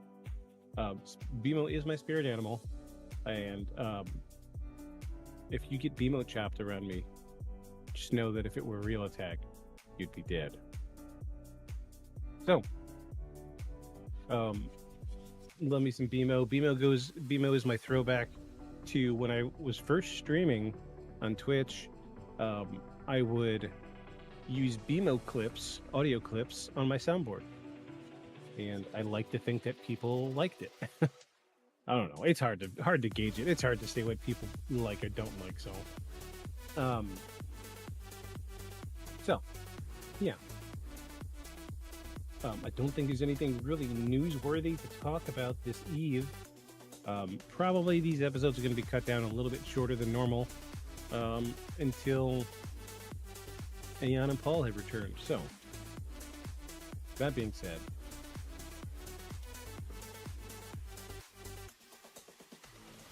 we're going to get into it.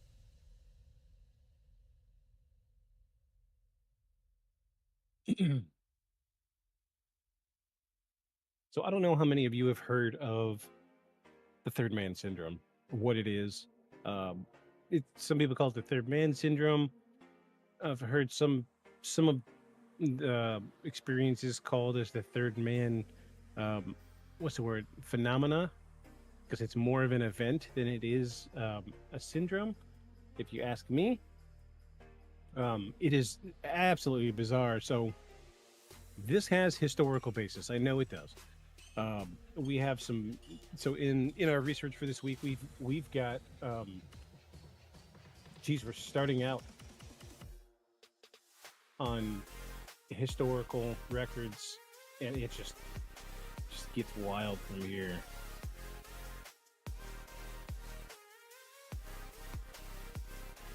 So let's just I'm just going to run through this script. I wrote this thing out, so we might as well read it and have some fun with it. So if you're ready, I'm ready. You guys ready? Because I'm ready. You ready? Yeah. Oh, good for me. Yeah. All right. That's right. So, before we begin unraveling the mystery of the third man syndrome, let me take you back to a time long before the term even existed. A time when a harrowing journey through the most hostile environment on Earth gave us the first written clue of someone, otherworldly walking beside the doomed and the desperate. The year is 1916. The world is in the grip of World War I, but thousands of miles away from the trenches of Europe in the frozen heart of Antarctica, British explorer Sir Ernest Shackleton is facing a war of his own. Let's see. Should we switch over? I'll show you some pictures of Shackleton. Let me pull some up.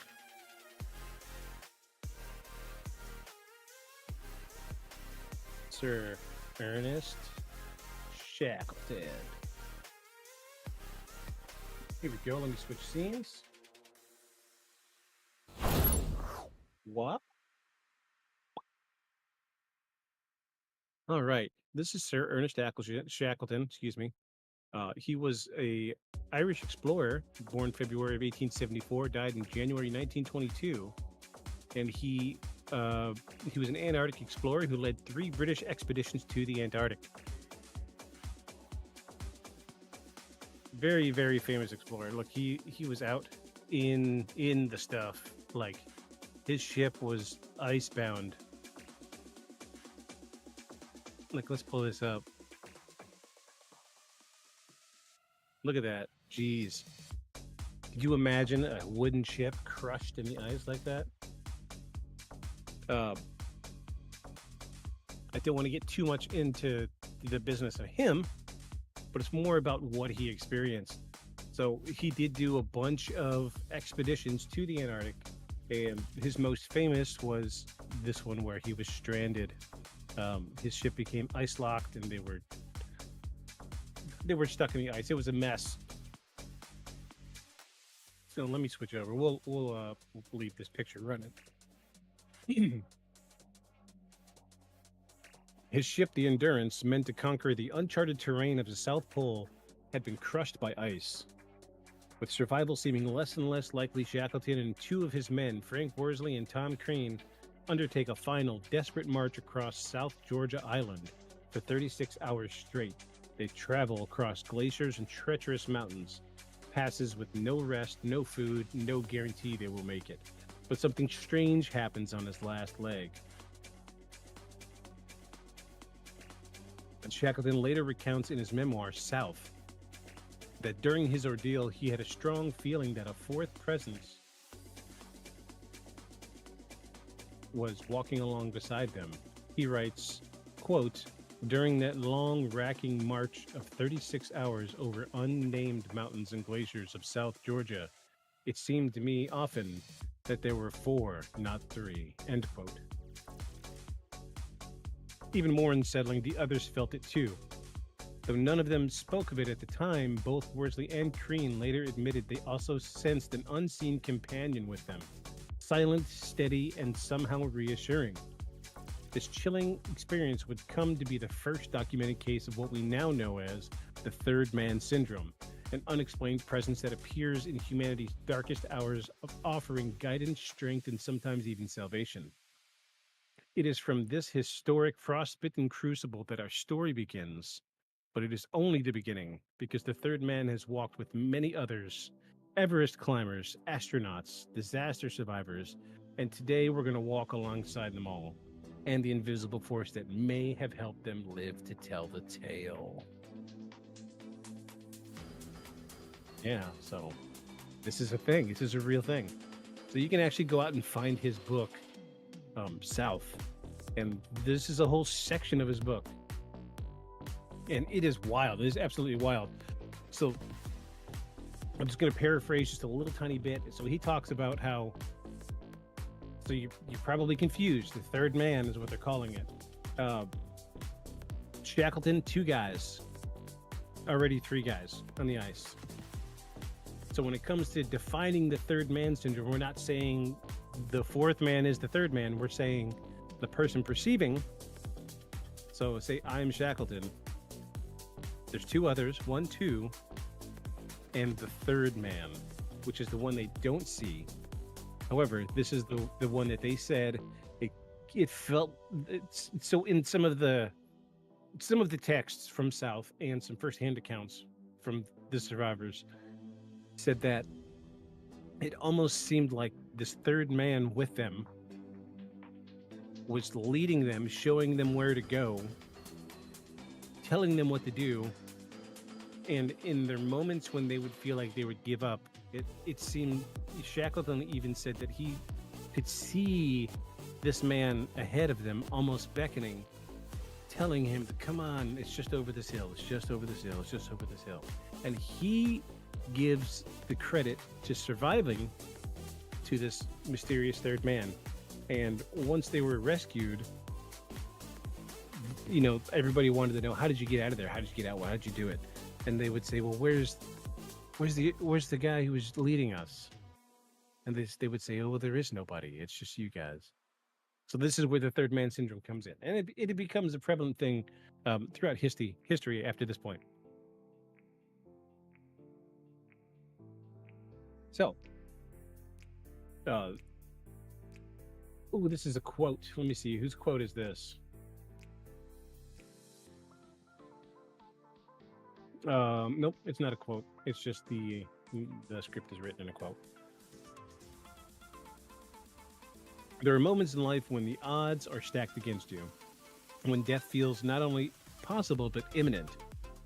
These are the moments where adrenaline kicks in, a fight or flight instinct takes over, and the body pushes itself beyond what should be possible.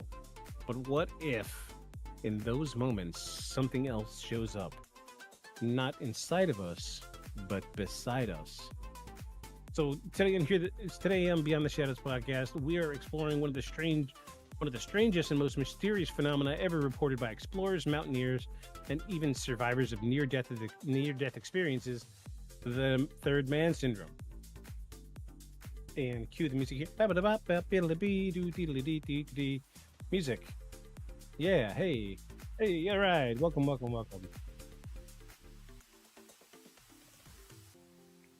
Okay, I don't have music. I was actually looking at like some generic filler, like free to use, like game show music, and it is so hard to find game show music that we can use and not get copyright dinged for. We're already getting emails about our royalty-free music that we use on the podcast, so that might be weeding out soon.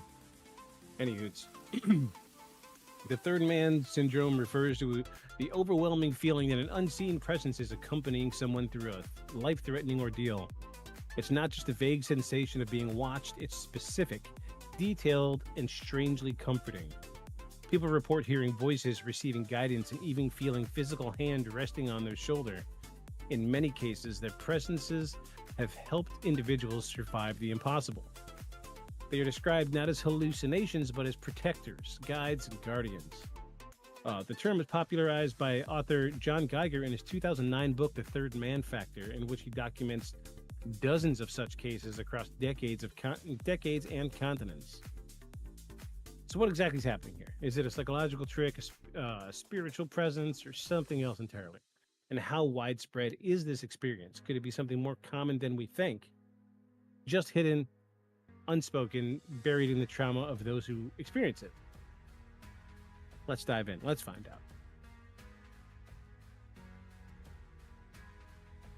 So there were moments in life when the odds are stacked against you and death feels not only possible but imminent, but these moments where adrenaline kicks in, the fight or flight instinct takes over, the body pushes itself beyond what should be possible. But what if in those moments something else shows up? I just read the same thing again and again. Cool. Wow, I have the same paragraph twice.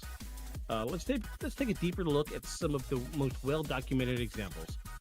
One of the earliest and most famous accounts is from British explorer Sir Ernest Shackleton, which is what we opened with. And during his 1916 Antarctic expedition, Shackleton and two of his men were on a desperate trek across South Georgia Island on the ship. Endurance was crushed with ice. They said it was freezing. They were starving, exhausted, trying to find a whaling station to summon rescue for their stranded crew.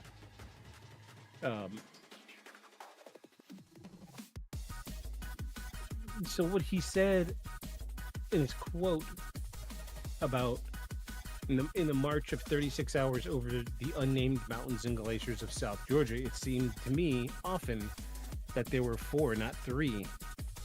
That this was not just the poetic language of Shackleton, but rather he truly believed that there was some other person walking beside them, and so did his companions. Though none of them dared to mention it aloud at the time. But this was not the only case, it was definitely not the only case. This was the first and most prominent.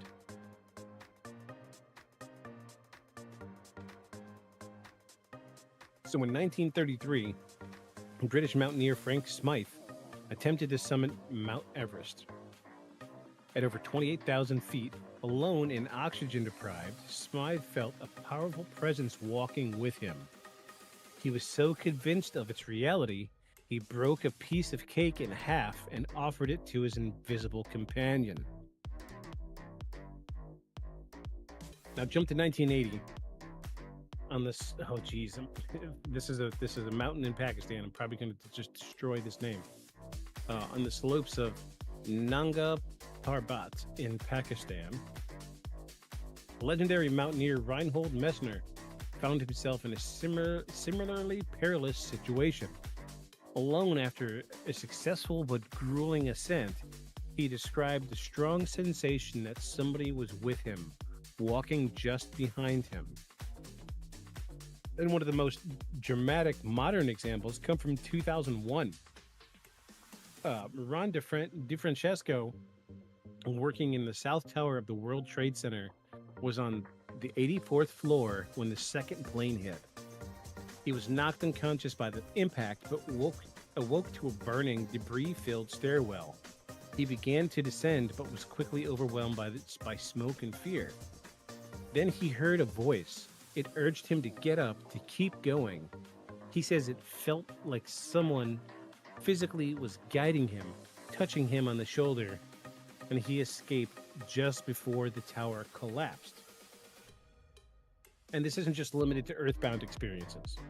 Canadian astronaut Chris Hadfield, while on a spacewalk outside the International Space Station in 2001, reported a moment of deep anxiety.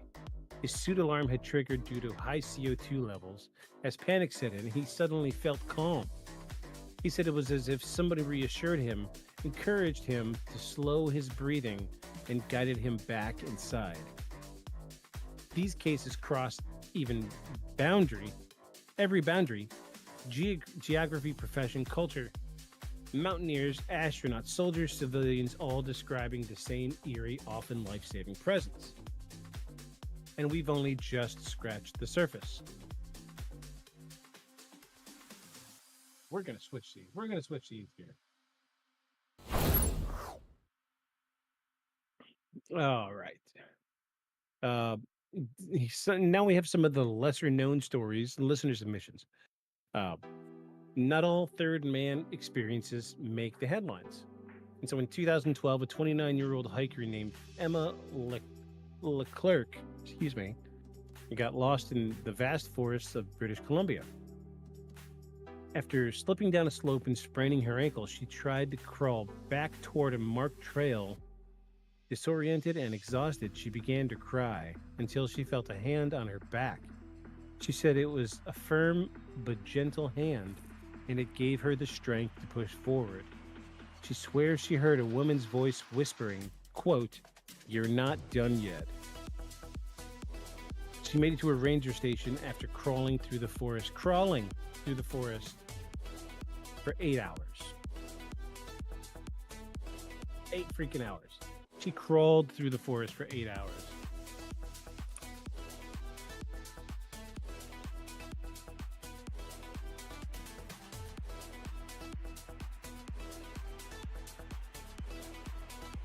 Trying to see if we have. I found a video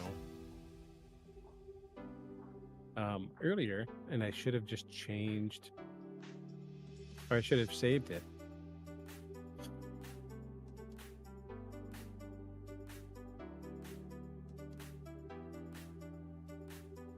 It appears to me that a lot of people are thinking this is something along the lines of a guardian angel.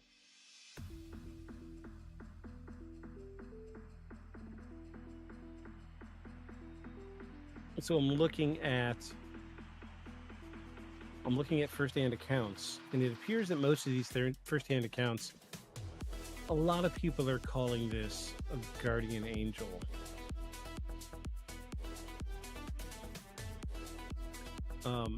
You know, I suppose that could just come down to, you know, personal beliefs. You know, I'm digging through these. I'm trying to find something to share with everybody. Lots of crazy, you know, Photoshop pictures of like a ghostly person hiking next to somebody else.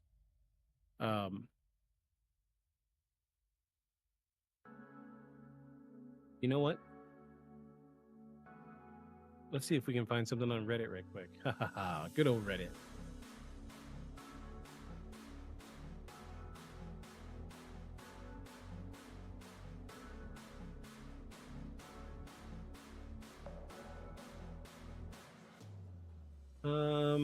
Good old Reddit. Yeah, there's. Oh, okay.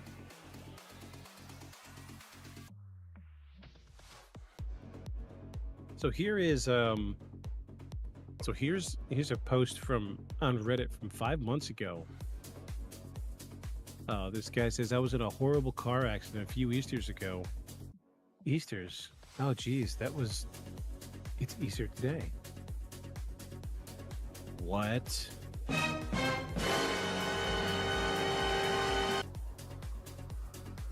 Yeah. He said some things still don't make sense, but I still have many unanswered questions. Here's the dealio. He actually typed out the words dealio. Kudos to this guy. This is former _sock _164 on Reddit. He says, quote, I borrowed my friend's truck to go grocery shopping. It was a late night, and instead of him and his girlfriend taking me, they said I could just return the truck in the morning. As I was pulling off, I rolled down the window, and my friend said, if you wreck, be sure you total it. Which is kind of morbid, but okay, cool, I get it. I didn't think anything of it until months after when I remembered this. Anyways, it was exactly midnight on Easter Sunday, and it started to rain. He says, and this happened when the curfews for COVID kicked in. He's in Dallas, BT Dubs. There was literally nobody else on the highway. Next thing I know, I'm waking up very groggy with the steering wheel in my face. I guess it was adrenaline. I didn't feel any of my injuries at all. I remember having my cell phone and calling my friend Rick to tell him what happened. As I'm trying to explain, a man in green Adidas shirt is walking up to me, seemingly out of nowhere. No car, no bike. He tells me, do I need him to call 911? And frantically I said, no, I need to call my friend. This is his truck. But the feeling that came over me when I looked into his eyes was otherworldly. I was very comfortable, warm, and just knew that it was going to be okay. He walked off seconds later, back into oblivion. And from what my friend said, there was dead air. I stopped talking. He said not even a minute went by, and he heard the sirens, and then a paramedic came on the line and informed him that I had been in a critical accident. They were taking him to a hospital. I woke up 2 days later in my hospital room. My arm was in a sling with metal coming out of it. My face was banged up, and my leg was in a cast. I had no recollection of anything. My phone was sitting on my chest, so I immediately called my dad, who was very worried, not having heard from me in a couple days. I wasn't allowed any visitors because of COVID. He says he underwent 2 surgeries, suffered compound fracture to right arm, broken leg, broken nose, several broke ribs. When I was discharged, I was able to ask and look for more answers. Apparently, there was a car on the shoulder that had broken down, and I hit it going about 75. Based on where the car ended up, I had never heard of third man syndrome until about a year ago. It was a story similar to mine of a girl in a car accident describing what happened to her word for word. I was shook. I have goosebumps right now typing it. I know there would be a lot of you saying, "Oh, you're just imagining things." Probably a real person, blah blah. But I felt this man comfort my soul just by looking at me. Hope this helps, OP. Good story. So he has a car accident, and this guy comes up out of nowhere and just asks him if he needs help. During COVID, too. Like, I don't know about y'all, but if I came across somebody who'd been in a wreck, I was going to stay until I knew he was picked up, taken care of. And probably once he was picked up, that, I would be asked questions about why I was there and all this other stuff, especially during COVID and curfew. Maybe it's why he took off. I don't know. But that seems to be, that's kind of normal for what we're getting at here with this third man syndrome. Mm-hmm. Here we go. We got another one. Let's see. Let me scan through this right quick. Make sure it wasn't something. Okay, I'll give this one a go. This is Television No 1082 on Reddit. It says, I was in the attic at a friend's house, moving stuff around for him. He'd warned me that the attic door was broken. Well, of course, I wasn't paying attention and stepped on it. And it was like time slowed down. My mind realized what I'd done, and it was too late to fix that was my own thought. But then another voice, one that definitely was not mine, said, stiffen your body. And I guess I did because I'm not dead. I have no idea how I was physically able to prevent myself from falling through that attic door. I barely remember dragging myself into bed in the bedroom attached to the attic. I immediately fell asleep and slept for a long time. The next day I looked where I almost had fallen through and just started crying. It was about 2-story drop into a cement garage, and there was a giant pole secured to a tire directly under the door. So I would have been impaled, basically. That fall would have killed me or permanently injured me. I've never heard of third man syndrome until a few hours ago when I read the comment on Reddit mentioning it. So it's crazy that others have experienced this as well. I have no idea who or what that voice was. All I know is it was outside. It was an outside voice, not my own. I don't recall any physical help, but this mystery being, I don't see how I was able to prevent myself from falling. Almost seems impossible, yet here I am, so I guess not. But unfortunately, I have no memory of any physical help, but that voice I will never forget. Good job, buddy. So it's worded a little weird. This guy says his friend warned him that the attic door was broken, probably not to step on it because it was flimsy, and something happened. He accidentally stepped on the door, but instead of falling through, he didn't fall, but the voice that he heard told him to stiffen up, and when he did, it prevented him from falling, and it would have been a 2-story drop into a concrete floor. Yeah, there's just, it's a shame, and a lot of people just saying hey, these are bogus. These are bogus stories, but I don't feel these are bogus at all. But it's good information. It's good to know that there's people out there actually experiencing this kind of stuff. So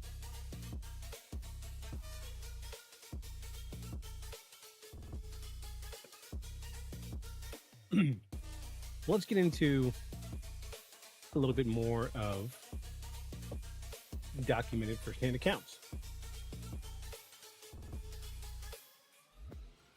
So a soldier in Afghanistan wrote anonymously about being pinned down during a firefight in 2007. In his words, quote, I knew I was going to die.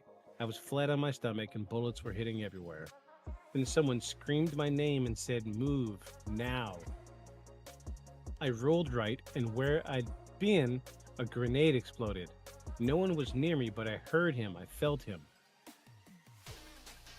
So that's kind of, yeah, geez. I see why people are calling this more like a guardian angel than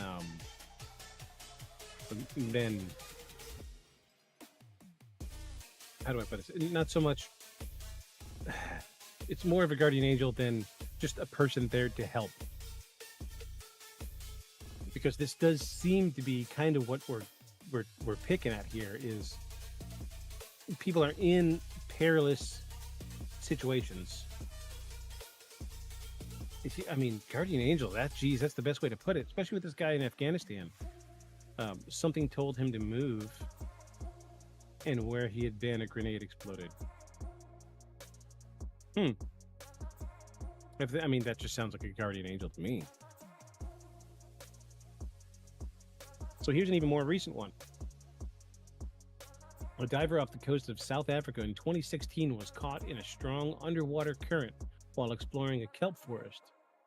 She was losing oxygen fast. In her panic, she says she felt someone grab her hand and guide her to an air pocket underneath a rock ledge. That bought her enough time to find her bearings and reach the surface. She says, quote, "There was no one there, but I felt fingers interlock with mine," she said.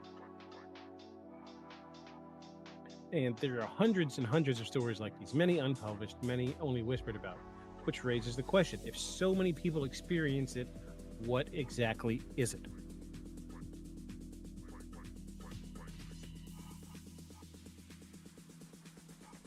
So, I know this is just a little bit boring tonight, but bear with me. We're getting through it.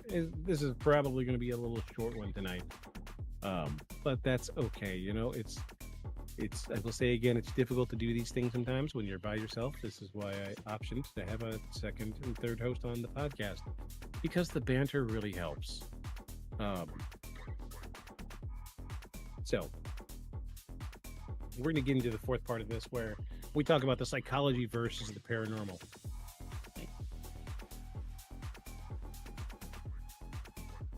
The psychological theories are interesting and often convincing. Extreme stress alters the brain. Under pressure, trauma, and physical exhaustion, the mind may split itself, creating an illusory?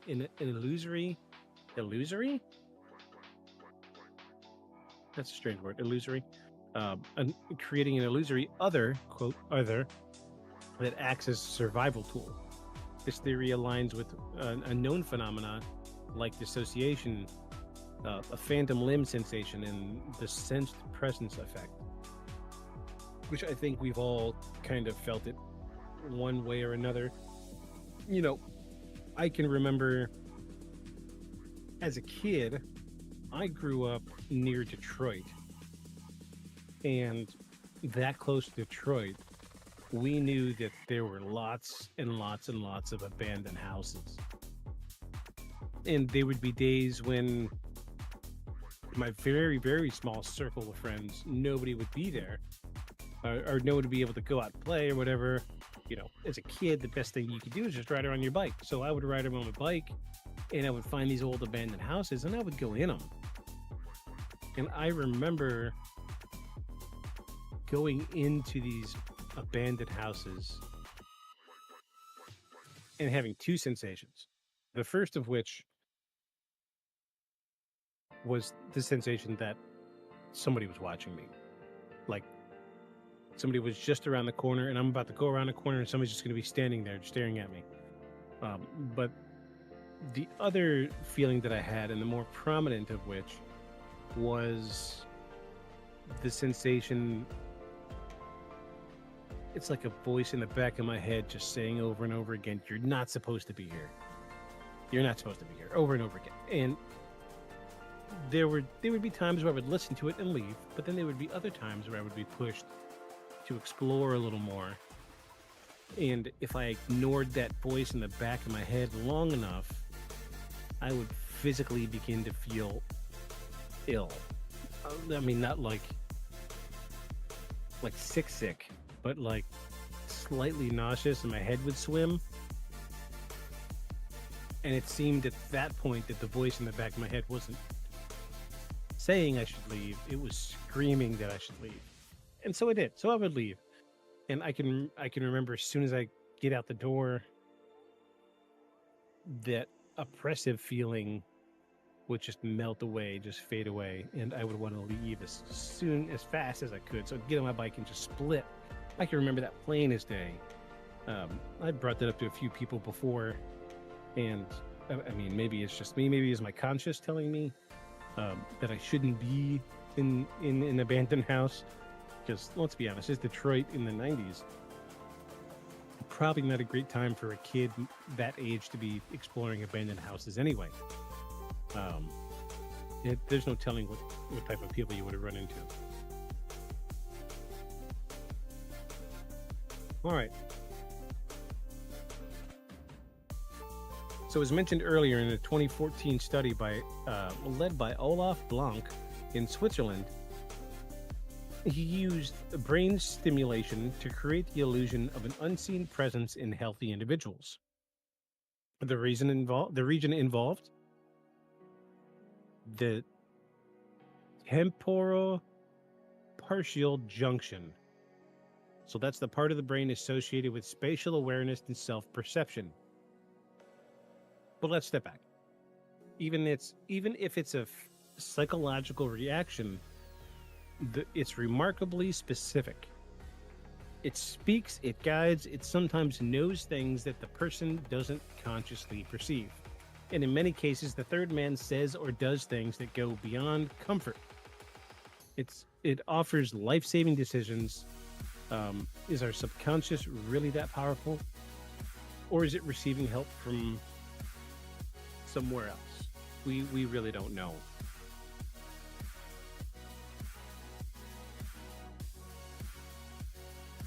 Some neurologists have hypothesized that the third man is similar to what happens in split brain studies, where one hemisphere of the brain communicates with the other half as if it's a separate entity. Still, the emotional impact, the consistency of the experiences, and the fact that there are so many reported in similar language makes us wonder if we're brushing off something bigger.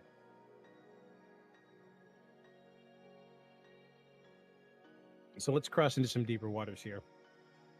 In spiritual traditions, guides and protectors are often ever present. From Christian guardian angels to spiritual allies of indigenous shamanism, the idea of invisible help isn't new. Many experiencers describe the third man not just as helpful, but sacred. Some say that it felt like a deceased loved one. Others claim to have heard a voice they recognized from childhood, long gone. One climber described the presence as a, quote, pure compassion in form. That's pretty deep. That is pretty deep indeed.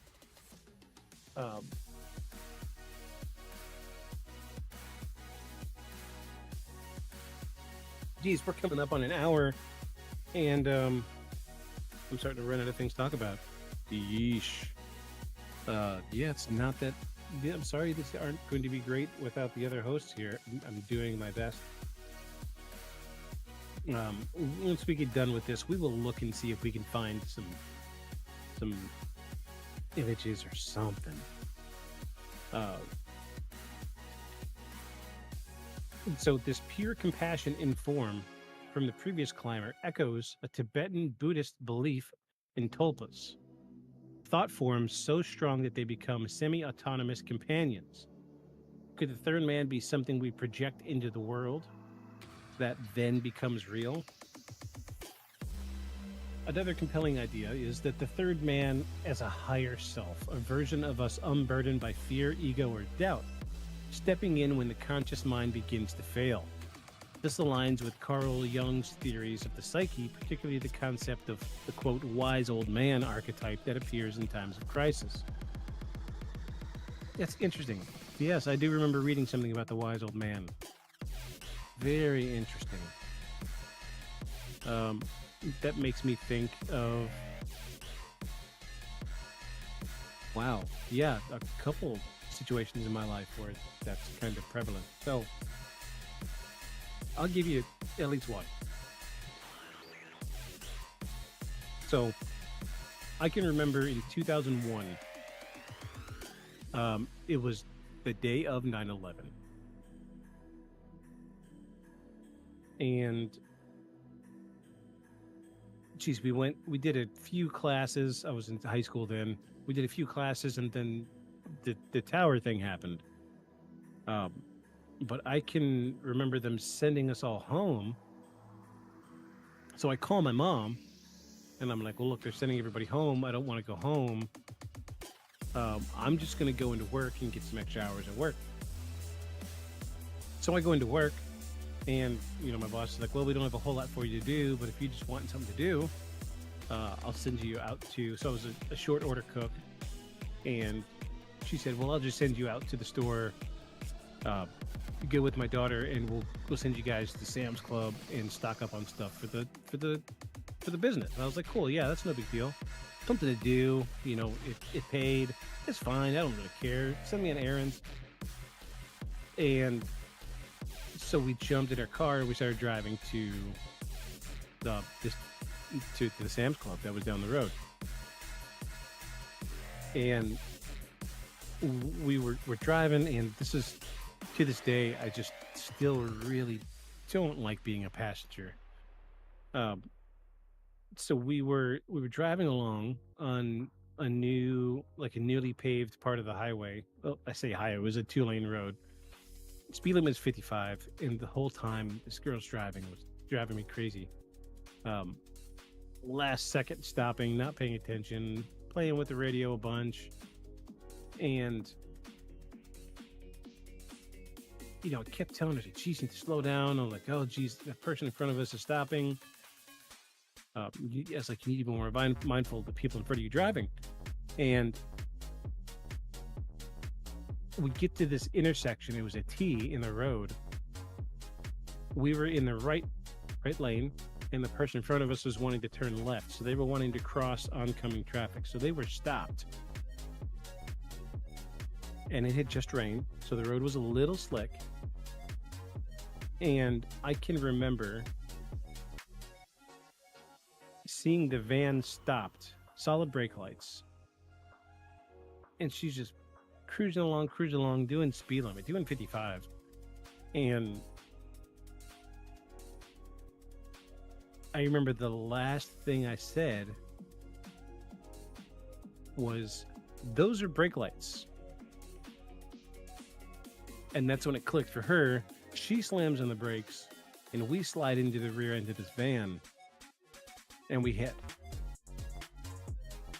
And this is what they're talking about here with the wise old man archetype that Carl Jung theorized. I can remember my freshman year, it was a requirement that everybody trying to get their driver's permit had to take like a driving course, not necessarily to teach you how to drive, but to teach you how to be safe in the event of something happening. So if you get a flat, how to change your flat tire. If your car breaks down, how to safely get it off the road. If you're in an accident, what to do. And geez, so that was my. So this had to have been 2 years after that. And you know how, like, as we get older, especially high school age, you often forget about what you learned months before, let alone what you learned years before. Hadn't thought about it for years and years. This driving course, it was like a driving safety course. But as soon as we hit, my legs flew up, hit the dashboard. I wrecked my legs pretty bad.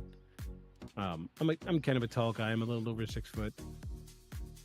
My legs hit the dashboard. My shins hit the dashboard. Cut my shins. The girl I was with, thank God we were wearing our seatbelts, because we hit so hard that the bus in front of, or not the bus, the van in front of us, it continued to roll up the road for like another 500-600, maybe 750 foot. It went way up there. And as soon as I was able to think clearly, I went into go mode. I was like, boom, go. my brain assessed the situation so fast. Like, I look over, I'm like, "Are you okay?" She was screaming, she was crying. I was like, "Okay, calm down. Are you okay? You hurt? Are you bleeding?" And she was screaming. I grabbed her arm and I said, "Listen to me. Are you hurt? Where are you hurt?" And she was talking, and I said, "I see blood in your mouth. Are you hurt?" And she started slurring her words a little bit. Come to find out, she bit her tongue. And I was like, "Can you move your legs? Can you move your arms?" She said, "Yeah, I can." I was like, immediately the checklist in my brain started going off. Boom, boom, boom. I remembered every single thing from that safety course, what to do in the event of an accident. I'm like, okay, good. I don't smell gas. So in the event that there is gas, but I don't smell it, we've got to shut the ignition key. I said, she started trying to get out. I stopped her. I said, "Turn the key back." She said, "What?" I said, "Take the key out. Take the key out. Shut the car off." She's like, the car's wrecked. I was like, "Doesn't matter. Turn the key back. It kills the power. Take the key out." She took the key out, handed it to me. And I made sure that she could get up. I was like, "Get up, stand up. Are you okay? Check yourself. Are you all right?" Got her to the side of the road, helped her sit down. And by then, few people from the business across the street come out. And they're asking me if I'm okay. I'm like, "I'm fine." I did not know that my legs were bloody at the point in time. Went straight into business mode. I mean, straight into business mode. And we got I remember, if you can move the car, get it off the road. Don't stop traffic. So me and these other guys from this business across the street, we pushed the car, got it off the road, and part of the hood was popped up. And I remembered, try to disconnect the battery cables if you can. I disconnected the batteries and pulled the battery out of the vehicle just to make sure that there wasn't a spark that could potentially catch something on fire. And she's still freaking out. I found out somebody had called 911. So I was doing checklists. I was like, "Okay, get your phone out, call your mom." I'm calling my mom. The police are on the way. And while we were on the phone, paramedics show up. They took care of her, took care of me. And geez, it was so bad. And it's crazy when you think about something like a seatbelt. The seatbelt hurt both of us bad. Bruising all across. Like, I was a real scrawny kid in high school, barely weighed 100 pounds. Horrible bruising all across my chest, my collarbone, because my collarbone stuck out real far. Horrible fucking bruising. It looked like looked like I had been beaten with a 2x4. But we were okay. And I will never forget to this day that afterward, one of the firefighters came up and they asked, "Who took the battery out of the car?" I said, "Well, I did." He said, "Man, that's one of the smartest things you could have done. As soon as y'all hit the radiator, when we hit, the motor turned sideways. The radiator came in between us and split the gas tank. So the vehicle was leaking gas onto the ground." And he said, if one little spark had jumped out of that vehicle, it would have blown up that entire vehicle. And he said, "You taking that battery out was the smartest thing you could have done." And I'll never forget it to this day. And I can remember not even, I couldn't even tell you before this event happened. I couldn't tell you the first thing about that driving course I was in. I had forgotten it just as soon as I passed. I didn't care because all that mattered was I was going to get my driver's license. But this is what we are saying aligns with Carl Jung's theories of the psyche, particularly the concept of the wise old man archetype that appears in times of crisis. So I can attest to that personally. And that's just one of, I could think of a couple others, a couple other very personal, very personal things that have happened to me where the quote unquote wise old man kicked in. And it seemed like I went straight into business mode, completely outside of my character, but that wise part of my brain kicks in and does what needs to be done. So I can see how this is a direct parallel to the third man syndrome. So I can see how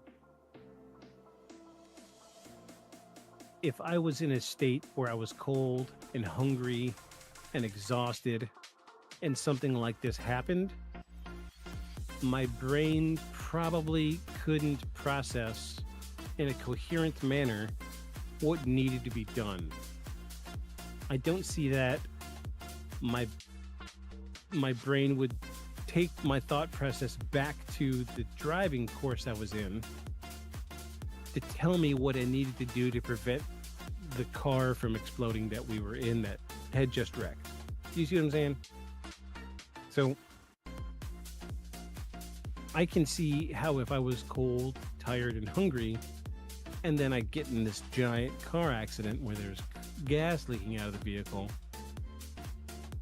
my quote-unquote wise old man archetype in the back of my psyche could manifest itself as a person on the side of the road helping me. So this is a parallel to what we talked about earlier with the other guy who was in an accident. So it was midnight, like he said. So it was midnight after working or going grocery shopping or something like that, and he hit a car going 75 miles an hour, a parked car. And he saw, immediately after wrecking, he saw a person in a green Adidas shirt walk up and ask him if he was okay and if he could help. What could he do to help? And I think the first thing he asked was, do you need me to call 911? And he said, well, no, I'm already on the phone. I can see that being a direct parallel as well. This is this guy's psyche, his subconscious, his quote-unquote wise old man archetype that Carl Jung talks about, knowing that, shoot, I've been in an accident, I've got to call somebody immediately. So if I remember correctly in his story, he said that he was on the phone with his roommate who he borrowed the truck from. I remember that. Let me get on the beverage. So yeah, he was on the phone with his roommate who owned the truck that let him borrow the truck.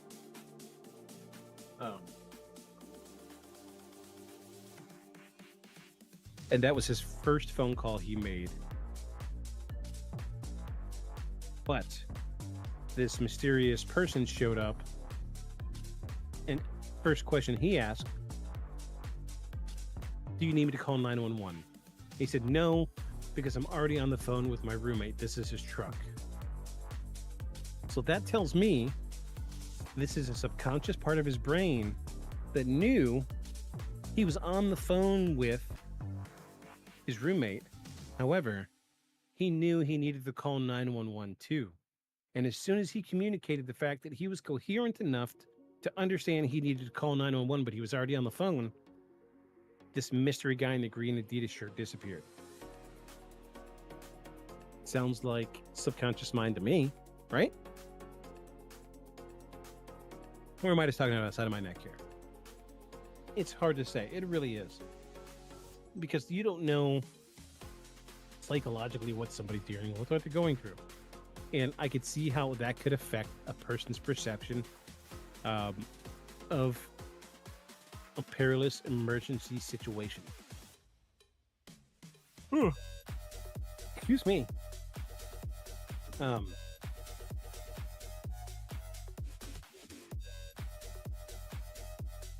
We will touch a little bit more on that here in a little bit. I want to read a little bit the rest of the script. We don't have much left. So we're going to touch on a little thing called a thin place, quote unquote, a thin place. Should we cue the spooky music? Yes. A thin place.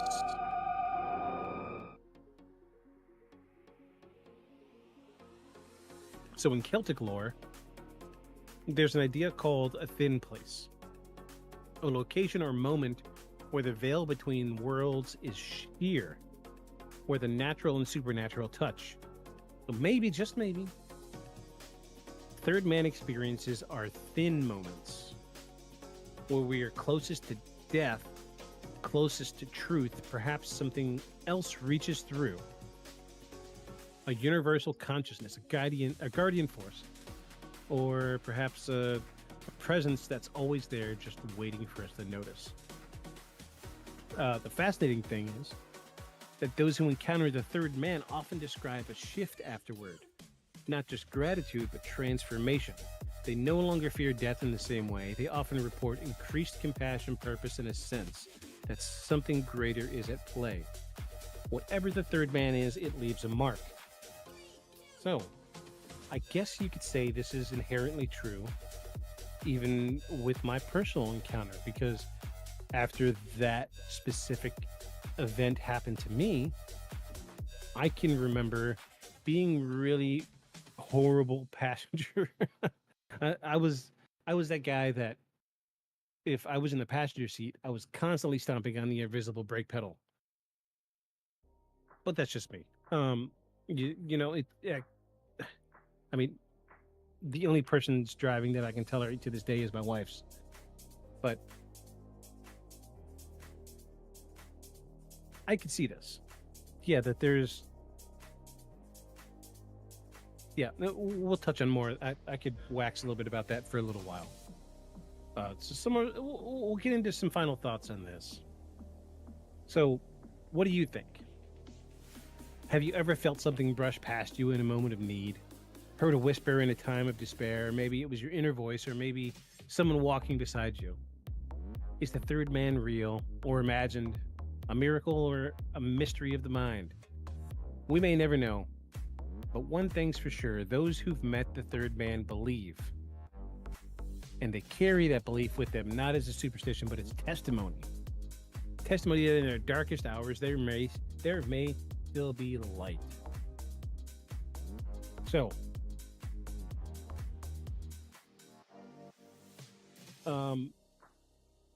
that's the end, pretty much, of the script.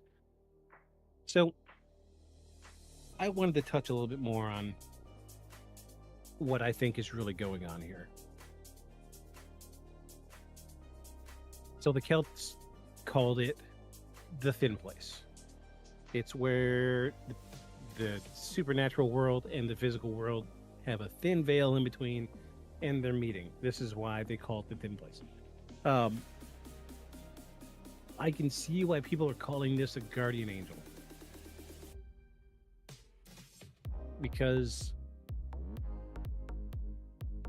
it doesn't seem like this is explicitly happening any other time in people's lives until it's a perilous, life-threatening event.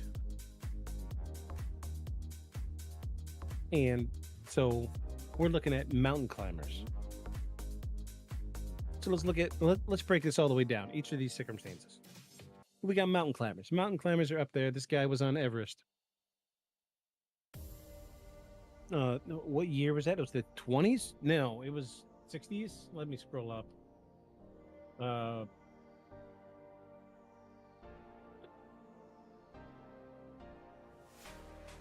1933. So let me look something up. I want to see if, or see what year they started using oxygen on Everest. What year did they start?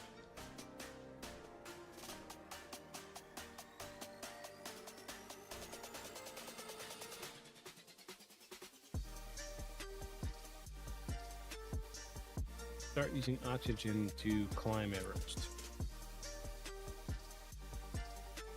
1953. However, the technology was invented in 1922, but oxygen cylinders were not used on Everest until 1953. And that is per the Science Museum groupcollection.org. So this was 20 years before the first bottle of oxygen was taken up onto Everest. This mountain climber finds himself in a perilous, life-threatening situation. I feel like a good part of his brain was telling him, look, you're about to die. We need to do something. So I feel like we've got the conscious part of the brain and the subconscious part of the brain having a little fight here. Conscious part of the brain is saying you're dying, you need to get somewhere safe. And the subconscious part of the brain, the part that knows what to do, the quote-unquote old man, kicks in and manifests itself as a voice, a guide. And I feel like for Frank Smythe, the Everest climber, this was a little more prominent for him because at this point he was oxygen deprived. Let's see, do you hallucinate during oxygen deprivation?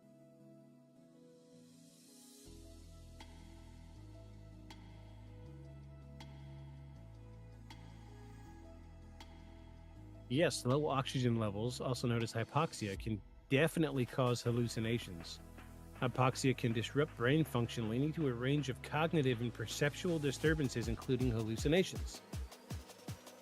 So let's say Frank Smythe, this guy climbing Everest in 33, was up at 28,000 feet and by himself, oxygen deprived. His conscious part of his brain was having trouble functioning because hypoxia, due to low oxygen levels, can disrupt basic brain function. The hypoxia caused him to not know what to do. However, the subconscious part of his brain knew exactly what he needed to do. And it's more like staring off into the dark and your brain putting together pieces of the darkness to make a shape in front of you. The subconscious part of his brain put together something that he needed to survive. Okay? He says he was so convinced of his reality that he broke a piece of cake in half and offered it to his invisible companion. So, we know that hypoxia can disrupt brain function. And we know that basic brain function is eating. It's, it's survival at this point. It's eating, shelter, warmth. So this high up, there is no warmth, there is no shelter. The only thing he could do is eat to try to keep his strength up. So he tries to eat. He gives half to whatever it is that he saw, half of this piece of cake. I like to imagine in almost a romantic kind of way that somewhere on Mount Everest that there is a frozen half piece of cake laying there. And this is Frank Smythe's cake. Because, there's no scavengers up there, so it would just stay there forever. Surely it's buried under, a couple 100 feet of snow by this point. But still, I like to think it's there. So for me, that kind of explains Frank Smythe's situation. So let's look at Ernest Shackleton. So Ernest Shackleton was in the same situation. His boat was crushed by ice. He had to leave his boat because it is completely crushed by ice. Him and two other people were the last of his crew. In a last-ditch effort, they decided to walk out across the ice in the direction they thought they needed to go. At this point, we're dealing with cold. So let's look and see if extreme cold temperatures can cause hallucinations.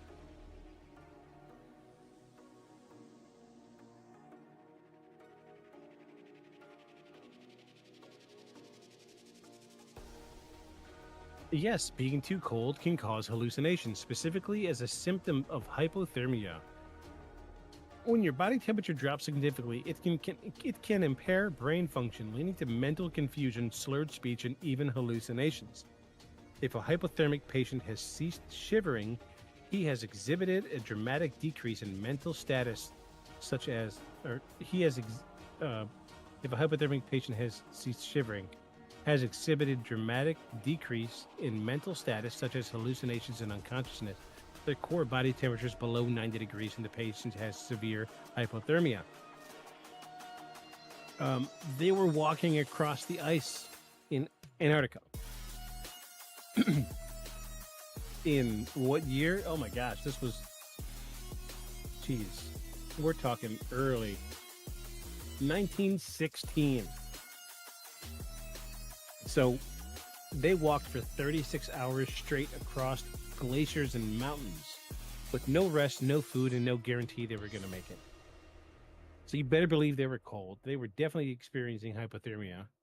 I believe this was one of the first very well documented cases of severe hypothermia. The other two guys with them, I believe they lost all of their toes on their feet. Definitely has to do with hypothermia. Cold, exhausted, hypothermic. You know, we're dealing with the same thing as low oxygen here. You know, this was, you know, the animal brain had taken over at this point, and then we're dealing with, you know, how do we force the animal brain to do what it needs to do to survive? Because when it comes to these dire situations, it's all about number one, survival. What can I do to make myself survive? So, Shackleton is cold, starved, lost. I think that the subconscious part of his brain knew where he needed to go, but he was so cold he was not thinking clearly. So a normal person could, you know, I could look at the sun and tell you which direction is north. I can imagine being so cold that I'm not able to discern which direction I need to go. So the subconscious part of the brain kicks in, i.e. the third man. In this situation, I feel like maybe there was a part of his mind that said, I wish we had somebody to show us where to go. And the subconscious part of his mind perhaps created this third man, quote unquote third man, to show them where to go. However, we know that this was not spoken between the three of them, and all three of them felt this third person amongst them. So, I can explain a little bit of what's happening. I can't explain how all three of them saw the same thing. Unless they were all of similar mind and make, and that they were uniquely paired to when their subconscious mind was giving them hints, they all received the same hints from their subconscious mind. I could see that. Sure. That makes sense. That their subconscious, all three of their subconscious minds told them what they needed to do to survive, and that it all happened to be the same thing. You know, early 1900s, during World War I, explorers, surely all of them know how to navigate. Surely they all knew where they needed to go. Their subconscious mind told them where they needed to go. And this is their third man. So let's look at something else here.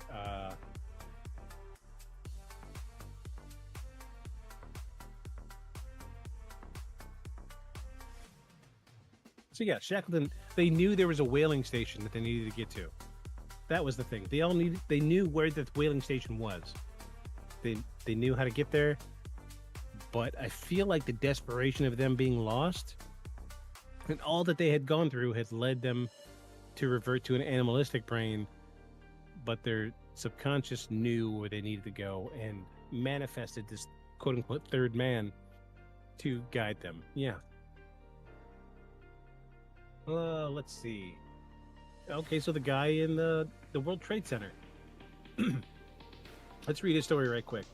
Working in the South Tower of the World Trade Center on the 84th floor, when a second plane hit, he was knocked unconscious by the impact, but awoke to a burning, debris-filled stairwell. He began to descend, but was quickly overwhelmed by smoke and fear. Then he heard a voice urging him to get up, to keep going. He says he says he felt someone physically guiding him, touching him. He escaped just before the tower collapsed. Okay. The same train of thought. We're in a fight or flight situation. They're still fighting a collapsing building. So the flight aspect is all that's left. And he was so racked by fear that, again, he was in this animalistic brain set, and his subconscious mind knew where he needed to go. I mean, he's descending a stairwell. How confusing can a stairwell be? Go down, right? Yeah, he says that he was overwhelmed by smoke and fear. It definitely sounds like an animalistic brain had taken over at that point. And his subconscious had guided him. I can't exactly explain the physical touching. So this is the part of my explanation where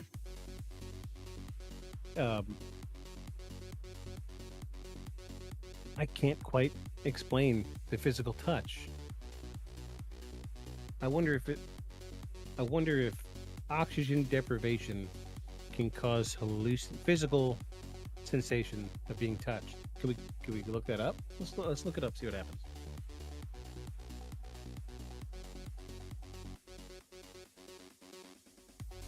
Will low oxygen make you feel like you're being touched?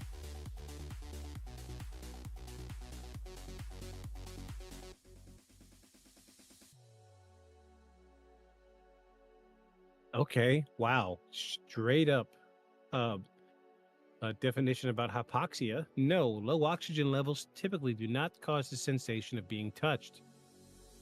Because of a variety of symptoms, including breathing difficulty, shortness of breath, confusion, anxiety, rapid heart rate, some people may experience blue discoloration of the lips and skin, fingernails.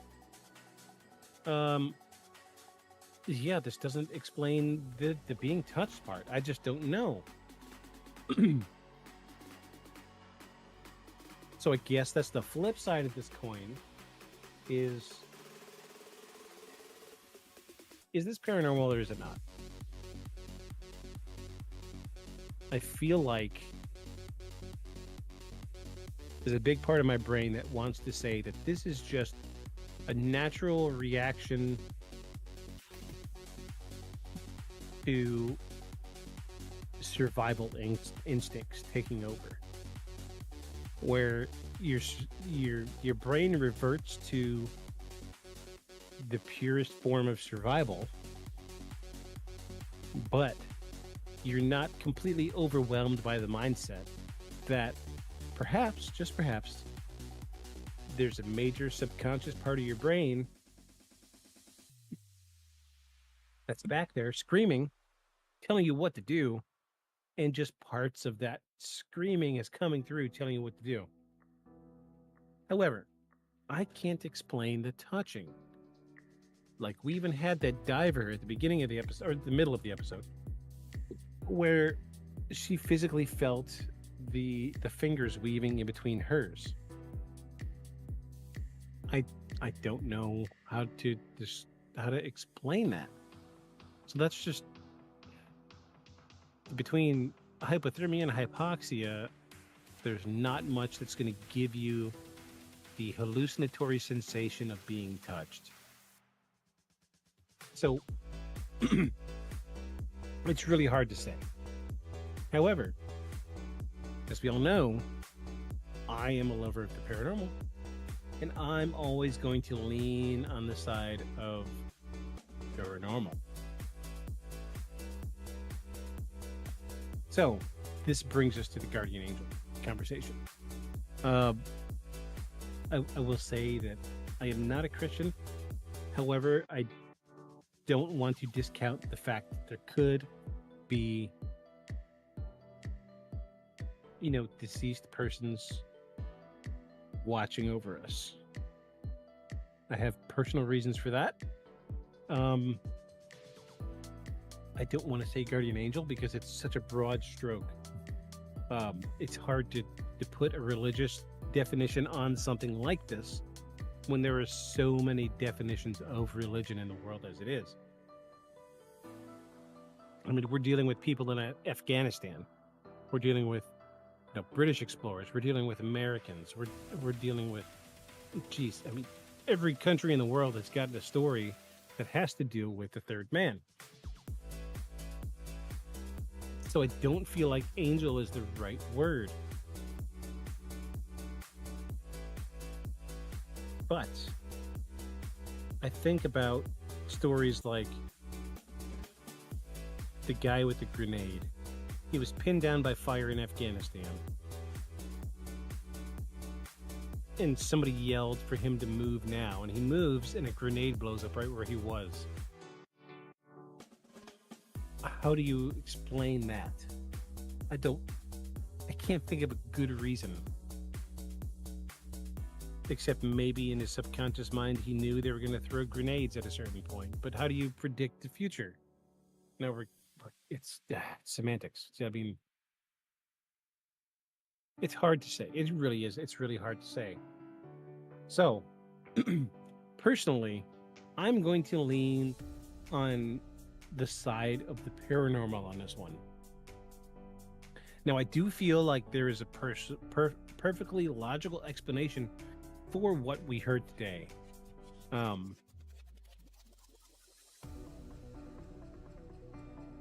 mean, 3/4 of it anyway.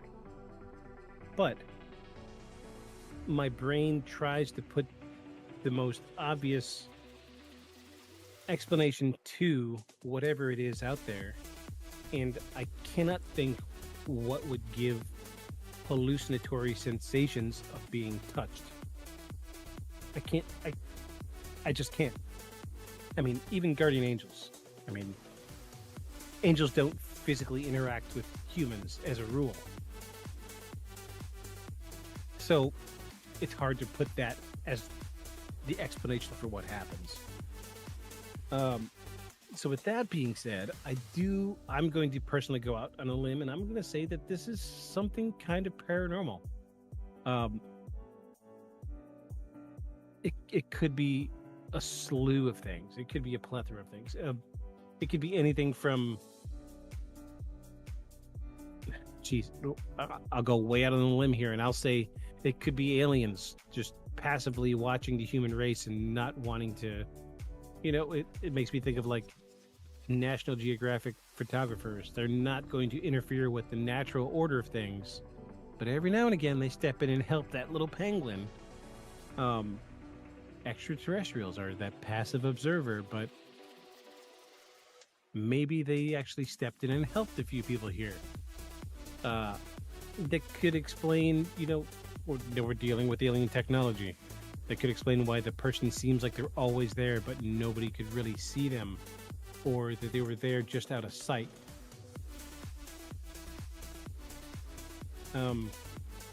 It could be, so let's check the box for guardian angels. Who's to say that Shackleton didn't have a loved one that he was deeply and personally connected to, that was watching over him on his expeditions, and this was his person watching over him, manifesting themselves, a spirit, showing him where he needed to go. Maybe it was part of the, maybe when you're in the animalistic fight or flight brain, you're able to perceive that, like the Celts say, the thin place. Where you're so close to death that you're still on both planes of the world of the living and the world of the dead, and somebody on the world of the dead decides to reach out and help you. It's hard to say. Or it could be like, Carl Jung says, the old man, the part of the psyche, the part of your brain that knows exactly what to do. Whatever it is, I'm going to call it paranormal. So that's a win for this week. I know. Lots and lots of talking this week. Geez, that was 7 pages of script. Oh my goodness.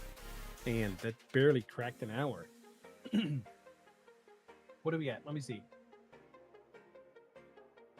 Hour and 25 minutes. Yeah, I've cut the podcast in half being by myself. Yeah, so it's really, really hard to say. If any of you out there listening have ever experienced the third man syndrome, please feel free to email us and we will talk about it. Let me give you the email. It's beyondtheshadows@gmail.com. Feel free to email us. Email us. Let us know your story. I will read your emails and we will talk about it. If you have ever experienced something like this, email us. Tell us your story. I don't care if it's 4 sentences. I don't care if it's 5.5 pages. Tell us your story. Come on. Email us. Let us know what's going on. We will read it. We will talk about it. Beyond Shadows Podcast at gmail.com. It's BeyondTheShadows Beyond the Shadows at gmail.com. I would love to hear from some people. Geez, we've been doing this for almost a year now, and we have yet to receive a listener email. But that's okay. We're also doing single digit views and plays on YouTube and Spotify together.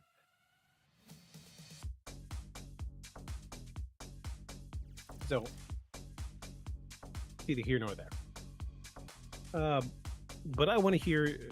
I want to hear what everybody else thinks about it. So we might be doing this solo thing for a little while. So if you're listening and you are enjoying the podcast, please feel free to email me.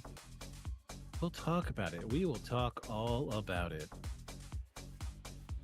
If you've got a story you want us to talk about, shoot me an email, beyondshadowspodcast@gmail.com. We'll talk about your story. We'll talk about your experience with the paranormal. Whatever you got. If you got something that involves what we talked about tonight, third man syndrome, email me. Give me a shout out. Come on.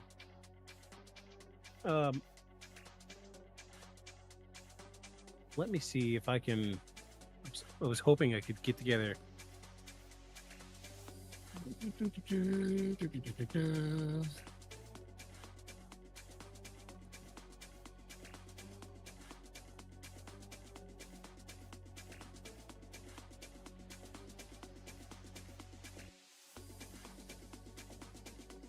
I'm typing.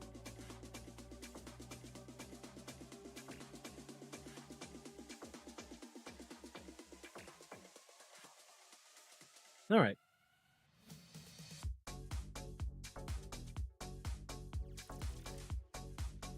So, next week we are probably going to talk. Oh no, next week we're doing rapid fire. So next week is the last Sunday of the month. We're going to do rapid fire. I think the week after that, I am planning on what is the I've got a partial script already written up. Terraria. Oh geez, the Terraria mud theory. I'm having trouble really piecing this thing together. There's a piece of me that wants to wait until Aeon and them are back, because I would love to hear their theories on this. It might change between then and now. Hard to say, but either way, next week we are doing rapid fire. So I will say again, if you have videos, we're trying to stick to Instagram. So let me pull up the Instagram. Let me see what our handle is on Instagram. We are Beyond Shadows Podcast. That is Beyond Shadows Podcast on Instagram. If you find a reel of something paranormal happening, send it to us. We will watch it and we will talk about it live on the podcast next Sunday. And we will tell you whether we think this is real or not, because we are really, really good at picking apart these social media videos. Between Aeon and myself, I have a lot of experience with photography and videography. I've done a decent amount of playing around with video editing, photo editing. I've even begun dabbling in AI to know the limitations of what AI can do when it comes to editing video and photo. So, well, I know a lot of the telltale signs about what happens when things are edited. So if you find a cool video, something creepy and paranormal, shoot it over to us at Beyond Shadows Podcast on Instagram. Look for our logo. You've seen it everywhere. It's one of the logos on this podcast. Hard to mistake us from anybody else. We are not the guys with the generic logo. We got the two skulls. Yeah, similar to what you see above me here. So I'm going to do my best to do this outro as good as Aeon does. I'm not anywhere near as good as he is, but I will give it a fair shake.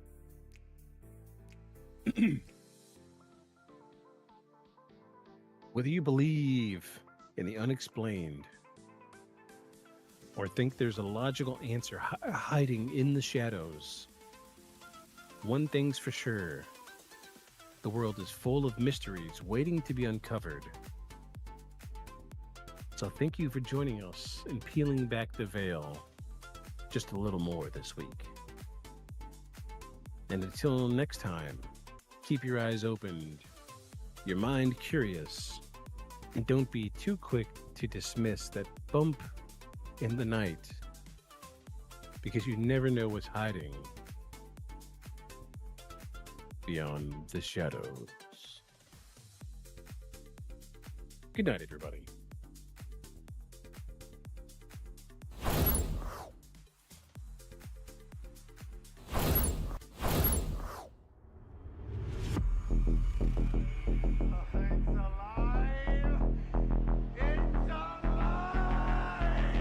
A creature like that, how would it ever die?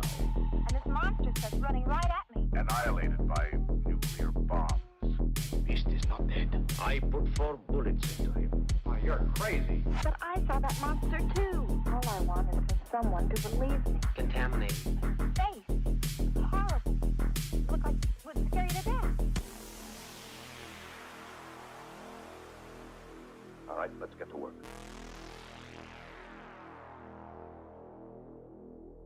Beyond the shadows. Triangular formation of stars. I was like, is that a UFO? Tell me it's UFO.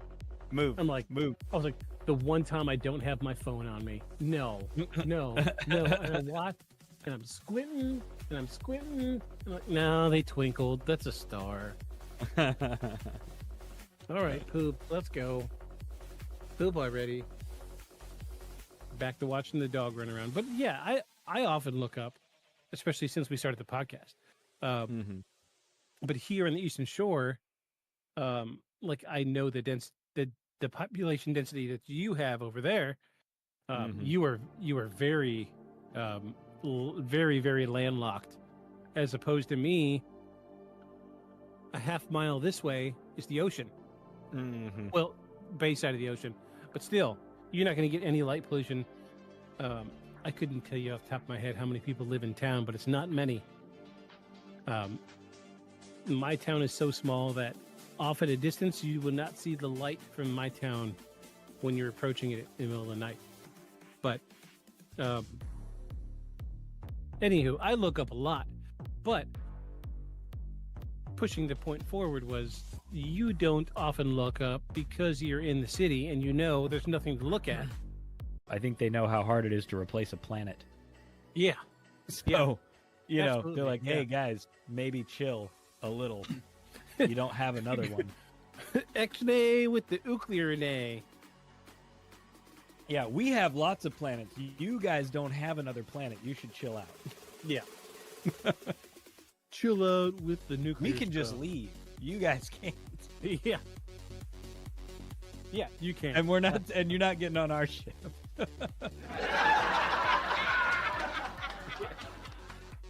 Yeah, you see Oh the my laugh God, the track. soundboard's so much better. Yes. It's so much better. Hey, little puppy.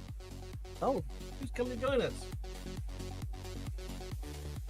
Got a Tony Basil. Hello. Oh, okay. He's come to see the internet. Hello, internet. I always like to remind Paul when Jack licks his face. I'm like, he also uses that thing as toilet paper. Yes. This guy, he's gift for getting the tongue right up the nose. Oh, can you hear him sniffing? Yes, I could, actually. All right, buddy. Here you go. Don't get tangled, please. You're attached. Okay, thank you. The UN general saw what happened. His bodyguard saw what happened. The UN general did not disclose that he saw anything because the United States government, as well as the UN, was in cahoots with the Greys to keep their mouths shut. We were getting technology from the Greys, and the trade-off was we would keep our mouths shut. It's like Fight Club. Exactly. First rule of knowing the Greys. First rule of knowing about Greys is you don't talk about the Greys. Yes. It's funny you say that because I just listened to the audiobook a couple days ago. A Fight Club?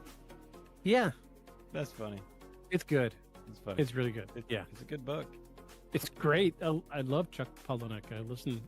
I've listened to all of his books. He's like, but nobody's gonna want it because in the end you're destroying an entire industry. So you're asking that industry to fund the thing that's gonna destroy them. I was like, oh, yeah. So after 2 years of that, I dumped that degree and moved into fine arts. That's how I became an artist. And now you're a podcaster. Yes. So yeah, I wanted to be a doctor. I wanted to be a researcher and a doctor. That was chemistry was my thing. Chemistry and pharmacology was my thing. Still a huge amount of interest in it. Yeah, surprise. So I took it up as a hobby instead. I took it up as a hobby instead. Became a walking science lab instead of working in one. Yeah. Independent studies. Yes, I am my own independent study. Yeah, that's right. But yeah, it's so like this was reported on USA Today. This was reported in the New York Times. Mm-hmm. But one thing when my wife moved in, she started bringing her things. Part of the adventure of a couple moving in together is you get to see all of their stuff, right? And the one thing that surprised me the most is she has Gandalf's staff. Oh, that's cool. Like full-size staff.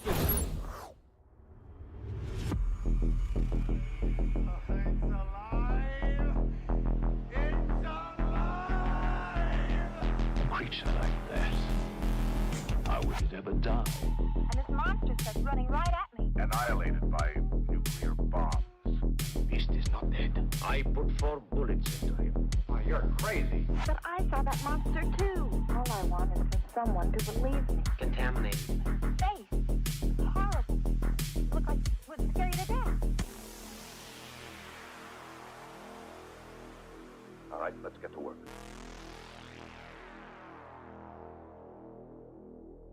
Feel the shadows.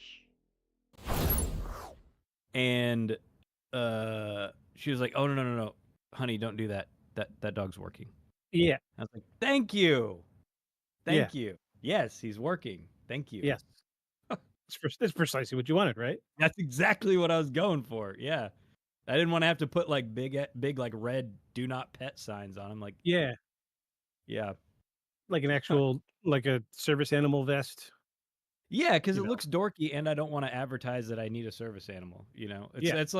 It's like somebody asked me once when I brought him into a coffee shop. They're like, "Is he a service animal?" I was like, "Well, first of all, you're not supposed to ask people who need service animals whether or not they have a service animal. First of all, yeah, that's like asking somebody, "Is that a real wheelchair?" Like, you're not, you're not supposed to do that. Just like you can't, people can't ask you what kind of medications you're taking and stuff like that. But I told the lady, I was like, "Okay, so here's the thing. I don't have a big blue and yellow vest on him because, like, if you were missing your leg would you want to have to wear a sign that says I only have one leg? Yeah. She's like, well, no. I was like, okay, so when I have to put a service vest on him, if I just walk around with him on the street on his leash, then he's just my dog. I'm not advertising to everybody that walks by that I have, that I have a problem, right? So when I come in with him and you see how he behaves and you see that he follows, hand commands and I don't say anything out loud, I mean, can you not just maybe assume, he's on the job? Mhm. So she was like, "Oh," I was like, "Yeah, I mean, I don't wear it because it's not like I don't want to just have to put it on him just before I bring him in here, and I don't want to walk Yeah. around with him with the, service dog vest on. I just don't like it." Yeah, I get it. Yeah, I get you, man. I get. Be nice to I people get it. with dogs. That's If they're right. well trained and they're in public, you don't need to know whether or not they're working. I need to check my lens. Oh, hold on. Narrow. That's what I wanted. A little bit better. I felt like I was like way back here. So, hello, friends. Welcome in. Season everyone. 2, season 2, episode 12, Beyond the Shadows podcast. We are your intrepid, quote unquote, paranormal investigators. I am Victus, I'm Aeon. Hello, and everyone. yes, hello, greetings and salutations. We've got a doozy this week. Freaking doozy. You know how much shit I had to wade through to put together a coherent episode on this subject? Really? Because Why is that? there's so much, like so much about this that Bad stuff and or yes, what we're talking about tonight, which no, I is mean like bad info. no, it was just there's just so much information. Period. Oh, okay. Like I started off with my normal script writing methods, and it just overwhelmed me. Like I said, give me a 4-page breakdown. Hit me with the highlights, and it gave me 11 pages. So I was like, well, can't do that. At least there's stuff to find. Geez, there's so many. And I was like, cool, let me get some pictures together for the episode. And there's so many pictures because there's hundreds of these glyphs in the desert. Mm-hmm. And they're constantly finding new ones. Like there's like, I think I looked them up maybe a year ago from an episode of Ancient Aliens I watched. And from the time a year ago when I looked it up to this week when I did my research, they've discovered more. Well, it is a heavily looked into thing. Partly because they can't be ignored because of their size. Right. Right. And global surveying is much better than it was. So you don't just have to fly over with a plane and have the limit of, because it's already out in the middle of nowhere. Right. So by the time you fly there and then you have your time to like circuit around, right, it's not the most efficient way to do a survey. But now we have, the full globe is covered by photography satellite. We have it on, you have it on your phone. So everybody can look. Yeah, so I will say I do have a bunch of pictures tonight. Good. I honestly got tired of clicking, download, move it to the folder, download, move it to the folder. So we might just at some point just pull up Chrome and just thumb through them and see what's going on because there's so many. I had a hard time choosing, but I will say there's a lot of the photos.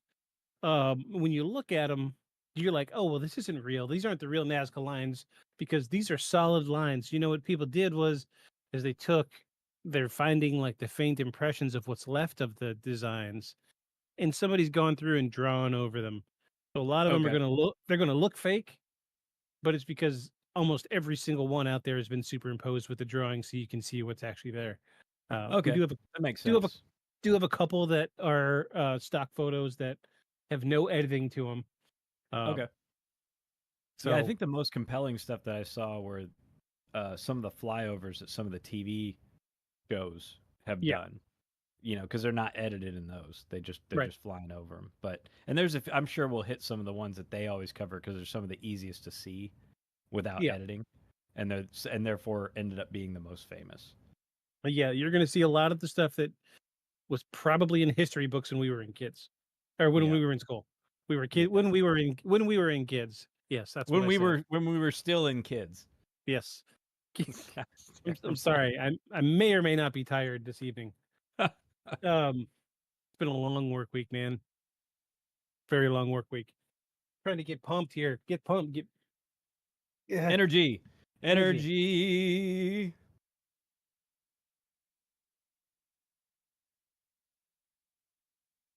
Energy. Energy. Hold on, one more. Energy. So I want to say, so the second tablet was a total fail with the soundboard. Honestly, oh goodness, I need to get that. I have one new sound, but I only put it on the Android tablet. So of course. How so if old you is that get- tablet? Do you think that might be the sound issue? No, this is 2 years old. Oh no, it shouldn't be old enough. It's still a good tablet. It's just we Something about see the way it's now. trying to play it. Yeah, I think I remember when I was using this last time. This is the one I had to use the ground noise isolator, Ah, that's why. and I am not about to go dig through my freaking Your piles wire of bins. cabinets back here. Yeah. I was gonna say, does anybody else just have a box of cables out there? I have- I know I have several. Yeah, just boxes of cables. Yes, yeah. And All other cables. cables that you haven't had anything that use that in a long time, but you're like, but Yeah. if I need it, I'm gonna be really mad because you can't buy it anymore. I'm not saying it's. Oh gosh. Oh gosh. I don't want you to hear it yet. I heard part of it. Yeah. Oh, you found it. You Yes. found it. Nice. I found it. Nice. It took some doing. Awesome. Okay, so it's not from Ancient Aliens. Oh, it's not. Oh, it's just from No. an interview. It's from Wolfenstein 2. He did a voiceover on it? No, that wasn't him. It was never him. No, I ended up watching a small like documentary almost about it this morning, trying to figure out where this whole thing came from. And the consensus is that there's like when we think of somebody being conspiratorial about aliens, we think of Nicholas Salakis. I think that's how you pronounce him doing the aliens thing. Right. And he really doesn't say aliens. You know, it's we've just made it so like the he's made himself synonymous with the concept in pop culture. So this sound that we have here, aliens. Yeah, that's a YouTuber. Yeah, it's not. Yeah, I didn't think that was him, but it does sound like it should be on Ancient Aliens. But the truth is, I've only probably watched 10 episodes, maybe. Oh, geez, of I've Ancient watched Aliens. every single one. Well, because at one point they were covering stuff. I'm like, yeah, no, I've already heard about that, man. And now you guys are just doing the drama. You just mixing the drama stuff in with like a documentary I saw in the early 2000s or late 90s. Like you're just recycling stuff. And then eventually, like I said, they got into the first time that I stopped watching it. The first time I watched their first episode about subterranean lizard men ruling the world, I stopped watching. So I'm it's sorry, like, I'm biased. so what it explained in the documentary was that it's become part of the zeitgeist that when we think of somebody being conspiratorial with aliens, we think of Nicholas Salakis. Right. And this I wonder if one, you're proud of that or disappointed. I don't know. I really don't know. I think he wants you to take him seriously. Yeah. I mean, you want us to take you seriously, buddy, brush your hair. I was just gonna say, have a hairdo. I'm put a hat sorry, on. dude. Like I've seen pictures of him with his hair not spiked up, and I'm like, I would listen to this guy, but it's kind of He a looks character like at this point, right? Yeah, yeah, he looks like he makes me think of like someone the Simpsons would have had on as like the alien guy, and of course his hair would have to be just 'cause like he's how crazy. stereotypical the scientist guy is, doctor or Yeah. whatever. Yeah. Think of Doc from Back to the Future. Yeah, yeah, or comic book guy. Like Yeah, they always go way over the top. Hello. I was just saying, it's like a Babylator. Right, right. Push his glasses on. It hooks to the flavin. Yeah. So we have become we hear conspiracy, we hear aliens, we think of aliens, we think of that guy. So Right. we formed an idea about this person, about this character, and that's why we think of. I'm not saying it's aliens was him.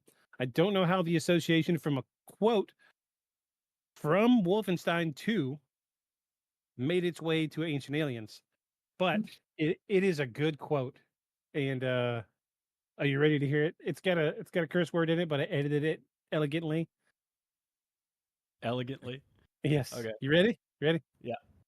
I'm not saying it's space aliens, right? But it goes without saying it's fucking space aliens. That's good. So that's yeah, thank you. I'm not saying it's space aliens, right? But it goes without saying it's fucking space aliens.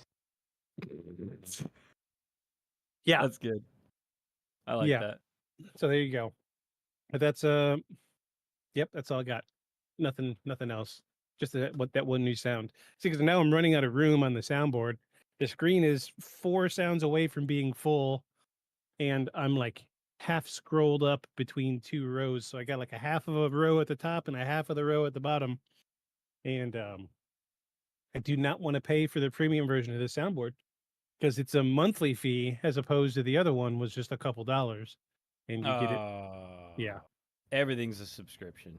I know, it's ridiculous. A soundboard that I did all the work on is a subscription. Yeah. Anyway, you have to pay to use the program. No, the paying to use it's free, but to customize it costs money. So to get more than 24 sounds and to edit the size of the buttons, I need a premium subscription. So that you could actually see all of them on your screen. Of course. That's how they got you. They programmed it to be annoying. And if you want to not be annoying, you have to pay to edit away the annoyance. That's so dumb. That's so eventually this will probably be on my laptop. Okay. And it'll just dominate an entire screen. So that's fine. Why not have another computer dedicated to a single thing? Hey, now we're talking. Now we're talking. I could do that. I mean, we're already piping this audio through the streaming laptop, so yeah, 1, 2, 3, 4, 5 screens right now. Yeah, I mean, why not? Why not another? The more screens you have, the more legit you are. That's the Yes. rule of thumb on everything. Except I don't have like the stock bro stack of monitors in front of me with and then the one turned sideways up at the ceiling. Yeah. A monitor per stock that you own. Yeah. A monitor per company of stock that you own. Yeah, it's ridiculous. So I'm trying to keep eventually I would like to, full studio this thing and do some amazing stuff, but this isn't making any money, so until then, you're stuck with me. Aww. Yeah, so I say you're stuck with me, but we're having fun. So are you ready? Yeah, let's do it. Let's do it.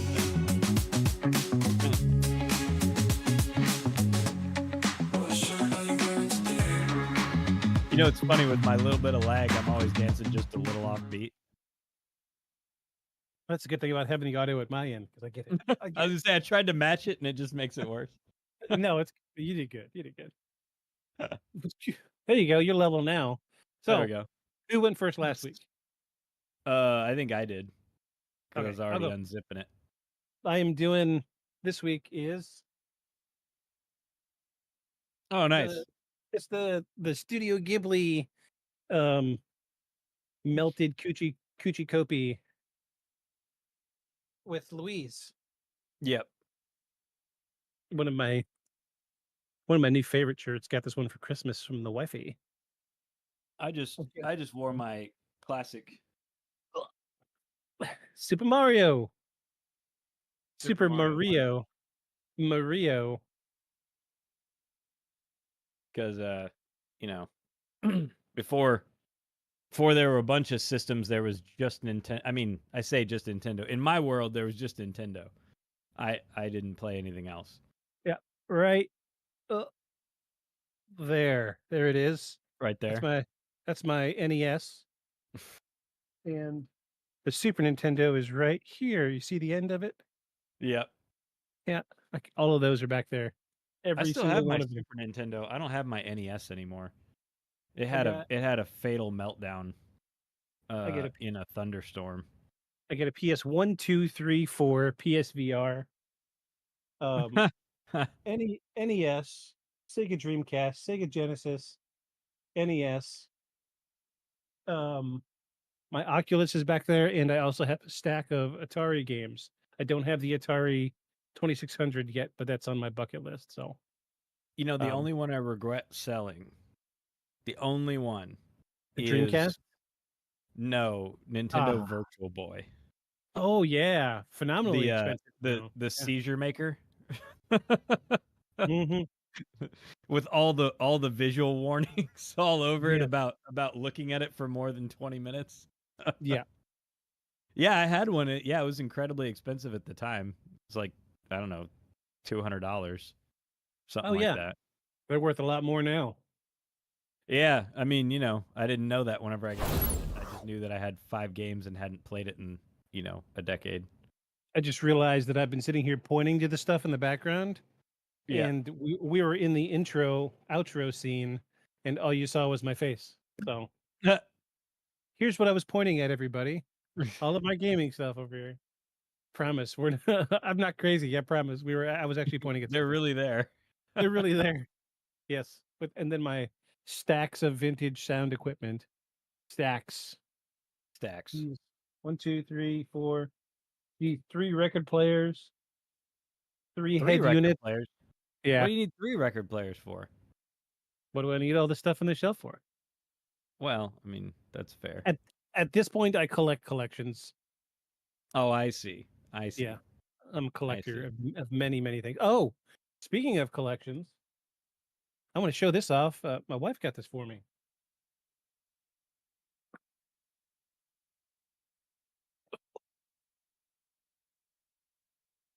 Oh, no way.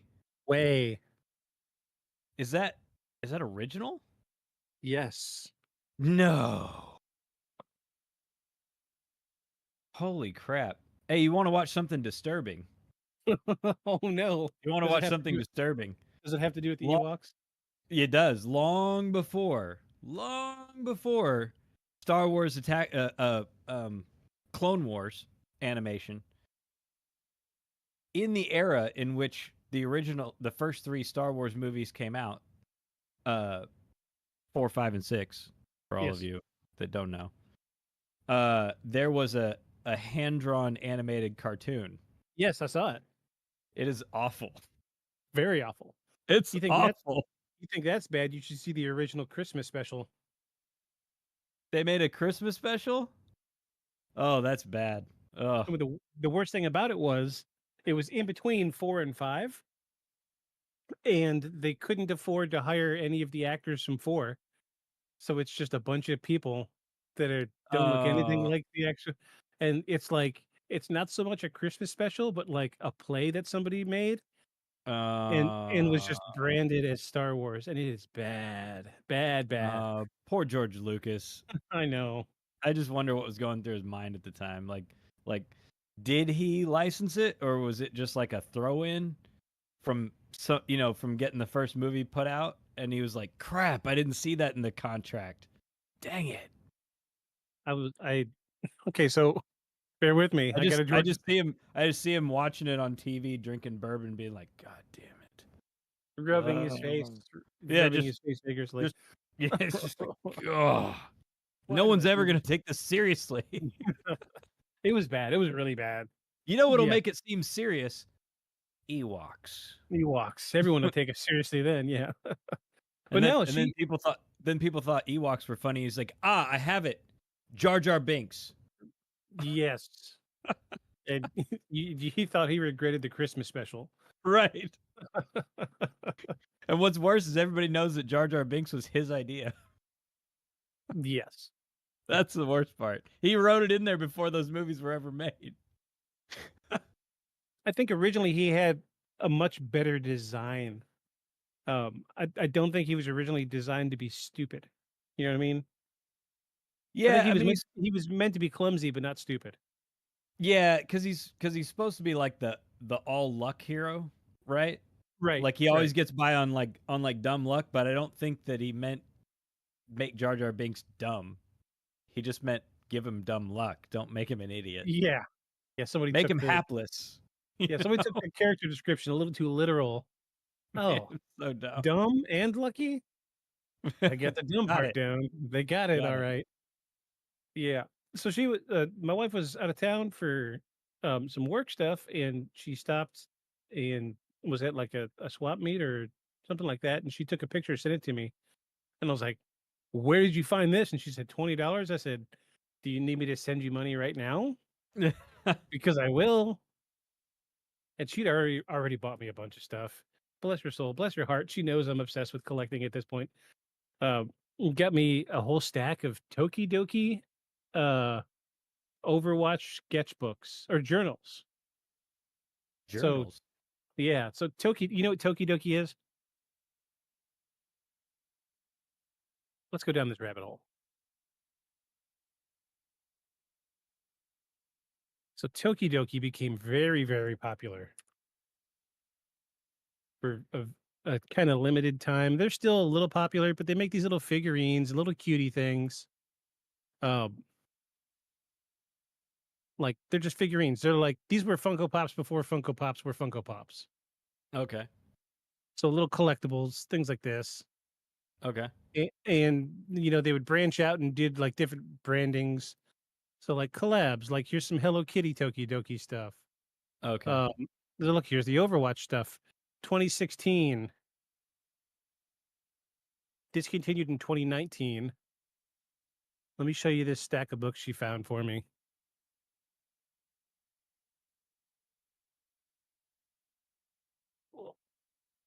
They immediately came into the office.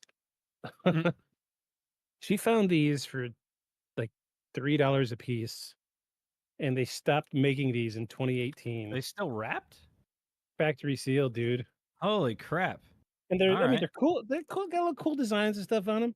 But the Yeah. kicker is they've got characters on it that have been banned from the Overwatch universe. Oh, really?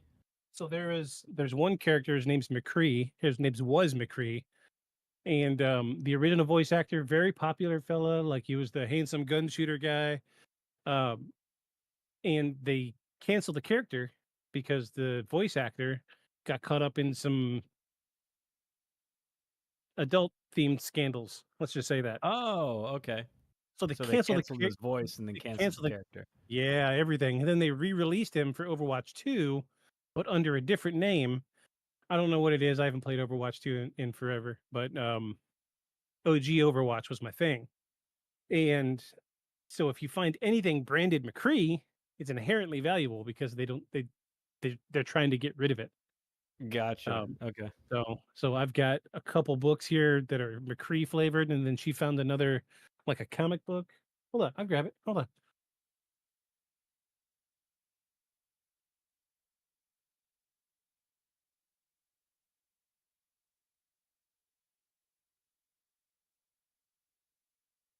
So these are cool. I didn't even know they made these.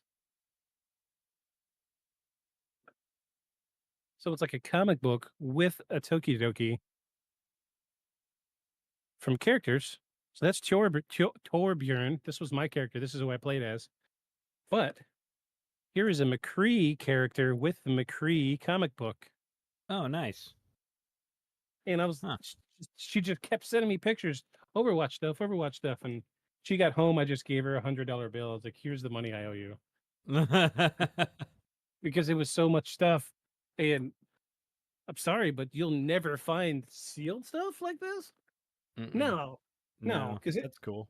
because when Overwatch 2 came out, they killed everything with the original Overwatch branding. Everything. Mm-hmm. Yeah, of Because course. they even killed the original Overwatch servers. You can, if you still have Overwatch installed in your machine, it'll load Overwatch 2. I see. So everything Overwatch original OG Overwatch is an inherently valuable now. So the books, um, I found somebody selling a set of 6 on eBay for almost $100. Well, I've got 8, so factory sealed. Hey, yeah, I'll give him another 20 years and maybe it'll be worth 10 times that much. Maybe. But anyway, this is my obsession. This is my life. I see. It's not just a clever background. This is where I'm allowed to just be completely myself in this corner, and I can decorate how I like. Otherwise, the entire house will be filled with RGB. And wait, I take it back. The entire house is filled with RGB. Never mind. Yeah, my wife is wonderful. She lets me decorate how I want, and we have a wonderful, nice little middle ground where um, I try not to do too much. I'm just waiting for the day for her to be like, "Nope, that's enough lights." So I don't know. I'm trying to keep it to the corner over here. So anyway, enough of my ramblings. Um, the Nazca lines. We're covering the Nazca lines tonight. So I'm just gonna. My plan was to throw up a bunch of photos and see if I can get them to just like scroll through, um, like a slideshow.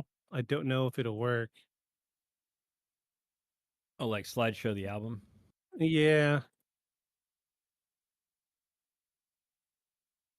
It'd be I thought there was an option for that. Yep. Oh, with oh with wow, Zoom. yeah, Yeah. what do they call Cool. that? Uh, just a Zoom, a generic No, on the Zoom. they call it on the iPhone on editing, they call it something. I call After it some it said after some slideshow here. director. Oh, look at No, that after transition. That was nice. after some director, they'll like zoom and pan. They call it something movement on there. I don't remember now. Oh yeah, I have no idea. But we'll stop and look at a few of these a little more closely and pick them apart. Cronenberg movement. Cronenberg. I thought that was It is. Cronenberg. Yeah. Yeah, it was a joke. Yeah, Rick and Morty joke. Rick and Dirty gotcha. Cronenbergs. He's just a Speaking of Cronenberg. new season coming, by the way. Yeah, I know. I can't wait. Hey, I am also very excited. Is there a reason that they canceled dude's voice, Rick's voice, off of Solar Opposites? The same reason they canceled McCree. Oh, really? But he's still on Rick and Yeah. Morty. I So guess because he owns it. So Rick and Morty was not making new episodes at the time they canceled his voice actor on Solar Opposites. So Mhm. Solar Opposites was on the air for actively making new episodes.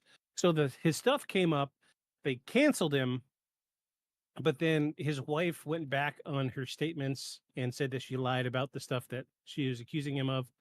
So, they already had the new voice actor on, and they just kept him. So it's like, all right, you're the voice of freaking what's his name, Klaxon Flaxor. I forget his name. Yeah, I hate it. Yeah, it's not great. I hate the British guy voice and even the way they transitioned into it. I was like, I mean that's a way to do it, but I don't like it. Yeah, I liked it because it was funny because it was a dude. It was weak writing. It really was. Yeah. But Yeah. I understand why everybody was trying to do damage control. Right. Yeah, no, I get that because you don't want to be like, oh, yeah, you don't want it to affect your show. I get it. Right. But yeah, I hated it. Also, I want to say, how into Leslie Nielsen are you? Not vary. Have you seen the Naked Gun movies? Yeah. Yeah, I Did you watched know them a they're lot as a kid. do you know they're making a new one? No, really? That's funny. I hope it'll actually be funny though, because I've seen a lot of these reboots of very funny, like, you know, yeah, I mean, because that's, I mean, Naked Gun and what was the one with uh, what was the military one that was like a spoof off of Rambo? Oh, geez. Hot Shots. Hot Shots. Yeah, like all Yeah. those 90s like spoof movies, like they still, like, for instance, they try to do them now, like Epic Movie and like all those, Yeah. right? And Yeah. they're terrible. They're just terrible. Yeah. They're painful to watch. But those, they did a really good job of spoofing those movies, and there was a lot of like real sets, and I don't know, or like Airplane, right? Like same thing. Like they Yeah. did a great job at it, and I'm afraid of them redoing that here in this era. Okay, so let me ease your mind a little bit. You ready for the Yeah. for the point that you're going to be like, "Oh, it's going to be great." It's a Seth MacFarlane movie. Oh, okay, yeah, that'll be good. So That'll the be trailer, good. I would love to He play the knows real trailer comedy. now. I would love to play the trailer on the podcast, but I can't. It is heavily copyrighted at the moment. Yeah. I will give you. You want a quick blow by blow? It's only like a minute long trailer. No, I'll go pull it up. Let's. Oh, geez. We've already. You've got to. You got to watch it. You got to watch it. I'll go find it. I'll go. It's find worth it. It's worth it. Just watch it. You're going to be like, yes, this is going to be great. I'm very excited. Very excited. So, I see what you mean about some of those photos too, like that one. I've seen that before, and I didn't realize it was a drawn over. Yeah. Sketch the bird. Yeah, a lot of these are just like clever editing where they just went in and just made like the outline a little lighter or the inside of the shape a little darker. Yeah. But like that is not edited. That's not. Yeah, that's not. Yeah, and that one obviously they've drawn it. Yeah. No, there's giant white lines on the ground. Giant white lines in the sand. Yeah. Yeah. That is not. That is that's actually what it looks like. See, that's one unedited. Yeah. And there's Yeah. a good comparison there. So yeah, we're covering the freaking Nazca lines tonight. Let's do this. This goes deep. I have like an extra page of material. I asked it to make a comparison of legitimate theories and then a list of paranormal theories behind the Okay. subject. So we're going to start off with our introduction here. Now that we've burned, geez, man, I mean, this Almost could just an be 40 minutes again. Sorry, not sorry. I'm enjoying myself. So, in movie, my voiceover voice. Here we go. Yeah. Smoke a cigarette. Red leather, yellow leather. Red leather, yellow leather. Thank you. Oh wait, here you go. Red, yellow, leather. Okay. Practice. See, I could have done that much faster with the other tablet. I wish I could do pictures on this stupid thing. Anyway, amidst the arid plains of southern Peru, a vast, mysterious network of geoglyphs sprawl across the desert floor. These are the Nazca Lines. Explosions, gunfire. No, there's no guns involved with this. Michael Bay effects. Yeah. Jeez, there's so many practically memes at this point. Yeah, right. Where we live in a meme world. Yes, it's true. Remember, like, where they catch somebody doing something kind of silly and they don't think they're being watched, and then they'll catch eyes of the camera, and the second they catch eye of the camera, it cuts, and it's the first credit of a Michael Bay movie, black screen, directed by Michael Bay. There's like this. There's this really good one of George W. Stereotype of his own productions. Yeah. So there's this great video of George W. at the at Trump's inauguration, and he's standing there and he's just like making these little faces like he's trying not to poop, or he has pooped and he's trying to manage it. And then he looks over and he catches the camera, and right as he makes eye contact, screen goes black. It's just directed by Michael Bay. Also, you skimmed right over it, trying to manage it. How do you manage it? Like, do you clench and hold it in place? Do you let it slide? I mean, I can't breathe. Oh my god. Oh my god. Directed by or do you like act like you got a quick itch, tuck your underwear?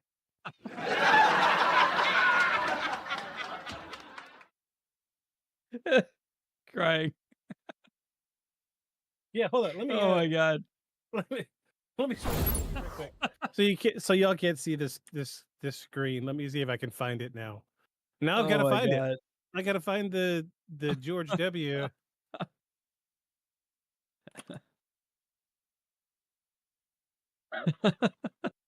I'm just there was so much packed into that statement.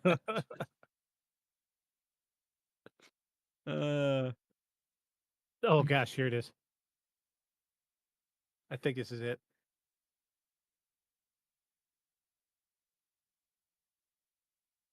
Oh, wait. Oh my gosh, go away. Go away. Geez, I got to pull this up on my other.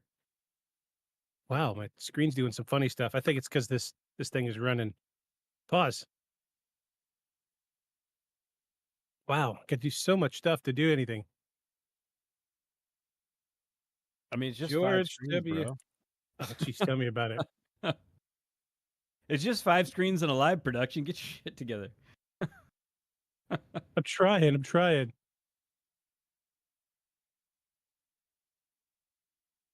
All right, I'm gonna bring this up. Hopefully, there's not any copyrighted audio. I'm sure there is.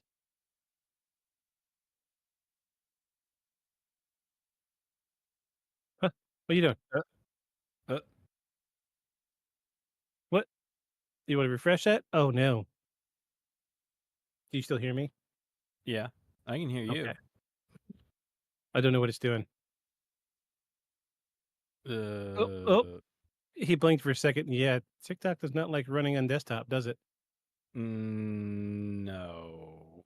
I Okay, guess well, we'll have to do it. We'll have to show you another time. It's really funny. So that one was that one. So it was the clip, but he's like looking around, and the caption said, "When you eat way too many edibles, but you still have a public appearance to make," and he's Yeah. just.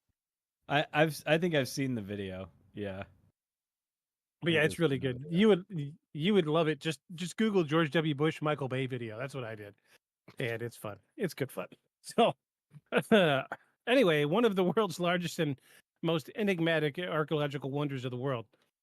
First discovered in the early 19th or early 20th century, these immense drawings of animals, geometric shapes, and straight lines have puzzled scientists, archaeologists, and travelers alike. How were they made? What purpose did they serve? Were they religious symbols, astronomical markers, or messages to the gods, or even extraterrestrials? Despite decades of study, many aspects of the Nazca lines remain a mystery, fueling endless fascination and debate. This essay explores the history, characteristics, theories, and ongoing investigations surrounding Nazca lines, including both scholarly and paranormal interpretations. So it says essay because that's the best way to collate the information for a podcast is to tell it to write me an essay. What's my vibrate? Oh, my phone.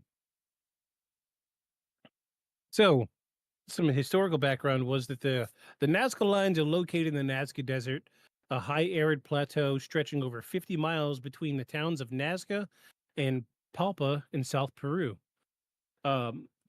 Though local people were likely always aware of the lines, they became global. They came to global attention in the 1920s and 30s, particularly after commercial air travel began over the region. In 1927, Peruvian archaeologist Torbio Meja Zespi. I don't. That's a new one to me. This dude's last name starts with the letter X. Made the first academic discovery of the lines while hiking through the hills. Later presenting his findings at a conference in Lima in 1939. From the ground, the geoglyphs were nearly imperceptible, but from the air, they formed stunning images: giant birds, spiders, monkeys, trees, and various abstract shapes. They were created from what they believe, by the Nazca culture, a pre-Incan civilization that flourished between approximately 200 BC and 600 CE. By removing the reddish-brown iron oxide-coated pebbles that covered the desert surface and exposing the light-colored earth beneath, the Nazca people created lines and designs that endured for centuries. The stable, dry climate, lack of wind, and the area preserved the lines remarkably well. Radiocarbon dating and archaeological excavations confirmed the Nazca's. Bless you, by the way. That was a sneeze, yes? No, it was clearing my throat. I Oh, sniffed. And that cleared my throat. It's that time of the season that you'll remember where everything's coated in yellow around Yep. here. Yeah. my it's little that my little season. blue car is green outside right now. Yeah. Yeah, it's that. So ultimately, they're giving the Nazca culture the credit for building these. So they're not Because they were active at the same time as when they believe that these were created. right. I just want this to set in for you. So we know the Americas are 200 plus years old. What, but like 250, 225 right now. You mean the country? Yes. Yes, us 1887. as a country, yes. This, I believe the Americas are older, but yes. yeah. 200 BE or BC to 600 CE. 800 years this culture's thrived. Mhm. So Makes sense. what? 3 times longer than America's been a country? I mean, hell, the Egyptians, or at least the folks that we like, ancient Egyptians, right? Folks that built Yeah. monuments and so on. It was over 3,000 years. Mm-hmm. It's a dynasty that lasted over 3,000 years. I mean, you have old, middle, and new dynasty, but still, Right. it was an unbroken chain for like 3,000 years. Just Yeah. ridiculous. Just wild to me, because we never really put it into what's the word I'm looking for? We don't ever put it into like aspect of how long we've been a country Right. compared to how long these civilizations they've came, peaked, crashed, disappeared, in and we've not even. What does that tell you about the country? Where are we going? 600 years, so we're about halfway through, and It's amazing what a information transfer rate will do to a culture. oh, right. So, so yeah, like they said, these aren't lines like we are thinking about lines. So what it is they've got rust-colored desert, so it's a red desert, like you see in this picture here, and all they're doing is moving the rocks away and exposing the white desert ground beneath. And that's all it is. And I can't even imagine how long it took to make one of these designs. I think there's Yeah, a let few of alone them that giant runway. that stretches miles and miles, dead And perfectly straight lines. It's got to be super wide. I mean, it looks Yeah. really wide. Yeah, like how long do you think it took them to Clear all that? Yeah. Yeah, look yeah, at that. I mean, Yeah, that's wild. That's just wild. where did where did the rocks go? And you have to be like, well, I mean, I'm sure we'll get into it, but you have to think that there's a purpose. I mean, Yeah, calories that's why weren't free, so right. I Oh, mean, yeah, we'll now get we into base it. everything based off a budget, but then it would have been calories. Your work Right. was Right. the value. So doing this versus like growing food, or making things or making shelter, it's a trade-off. So what was the trade-off for? Especially this was the desert. Let's pull up. I want to pull up Google Maps and I want to see precisely where this is. Nazca, Peru. Oh, Nazca lines. There we go.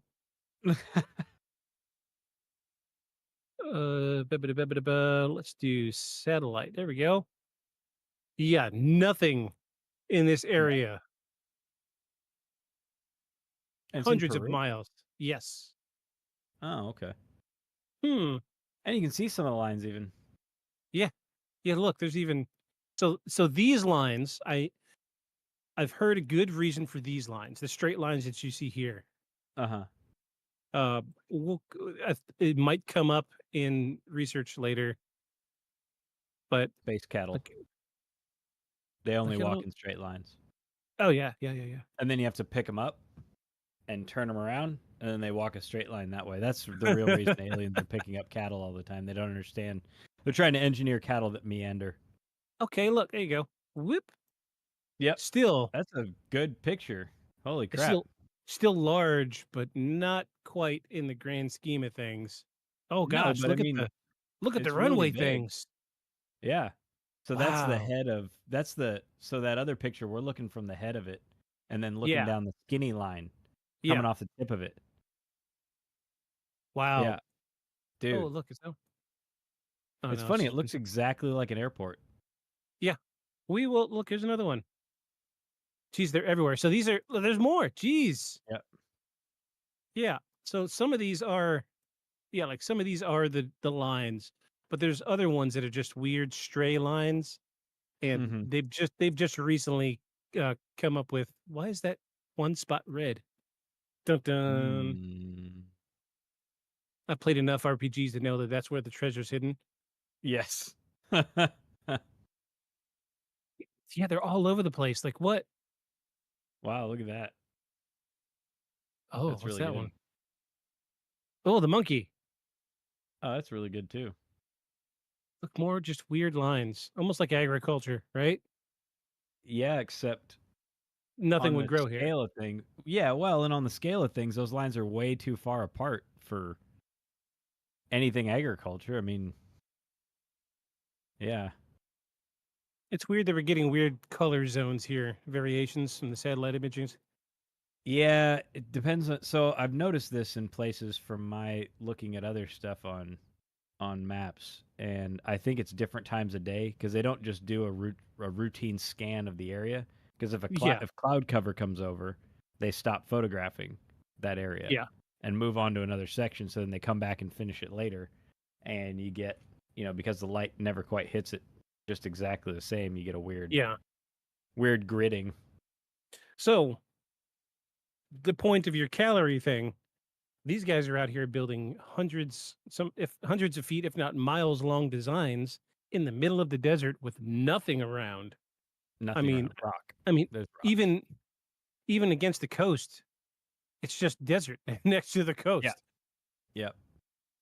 So, there's a little vein of green here, but that's not enough to sustain people. Yeah, you got to get way over here before things start to turn habitable. That's so crazy. That whole western coast of South America along the Andes is pretty on the western side of the Andes is, man, it's just a harsh, inhospitable environment. Yeah, very arid. It's the elevation, right? That makes it so dry. Yeah, it's really the way the weather patterns move across there mixed with the steep incline of the terrain right there. Right. Right. So you have, once it hits the mountain range, right, you get a spiraling of currents and you get moisture, right? But all the way Right. up, it's dry air. So coming up against the landform. So were the mountains not there, it'd look incredibly different. But right, there they be. There be they. There be they. There be they. All right, so there are over 800 straight lines, 300 geometric figures, and 70 biomorphic designs among the Nazca lines. Astronomical numbers. Huge. Especially considering how big they are. It's just a Absolutely. lot of time. But these shapes include animals such as hummingbirds, condor, whale, a dog, and humanoid figures, spirals, zigzags, trapezoids. These geoglyphs vary in complexity, with some appearing to have been drawn in a single continuous line. The precision and scale of these geoglyphs are extraordinary, especially considering the limited tools and technology available to the Nazca people. These lines were created using simple tools and surveying techniques. Archaeologists have found wooden stakes at the ends of some of the lines, suggesting that they used them as for a basic system of ropes and straight lines to create accurate, large-scale drawings. Despite the simplicity, the mathematical and artistic accuracy achieved here is astonishing. So, we're going to jump right into conventional theories and interpretations. The first and most prominent one would be religious and ritualistic purposes. Anthropologist Paul Kosak, I think that's how you pronounce his name, often called the father of the Nazca lines, was one of the first outsiders to seriously study them. And in 1941, while flying over the lines, he noticed that one aligned perfectly with the setting sun during the winter solstice. Kosak, along with his assistant Maria Ricci, theorized that the lines functioned as a massive astronomical calendar. Ricci, a German mathematician and archaeologist, dedicated over 40 years to studying and preserving the Nazca lines. She wrote a book called The Mystery on the Desert in 1949, which brought international attention to the geoglyphs. The second most prominent is astronomical alignments. While some lines seem to align with celestial bodies, studies by astronomer Gerald Hawkins in the 1960s showed that only a small number of the lines matched key astronomical events. Although this challenged the calendar theory, many believe the lines hold symbolic astronomical significance. The Nazca culture may have used the lines to conduct rituals related to the solstice and season change, even if not all alignments are scientifically precise. That checks out. Yeah, it does. And this next one kind of tied into what I was saying earlier about how one of the set of lines looked like a plot, like a farmland. So this is, they're saying it is a water cult and has agricultural significance. Given the harsh desert climate, some scholars argue that the lines were part of a water-related belief system. Anthropologist John Reinhard proposed in the 1980s that the lines connected sacred sites that were part of rituals intended to invoke rainfall and fertility. The geoglyphs could have served as ceremonial paths walked during religious events tied to the worship of the mountain deities and the water sources. Which is interesting, because I will say an overwhelming number of these designs seem to be drawn with a single line. Mm-hmm. And what it makes me think of, so let me find one of these that's made with a single line. Oh, even that spider is. Yeah. So here's one where it starts, you see how it starts at the top, and you can follow that line, and it'll go through the whole pattern, and then Right. comes right back out where it started. It reminds me of meditation circles. Have you seen these? Okay. Yeah, that you walk the maze that's within the circle. Yeah. Let Mhm. me pull one up. Let me see. Meditation. I've always called them circles.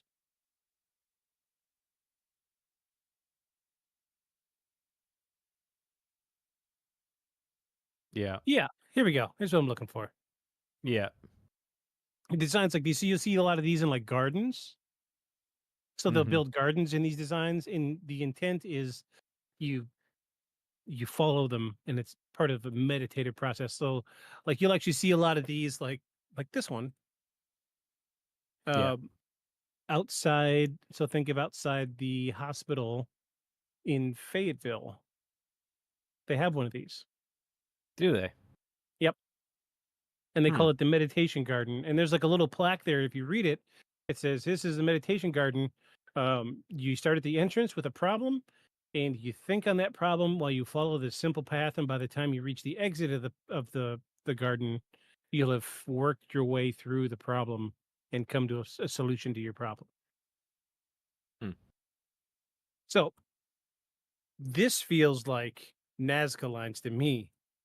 It just in a different form. It's what it seems Okay. like to me. That's where my train of thought goes.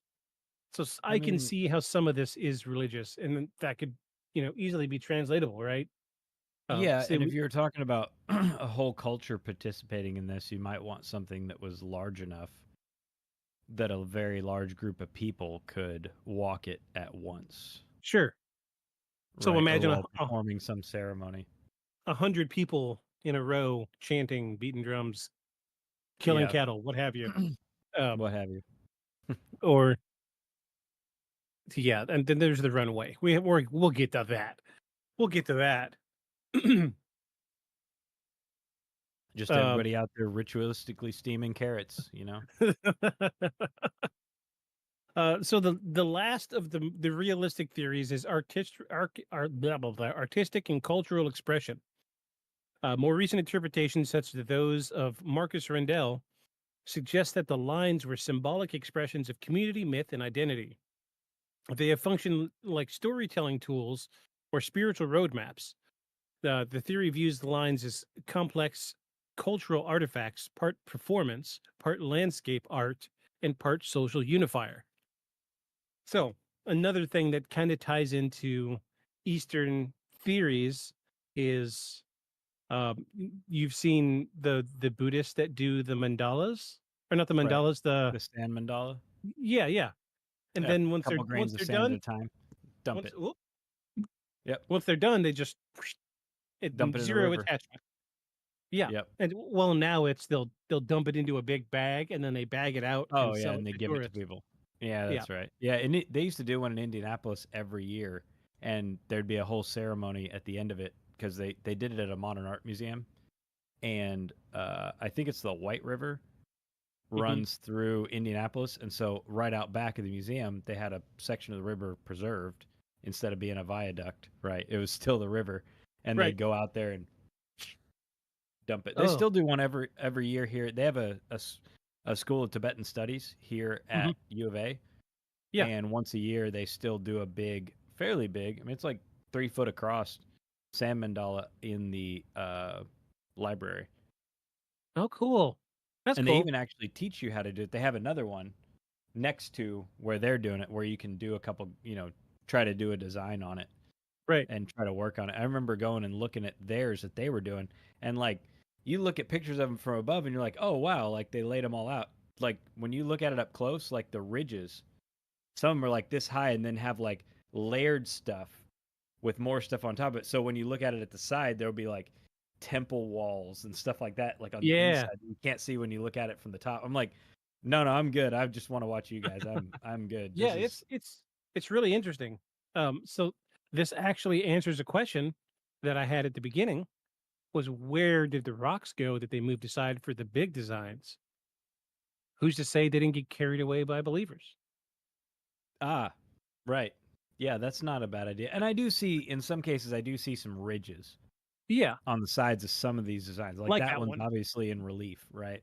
Yeah. They moved some and stacked them up in other places. And along the, I mean, I'm going to keep calling it a runway because that's what it looks like. Along the runway, there's walls Yeah. running along either side of it. So So it makes you wonder but yeah, if they might have taken them away with them. like maybe here's a theory for you. Maybe early on they didn't have many believers and this was a ritualistic thing like the sand mandala, Mhm. and they started off with simple designs and only a few people were taking rocks away, and as it grew with popularity the designs got more complex, more people came, more people carried rocks away, and eventually the empire started to die off, and then the designs become less complex again, less people carrying them away. So we have, you know, an arc of people taking stones away. So we have like primitive early ones that aren't clearly defined up to the really nice ones and then back down to right before the empire just dissolved. Um, idea. Was this an It's empire? I'm calling it's the Nazca Empire is what we're calling it. Well, I'm saying, I mean, like, so like the Mayas and the Incans, we see like all sorts of networks of roadways and stuff hidden in, overgrown in the jungle and construction. So we know, and we have a relative idea of the population because the Spaniards came, right? Saw. So I wonder what they think the population of the Nazca were that they could be doing this sort of thing. Well, let's find out. I have a computer in front of me. Oh, oh, cable. What was the wrong keyboard? This is my life. What was the estimated peak population, would you say? Yeah, try that.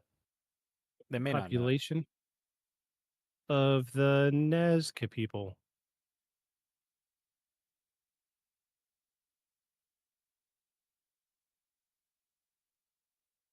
They're saying at its peak, somewhere between 800 and 100 BC, they were about 25,000 people.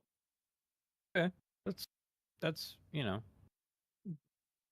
The maximum population estimated to have been around 25,000 people. They lived in small villages, often placed in terraced hillsides near foothill plains.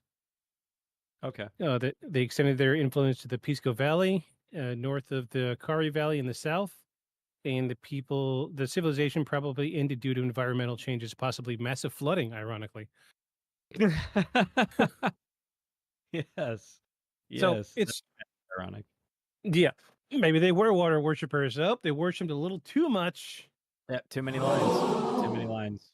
Too many doodles in the desert. Did it too well. Yeah. I'm sorry, you prayed too hard. You have to die now. You have to die now. You have to die. Man, Mark, you should have played me guitar, man. It's too bad you have to die. Huh? Yeah. Was it Empire Records? I think so. Yeah, he's tripping. Yeah. Or he eating Yeah. ate the brownies, the pop brownies? Yeah. And he's playing with guar. You have to die. Yeah, it's guar. Yeah, it's guar on Yeah. the TV. Yeah. Yeah. Yeah, that's right. Yeah. I forgot about Mark. Man, Mark, you should have played me guitar, man. He's like, yeah, it's too bad you have to die. Huh? that. What? And then the big maggot comes from backstage and swallows him. Oh. Yeah, those were good times. Empire Records. I haven't watched that one in a long time. Jeez. Probably because it came out a long time ago. Mm-hmm. Yeah, don't remind me. It's probably because we're old. Because we are old, yeah.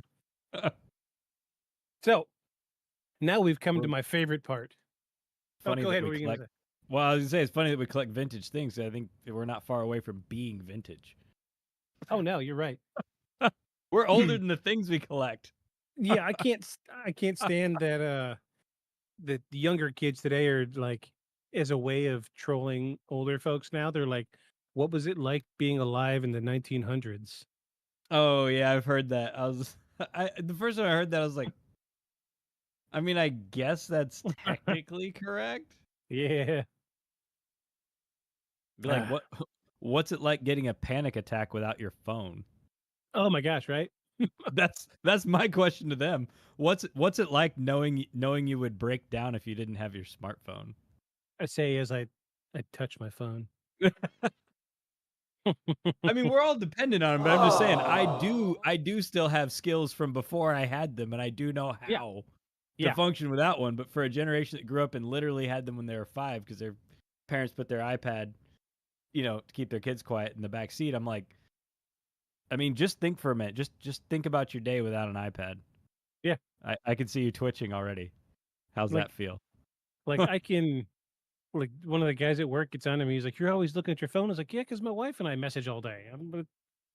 He's like, "Well, you're at work. You need to be on your phone." I was like, "Look, if my wife messages me, I'm going to look at my phone. You can get mad all you want. That's my wife. I love my wife, unlike you, sir." I guess my answer to what was it like growing up in the 1900s, like, well, I happen to know that everybody from my generation still knows that 911 is the emergency number. Yes. Yeah. And we know where the 11 button is. And I know where the 11 button is, so. Yeah, I don't want to say too much on it because no, I take that back. I was looking at our demographics for our viewership. Nobody under the age of 30 is watching this podcast. Yeah, that checks out. That's fine. That's fine. Hey. That makes a lot of sense, actually. Makes a lot of sense.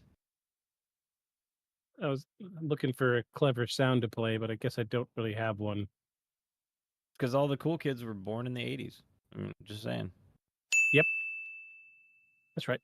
Or later. Or later. I mean, my sister was born in the 90s. She's the last gasp of the millennials. Oh gosh, yeah. She's the last year of the millennials, and I'm we're like the first. So, Yeah, this last year was the 20-year anniversary when I graduated. You know what that means too. If we're the first, we're the first year of millennials. That also means we're sort of the bleed over of Gen X. Yeah. Yeah. Which kind of makes a lot of sense. Zero supervision. Allowed to play with knives and fireworks, explosives and gasoline. Had to let ourselves into the house after school on our own. Told to get out of the house, go ride your bike, and then the only restriction on how far you could go with your bike was how far you could ride your bike. Yeah. That was my limit from the house, was however far I could ride my bike. You could get you can get really far on a bike as a kid because you have all the energy. Yeah. So. Yeah, I remember a few times riding my bike to my buddy's house, which was really close to Detroit.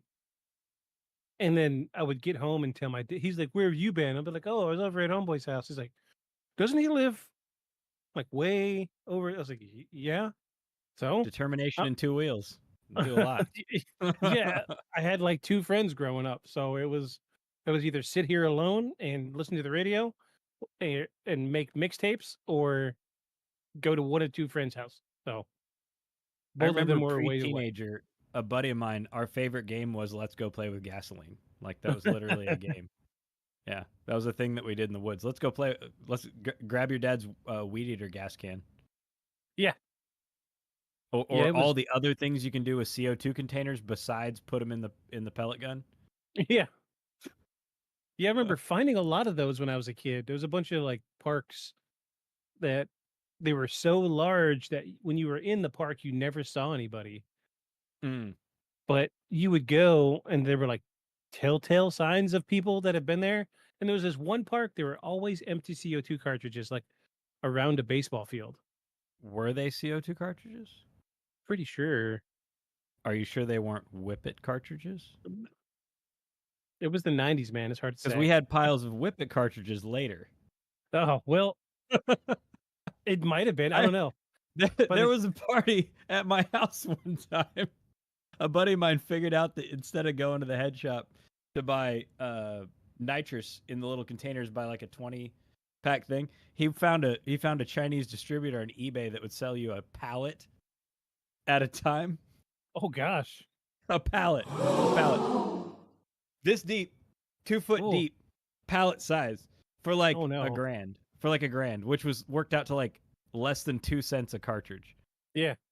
Yeah. So he was like, "Hey man, I got a bunch of these left." So he would throw parties where he'd charge you like, you come to the party and you can buy like a box at the party, like the little 20-pack box for like half the price of what they were at the head shop. Yeah. And then we had these the gourmet whipped cream canister, but you just fill it up with 4 crackers, and then you have a little trigger operated NOS can, right?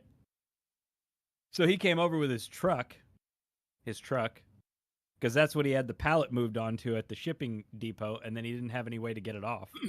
So he just rolled around with the thing on the back of his truck, and he came over, and he was just like, whatever, have at it. And so in the morning, there was more silver than not in the house.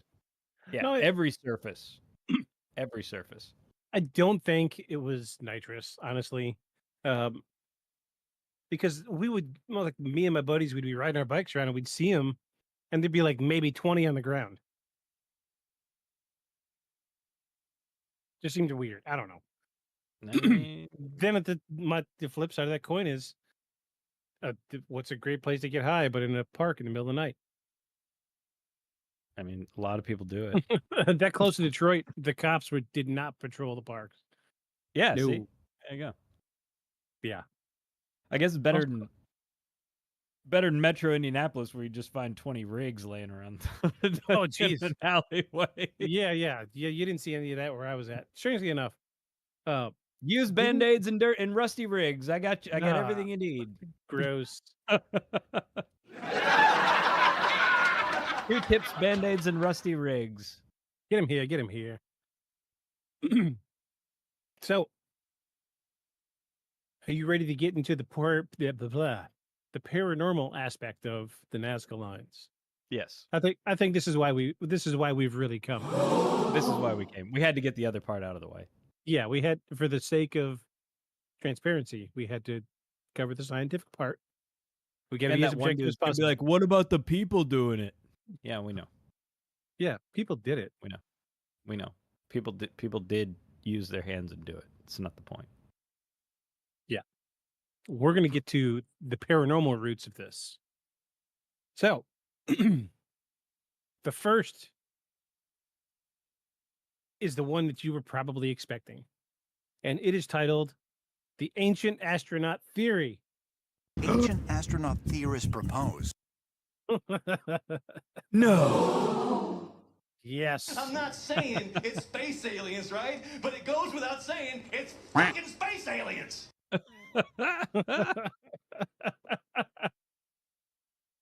It's a good one. See, that That's a plays, good one. that works so well on the podcast now.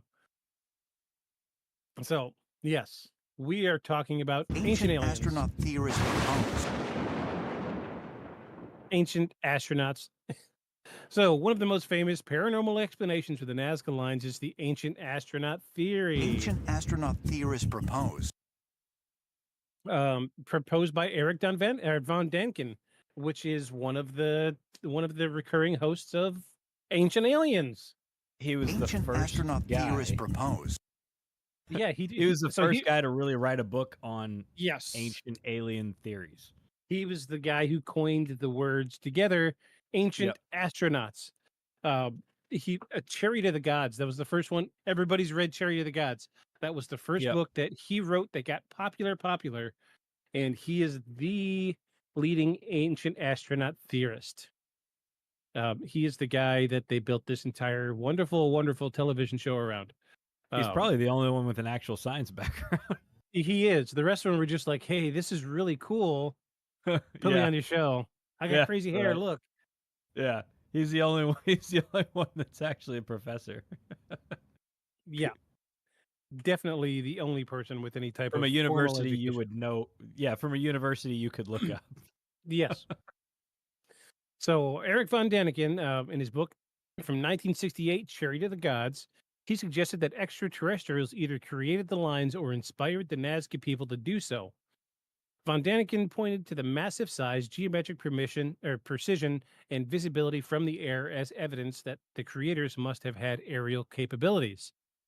Supporters often refer to the straight lines as trapezoidal shapes as potential runways for alien spacecraft. Let me pause on the freaking picture.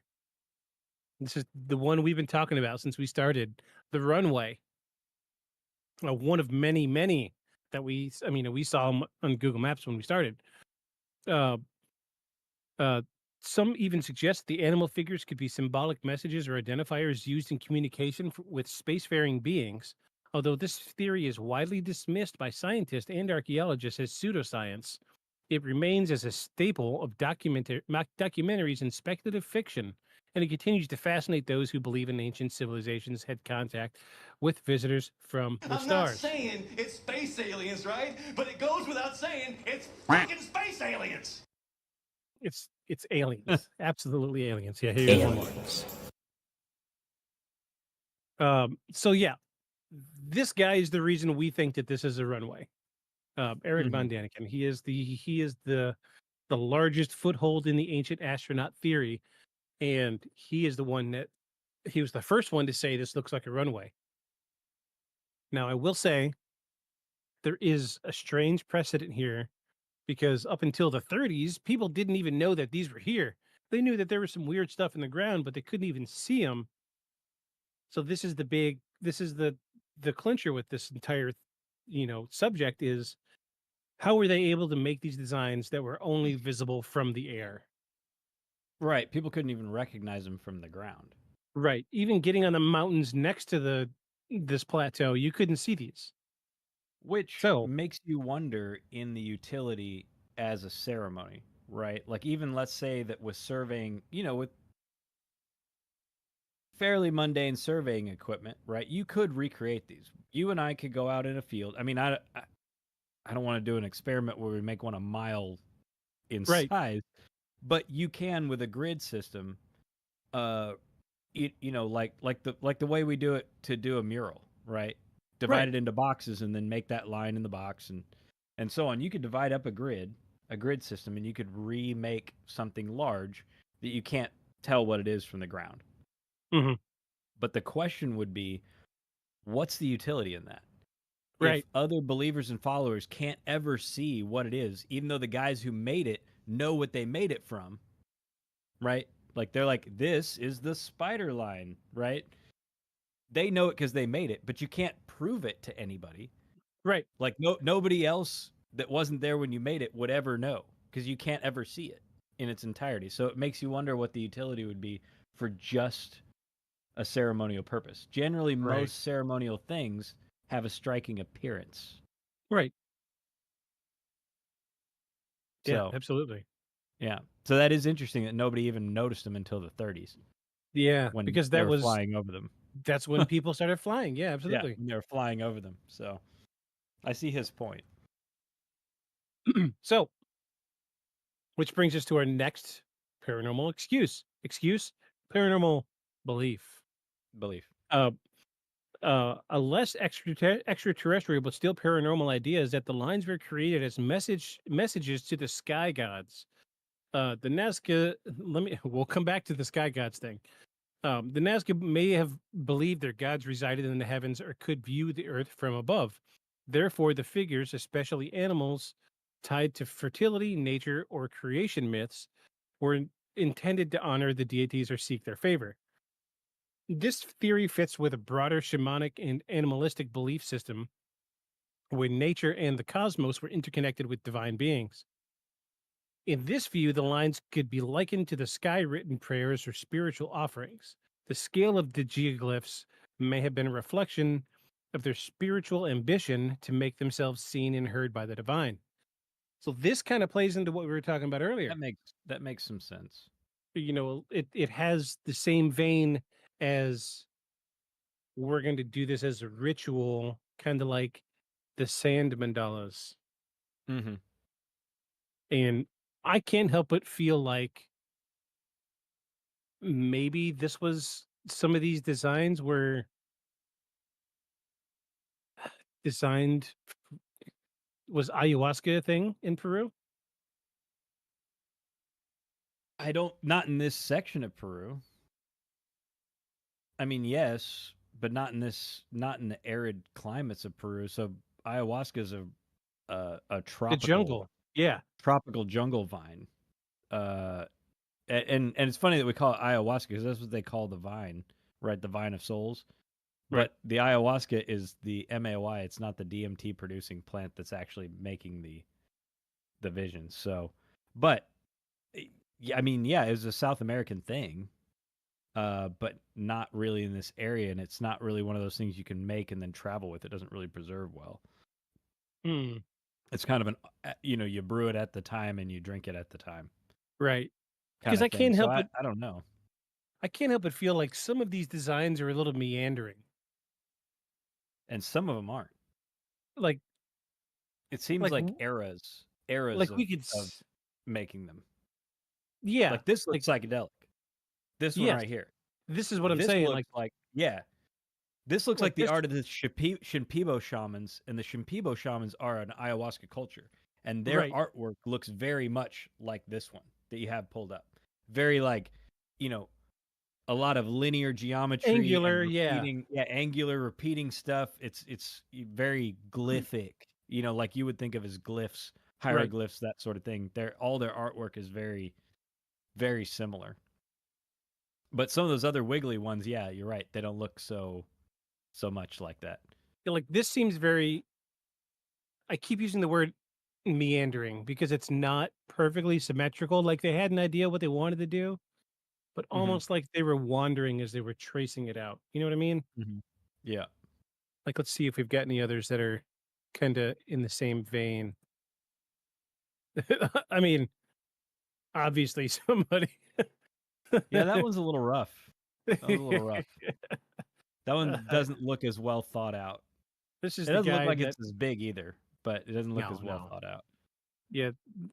And this is like what you said with the eras. It seems like eras, which Yeah, it ties seems into like what a it said at the different. beginning.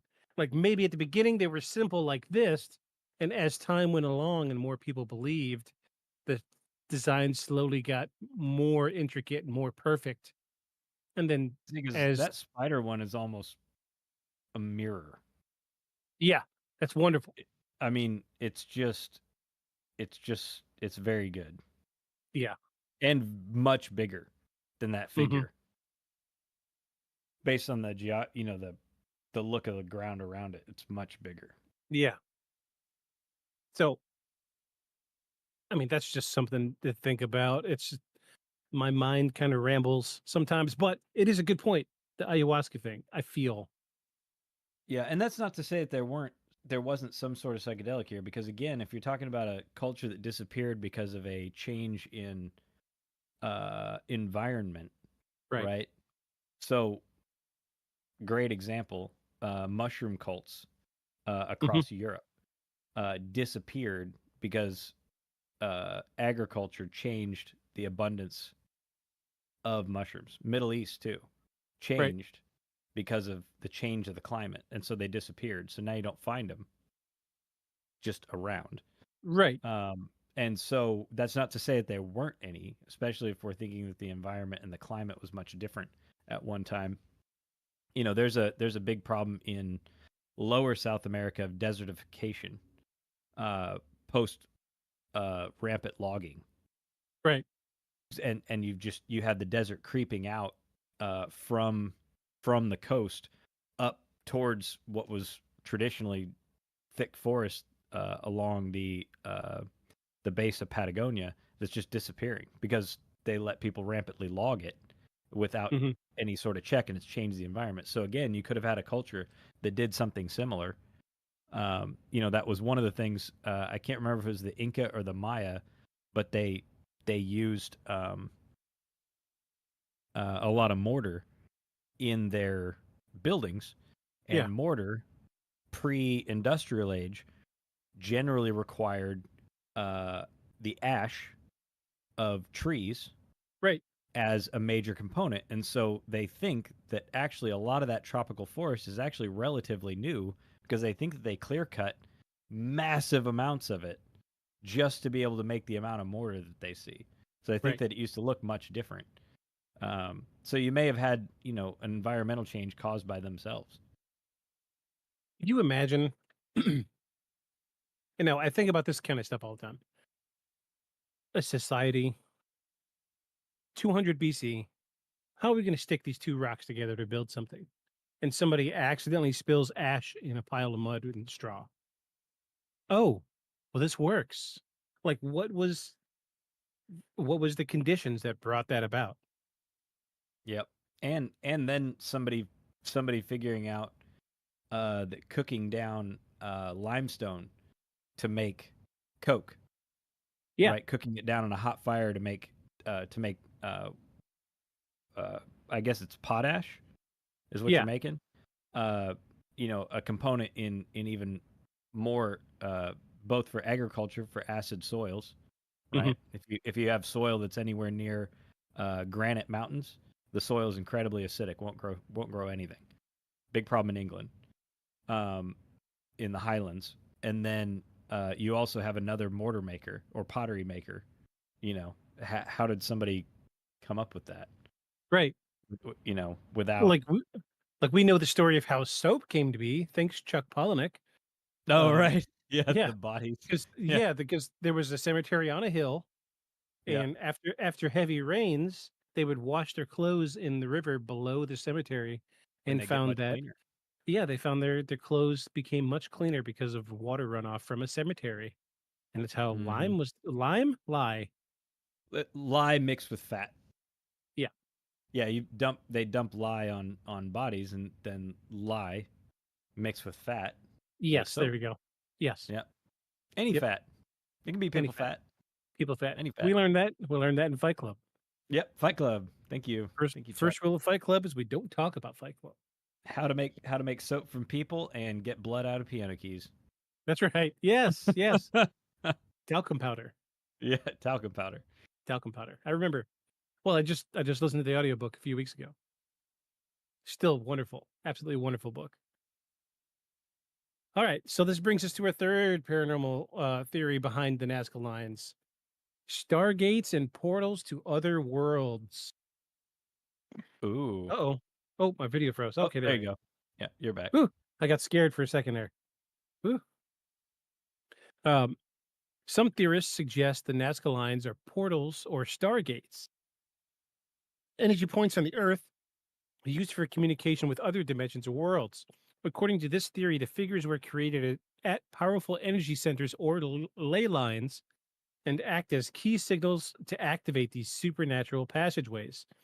This concept is rooted in New Age beliefs and draws from ancient mythology, science fiction, and quantum mysticism. The geometric shapes and the recurring motifs are interpreted as symbols of sacred geometry with cosmic resonance.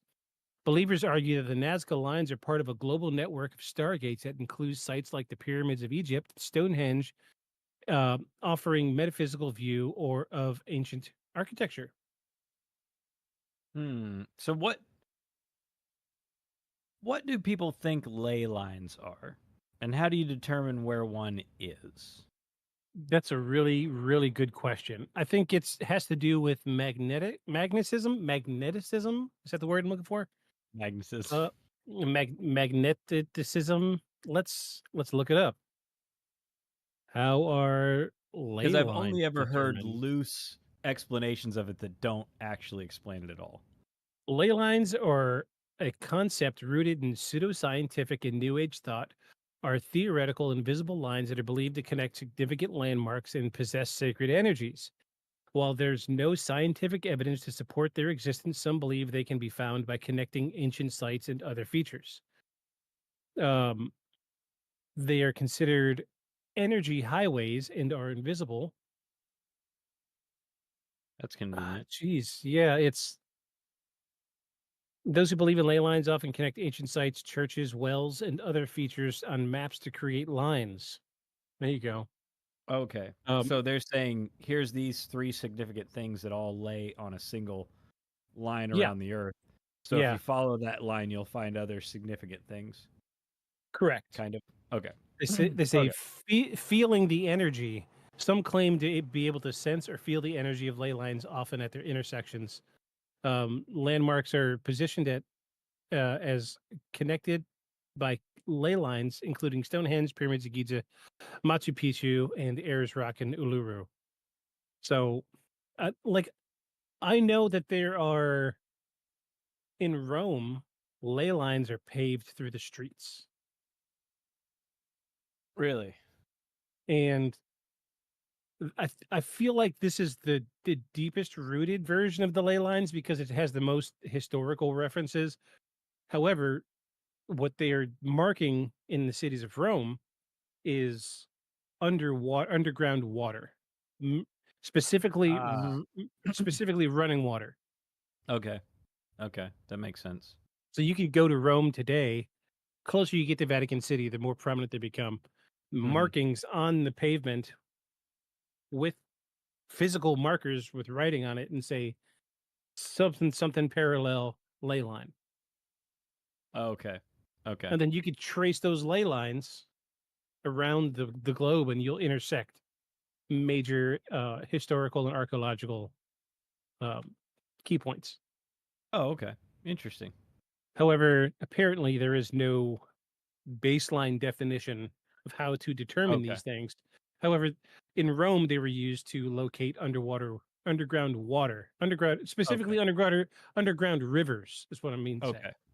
Okay, that makes sense. Because as we knew from uh, previous investigations, we knew that limestone would hold energies, and we know that Mhm. moving water holds energy. Mhm. So I'm assuming they're believing that moving water is more holds more energy than limestone would. Right. So I mean, Maybe. it's life. It's life giving. You know what I mean? Where are you going to be Right. without water? Right. So it's hard to say. Okay. I don't know. I'm not a I was professional in just ley line. curious.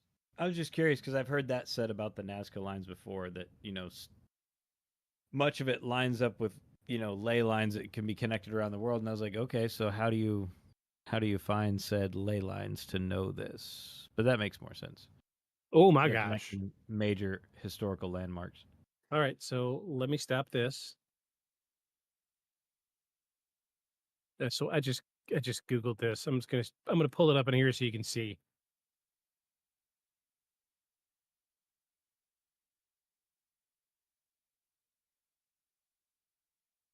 Ley lines. Oh well, shit. So it's just everything. So I mean, yes and no. Here's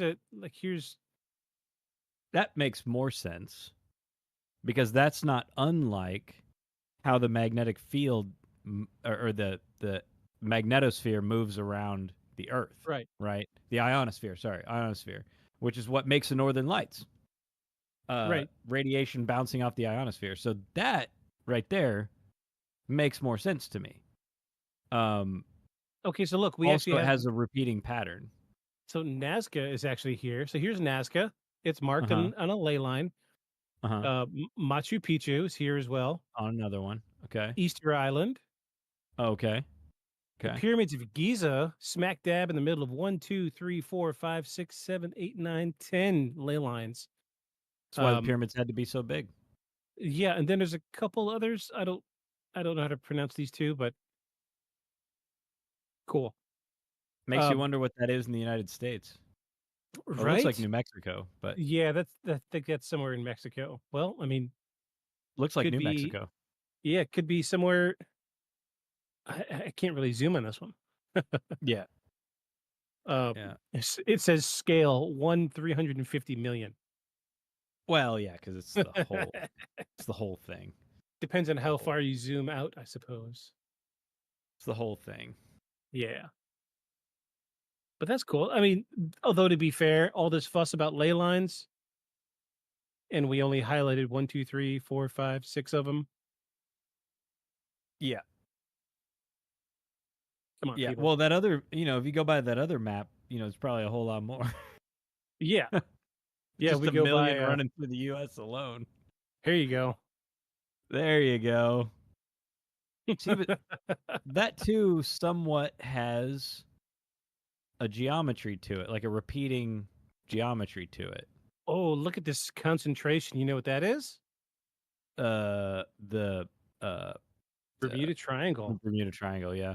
Yeah. We haven't done a Bermuda Triangle episode. We haven't. Should we do that next week? Yeah. That sounds okay. good. All right. Yeah. I'm game. A lot of goofy stuff in that one. Tons of goofy stuff. So yeah, here's an old ley lines map. That's not really a good one. Can't really see anything. There you go. Oh my God. Oh, that's ridiculous. Come on. Come on. Yeah, you might as well just paint the whole no, thing. That's not. Dude, did you see that local map of UAW?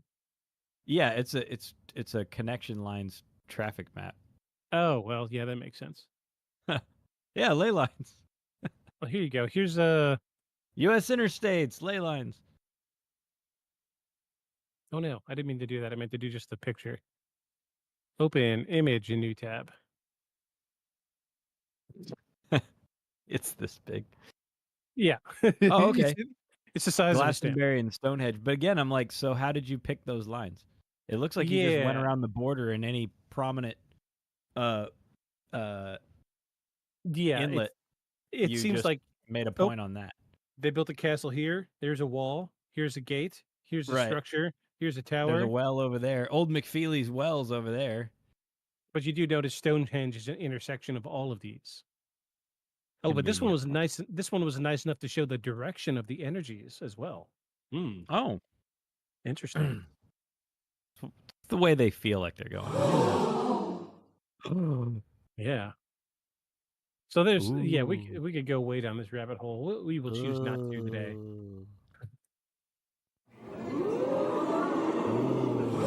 Ley lines. I feel like. Sorry. I almost feel like I imagine the guy that's up there giving a symposium on the validity of ley lines. I imagine the audience being like a bunch of little yellow guys from Despicable Me. Despicable Me, yeah. Yeah. Oh my God, ley lines. Oh. Yeah, interesting fact, all of the minions are voiced by 2 women. 2. That explains why they all sound the same. And they're like, apparently they're good friends, so they feed off of each other, like they catch their cues really easily. and they're able to just gibberish back and forth to each other really well. That makes sense. It's cool. Whoever picked those two as voice actors, way to go. Good job. You did good. You hit the nail on the head. So, back to the theories. What are we on? We are on. Ooh. Okay. Hold, please, for a dramatic effect.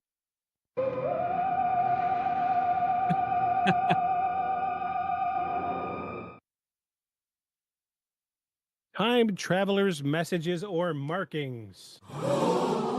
Yeah, it's reasonable. Okay. So another paranormal theory holds that the Nazca lines were made or inspired by time travelers from the future. Advocates of this idea point to the fact that the geoglyphs are only visible from the air. Technology was not available until modern times, i.e., 1920s. This leads to speculation that beings with access to advanced knowledge may have visited the past and left the lines as landmarks and messages or artistic works. Some even propose that the lines serve as coordinates or beacons usable only by those with specific futuristic technology. While there is no direct evidence for time travel, the strangeness and grandeur of the Nazca lines provide an appealing backdrop for imaginative possibilities. So while we're talking about time travel, I got to say something, and I'm so sorry for Stephen Hawking. Bless his little heart. Dude He's was not a around genius. anymore. He's Yeah. not. I know. You don't have to apologize to him. He's not here anymore. I know. I just bless his heart. This guy literally advertised a dinner party for time travelers, and this was his way of determining whether time travel was real or not.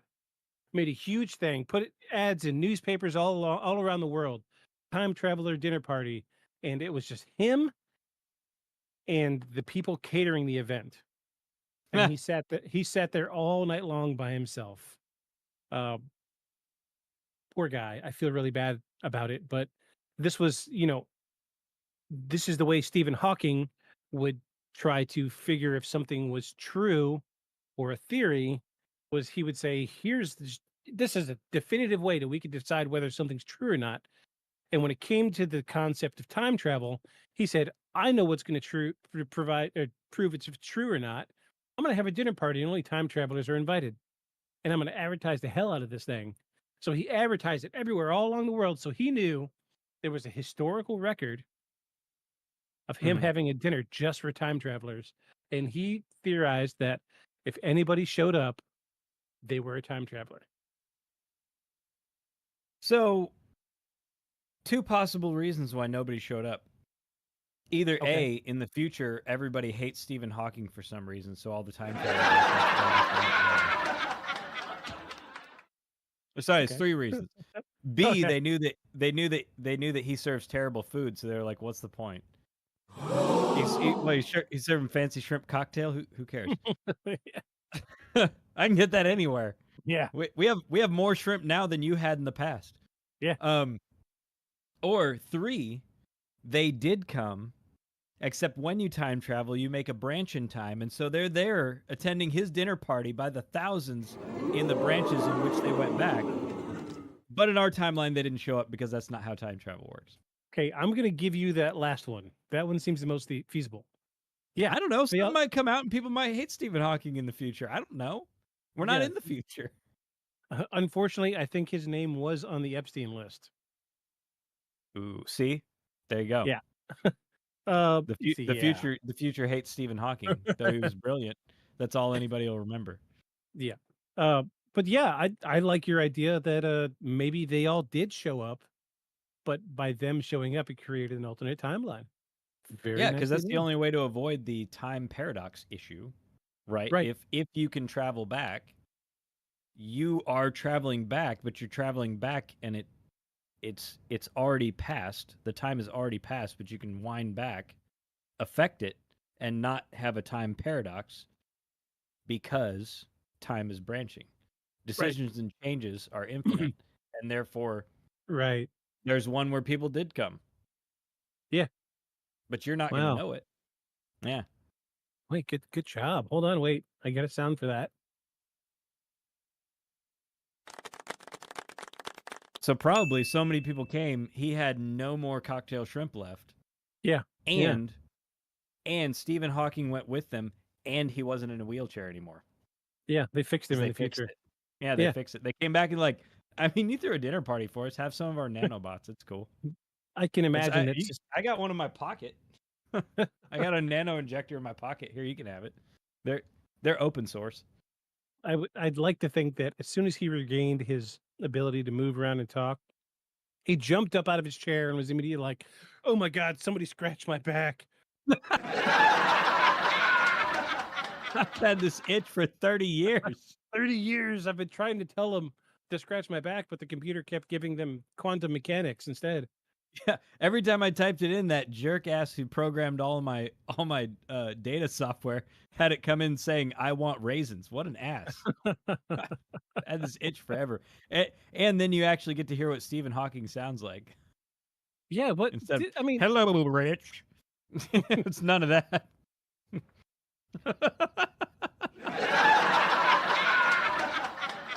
Yeah, I think there are some like videos of him. Yeah, there's like there are videos from the 20s or 30s. No, wait, how old was he? So like early videos. I think there's like 2 or 3 of him early in his career in astrophysics where he did give a speech and he was able to talk. But by then, like, what was it? Not Parkinson's. What was it that he had? Cerebral palsy. I thought he had ALS. ALS. That's it. Yeah. Yeah. But you could see that it was affecting him. Like he was like trembling. He couldn't hold his papers very well. I seem to remember. The weird thing is they AI regenerated his voice and offered to change his audio thing. Yeah. But he was like, it's an iconic voice, and honestly, it's the only voice I remember now. So no, it's fine. Just leave it. Wild. But yeah, they were like, we can make, and they actually have a program too now for other folks who also can't talk but can vocalize, but can't control their vocal cords to actually make words. They can take your vocal vibrations and give you a more authentic sound. Use that as the synthesis for the voice on your computer, and they can give you a person-sounding voice, something that would be closer to if you were able to talk. But that wasn't around whenever he got it. He got the auto-tune. Oh yeah, the auto-tune. The Autobot. Have you seen the have you seen that they recreated I think it was Ramses II, his vocal cords? Did you see that? Oh, based on scans? Yeah, so they recreated his vocal cords off of CT scans out of like a silicone rubber meshy thing, and like recreated his throat, his vocal cords, and his esophagus and mouth. Oh, to find out what it would sound like. And this was on the news. This is so bad. And I'm probably getting ready to disturb my wife because I'm about to scream really loud. So it was on the news, and like, this is what Ramses II really sounded like. And it showed like a close up of the synthetic mouth with the throat, and the mouth starts moving, and then it just goes. Like, what? What? That's exactly what I said. Not good. Don't publish that. It was on the news. That needs more refining. It made it to the news and everything. I could not believe it. Like, I had looked up like 2 or 3 other videos, and everybody was showing the same clip, and it was just these synthetic mouth and vocal cords screaming. Like, that is not his voice. This is a guttural cry of somebody dying. Why? It was so bad. It was so bad. It was so bad. Can you imagine them justifying their funding at the end of that? Oh gosh, for doing that? It would have been horrible. Some university funded that, and they'd be like, "No, it's just, it's very lifelike." See, he said, "Where is the wine?" It's very good. This is top notch. Top tier technology, obviously. Top He's tier technology. Screaming, "Bring me a cheeseburger!" And they're like, "You know, you're never getting any funding again." I know. you're not getting a penny. Yeah, you're not getting a penny from us ever again. I know. and they sulk away into the corner and cry. Yeah, it was horrible. It was all over the news like 2-3 years ago. Oh, geez, I need to find that. I should post that on the Facebook page or something when I find it because it was So bad. bad. Like a So synthetic, like just the synthetic lips. And they were moving, and it had a little, and it's worse because it was all like silicone rubber, but instead of making it human flesh like, it was white, just pure white. So that had the ick factor. Yeah, and it Ugh. was so bad. And like everybody in the news was like, "Oh, this is so amazing, incredible technology." And What technology? I could have screamed into a mic for you if you really just wanted to make something happen. I mean, I guess I feel like Jim Henson could have done better. Yeah, I mean, absolutely. needs Absolutely. some And better consulting. he probably could have made it look a little bit better too. Yeah, right. Give it a face at least, not just lips and a chin. And today we have Ramses the Muppet.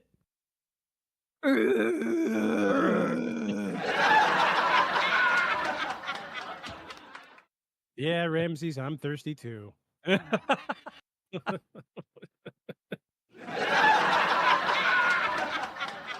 Little delay on the punchline. All right, so we are down to the last paranormal theory behind the Nazca lines, and that is psychic or supernatural creation via telepathy or energy manipulation. Oh, I Yeah. see. So you took a spiral diagram and you were like plausible to whatever.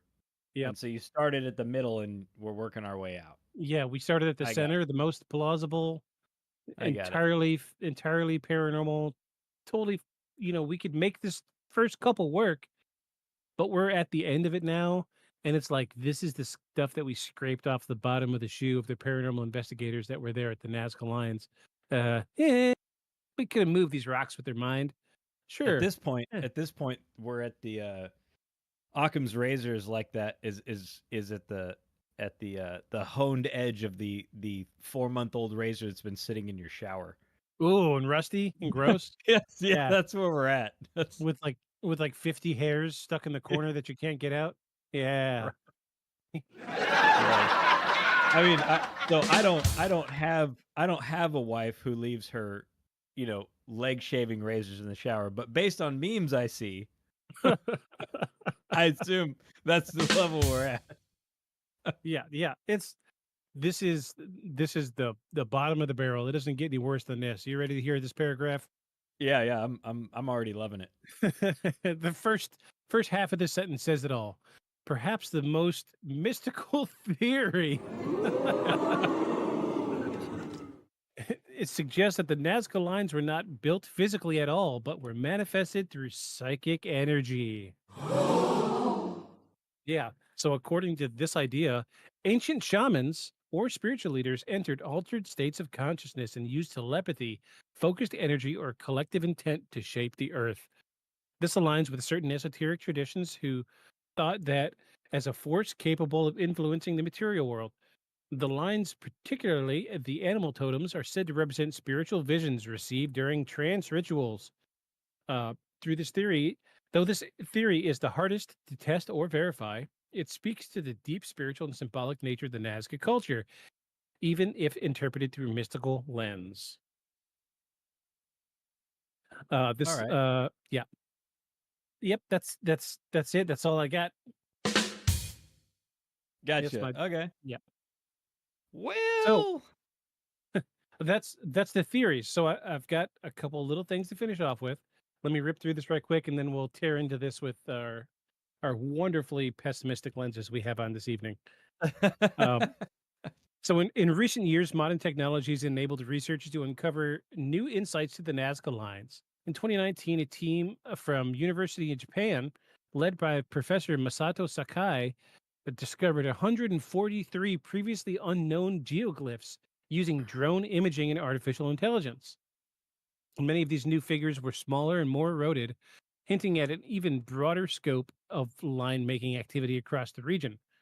Ground penetrating radar and satellite mapping also have helped archaeologists understand the construction methods and environmental context of the lines. Researchers like Marcus Rendell have connected specific geoglyphs with ritual pathways, religious centers, and even aqueduct systems, suggesting the lines were deeply integrated in Nazca life. And despite their endurance over the centuries, the Nazca lines face increased threats today. Urban encroachment, illegal mining, tourism, and vandalism are ongoing concerns. In 2014, a Greenpeace protest damaged the area. That's like PETA opening a slaughterhouse. You guys are ridiculous, right? Greenpeace. They Get back on the boats and protest whaling or something. They damaged the area around the most famous, the hummingbird geoglyph, prompting outrage and renewed focus on preservation. The site was designated a UNESCO World Heritage Site in 1994, and both the Peruvian government and international organizations continue to fund protection and research efforts. New monitoring systems include using drone satellite tech to authorities track damage and ensure the lines are preserved for future generations. And now we've come to conclusions. So, conclusions.